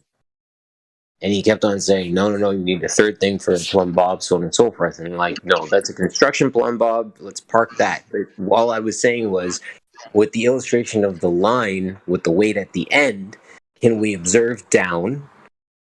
And then from that, we know perpendicular to that is level, right?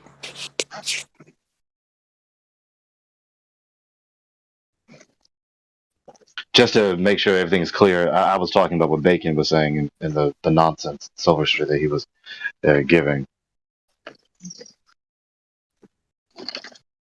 With reference to the sextant.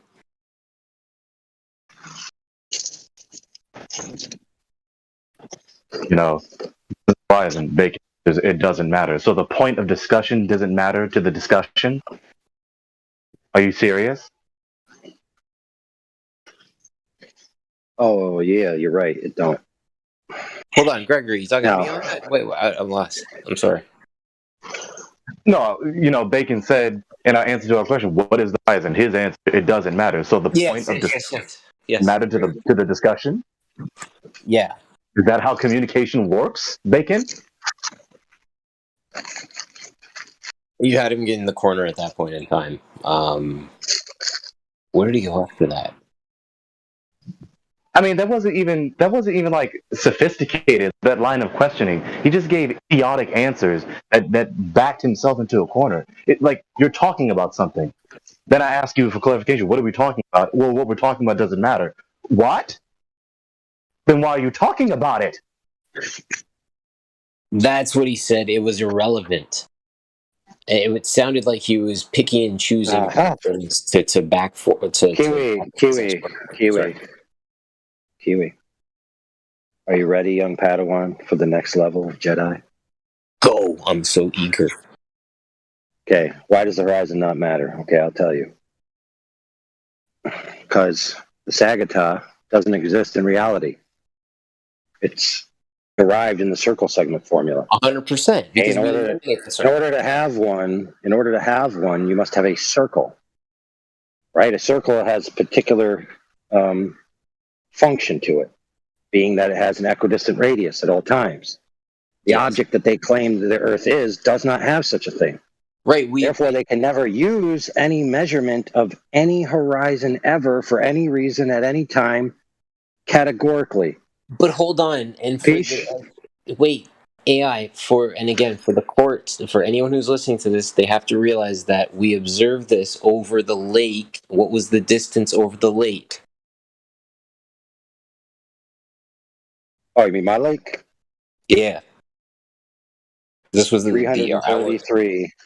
333.33. Very easy to remember. That was our observation distance, and we observed that the Sagittah was in fact changing because of how you were able to observe the object in your distance. Is that correct? The yellow object, right? Yeah, of course, if we take the premise that the only way that the object could disappear from the bottom is if it's being obstructed by Earth curve. In order for that to function, we must alter the geometry. Exactly. And we were able to note that in this unpacking work we did the other day that the Sagittah was in fact changing to work to the quote-unquote explanation of the globe, which in fact you can't do. You can't change the surface of the Earth. You're not Superman. Right? How do you spell Sagittah? Sagita. Who frickin' knows, bro? Who frickin' knows? Gregory, Nobody knows how to spell it. That's bizarre. He literally just pulled those words out of my bloody head. I was just thinking the same thing. That's so bizarre. Sagita. Yeah, or Yeah, just like the beginning of Sagittarius. Right? You saw that. Yeah, yeah. Is it in double T's? No, let me tell you. Okay. The reason why it's called Sagittah is because of Sagittarius, because of the Bozeman, because when you look at the shape it makes, it looks like a bow. Right? A crescent of a circle with a line straight in the middle, like a bow. Sagittah! Holy shit! Yeah. I'm looking at the Sagittarius supposed astrological sign here. Yeah. Holy crap! The line that connects the top of the bow and the bottom of the bow, that section, right? That's the Sagittah. Holy shit! I mean, shoot. Now you're getting somewhere, homie. Bruh. Well, yeah, man. You know, so in other words, it's the lesson, right? In other words, it's grammatically self-evident that you need a horizontal line, a horizontal base. Like you can't even use this in the sentence in defense of the globe. It's self-contradictory grammatically, let alone geometrically, let alone cosmologically. Which is not surprising, because level is courage and courage is level. Let the globalists tell it. I wouldn't be surprised if there was some salient connection in the mythos surrounding the Sagittarius man. Oh, for sure. Without a doubt. Because remember, for example, let me just go off the top of my head what it could be. You know, the myth is that the man draws back his bow, right? And now the whole time he's drawing his bow back, the arc of the bow is changing and altering, never staying constant. It only stays constant for a brief moment before he lets it fly. And the truth arrow is released. Okay, now off the top of your head, let me take that a little further. Do you know, the Sagittarius folk that I know are very smart. They calculate. I'm not saying they're calculating. No. I'm saying that they will pull out their ledger. Oh, dude. Yeah, that's fine. But I was talking about like the root of the Sagittarius, like what, like not what people do. But go ahead. No. What I'm saying is that the actual makeup of the astrological figure, right? They shoot for the stars, and if they miss, they always have that calculated as to why. Like they never miss twice. That's all I was illustrating. Just piggybacking off your point. Are you talking about the myth, Kiwi? What comes? It sounds like what you're trying to say. It sounds like what you're trying to say is a broken radius is right once in a while. No, it's the concept of showing the radius in the demonstration of the bow. Right? You're looking at the construct of the bow, you're realizing the Sagittah, you're realizing the Sagittarius. Like it's all intertwined, right? And the fact that this is the archer who aims for the stars, which again brings in the whole sextant thing as well. But like it's just the entire spectrum that this one thing, the Sagittah, it's everything that it brings with it. Right? And it's the observation that we're looking at to realize that the landform beneath us can't be changing. It's a very, very in-depth observation of AI.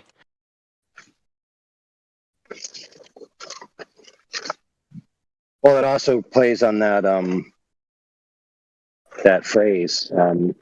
If you don't like reality, just bend reality to your will. Pull back on the Sagittah, and you alter the shape of the bow or the surface, which is what a lot of Globers do.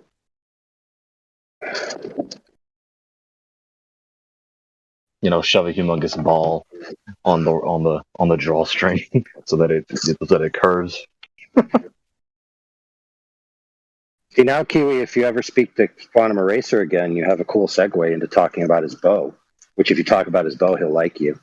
I don't want to talk about another man's bow, guy. It might be kind of weird. What do you think? Not that he's anything special to be a friend to. Again, I'm not. I will always thank you for holding down the fort, like yourself and Quantum and everything else. But I'm not trying to blow smoke on anybody's ass either. Like I was really appreciative of the fact that I got to work with you on that observation, put some numbers to paper and stuff. But like, I'm not about the hey, let's go kick it in the park for a while. But thanks for the observation. Well, see, the trick is, bro, that the more segues you can create between conversations, you see what I'm saying?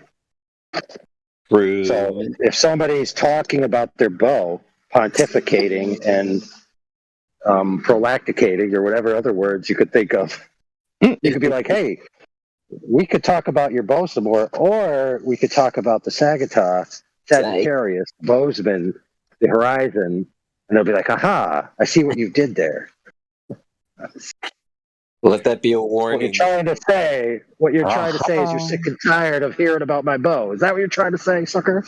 Let that be a warning to anybody hearing this conversation that the Sagittah is now mine to proceed forward with to the king of this domain, Mr. QE himself. Oh man, you're fired. You think QE is the king of this domain? It's a joke. It was a cynical joke. A cynical joke? Is there such a thing, actually? No, there's not. Of course there is. Baby, have you seen comedy in this century? True. Good observation.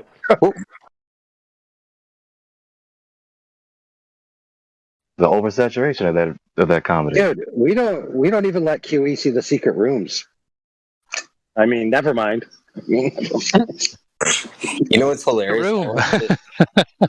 I went to tag you AI in something earlier that scrutiny breakdown you did, the screw tiny, and I went to tag you, and I hit the @A, and Lord came up. I was like, see what this is. See where the man. I just want to know what's underneath the Vatican. All right, just let me into the Vatican vaults just for an hour. Now that's a topic. So apparently the rumor is they got cleaned out. They brought back like 650 plane loads of stuff back in like 2020, 21. That's Freedom 20.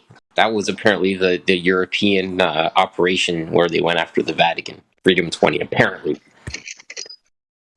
Are we talking about QAnon right now? Why do you say it like that? We're talking about the gold, bro. We're talking about the gold. That's what it sounded like. Sounded like a QAnon thread. That That's his way of saying it sounds like horse shit.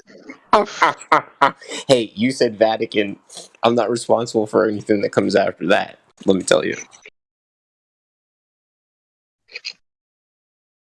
I was at the Vatican, not going to that again. My name is Eminem, and I know he did. My God. I didn't even really listen to Eminem. I just keep hearing clips of his song. Yeah, he was all right.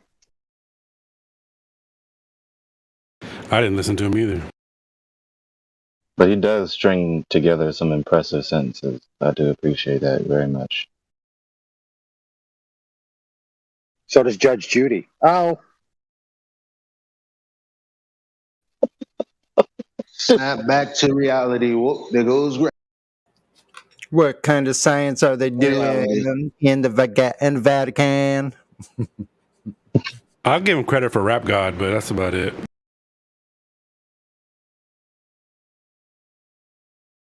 Elijah, do you remember entire songs from him?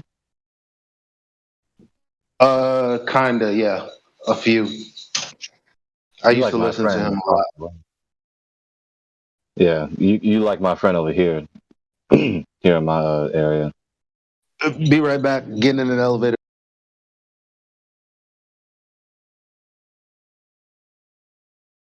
Moving on up.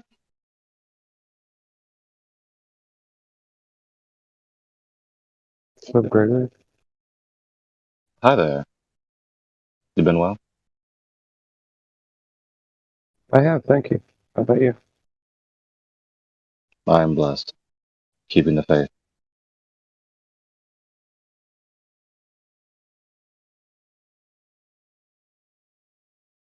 It's been a while since I listened to John P. Key. Kendrick. I was just going to say, I'm so glad there's guys here that like all that, formulas, mathematics, and chords and arcs, and oh my god, it's just beyond me. I'm not ashamed to put my hand Math, so much. I'm not ashamed to put my hand up and say, "Yep, let's get somebody who knows what they're talking about." Yep. And I'll just listen to them and take the word for it. I'll know if they're lying. Mathematicians, come. But yeah, no one of us is greater than all of us, is what I'm trying to say. Calculus was the last nail in the coffin for my college career. Yeah. I had to quit. Knew I couldn't pass it. Just quit. What is it even about? What is calculus? What is it? What is? Fucking bullshit.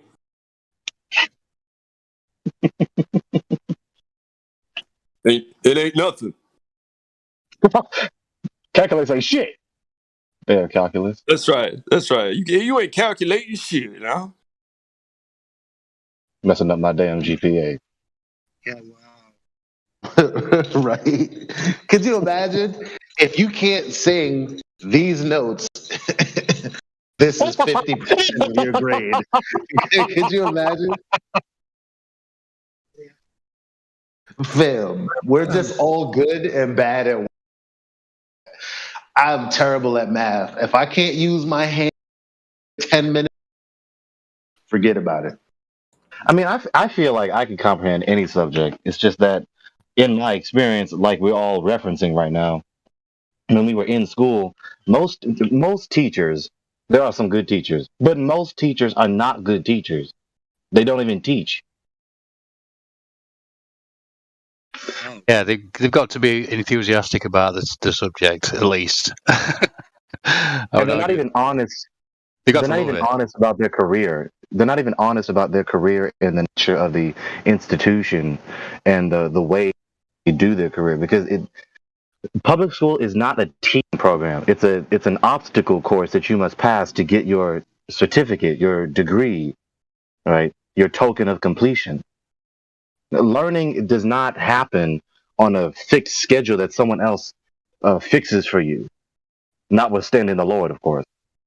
You see, You can't tell me you must master this subject in this X amount of time, like, and then expect me to meet that, and then fault me for not meeting that. What if there's at least one, if not multiple factors involved in the situation that is preventing me from fully understanding and mastering this subject at this set due date? You can't put a due date on learning, on understanding. That's nonsense.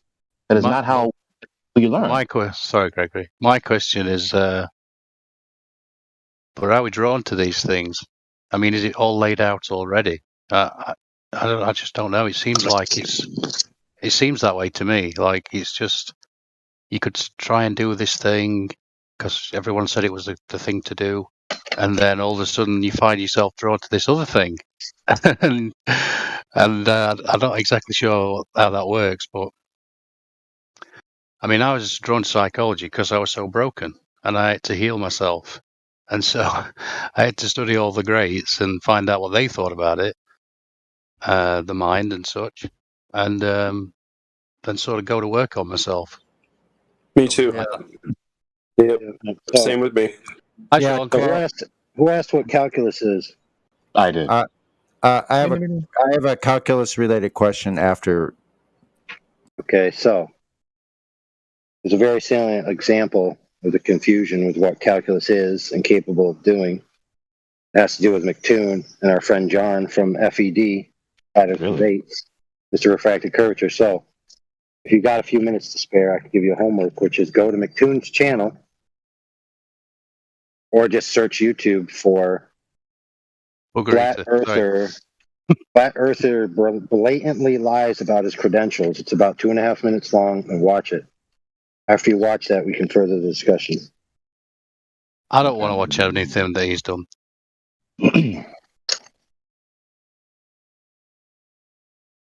It'll hurt my ears.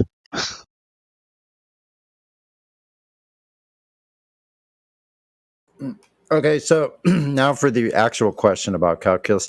What is it used for practically?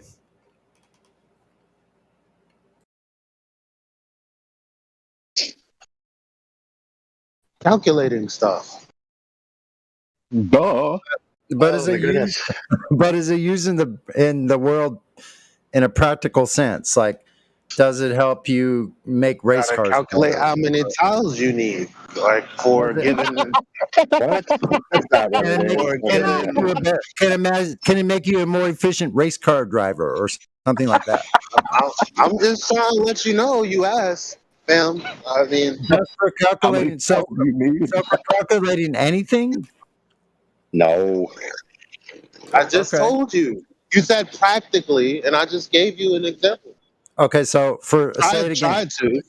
Say it again because I might have started giggling. So you measure the floor first, and then you calculate how many tiles can go on that floor. Is that calculus? Because if not, I don't know. No. Well, that's algebra or something. All right, friend. Do you know the equation for a parabola? I'm lost. Slow down. Well, do you know the equation for a slope?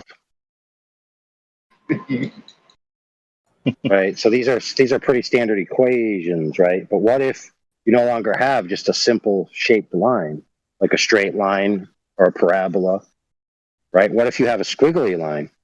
How do you get the equation to a squiggly line? Aha. You calculate this dick. Where do you find a squiggly line in nature? I guess everywhere. Anyway, so you could calculate the size and shape of an earthworm's shape and size. Interesting. That sounds like a lot of fun.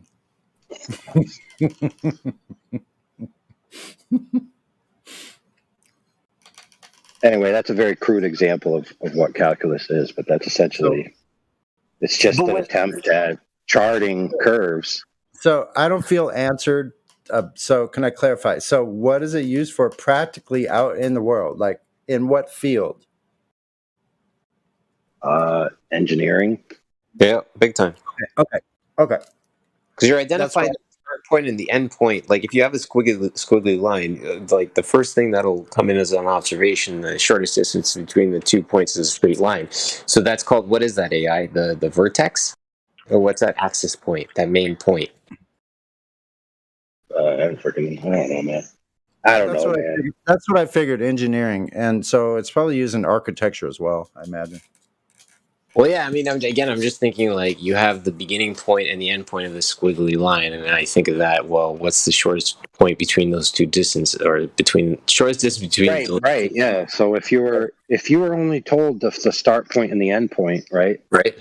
As let's just say a pair of grid coordinates. Like let's say you were a lathing machine that was supposed to carve a curve into something, and you were just given the start point and the end point. That wouldn't be sufficient information.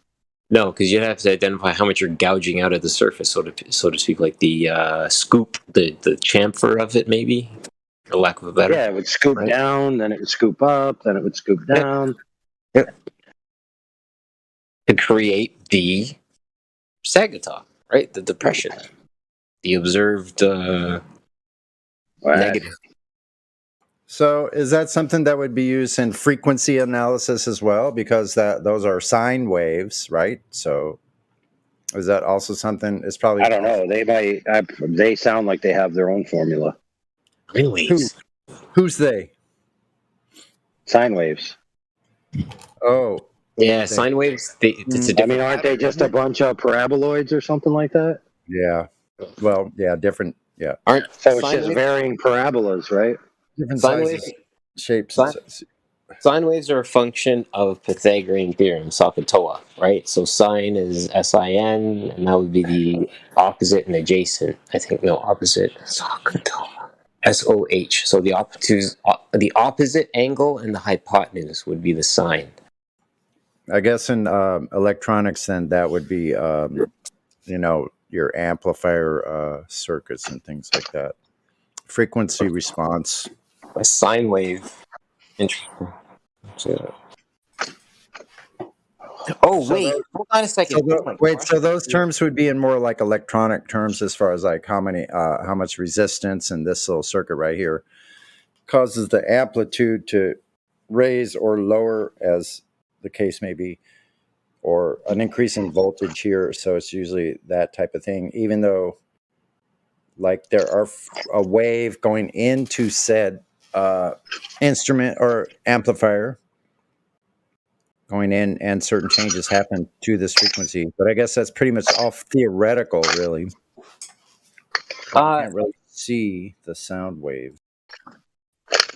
Sonny, quick thing. Wait, Elijah, you still around, dude? You there? Yo. Okay, can you scroll back in the chat to 19 minutes, the prior hour? So I think, yeah, you're Eastern, so it would be 6. Go to 6:19 in the chat. Yeah, I need you to go to 6:19 in the chat too, actually. I can't right now. Oh, shit. Okay, cool. So you talked about before we got into the we got into the conversation about, I think, government and stuff or whatever. You mentioned the parabola of a rocket launching into the atmosphere, right? Yeah. Now, at 18 past the hour of the prior hour, I posted a picture of that exact thing. The observed parabola, the traveled rocket launch, right? The arc.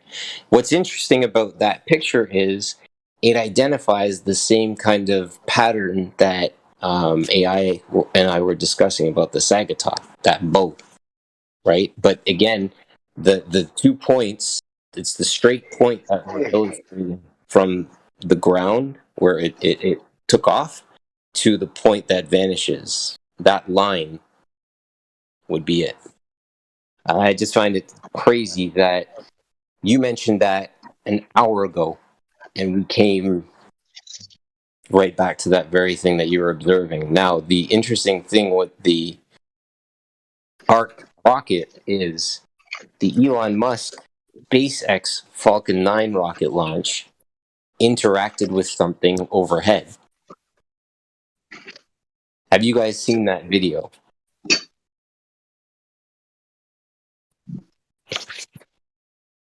Yes, thank you, Levelist. Nuts.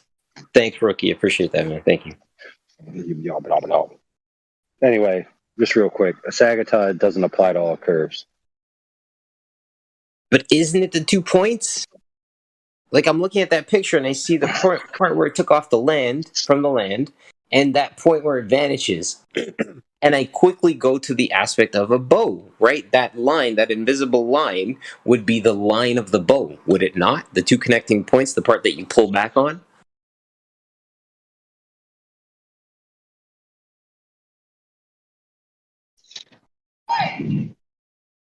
Okay, so if I'm not interrupting anything, am I? No, go ahead, please. Gregory, insist. Hey, so I watched the 2-minute clip. So Rohith is, trying to dialogue with these two, and the majority of the time throughout this little clip is just McToon and the other guy just giving mockery, while Rohith is trying to emphasize that he does have an engineering degree and that you cannot measure an angle between curved lines. What? No, you're mistaken. I think you have Rohith confused with John. I guess so, because they said in the video that this is not Rohith. And I think they also called him John. But whoever that was speaking, whoever was the third person, whom is not McToon and the other guy with the English accent. Correct. So McToon was trying to push a frenetic pace to get a yes or no answer and demand that the answer only be in the form of yes or no, where John was accurately saying it's not that simple. This is how you do it. And John accurately described the way you would do it. Now, he put this video out saying that John's a liar. Later in that same debate, okay, the question was posed to McToon, can you provide the proof for getting the angle between those curved lines? And guess what he did? He made a vertex, drew 2 lines that intersected the angle at some point, and then he said you could get an angle between these 2 straight lines, validating what John was trying to say and proving that McToon is intentionally being disingenuous and presenting that Mr. John is lying about his engineering degree. So Mr. McToon needs to withdraw his nonsense because it's self-defeating by his own words and his own demonstration on his own video.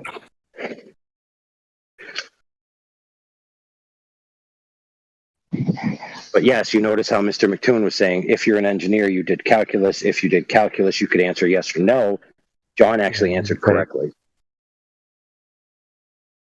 McToon has his own little website. I went and looked at some of the stuff that he puts out there, and I came back and emailed him and I said, this is what you call evidence? I laughed at him and he got really mad and wouldn't talk to me anymore after that.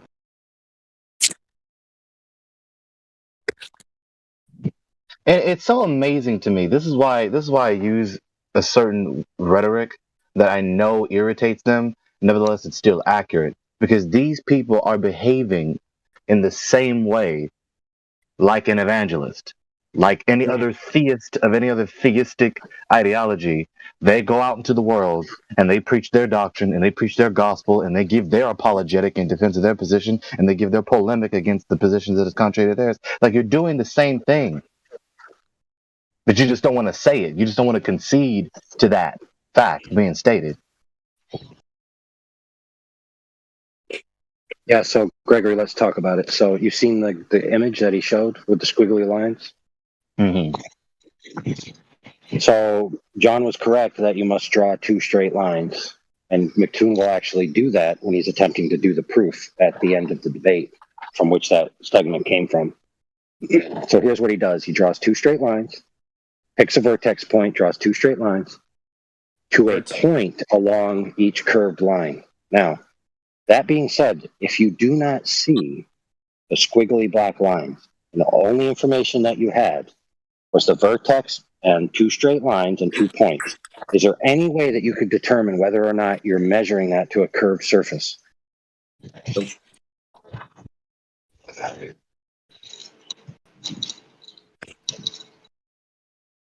Say that again. Okay, McToon showed a demonstration, right, with the squiggly lines. You can see with your own eyeballs the entirety of the line and recognize that it is, in fact, a squiggly line. McToon then demonstrated to get an angle between these 2 curved lines just as John accurately described, you must draw a vertex with two lines that intersect somewhere along each of the curved lines, right? And then you get an angle between the straight lines. You don't actually get an angle between the curves. You get an angle between points on each curve, correct? Mm-hmm. Now, imagine that, but take away the black lines, and all you see is a triangle, a vertex, and 2 points. Could you in any way infer that that's a curve? No. Not enough information, correct? Correct. There you go. So what they're trying to say is that you could see the Earth as these squiggly lines in totality while simultaneously taking angles, which are based on straight lines, to points. Right? So they're imagining the orthographic. Yeah, but they're imagining the orthographic image as if they can see it in reality. Right. So they say, oh, that's how you get a elevation angle from a curved adjacent. The problem is you have to prove the curved adjacent in the first instance, even if you were going to try to say such a thing. All you have is two rays that intersect points. That's all you have. Everything else is assumption or inference, period.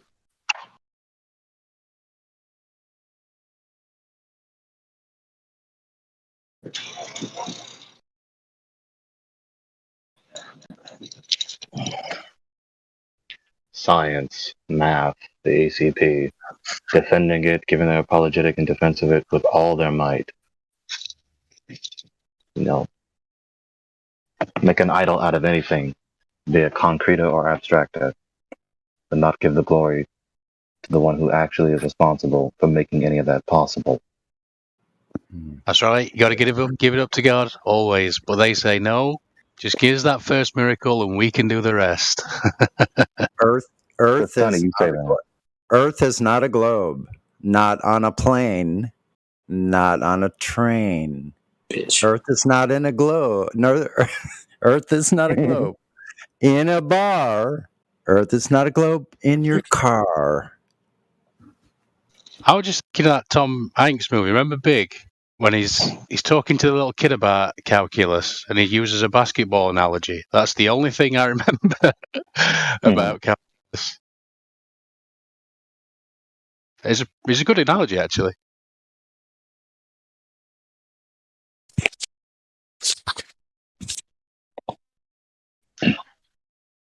Yeah, it's funny when I hear science coming from these people. In my head, I imagine like jazz hands. Jazz hands. You know what? I imagine literally, just like I was referencing a Dr. Seuss. Like you're in some Dr. Seuss place now. Who is that man?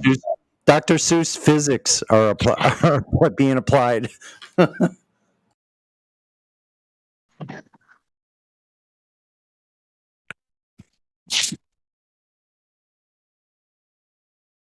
That man lived a long time. He was from San Diego here. It says he died in 1991 in San Diego.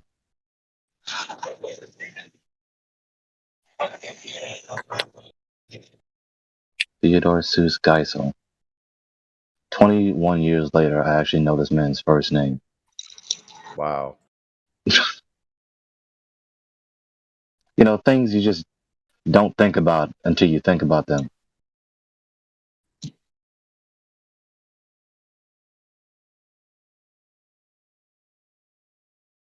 You know how long ago I was reading Dr. Seuss books? Boy. Shocking. 60 freaking years ago.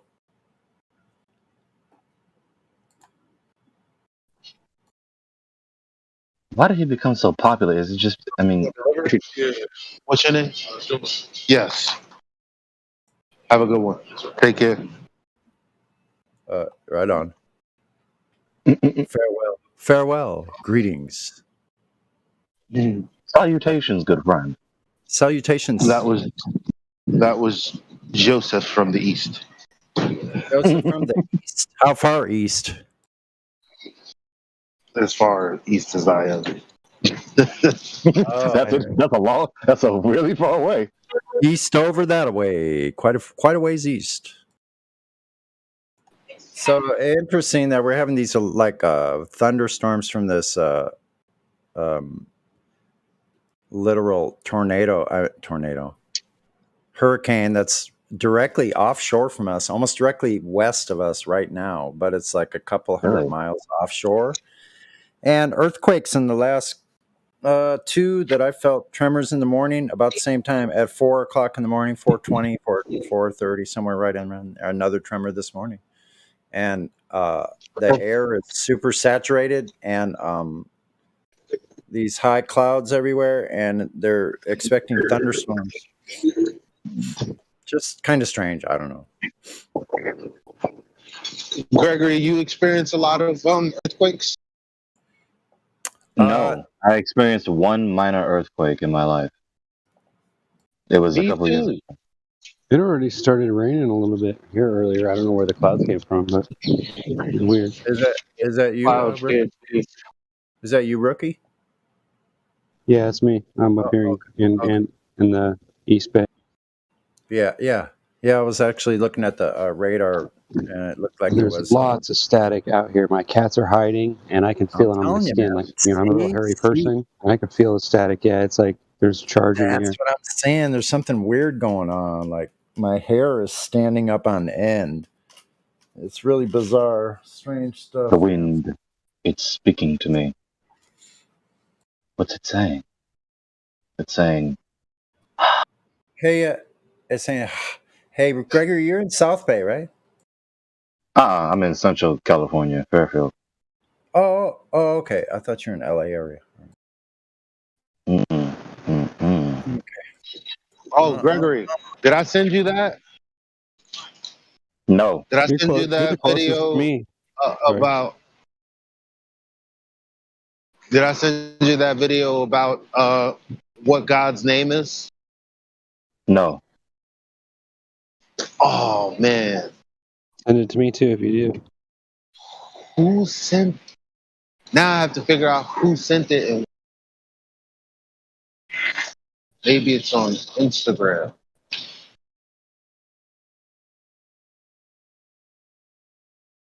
Let me guess, is it that guy who says it's just breathing in and out? Yeah. I wouldn't take that too much to heart. I still liked it. Still made me tear up. Care how.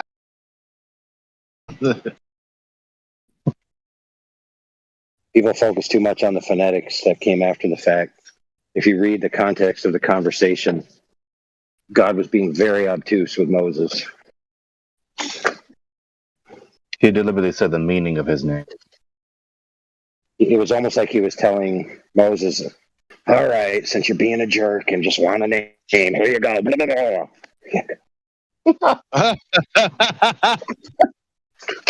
blah. Well, yeah. So I could tell Moses. I believe it's I am, right? Is that what you're talking about? Talking about when he asked, God, he said, "Who do I tell them that sends me?" And he says, "Tell them that I am sent you."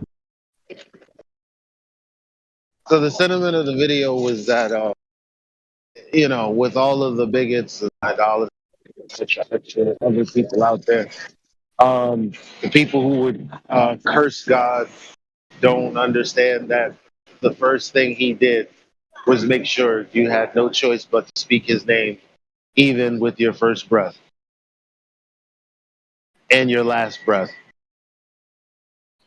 I thought, if that's true, and I'm going to ask Gregory, that's pretty fucking...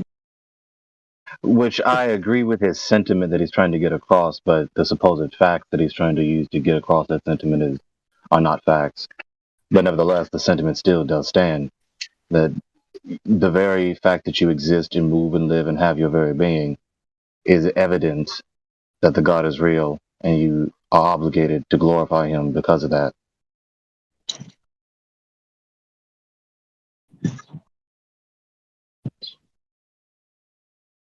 In addition Don't to him say it being with your what chest and who in he here. is. Don't say it with your chest on the live stream. Oh, but I will. I will be forced to exercise a long arm of the Discord law.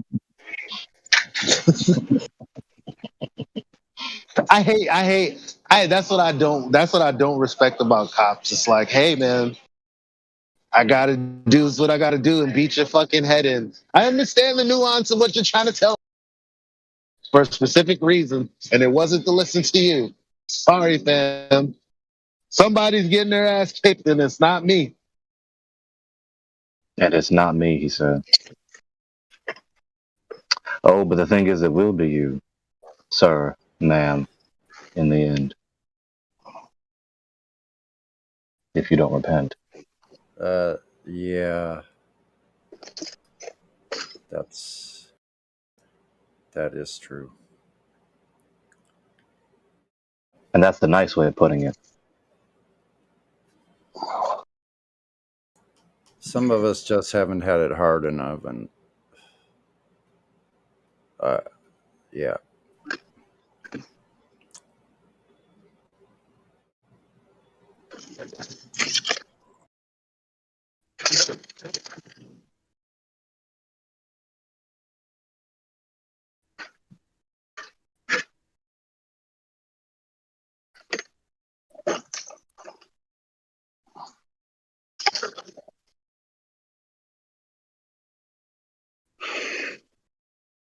Does anyone want to chat and watch a video?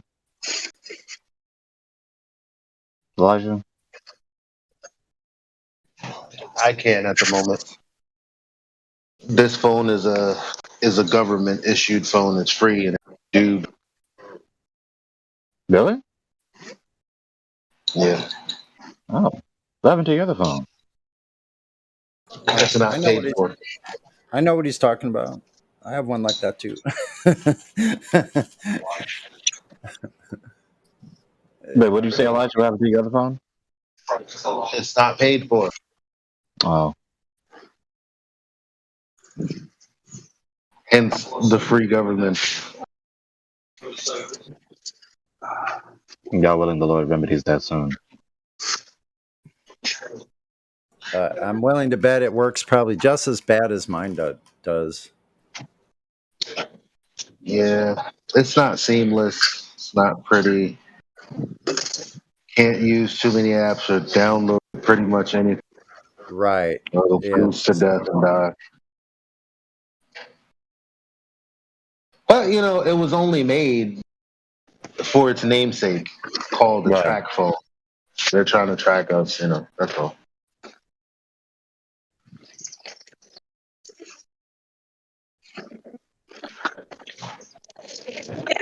Sitting up here trying to counterfeit the Lord's omniscience. I hope they like surveilling mine sitting here at home the whole time while I'm out riding all over town. Right. That must be fun. I'm having conversations that I want people to hear. So listen up, government. Listen up, government agent, shills. Listen closely and take it to heart. Dude, there's actually a ministry that actually uses known surveilled lines. Really? Oh man. Yep, they do it intentionally so that the people in the blocks that are not have access to whatever it is they want to tell them will overhear it.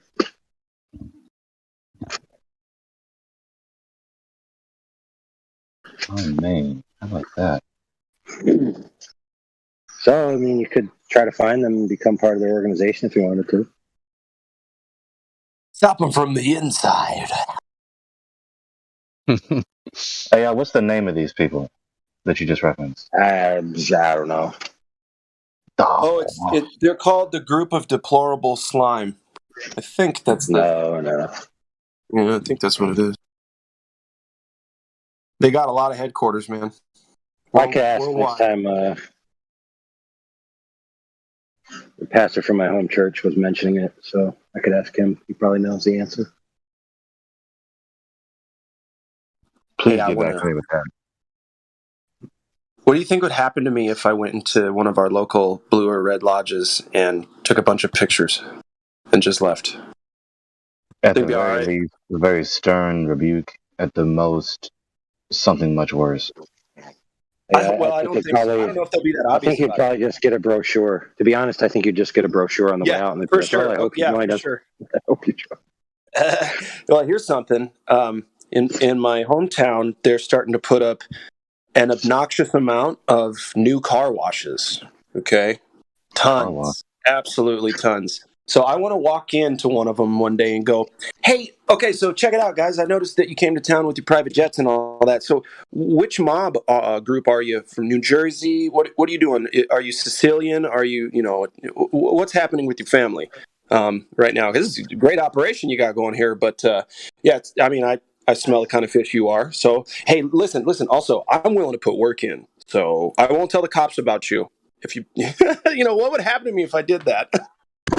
Sleeping with the They probably fishes. laugh, because how they operate. They're trying to be on the down low as much as possible. They probably laugh. Oh, they'd laugh, but they'd have it on camera too. Look at this motherfucker coming in here, huh? Huh? Yeah. How the fuck Look does at he this know this bastard son of a bitch here. How the fuck? Who the fuck is this asshole? Huh? Forget about it. Hollywood loves, they really put so much effort to glorify these people. Yeah, that's true. It's a shame. Listen, guys. Did you just every now and suggest then, somebody go into a what? To go where and do what now? I missed part of that. I've been doing my yard Yeah, but work. boss, he said he'd put some work in. Go into a mason hall and do something stupid. You could probably do that and A get away bunch with of it because they're pictures. pretty funny people. Dude, I'd go into the Mason place and just be like, "Yeah, so I heard a bunch of nasty shit about you guys, but I know you also do a lot of good things like Shriners and all that. Can you kind of break down the difference between the pieces of shit that you can be and then the good people?" Break it down, though, brother. I think you need to join a fight club to get your angst out. You are correct. Break it down now. That's what I'm saying. But whatever you did suggest somebody do, write it down and put it in, DM it to me because I'll go do it and I'll videotape it. Go for a one. Go for a swim. He said you need to okay, so I figured it out. For a subaquatic concrete verifier. Sonny, that sounds like Lethal Weapon. Do that again.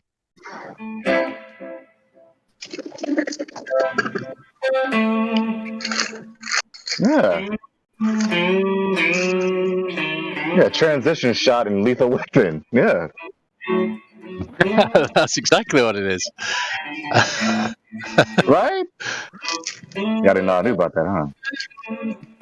What's this 21-year-old know about Lethal Weapon? Look, I've been around. You know about Lethal Weapon. What are you talking about? You talking about Willis? What you talking about, Willis? My mom says that too.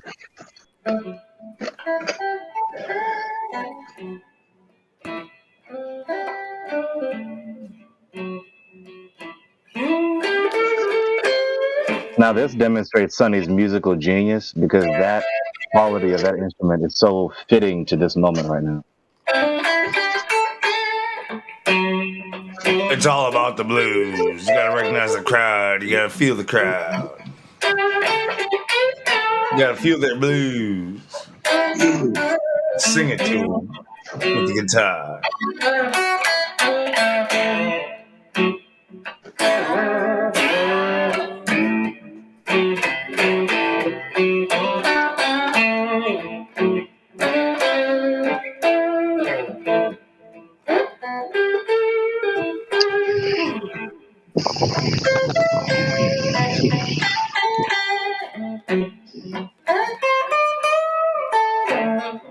That's Sonny just reading your mind with his guitar. Pouring out them blues. Just so the authorities know, that was definitely not me taking a bong hit, okay? It's illegal here. Allegedly. Allegedly. It's only allegedly illegal. Unless it's legal in your area. Unless it's legal in your area, in which case it was clearly a bong hit. It's supposed to get you out of trouble if you say allegedly. It happened if it's not illegal. If it's illegal, it didn't happen.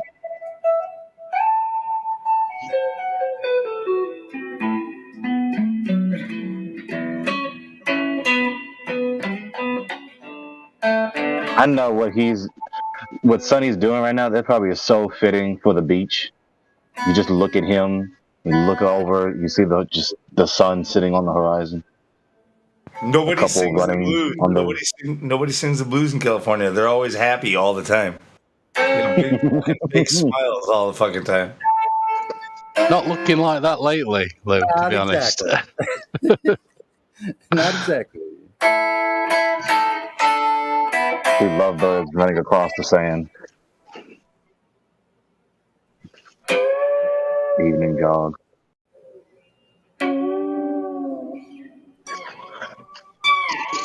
Dude, I got so many tools. Holy crap. Whose idea was it for me to clean my truck anyway? Yeah, I blame you. Went out to clean my truck. Could have picked a better day. Didn't want to do it. But they said I should do it anyway. Do the guitar with his mouth.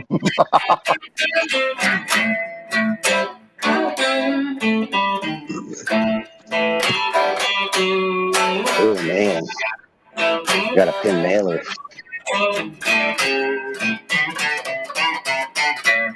Two to the pins. Finish nailer? Yeah, it's 23 gauge pin nailer. That's pretty cool. I better put this somewhere where it's not just blonking around in the back. Okay, dig this part. Hold on, here it comes.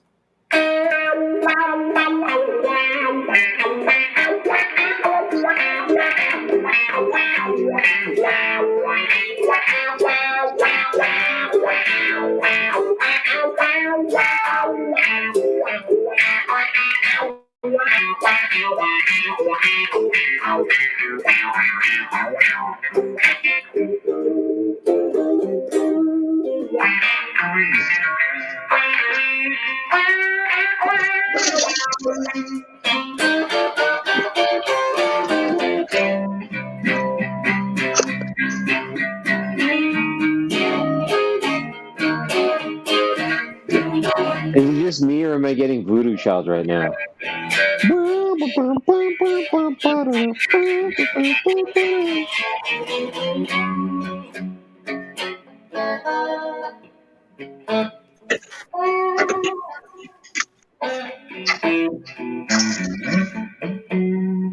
Sonny. Yep. Influence of Jimmy. That whammy. Yeah, that deep bluesy whammy run that you're doing there. That it sounds like Voodoo Child. Did you ever cover Voodoo Child?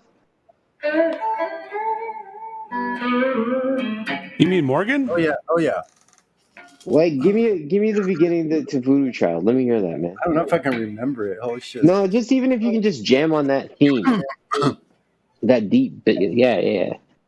That's meant to be. That's meant for when you're on acid, dude. I don't know. Oh, dude. You don't need to be tripping to appreciate Jimmy. Bruh.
And the wind cries, Mary.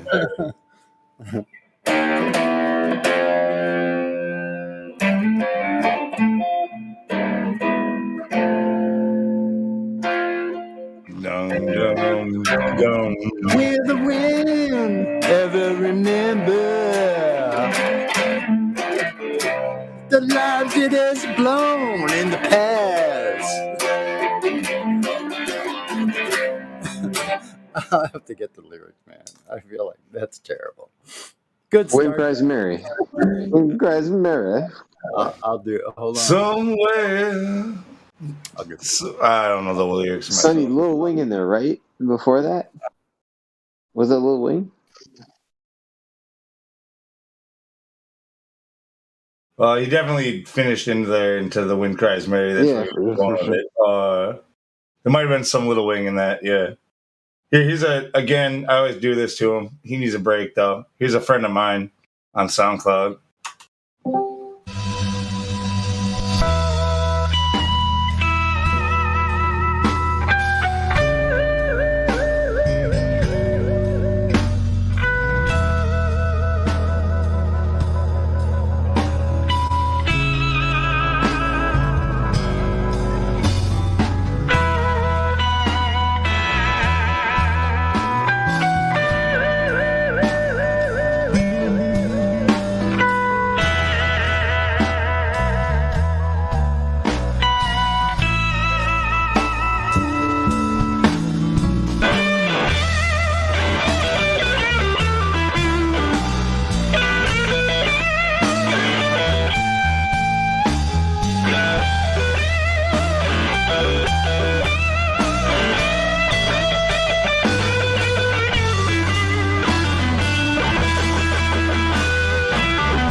Yeah, right before you started, I knocked my whole audio thing right off the freaking my little desk and onto the floor and unplugged it all at the same time. Perfect timing. Yeah, hit it back up, Sonny. Let's hear it live.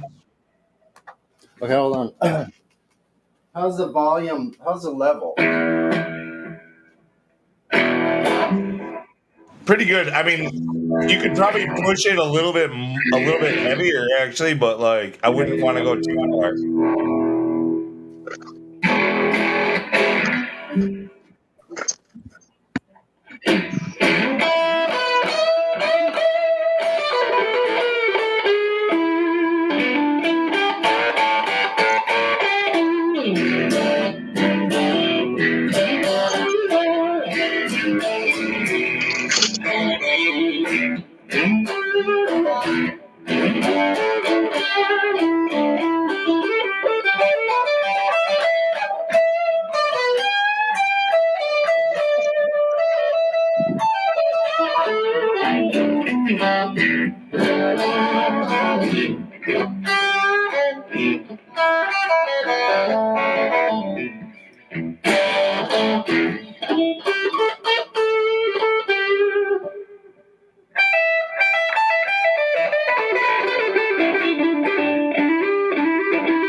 Sorry, that's a little.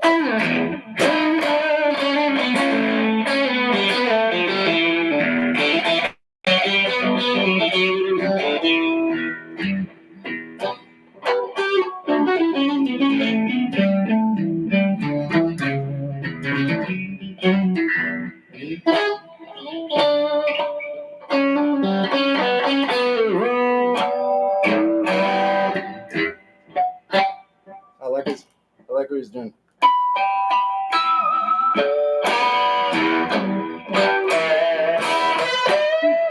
Yeah, you mimic that sound on the Sweet Sleepy Jade for sure with that one.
No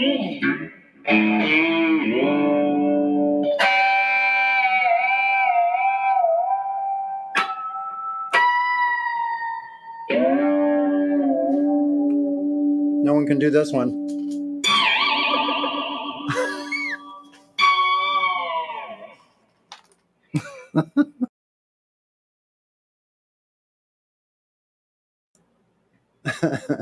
Pretty trippy, huh?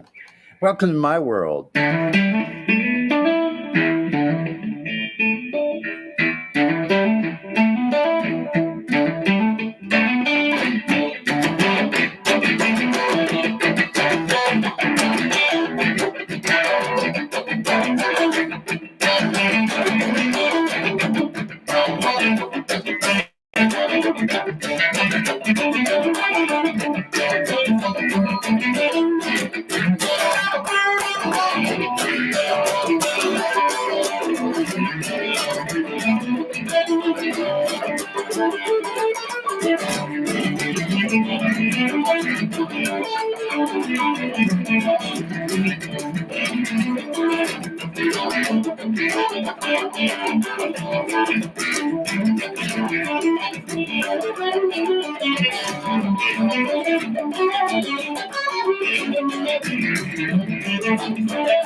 Thanks for listening.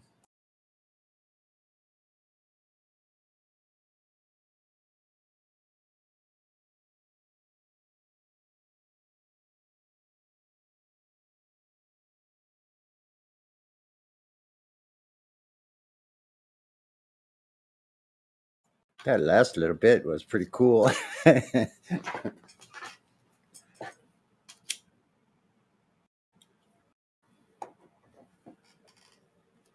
Yeah, Sunday evening. We'll start a new show here. It's called Sunday Evening. What the F happened to our karaoke night on Saturday? Signed, pissed off that they stopped karaoke night. What? Kidding. I'm only joking, man. Just being funny.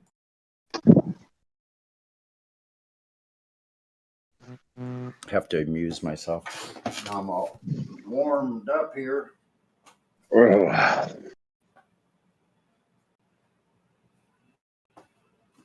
Look, I want to make a flat earth melody, all right?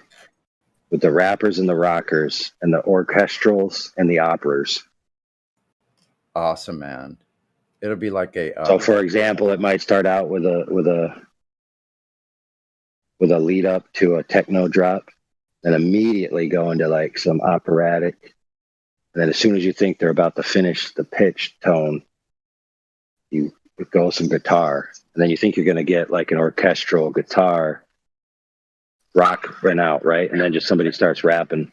Then the chorus.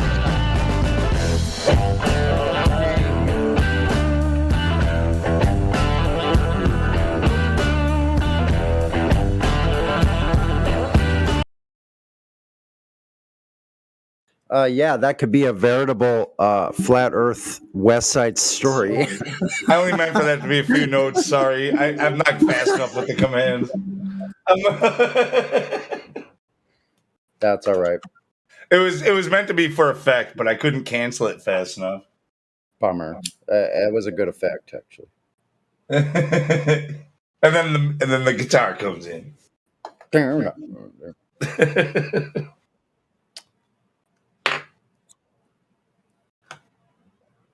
Sorry about that, AI. He'll never forgive you. Yes. Of course. All right, I'll unmute the bot. Let's just do it.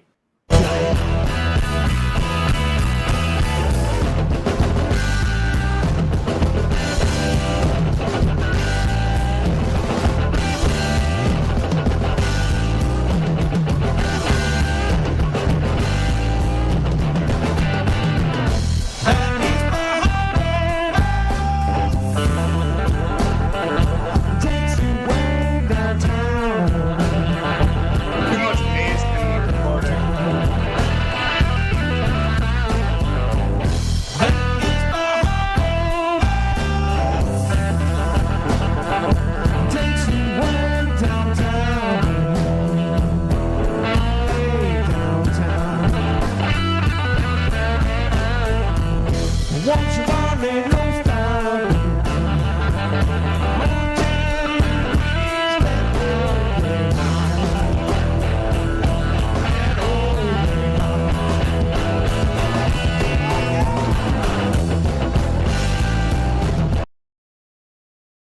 even though it's my buddy, that song, the recording quality is terrible. Whatever.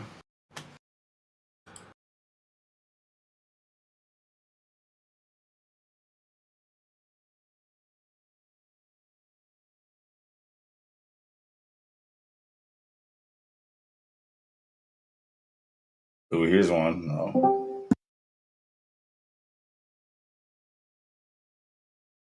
No. You say it's a gloom. Better bring some proof. I love it. You say it's a clover. You wanna say it's a gloom. You better come with some proof.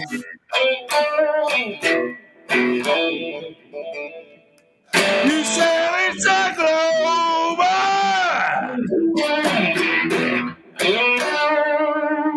Come on, hit me with that proof.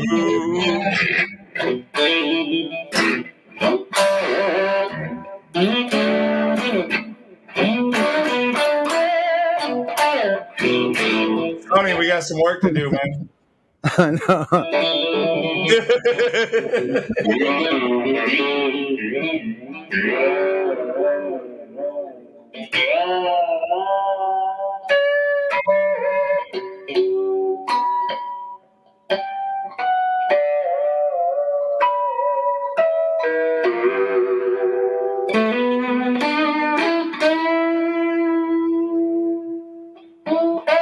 It's a story, one that your mother wouldn't approve.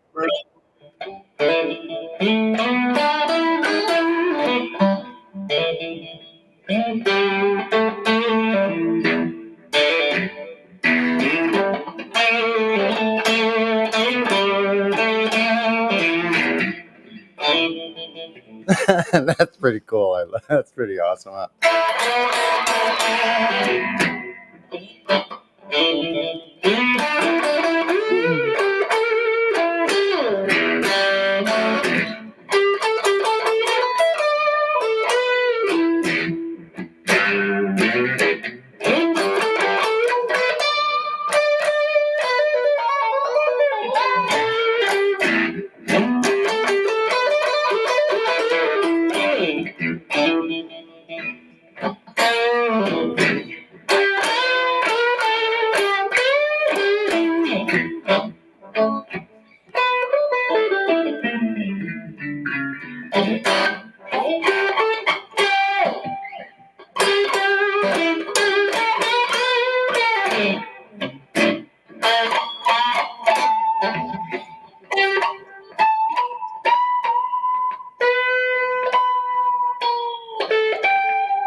You know that water tells me the story straight, and you know, girl, you'd better tell it to me too.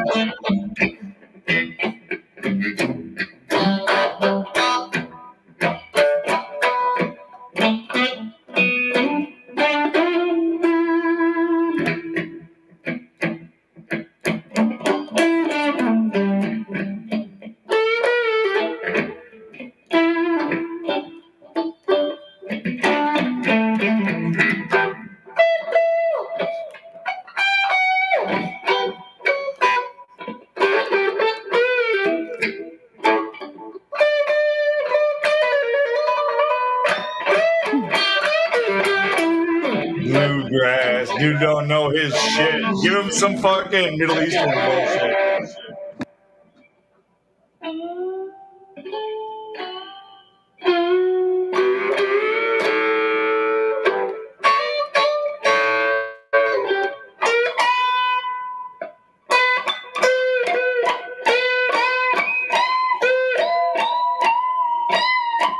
All right, Sonny, I don't want to interrupt.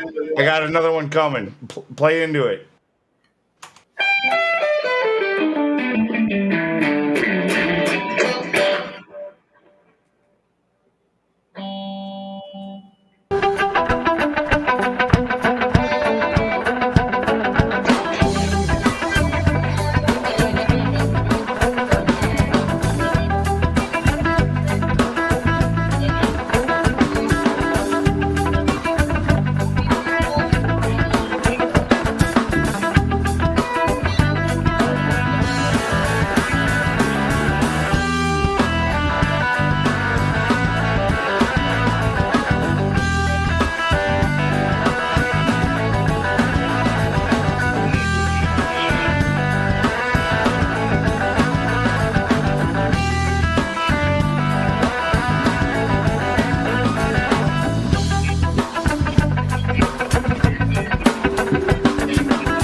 Woo! That was rad. Yeah, no, I think a lot of people. I heard a lot of mics dropping. Like, this is not my kind of music. This takes real instrumental, and like, I like synthesizers. And I like. Oh, that's lame. Yeah, that's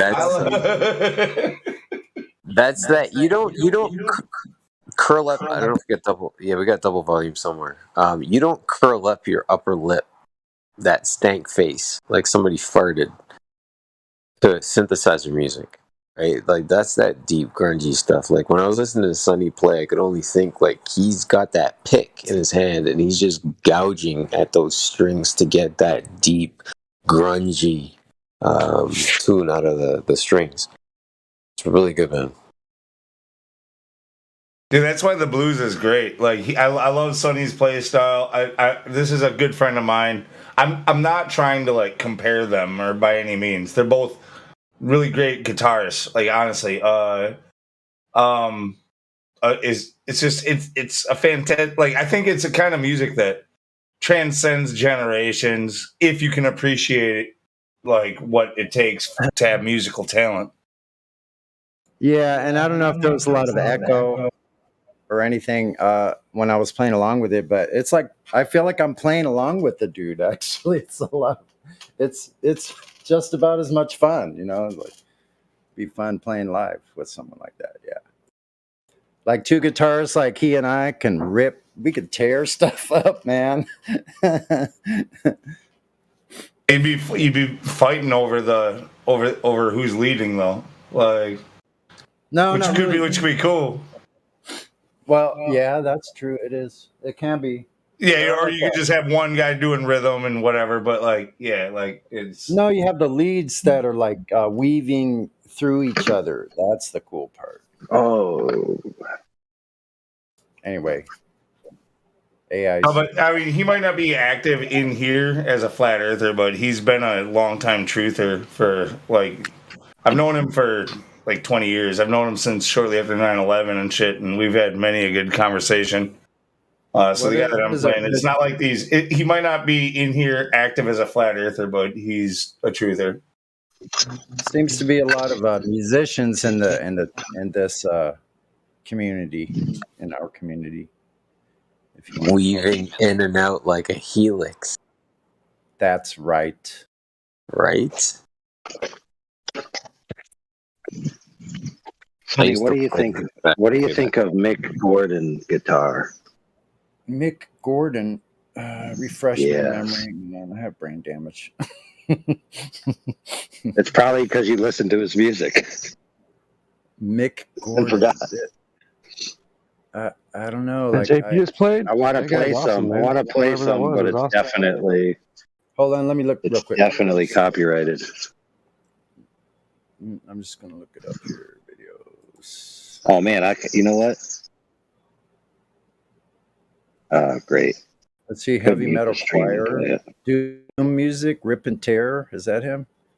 Oh man, listen to Kind of music. Rip and doom. Tearing. Listen to BFG Division. Listen to that one.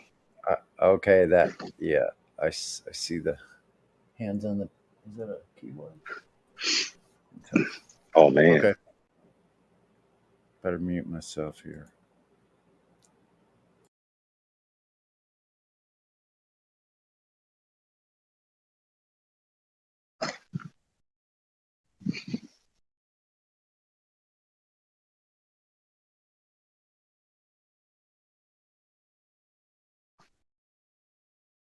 Sonny may not survive, so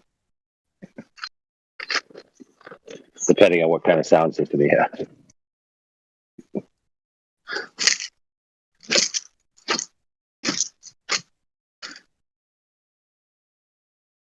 Well, I'm already saved because I saw vacuum tubes in there and guitar strings, so it should be okay. All right. I wish you the best.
I mean, we're singing the blues. It's just like it's old school now. Now it's like you got to do it like in hip hop or some shit.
What happened?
I know a lot of people might not appreciate it, but in that music, I think that there's a lot of words being said without any words being spoken.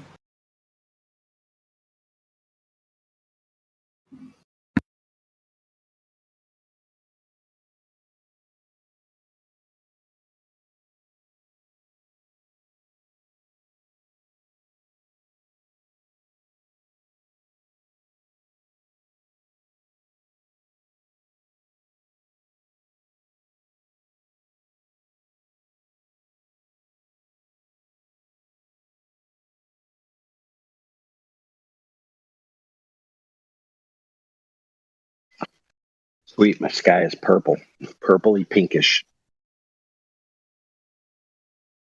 Really? What part of the plane are you on, generally speaking?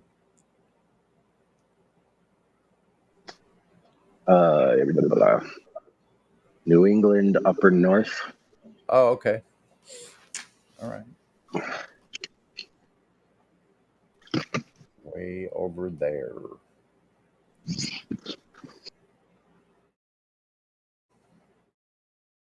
Our biggest fans. I don't Helio, like are you promoting Gem Panda tonight? I don't even like paying those guys any attention at all, actually. I don't want to pay any attention to them, but some people do, though. Apparently. Just not my cup of tea. Oh, like the music, that doom music, that double bass at that repetition, that does something to me, man. I don't know. I must be getting old. And I can't handle that, man. That doom. As long as you didn't have to go to the bathroom. I'm afraid I might go into some kind of seizure or something. Holy shit! Am I having a flashback? Wait, let me caution you. Please don't listen to any heavy metal made in the last like 20 years, 30 years. Like, just don't do it. I know. I don't. For just that reason. I'll leave it off. I'll leave it off at okay. As far as I'll go, basically, and this makes me an antique, I guess. Is Black Sabbath, Sabbath, Bloody Sabbath. That's where I leave off. But actually, Randy Rhoads and some Ozzy Osbourne stuff after that, I thought was good. I like Randy Rhoads playing. Like I was telling y'all on Friday night that I'm thinking about turning into a cowboy. I'm a Yankee. But I'm gonna be a Yankee heavy metal cowboy. A Yankee heavy metal cowboy. Yeah, Yankee heavy metal cowboy. I'm gonna be like, hell yeah! I'm gonna get one of them cowboy hats and get dirty looking hair and some tattoos. Are you gonna look like the dude from Primus? No. I'm gonna be way more. Jerry was a race car driver. I'm gonna way more hardcore than Primus. So more rockabilly. Kid Rock. Yeah, sort of rockabilly in a way. Yeah. I'm gonna pour blood over my head, but it's not for any satanic ritual reason or anything like that. Sure, it's not. I'm not.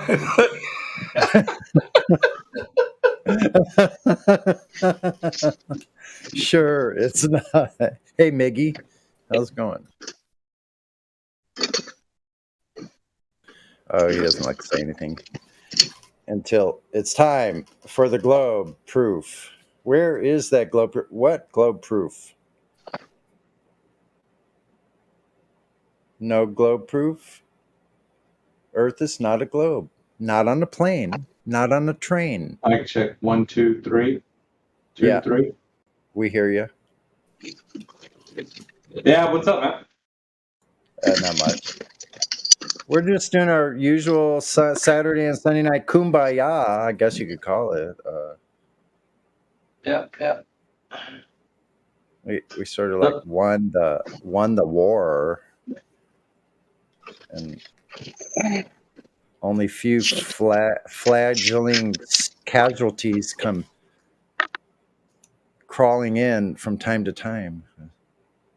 No, isn't it great? Yeah. Till we have to send them off to the infirmary as well. You mean the Abyss?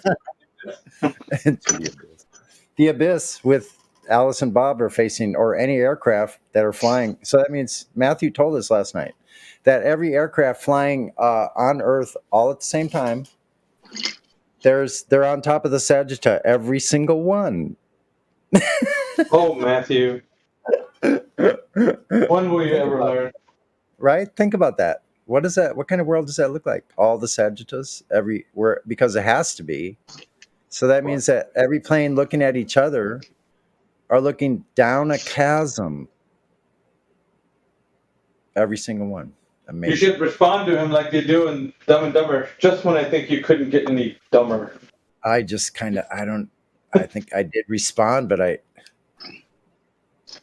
I can't remember what I responded. I think I don't know what I did. It's almost at this point, you're just like, yeah, sure. Okay. Okay, But you want to just say, okay, you want to comfort someone like that. Say, oh, it's okay. Just oh, that's cute. have some Okay, tea. next guy. Sit down and have some tea or something. Maybe do some more of those puzzles over there in the recreation area. Yeah, the guy who came in here was the other day when I was in here. He's like, well, hold on, let me think of something in my own head. What if we do this? And I was like, dude, oh hell no. He just made it up. Remember, Lou? He just made it up right on the spot, man. He was just in here. I know. Oh, it sounded like RC Meisty. It was Rocket something. Go fast. Go fast. Yeah, it was Go Fast. Yeah, no, dude, look, people were hitting me up in my DMs when I accused him of being Meisty, and I only went on intuition. I didn't go back and listen back on videos that had him featured. I'm just saying, it sounded like Meisty to me. But give it a few days, and sure enough, they're like, everybody's calling him Meisty, and they're banning him into Cogdis, and yeah. Okay, they should let the old bloke come up here, man. We have some good conversations with him, talking about how the sun's on fire. That's pretty amazing how every single observation, including the Canahu and everything else, anything else, all apparently fits in the globe model. So they can have a Sagitta that's more than 255 miles away, according to him. That's okay on their globe. Amazing. How does that work? Can someone explain it to me? Please, someone explain it to me. What the freak, Whammer's here? What's up, Whammer? I haven't heard, man. I haven't talked to you, and it's been forever. I know. What is this? The month for all the old time? Hey, bro, if you play the white man music, the white man will show up. Is that what Play happened? that funky music, white boy. Is that like a smoke signal? The blues, or we'll see. I don't know, man. That was a really hilarious Dave Chappelle skit back in the day.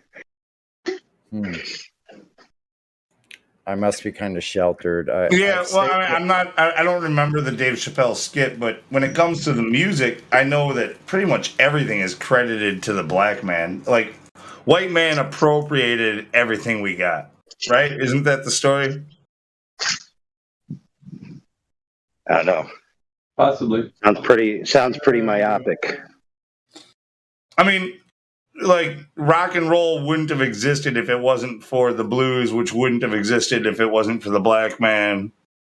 It'd be funny Which wouldn't have existed if it wasn't for the black man being in the blues, which the white man caused. Thereby, you credit the white man once again. Aha.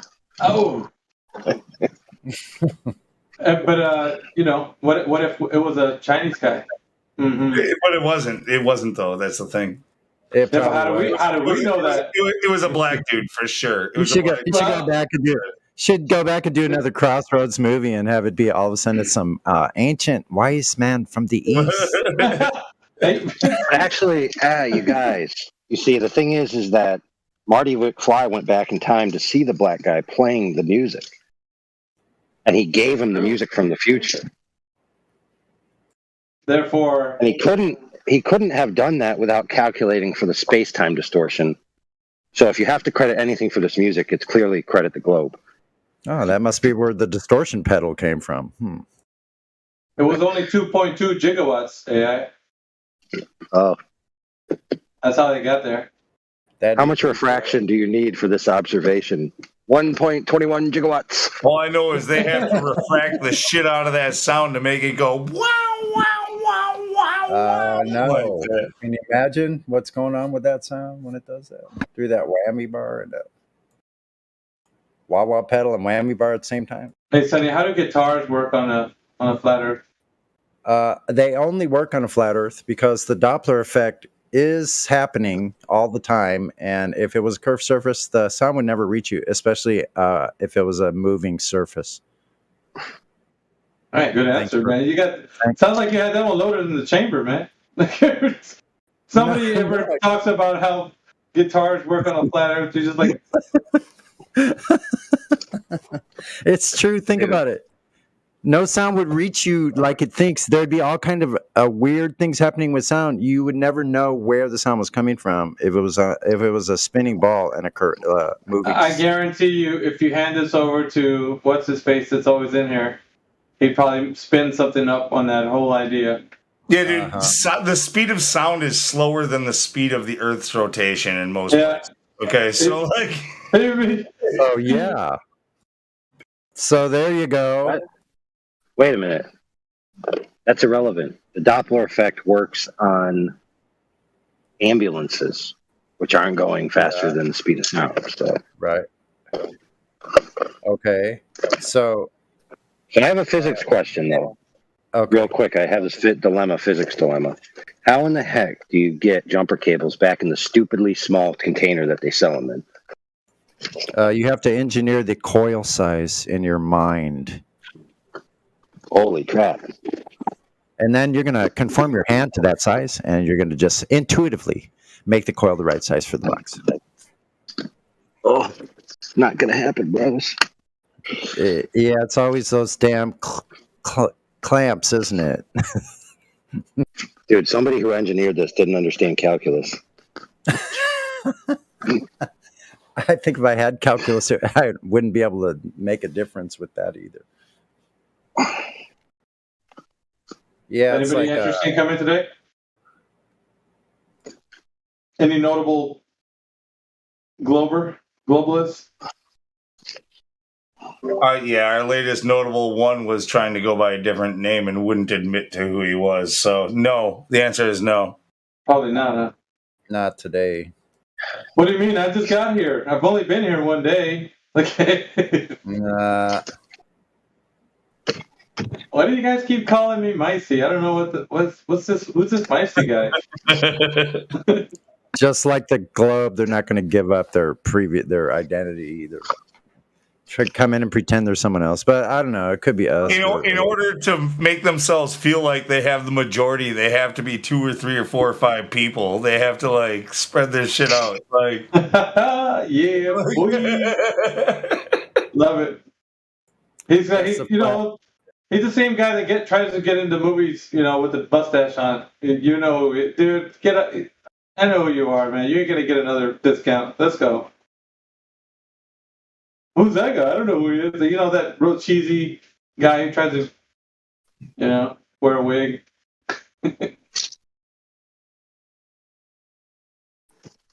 Oh, man.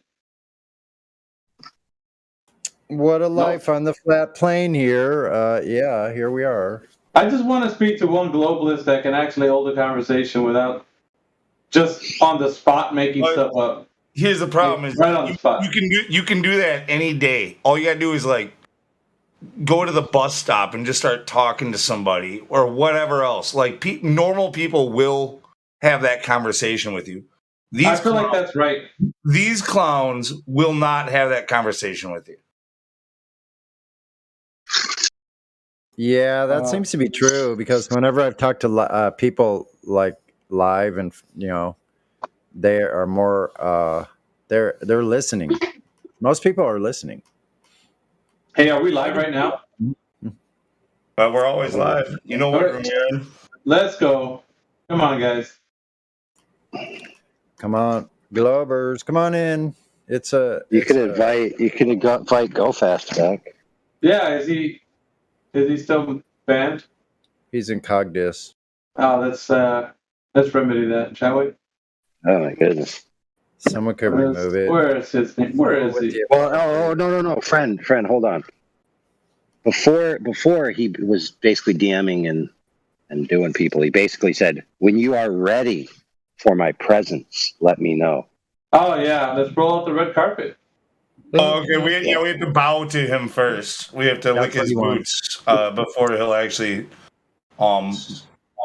praise us with his I don't know, how would you say that? What would you say to a royal?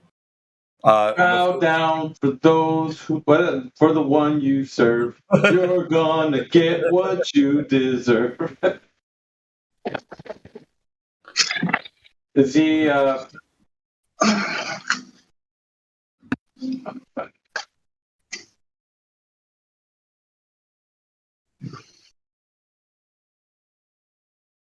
It's How long was laid he down. caught this for? It's lay down before you observe the curve. That's a good, yeah. Lay down before you. No, I don't like it. No. There's one extra syllable for sure. Yeah. And there is no curve to be spoken of. Like it's like oxymoronic. I can't do it. Lay down before you claim the curve. Yeah. Oh, that's Yeah. Lay down. Got rid of the syllable. Too. Lay down before you claim the curve. Yeah. Look, you have to do it faster. Look down before you claim the curve. Look down. You have to say that first part faster. Lay down before you claim the curve. You're going to get what you deserve. That's the truth. Lay down before you claim the curve. I feel like we need some Sonny guitar backups here. Do you know that song, Sonny? What's that? Do you know that song? No, but I could probably learn it in a couple of minutes. Head like a hole, black is your soul. I'd rather die than leave you control. Head Okay, like a just hole. give me the. That's just a give me crazy the song, name. man. The whole song. Just give me the name of the song. What's the name of the song? Head like a hole. Oh, Head Like a Hole. Okay, hold on. That's the name. Let's see.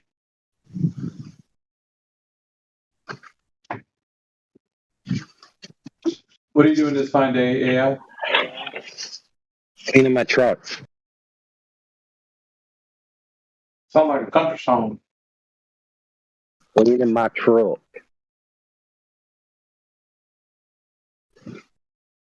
Damn, look at Method Man going off in Cogniz. What's wrong with that guy? Is he mad that we use black in a racial way? Oh my gosh. Good. Yeah, he can stay in Cogniz. I have a dream that one day my 4 little children will get over it.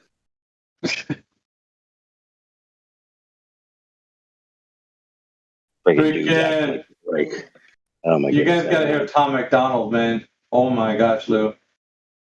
You would love that guy. I know who Tom McDonald is. I don't know if he's like a real. I don't know. He's kind of diet. You know what I mean? Well, maybe. He just. I don't think he's got hit with this info though. So, you know, who knows?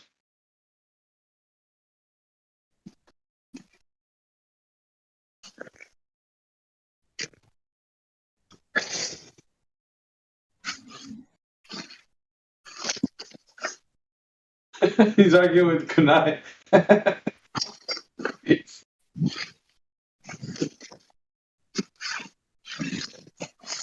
Oh shit! Check out that chat, man.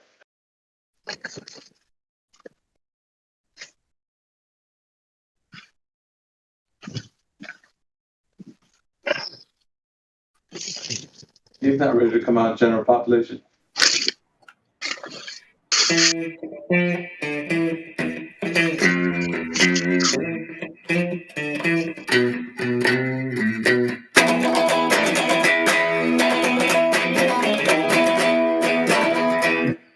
I like it. I like it. That's Isn't that nice? That's pretty good.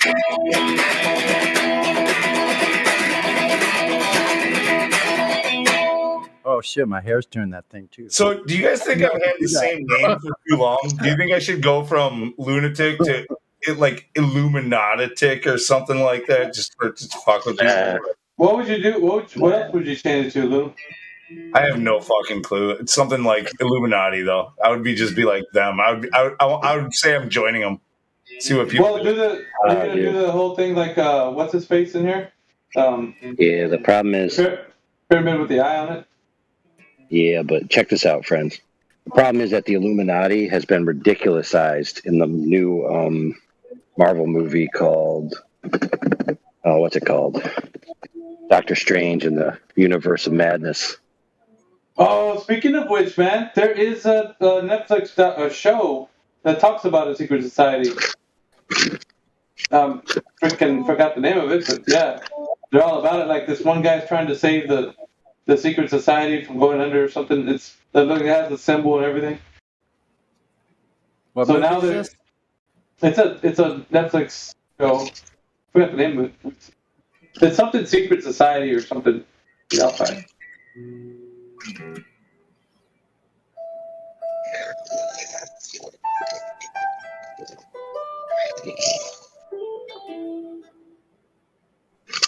Hit us with a dirty ass blues grind, fucking Sonny. Do it. No.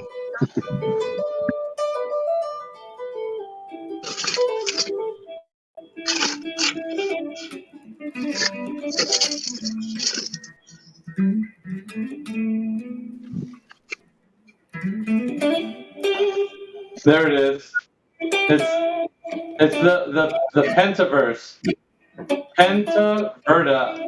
Yeah, I heard a little bit about that. It all, yeah, it has to do basically that whole Pentaverse, that whole Marvel bullshit, like with the Doctor Strange and all that. Like it's leading people into this. It's predictive programming towards the multiverse and towards like this idea of like dehumanizing people and making us all into like this algorithm and transhumanism. It's really it's just more of that propaganda is what it is. Yeah. Have you seen the show Alone? That's not bad. From the History Channel. I don't think I watched that. No.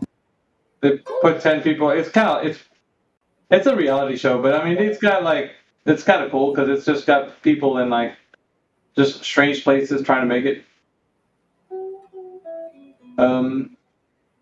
Like they put these people in like some place near Alaska, like this remote area with bears and all that, and you have to. They're like survivalists.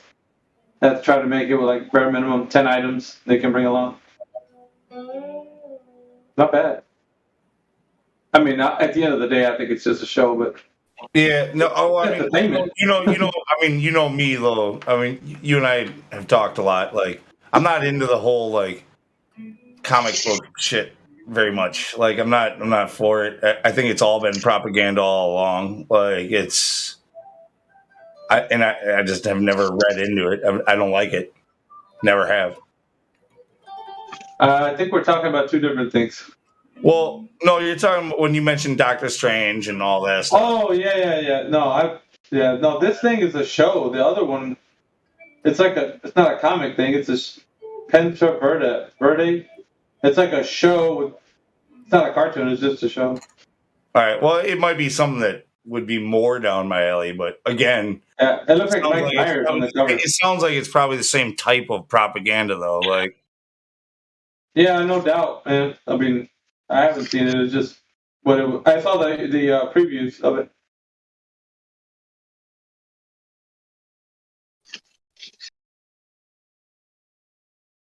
What show? The Pentaverde. Pentaverde. Pentaverde. That stupid crap with Mike Myers. Is that Mike Myers? That's what I thought. Who I thought it was. I didn't know. I didn't even give it a second look. I saw Mike Myers. I was like, this is gonna be stupid. Yeah, is it comedy? I don't know if it was comedy or not, man. It could have been. It doesn't matter. I mean, can you look at that guy and take him seriously? Yeah, baby. You know, after he's going and doing all that, probably not. No. That Pentaverde thing that I never watched any of it, but I heard about it like a while ago, like 6 months ago, a year ago, even. I don't know. It was brought up. I think I want to say by Days of Noah, him talking about the propaganda that's in that show. Dude, by the way, if anybody doesn't watch Days of Noah, he's long shows, but worthwhile to give a listen if you have time, man. What the hell's it about?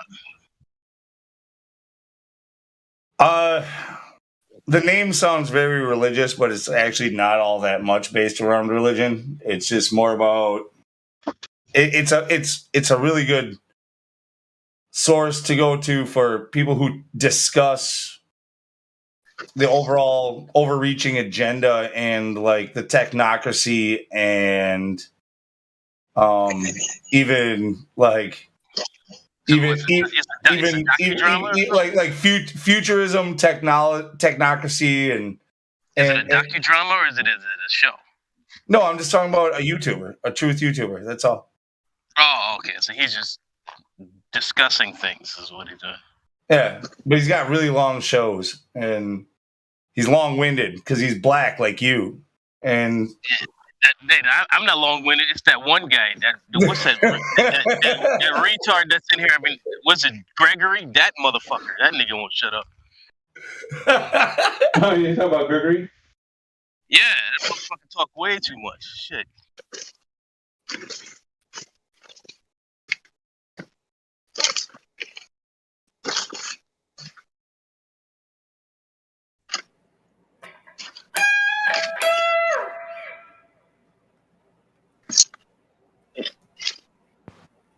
No, there's people that come on here just to hear them fucking selves speak, and I don't like that shit. I mean, like, fuck, dude. You don't have to fucking control the whole show. Shit. You must be talking to me. No, hell no, Sonny. I think we're all we have our times. Like me, when I've been drinking too much, I'll hold the mic a little too much. But even still, I lend it off to people probably more than some of the guys he's speaking of. You're making beer mids the other day, Lou, or what? Dude, I've made a couple of beer mids and I smashed them down with my. I woke up the next morning and I was like, "Fuck yeah! Hell yeah!" Fuck yeah!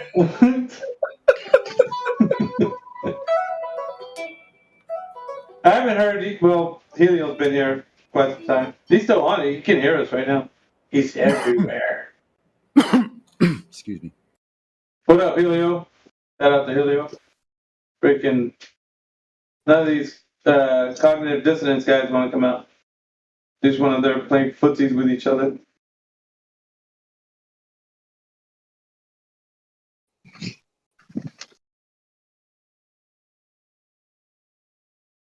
No, I'll tell you what. Like, so you're talking about Helio. Like, yeah, some of us like to drink. You know, some of us take it a little farther than others. I know like it's probably not, I know it's probably not healthy to do it too often. You know, I'm perfectly aware, but for some people, it helps to between a certain number of beers. I'm good from like 3 to 5. I'm like from 3 to 5 beers, I will give you guys the show of your life, and you guys are gonna be like, "Fuck yeah, Lunatic's on fire!" But then all of a sudden, I'm like 6, 7, 8 deep, and you're like, "Somebody shut Lunatic up." Man, nobody can tackle you. You're like, "Hold on, man, I got the damn mic. You can hear everything I gotta say." Shit. I'm like, "Damn, Lou, let him have it, man." Shit.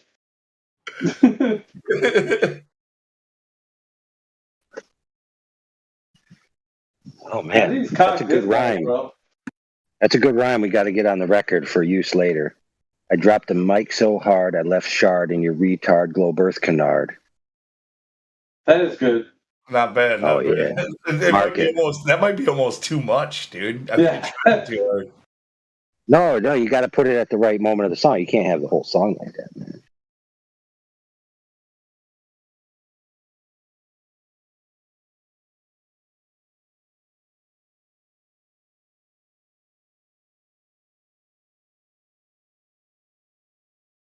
We're getting cognitive shenanigans, dude. I gotta get out of here.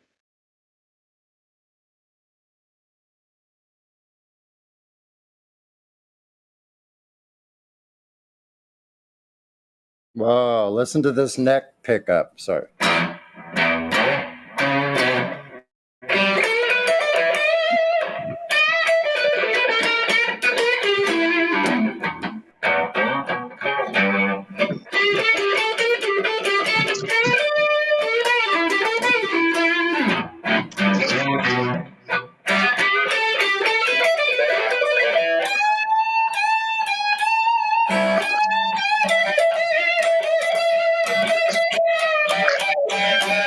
Yeah, look out, Sonny. You're gonna make Lou start his pyramid right now.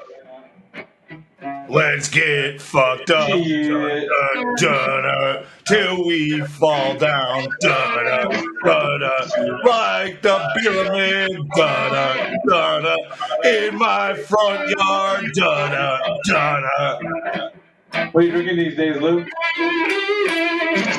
Actually, I'm not even drinking tonight. I'm just being all fucked. I had a couple beers earlier, but I'm not even drinking right now. No, I had here. Let me mute this. This is Brain surgery. Brain surgery. Dr. Lou to the front desk, please. Yeah, I had two hazy IPAs from City Lights Brewing left in the Oh, that's too much for you, Lou. You old fart, you. Slow down there, Lou. Damn. Ow! Donna, Donna.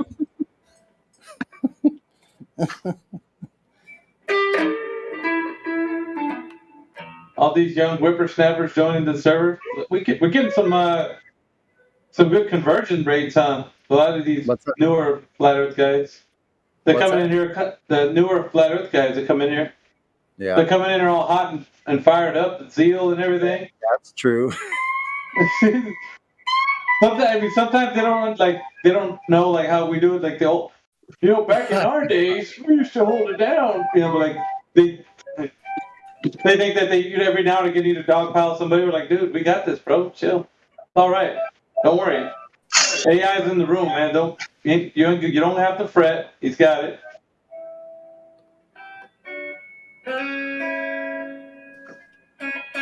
Well, it's been a minute though, hasn't it? AI for you that you don't really jump in anymore. You just mainly moderate,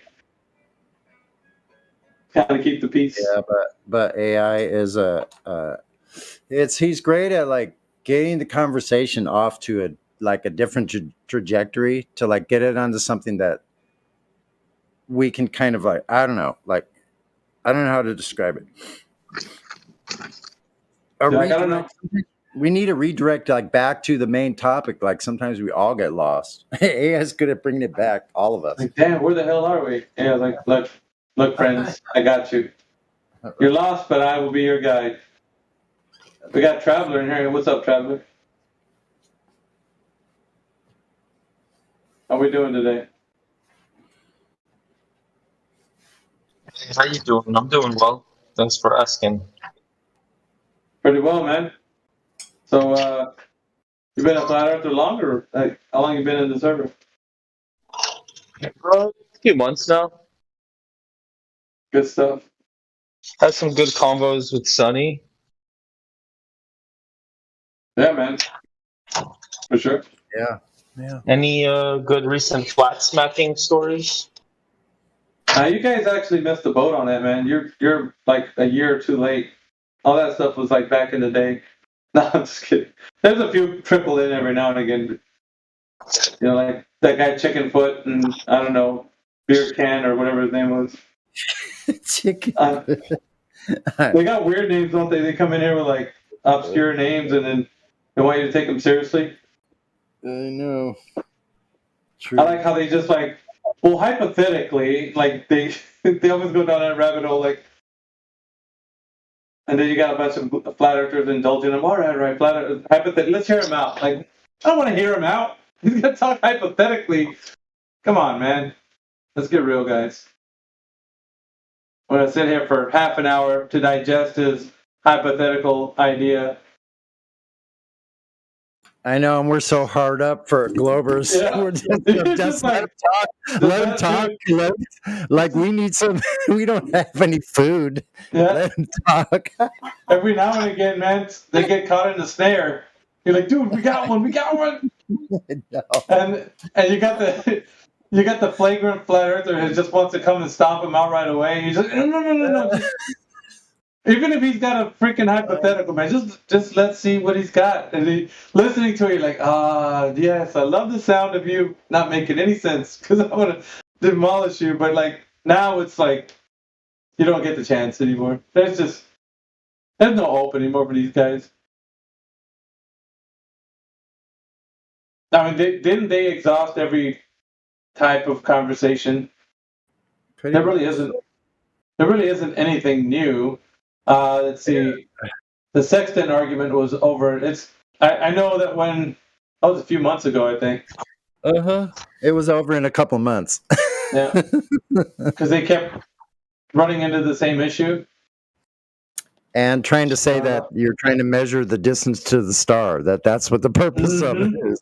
Or you got the guy who was talking about, I'm just talking about the sextant, man. I'm not even mentioning globe Earth, flat Earth, or nothing. I just strictly talking only about the sextant. Like, yeah, right, dude. You know you got the underpinnings of wanting to talk about the globe. You're just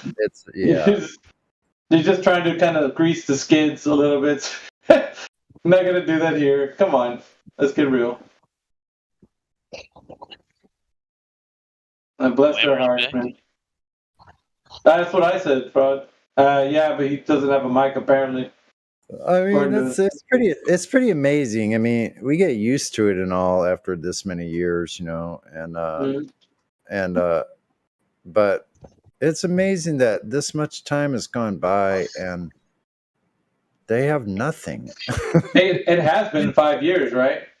5 years. 2015. How long ago were we in here? 5 years for me. 2017 is when I. Yeah. Came in. Dude, what the heck are you talking about? How long has it been AI? How can it be 5 years if it started at 2015 unless it's 2020? No, is that how long ago we joined the server? The server was late. The server was late to Flat Earth. Like I only joined the server. Biggest Flat Earthers got started in like 2012. We were more like 2015 or something, 16 to get started. Yeah, because ODD's channel, right? Most of you guys. Yeah. Live, right? Is he even still on YouTube? I don't even check that guy.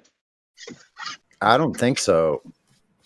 Does he still have an ODD live? Not on YouTube, right? Yeah, man, it's been a minute. I don't think so, man. I don't know. We got Aztecs in here. Got VC verified. What's up, Aztecs? What's going on, man? I'm just here to listen, but if you want to talk. Yeah, for sure, man. We always do. The conversation. You were talking about the sextants. I'm always wondering. We all know the Earth is flat, right? Do we? I don't know. I'm actually asking if you know because you have VC verified, so I don't know if what you are at the moment. Well, text don't matter really. But the thing is, tags. You know what I mean? I think tags. So what he's saying is that he's new to the server, but he is a flat earther. He just hasn't been recognized. Yeah. What I'm always wondering is, you know McToon, right? McToon? Yeah, I know that guy. Yeah, because you were talking about sextants, and I was always wondering. He has this 10,000, this 3 Bitcoin challenge going on, and I was always wondering if it's so easy, why doesn't anybody go for it? Because McToon's a big fat liar, and nobody believes him because of it. He drinks water out of a freaking tap can. That guy's crazy. Like everything he's saying is like you can't trust him. So even if he was to say I'll put $1 million up, it's like yeah right. So nobody. But why not try it? It's not about trying it, man. Like the guy's a straight up phony. So he's been called out by numerous flat earthers on many different occasions. Like a plethora of occasions. As a matter of fact, he's been in this server.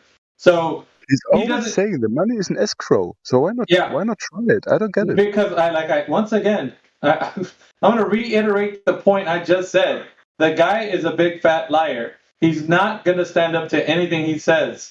He's come into this server specifically, and we kind of blew his wig back or whatever, so he didn't have any rebuttals to what we have to tell him. But needless to say, the guy is still spinning his, tune on YouTube, kind of making himself out to be like, "Hey man, I set the challenge out there for them, and here's the money." He's hurt. He's hurt because we pay him no mind. Nobody trying to get our attention. That's it. Yeah, and then other people like say yourself, Aztec, that might be like, "Hey, this guy he's got a real deal on the table." No, he doesn't. He's just doing that so that he can gain attention, so that other people can be like, "Hey, where the flat earthers at?" Guess what? We've been knocking on his door for a while, and he doesn't step foot in this server. If he wants to put his money where his mouth is, tell him to step foot in this server. Like, if you know who he is, tell him, "Hey, McToon, those guys in there want to just have a conversation with no money involved, Just you in there defending your points. And then guess what? He's going to tell you, oh, dude, I'm busy. I can't get to it. Or I don't want to set foot in there, man. He just attacked me or dogpiled me. When in reality, he can't rebuttal anything we got to tell him. This server has been everybody's, like, what you call it? Like they're scared of coming in there. There's no Glowbirther that's worth his salt will come set foot in this server. None. And I guarantee you they won't ever, because like if they do, they'll stumble in here not knowing what the server's about. This is like the biggest flat earth like Discord server of the greatest minds you could ever think of. So that's what it is. QE server, right? QE server? No, this is a flat earth server. 24/7 flat earth Discord. This is lunatics. This is AIs, my server, fraud server. All the flat earthers who built this server from the very beginning. This is our server. I thought QE was This involved. place isn't owned by any specific YouTuber or anything like that. We have a sort of our own little government within this place, honestly. For sure. But are you welcoming globals or? Oh, you better believe it. On how they approach, how they enter. We welcome everybody, but people come in here with these preconceived attitudes and notions, and and things get out of hand sometimes. But that's usually because of their attitude that they bring. All right. Agreed. So the honest answer that I would give is that it depends on who is on when you show up. Like some people are more welcoming than others. This is a fact. Some people, but what the thing is, it just like for me, I can smell a fraud right away. So I'm gonna call you out as soon as you step in the room. You got guys coming and saying, "Oh, you guys believe the Earth is a pizza?" And they come in with that kind of attitude. You know what I'm saying? So what do you think you're gonna get when you can't even come up with a conversation? Yeah, you get what you give, basically. I mean, but wait. I mean, it's an honest misconception, isn't it? If someone comes in here and thinks the Earth is a pizza, that's not. No. Delivery. It's a delivery. Yeah. It's not what the question is. It's the delivery, the tone, and how they present their question. You know what I'm saying? The condescending attitude that we get a lot in here. That's when we react in a negative way, right? I guess what he's trying to say is we're pretty good people readers. We can tell pretty quick if you are being sincere or disingenuous. Yeah, for sure, man. We've been doing this for such a long time. We know if you're saying that the Earth the pizza or asking questions like that. We really know what their intentions are behind it because we've seen their iterations of them like 1,000 times. So for us, it's easy to spot like when somebody's asking a genuine question versus something like, how do doorknobs work on a flat Earth? Something like that. That's ridiculous, man. You don't entertain stuff like that. You don't. There's no you guys believe in Australia, shit like that. You know what I mean? Yeah, that's stupid. Ridiculous questions. I mean, that's stupid. Yeah, but look, I'm for example, I'm an atheist, and I'm not following the Bible. Yeah, I know. For some of you, this might be controversial, but for me, it's like, why exactly is the okay, fine. There's a dome, fine.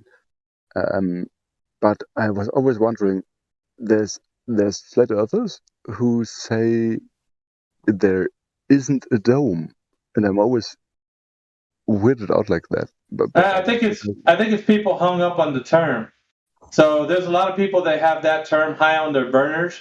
Like basically, when you say dome, it's like, do you believe there's a dome? Like nobody's ever claimed a dome. They say the Earth is enclosed. Whatever that enclosure looks like, you know what I mean? It's what it is. But like there is a closed system in which you and I resided. So whether that's a dome or a cube or whatever it is, like nobody really knows. And nobody has a handle on what the shape of that is. If that makes any sense. Don't get me wrong. I'm here to find out the truth, and I'm here to find out new perspectives. And when I talking to people, especially on here, and I've been on other servers, but what always kind of got me freaked out is when people having a lot of contradictory ideas. And some people are like, well, there's obviously a dome, and it's dome-shaped, so there has to be a boundary at some point. And some people are like, well, it's enclosed, like you say, which is kind of obvious. But it's like, well, how do you... Like, what I'm always wondering is, The globe is always come up with weird excuses and weird explanations. Fine, why not? And those are explanations. It's okay. Those are explanations. But what I'm always wondering is why isn't the flat Earth community consistent in their explanations? That's what's always bothering me. It's what he just told you. Some people just don't like the word dome, but pretty much everybody will say it has to be enclosed or it can't be right next to a vacuum, right? I would say also that it has to do with there are many reasons that different people come to the flat Earth. Some people find it through spiritual route. If I'm not one of them, but some people say, "Hey, I read the Bible over and over again, and this is a flat Earth book," and that's how they get there. I know a lot of Christians who are like, well, the Bible actually doesn't say anything about a flat Earth. So we're not a religious group, though, or a hive mind or anything like that. The only common thread between us is that we realize the ground measures flat, right? So we don't all have to be on the same page about like absolutely every issue we could bring up, right? And then, like you just said, with some Christians say this and say that. The thing is, though, do you believe them? Why would you believe someone if you can just read the information for yourself, right? So if the Bible says this, but they believe that, then you need to find out what the Bible says, and not go with. See, that's a problem. A lot of people do. They attach the human being to the material, and think that the material, the human being is a product of the material that they read, and that's not always the case, right? So you have to sometimes go to the material itself to find out the truth, and not judge it by the human being. That's the common mistake with Christianity. People judge the Bible based on the Christians, right? Because when you notice in Christianity, there's so many different types. Yeah, Baptists, you got this, you got that. All that. None of them agree on anything. So that's why you need to go to the Word to find out what the Word says, and not judge it by the people.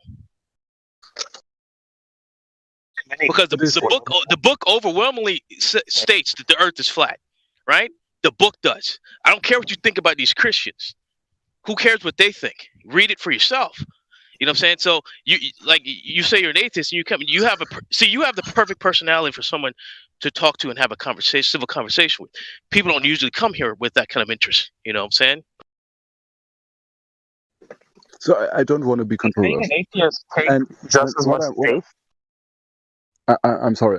Let me just get my point across. I'm not here to be controversial, but what I'm experiencing on the server is that a lot of people are like, well, there's this one source that says X, and then there's quite a lot of atheistic flat earthers, for example, who say, well, it doesn't, but still the Earth is flat. So they're basically contradicting the Bible, but still they say the Earth is flat. And then on the other hand, there's Christians who say the Earth is flat, and yet the Bible doesn't say it's flat. So what you're saying is there is a variety of individuals on the server. No, what I'm really saying is there's a variety of explanations why the Earth is flat. Yeah, that's what's bothering me, because in my mindset, there should be one common reason. Yeah, there is one common reason. There's just one reason. It's because that's the way it measures. That's it. Yeah, of course, I don't really hear anybody saying anything else. That is the only reason to say that. Yeah, but the thing is, for me, there's one reason, and that reason is clear. But for some reason, I always encounter people who have different reasons which don't make sense to me, and that's what's bothering me. You know what I mean? Well, let them worry about their reasons. Are you on the whole flat part, or are you the glober? I don't understand. So where are you in this whole conversation? No. I'm not contradicting the outcome. I'm saying it's weird to me that on the globe side there's one single explanation. There isn't. And for them, there isn't. No, there isn't. Aztec. On our side, there's basically Aztec. 1 second. Aztec. There isn't one single version of the globe. Do you know that they contradict themselves as well? You just made a false. You made a false dichotomy. That's not true. Oh no! Their idea is always changing. They contradict themselves. I guarantee you. You can hear it from many different versions of ones who defend the globe, the globalists that come in here, each one is different from the other, and they all claim the same. Even the I would say the hierarchy, global birth by propagandists or the priests or whatever you want to call those guys, they also contradict each other. None of them say the same thing for the global birth. So that statement you just made is not true. Oh, hey, you want me to give you my favorite example? Yeah. Okay, check this out, friend. Ask a glober, at what height off the surface of the Earth do you have to be able to see the curve of the Earth in your periphery? Okay? Good freaking luck. Yeah, good luck, man. Just get in a plane. Oh, wait, I see it on a mountain. No. I see it on the surface. Wait a minute. You can't see it till you're 200,000 feet above the ground. And yeah, good luck. So there you go. There you go with your answer being completely blasted out of the water, saying that they agree on one thing. No, they don't. And then you'll have to know yourself. The only thing they agree on is that flat earthers are wrong. Other than that, they cannot agree. Oh, of course. I know what you mean, but I mean the reasoning behind it. What reasoning? The reasoning. I mean.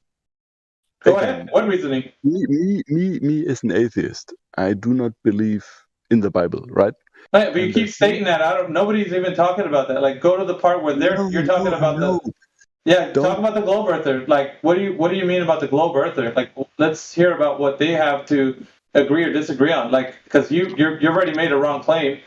So don't get too antagonistic here, because antagonistic. I'm just pointing out the obvious truths. Yes, I agree with you.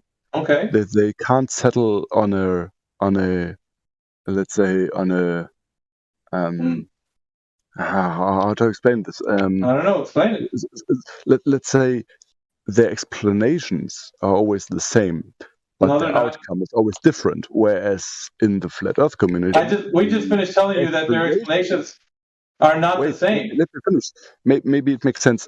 Dude, their story changes mid-conversation the more they have to double down. It's never the same. Yes. But the explanation always seems to be the same. Whereas no, it's not. We're just telling you over and over. Aztec, it's not the same. Like, why? No, the result is different. Wait. No, it's not. Let me finish. Come on, I'm not trying to disrupt this. I'm just. No, you're trying to prove a point that doesn't exist, bro. Like that point that you're just trying to make, it's not true. I threw you one board. I said they agree that flat earthers are wrong. Let's go one more. Let's say they agree. They agree that the Earth cannot be flat, but other than that, they just don't agree with each other. Period. Yeah, like, let me finish my sentence. Maybe it makes sense then. So what I'm trying to get across is, flat earthers are separated into different categories, and their reasoning is different, but the result is the same, right? So you have maybe people who believe in the Bible, who say the Bible says it's flat. And then you have people who are Christians, but who say the Bible doesn't say it's flat, and yet they say it's flat. And then you have people like me who are not Christians and who say it's flat, and yet they do not believe in the Bible or in Christianity. So the reasoning is different, and the outcome is the same. And the Globers always have the same. Wait. At least you believe it's flat. Hold on, dude.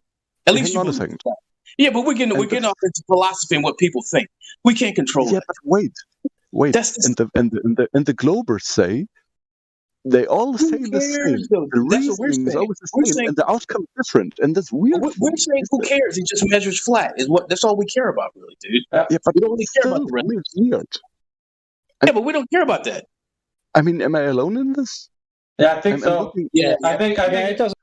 You're pretty much alone, and you're making up things that don't exist, or at least you think that you know what's going on, but it really, the way you're stating it, it's not the truth. Because we're telling you, we hear Globers in this server contradicting themselves all the time, and like the way Heretic said, even mid-sentence, they'll stop and say, "Wait a minute, no, let me think of a hypothetical way I can." And so, no, they don't agree on everything, and they're inconsistent.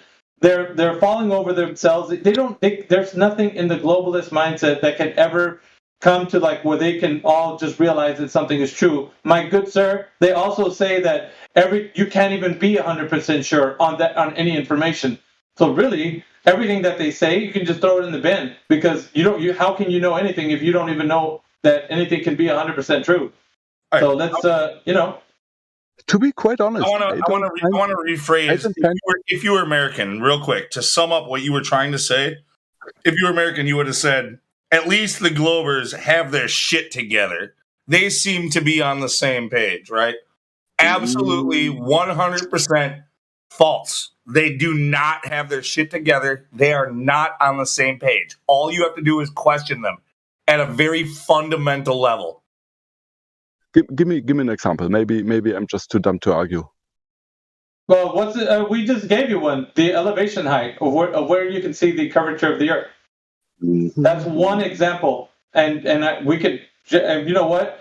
If you sat here long enough, you'd know that for yourself. You'd be in here listening to each Glober say, "Well, I could see curvature when a boat disappears over the horizon," and the next guy will say, "I see curvature from an airplane," and the next guy will say, "I see curvature from the ISS," and the next guy will say, "I see curvature when I go to the moon," and so I can go on and on if you want me to. It's really redundant, though. I don't need to. May I play devil's advocate for a second?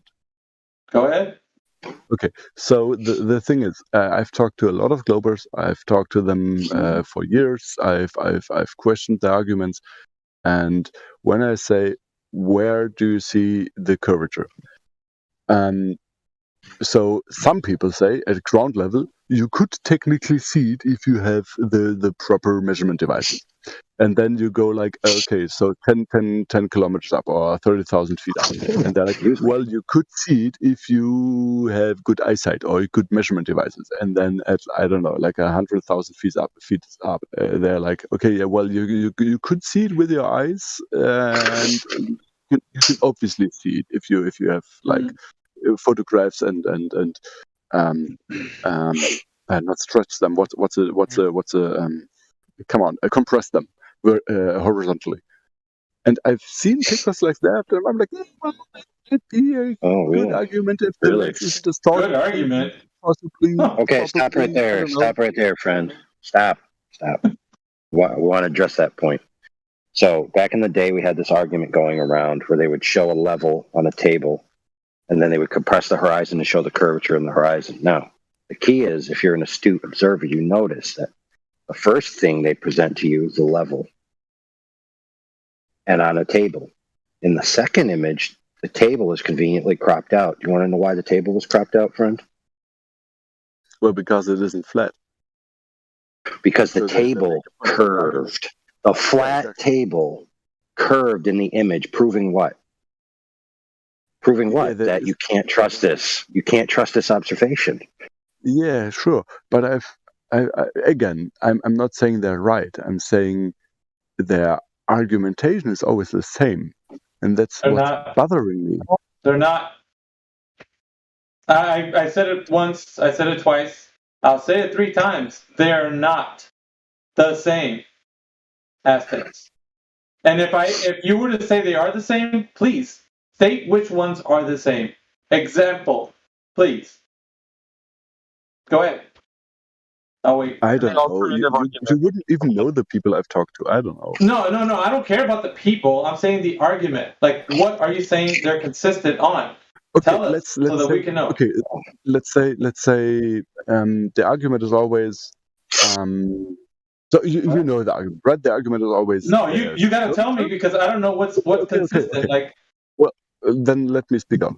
The argument is always there's a mixture of refraction, curvature, and I don't know the optical illusions or something, right? That's no, wrong and wrong. Right? Wrong and wrong. They're not. They're inconsistent on each one of those points you just made. Really? Yes. Yes, really. Yeah. Dude, we've been doing this for like 7 years, brother, or 8 now, probably. It's not refraction. I think we're glossing over a point here. We got to make a fair analogy. Am I wrong in this statement? Yes. I don't know. Go ahead, AR. Okay, but you got to make a fair analogy. On the flat earther side, you said that there's people who let's just say, believe it's a flat Earth because they went out and did their own observations and measurements. Then you have people who believe it's a flat Earth because the Bible says so. And then you have people who went out and did their flat Earth measurements, but don't believe that the Bible says it's flat. Okay, now to analogize that with the globe side, there are globers who do absolutely nothing but listen to what scientists say, and they just take that authority, right? So they think the scientists say it's so, right? And you could analogize them to the people who think, well, the Bible says so, therefore it must be true, without doing any further scrutiny. So there is a fair comparison on both sides, that both sides have people who accept the proposition by authority alone. Exactly, and that's why I'm an atheist, and that's why I usually dismiss the Bible. Yeah, I'm sorry, dudes, don't hate me for that. Don't hate me. I have a feeling. I don't think any of us are going to hate you, but I have a feeling we all are judging you for being misguided. No, I'm not. Like you. You know I'm on your side. Come on now. Please. I'm just upset because that was the most atrocious logical sequence I ever heard in the last 2 days. And we don't know you're on our side, Aztec, to be fair. You're saying one thing, but it sounds like you're very misguided at what you understand to be true. Yeah. No. Let me put it in a logical syllogism for you. Maybe it's the language barrier. Maybe I'm just really. No, I don't think so. I really don't think so. Let me put it in a logical sequence for you. Okay. Can I rephrase it? I want you to. No. May I rephrase it? No. Okay, it's all right. No. Okay, all right. Okay. This is what I heard. You correct me if I'm wrong, but what I heard is some people accept that the Earth is flat because they accept the Bible authoritatively on the statement believing that the Earth is flat. Therefore, I'm an atheist. That literally is retarded. Oh, no, I didn't say that. Oh, no, I'm sorry. I didn't want to say that. We all heard you. No, that is not what I wanted to say. I'm sorry. All right, we'll give you a chance. No, what I wanted to say is, I 100% agree with you when you said people who just accept science and just accept the fact that the Earth is a globe by scientific authority are basically the same. I'm sorry if I misrepresent your argument, but this is what I believe. Are basically the same who just accept the Earth is flat because of Bible authority. You understand that very well. Yeah, you phrased that correctly. Okay. So that's basically what that's my stance. So that is basically my stance, and that's all that is bothering me. You know what I mean? Is it? He's saying the science for the globe. Then this globe we talk about. Can you show us this science? That's all. No, he's a flat earther. You can't. No, I'm confused. I'm sorry. Yeah, I'm sorry. Right. I can't. Oh, yeah, perfect, friend. So what I'm there. going for is that people accept different stances just because of authority, and I'm not one of those. Yeah, right. So how is that unique to this argument? This happens everywhere. It's made no. Well, I think we need to point out that he's in good company if that's the case. Most of us here are like him in that way. Yeah, okay, I'm feeling a bit antagonized. I'm sorry. Maybe I'm new here, and maybe I'm just a bit clumsy in my words and maybe feel a bit attacked. I'm sorry for that. What I'm going for is that. Well, if that's the case, you know what's the best thing to do, Aztec? If you know that's the case, if you admittedly say that you know that's the case, the best thing to do is just to kind of sit back and listen. You never know what you might hear until you actually start to listen to how each one of us kind of talk with the others that are in here. Well, because if there's something that you don't know, and it sounds like you're stumbling upon your words, I think that maybe it's time to kind of just sit back and kind of take 5, because it's really getting more difficult for you to kind of phrase things. And I know maybe your intentions are well-meaning, but it doesn't sound like the way you're phrasing the things that you're trying to say are coming out correctly, because we're hearing is you contradicting yourself, you're not making good points. It's really not working out at the moment. But if you want to continue down the path, then you're going to get a lot of the same. So for me, I think I'd rather you just kind of kick back and listen. But now, if you want to continue, be our guest. Go ahead. I mean, again, the first thing I said was I'm usually not the talker here. I'm usually listening, and someone was literally inviting me to talk. So I was like, I usually don't talk here. I usually just listen. So that's why I'm talking right now. Well, So, then let me just. Maybe you do go to being quiet for a little bit, or maybe you continue to engage us. Just. It seems that you have some preconceptions of flat earthers that might not really have merit. It just seems that he's just on who cares about the philosophy of people, dude? We just talk about the measurement, bro. We don't give a fuck what nobody thinks.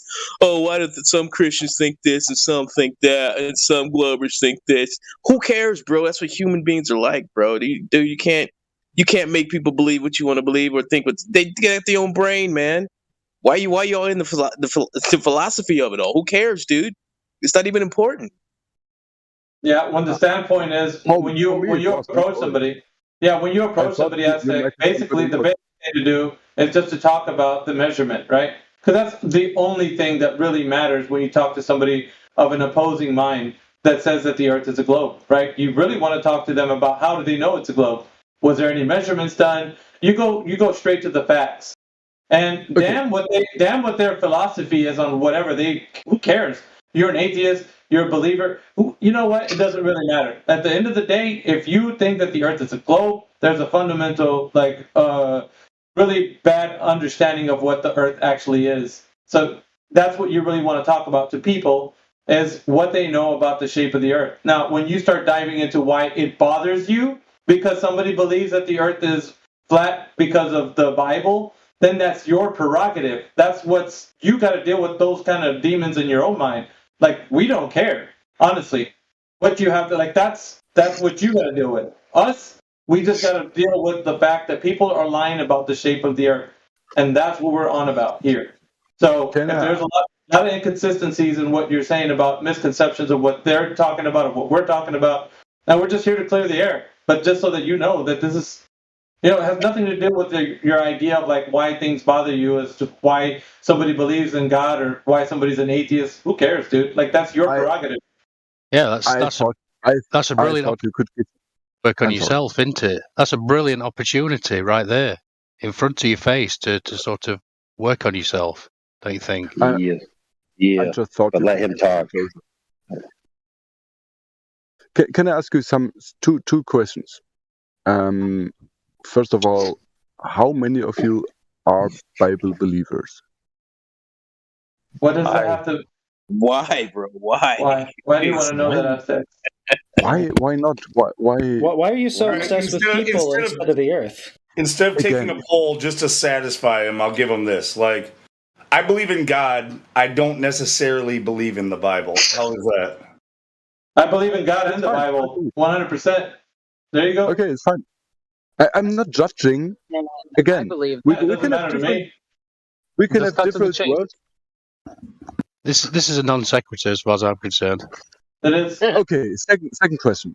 Obviously, the first one wasn't well received. The second question: what is the best silly bro argument that you've ever heard? None. There isn't one. Really? There is no such animal. How do you make an argument for something that doesn't exist? Yeah. Wasn't there ever anything argument? Yeah, anything that ever made you think, rethink, or maybe just continue researching and maybe. Let me hold on. All right, I got. Let me check real quick. Oh, I checked. There isn't any. Okay.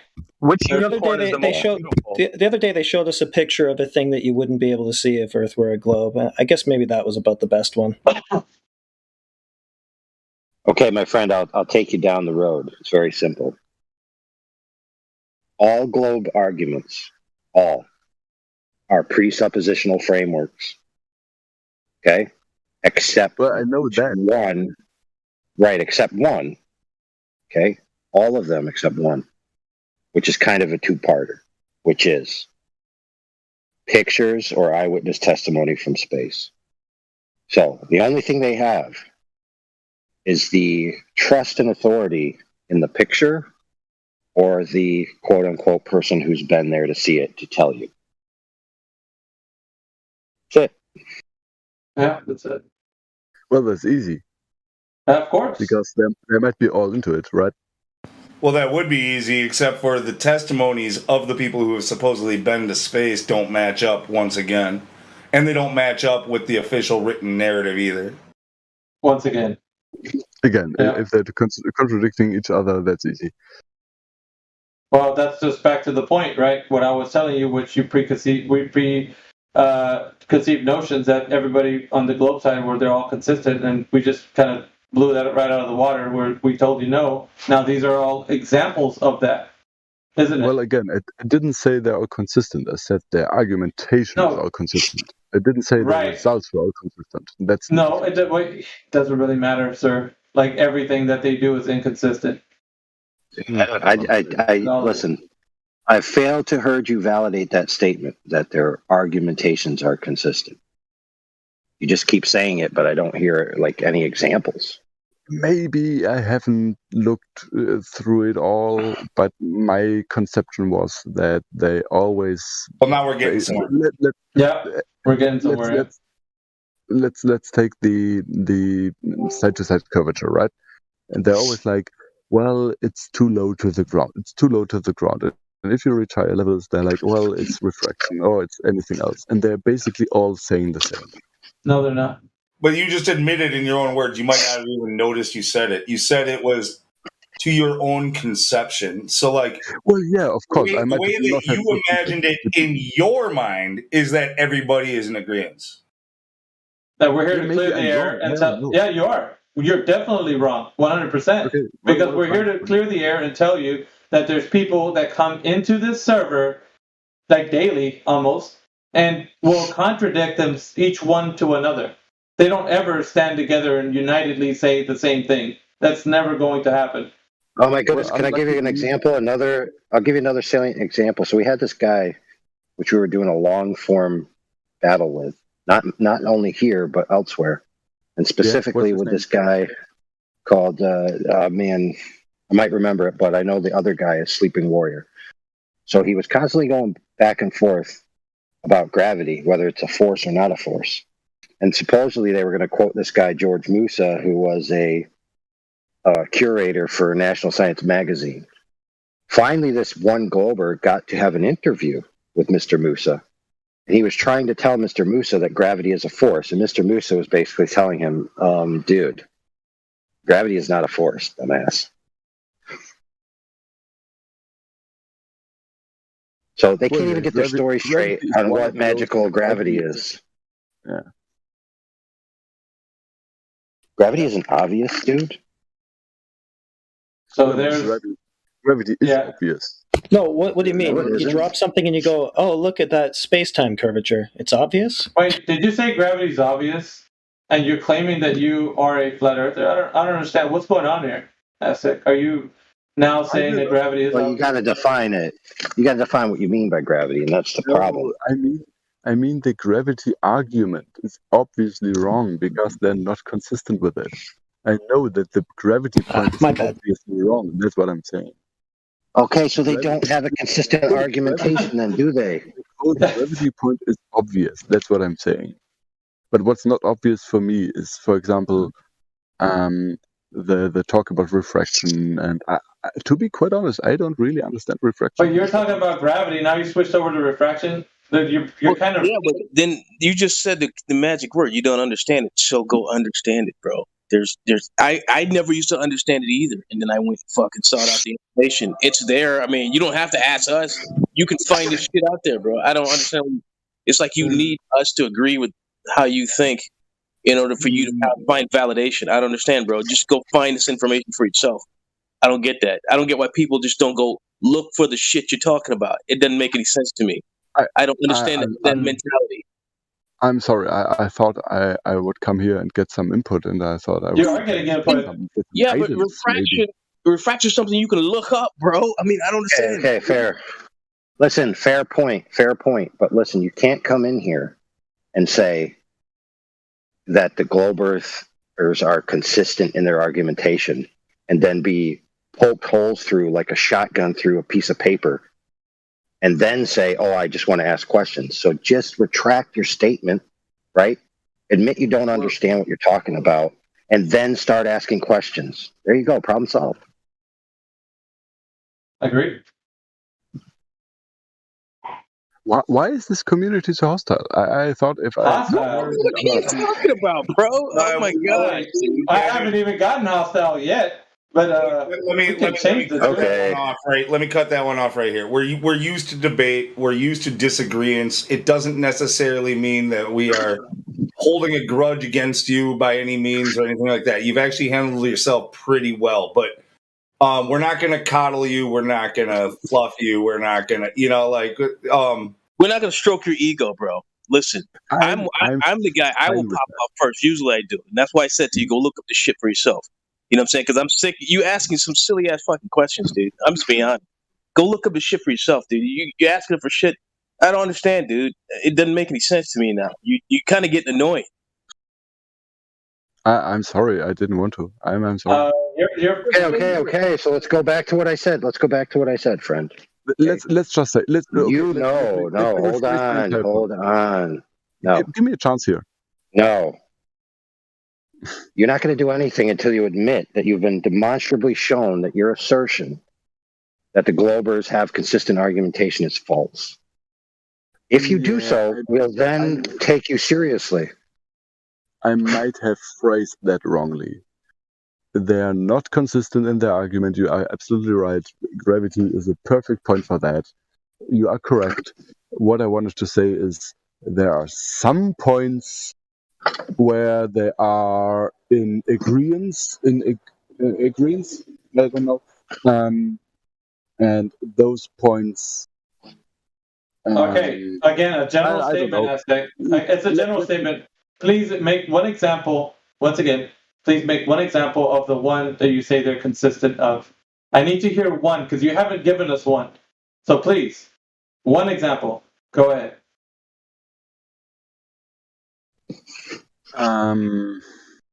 Yeah, I mean, yeah, you're putting me against the wall here. Maybe. No, I'm not. I'm not putting you against the wall. This is what you're claiming. Do you see the problem that we're having here, Aztec? You're making these claims and then expect that nobody's going to call you out on these claims, bro. You can't do that. You have to actually say, okay, look, this is one thing that they agree on, and it's this specific thing, and this is what they agree on. And we're either going to say, yes, we agree with you, or no, we disagree.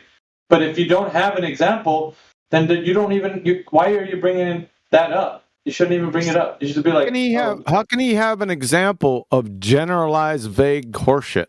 Oh, attention on deck. I didn't want to start a fight here. Come on, guys. I didn't want to start a fight here. It's not a fight. It's too late. It's not a fight. I mean, you don't make generalized vague assertions. They and topics like gravity and what's the fucking point anyway? What is gravity? Do you know what gravity is? No, I do not, and that's not the point. I was talking about the argumentation that they always bring up with curvature and elevation height. So what do they always bring up? They. Well, here we go again with they. So you got a number of theys. Number one, you have actual globers that follow the rhetoric of the globe. Then you have this horde of left-wing fuckwit faction, anti-flat earthers, globe heretics that just make shit up. That wouldn't know their ass from a pipe wrench. What theys are we talking about?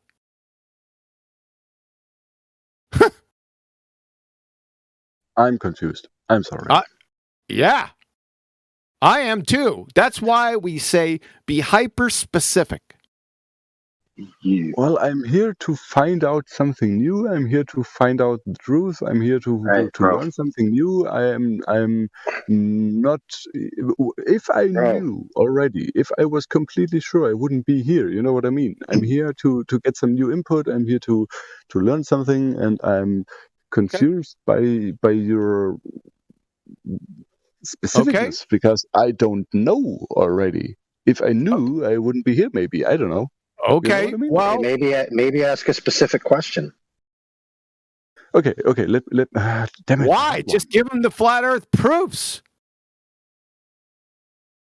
But he's already conceded that the Earth is flat. So now he's he trying already to. did. Oh, okay. I'm sorry. Yeah, now you're going to be even more confused, QE. Okay, sorry about that. I came in on it late. Sorry. So the thing is, I'm not native English, and I'm not. I'm relatively new to this community. I knew the truth for quite a while now, but I didn't know there's so many people who already knew it. And now I'm joining this community, and I'm like, oh, holy shit! Wow, you know a lot apparently, and I didn't. And Well, so there's something I do have to say, Aztec, that just saying that you're a flat earther isn't a shield for like anybody in here to scrutinize things that you know. So even if you say you're FE, even if people in here that are FE and they say they're FE and then they start saying wrong things, will get called out on it. Like that's just the nature. That's the nature of the beast. So, to put a point on that too, like we're short on Globers pretty often here, and we turn on each other, work at each other's throat, and honing each other's skills. Like you don't want to come into our neighborhood when we're fighting each other. You know what I mean? Yeah, no, I'm sorry. What I was what I was really going on for is we have been all exposed to the same education, and we've been all exposed to the same lies, and every one of us has a bit of that left in us, right? No. So if you learn, okay, maybe I'm the only one. Sorry, then maybe I'm not on your level yet. We haven't all been exposed to the same level of education. Maybe up to high school. I guess you could say that. I suppose. You know, right? maybe there's a bit left in me that is still brainwashed and that is still susceptible to those arguments. And when I'm coming on the server, I'm trying to find some closure, and I'm trying. Yeah, to no. find Well, but here's the thing though. When you those come are in weird here, questions, very and you vague say, questions. I can't. Yeah, check it out, Aztecs. You said that the globalist guys that we're not consistent, and you started going on about how you're an atheist and how we are inconsistent, yet the globalists are consistent, and then we really took that we blew that out of the water. We showed you, and we even asked you what specifically are they consistent on, and you kind of backpedaled and say, well, I don't. Yeah, maybe you guys back me into a wall now, and it wasn't backing you into a wall. It's just like, what do you mean, right? Give an example of the thing that you're claiming that they are very consistent on. And you try to name, some things, but we're saying nope, they're not consistent on that either. So, is there anything that you know that they are consistent on that you know of? Well, the thing is, I'm always trying to listen to those globers on some YouTube channels. I'm always trying to listen to the arguments. I'm always trying to understand what they're saying, and I would think the answer would be yes or no, followed by no. Yes or no, followed by yes or no, followed by your reasoning. Or do you need him to ask you the question again? We need to drop all of this and offer him the invitation to ask a specific question that's troubling him, because that's clearly what's happening to him right now. Y'all just need to send him information because he obviously doesn't know a lot of things. So just flood him with stuff. So why? Why? Oh my goodness! For goodness sakes! Is something wrong with my mind? We done already addressed this conclusion like 10 minutes ago. He has a question that's troubling him. He literally just said it. Okay, so ask your specific question, friend, and quit beating around the bush. My specific. Well, it's not a specific question. That's the point. My what's troubling me is, again, that flat earthers usually say the earth is flat because of A, observations, B, the Bible says so. And what? Well, I've heard that. So I found your problem, friend. Wait a second. You got a problem. Right. Number one, you're starting this off with a stereotype fallacy. Usually when that happens, one of two things are going to happen. Either a flat-out straw man fallacy is going to happen because you're operating from a fallacy to begin with, or just outright making shit up. So flat earthers, I'm a flat earther. I don't know. What was the first thing you said? I said some flat earthers argue from observations, and some flat earthers argue from the scripture. And because I'm sorry, I'm not. He's essentially saying that he can get on board with those of us who are using logic to come to our conclusion, but the ones that are using faith are kind of throwing him for a loop. Yeah, what faith? That is No, he thinks they're mutually exclusive. That's the problem. Why does that bother you? That's not necessarily, but yeah, kind of. Yeah, kind of. What's faith? What do you mean by faith? What do you mean by that? I mean, I have a lot of Christian friends, and those, and some of them state that the Bible does not say the Earth is flat. Yeah, And it does. I am not. Well, it does. Yes, it does. So, Okay, next point. Next point. I mean, I'm just taking your very word here because since That's I the am problem not, I said to you earlier. You don't. There's only there's only one that I know of scripture that references the actual shape of the earth, and that verse says the earth takes shape like clay under a seal. So it's not even necessarily. Go ahead. No, you got another one that comes out and flat out says it. No pun intended. Do tell.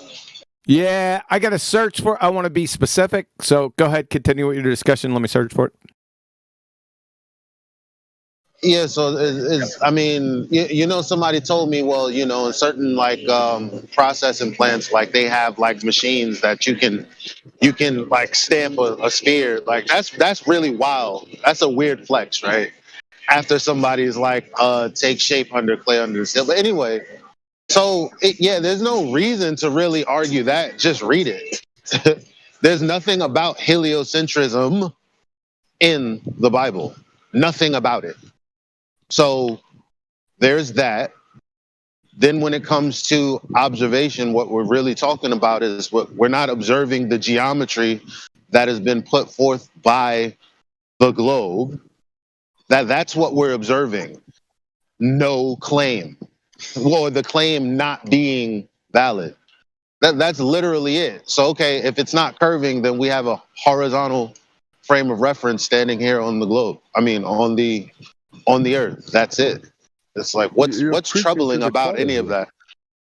So the question is, since I'm preaching, what's troubling about that?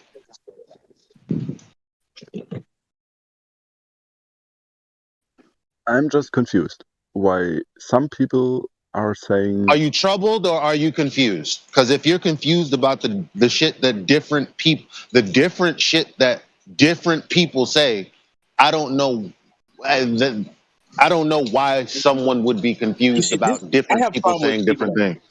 This if you. Well, I don't want to talk about. But here's the thing. Here's the thing. When someone's confused, what do you usually do to change that? You find the information to change that whole situation. If you're confused, then you find out what you need to find out so you're not confused anymore. And he refuses to do that. So that's the fucking problem. I did that. I read the Bible passages. Again, I'm not a Christian, so where does it bring up heliocentrism? Some people accuse me of not understanding it, and I read the Bible. So where does it bring up heliocentrism? And expanding universes and different galaxies and any of the other shit that's been proposed for the last 100 years, and heliocentrism being 500 years old. Where is that in the good book? I never said that's in that. I just said that. So why are you saying what you're saying then? Look.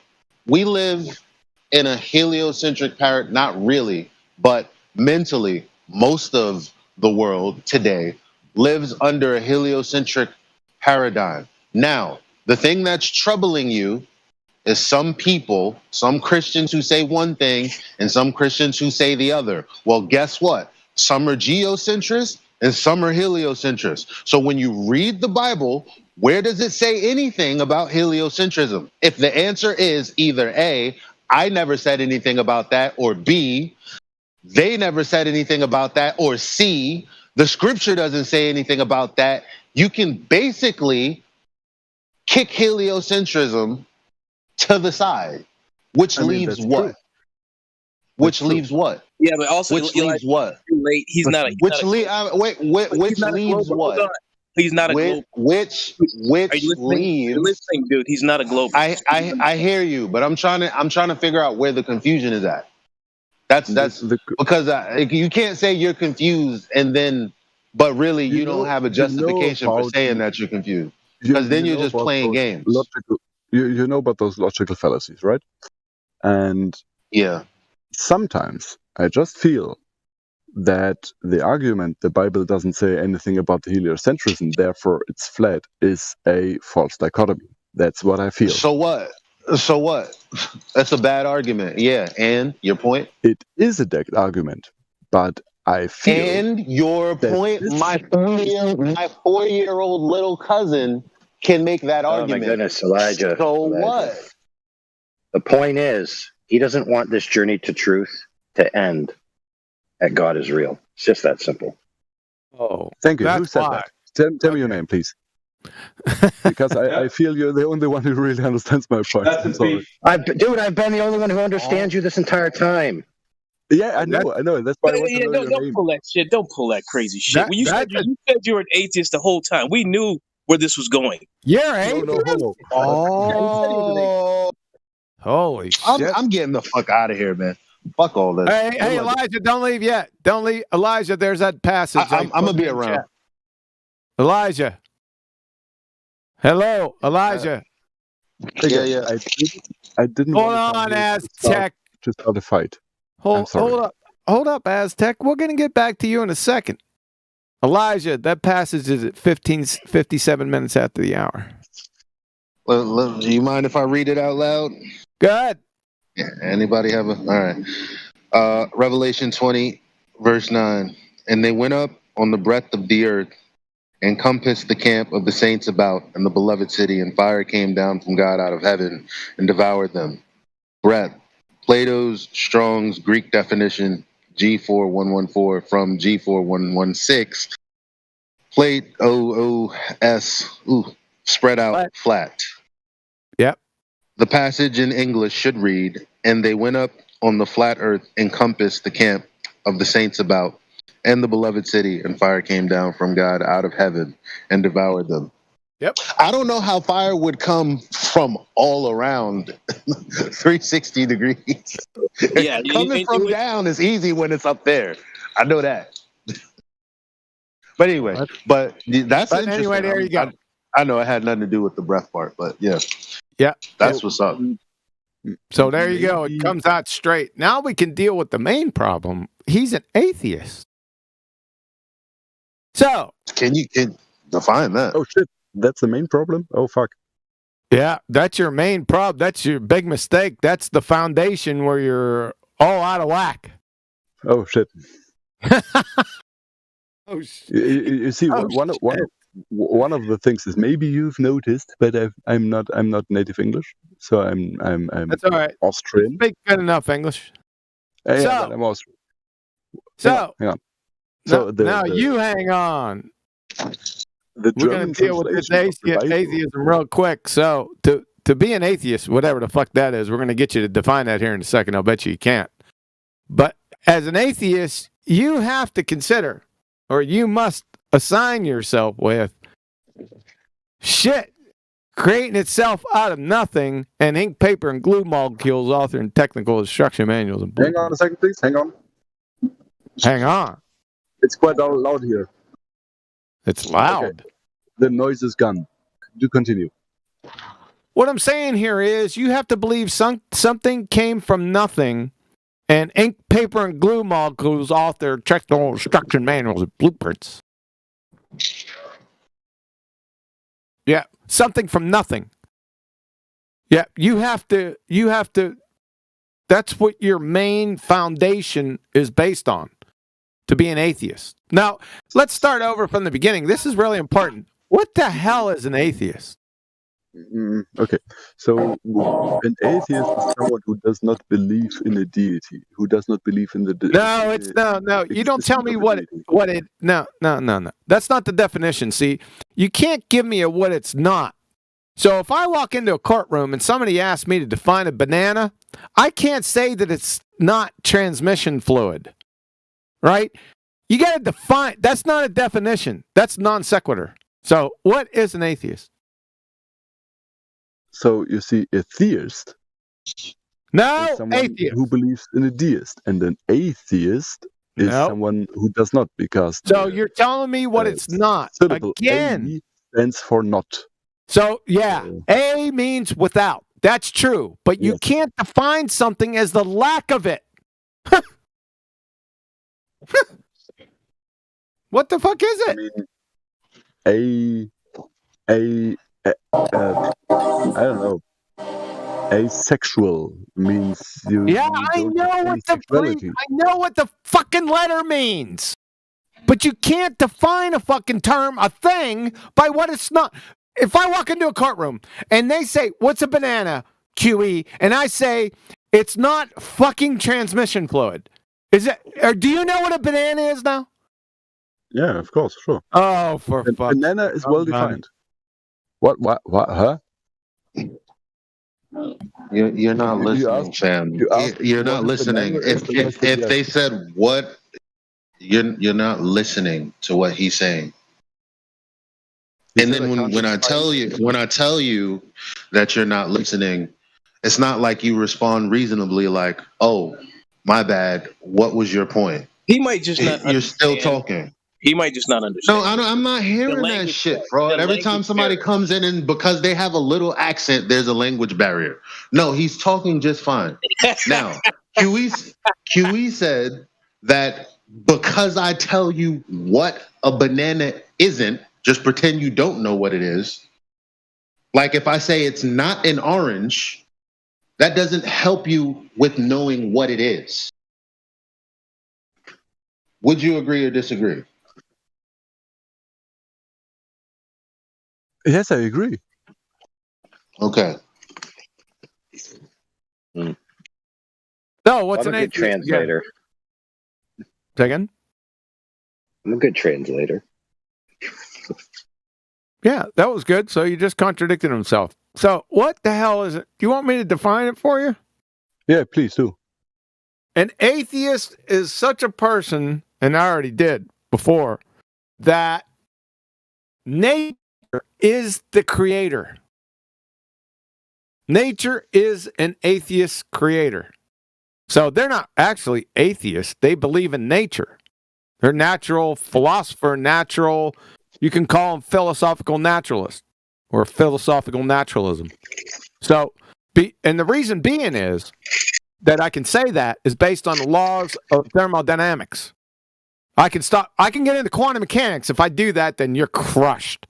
But I can kill it just with the laws of thermodynamics. So, an atheist why does do have you believe in the laws of thermodynamics? I don't get it. Why Thermodynamics. even conceive that the science tells us what thermodynamics are? I don't get that. The thermodynamics, yeah, it's not science; they're natural laws. Well, it's taught us by science. No, that's not science; they're natural laws. But I see where you're going with this. You're a little bit confused. I think we should question it. To be quite honest, I think we should question everything that's taught to us. Question? Well, you're not questioning the second law or the laws of thermodynamics. I mean, I'm not saying that. I'm just saying that it goes against the laws of thermodynamics, your belief system. Well, maybe I do not believe in the laws of thermodynamics. It's not a believe or not believe in thermodynamics. It either is or it ain't. So there are some things that aren't questionable, especially upon experiencing it. Like if you measure something, it's not a question as to what it measured, right? If you happen across a tree, it's not a question at that point that what you're looking at is what you've decided to call it. Now every time you see a tree, you're like, oh yeah, a tree. maybe you chopped it down, maybe you figured some of its properties, what you can do with it, but that's not questionable. So laws or things that happen always, like hot going to cold, like hot water getting cold, or room temperature, that always happens. What can you question about that? Well, I've heard that argument from Globers, to be quite honest, and so I'm skeptical about it. What do you mean you heard that? What is an argument? I didn't just give you an argument. Of gravitational attraction. I've heard that one. What are we on gravitational attraction for? Hey, Aztec, I just posted it 7 minutes after the hour to you. This is what I can deduce from the laws of thermodynamics regarding a creator. Your position is crushed. So there you go. I guess we can move on to something else. You could probably copy that and reread that. I don't think we want to go over that here today. Well, I'm not here to argue God belief. I'm not here to do that. I'm here to talk about flat Earth. It's not, number one, it's not a belief. I know for an absolute fact there's a creator, and I can prove it using natural law and science by experiment. It's on my website. There's a problem for me, because science for me is inherently wrong. So, science? Yeah, if you argue with science, for science? Me, I don't argue with science, you freaking clown. Science is a method. It's not a sentient, intelligent being. What the fuck are you talking about? I'm doubting the authority of science. And if you say you can argue with science... Science doesn't have authority. You're reifying it. People claiming they know science. That's who you're talking about, not science itself. What the fuck, dude? And you obviously don't want to know the truth. Hold on. He just said he can prove it to you. Your question should be, oh, really? How? Can you show me? I'm spotting a problem. And you don't even have that. No, what I'm saying, he's not even curious to know how you can prove it. You don't even care. You obviously do not care about the truth. It's fucking ridiculous. I thought so, but now I realize, as the conversation is progressing, that he genuinely is saying what he's saying and doesn't even understand the response QE just gave. Yeah, we all. You don't think that what he's actually saying perfectly? What he's actually saying is, I don't trust pseudoscience. But he doesn't know the difference between science and pseudoscience, so he's just saying, I don't trust science. That is what he said. Yeah, fair enough, but this is what actually happened. He recognized that using the scientific method, QE claimed that he could prove a creator. Homeboy then said, okay, now I can't trust the scientific method. Anything that proves a creator, I can't trust. It's basically what happened. Oh, okay, that's even deeper. Cool. I'll roll with that. Do you feel like that's what happened? He's retreating into subjective idealism. Okay, it's clinical case. No, I'm just not trying science. Trusting science. That's all. If someone says me I can prove it with science, that's always raising a red flag for me. That's all I'm saying. Prove it during science. Hold on a second. Let's get down to brass tacks. Define natural science for us, please. I don't know. That's the fucking problem. How do you know you can't trust something from something you can't define? What the fuck, man? You're not making any sense. I never said I'm that This is how frustrated I've been with this guy this whole time. He keeps doing his backtracking shit. He's fucking retarded, man. Why are you so antagonistic? Let's be clear. I'm just saying I'm not that friend. smart. Dude, you don't know a lot of nothing. You don't know anything, and you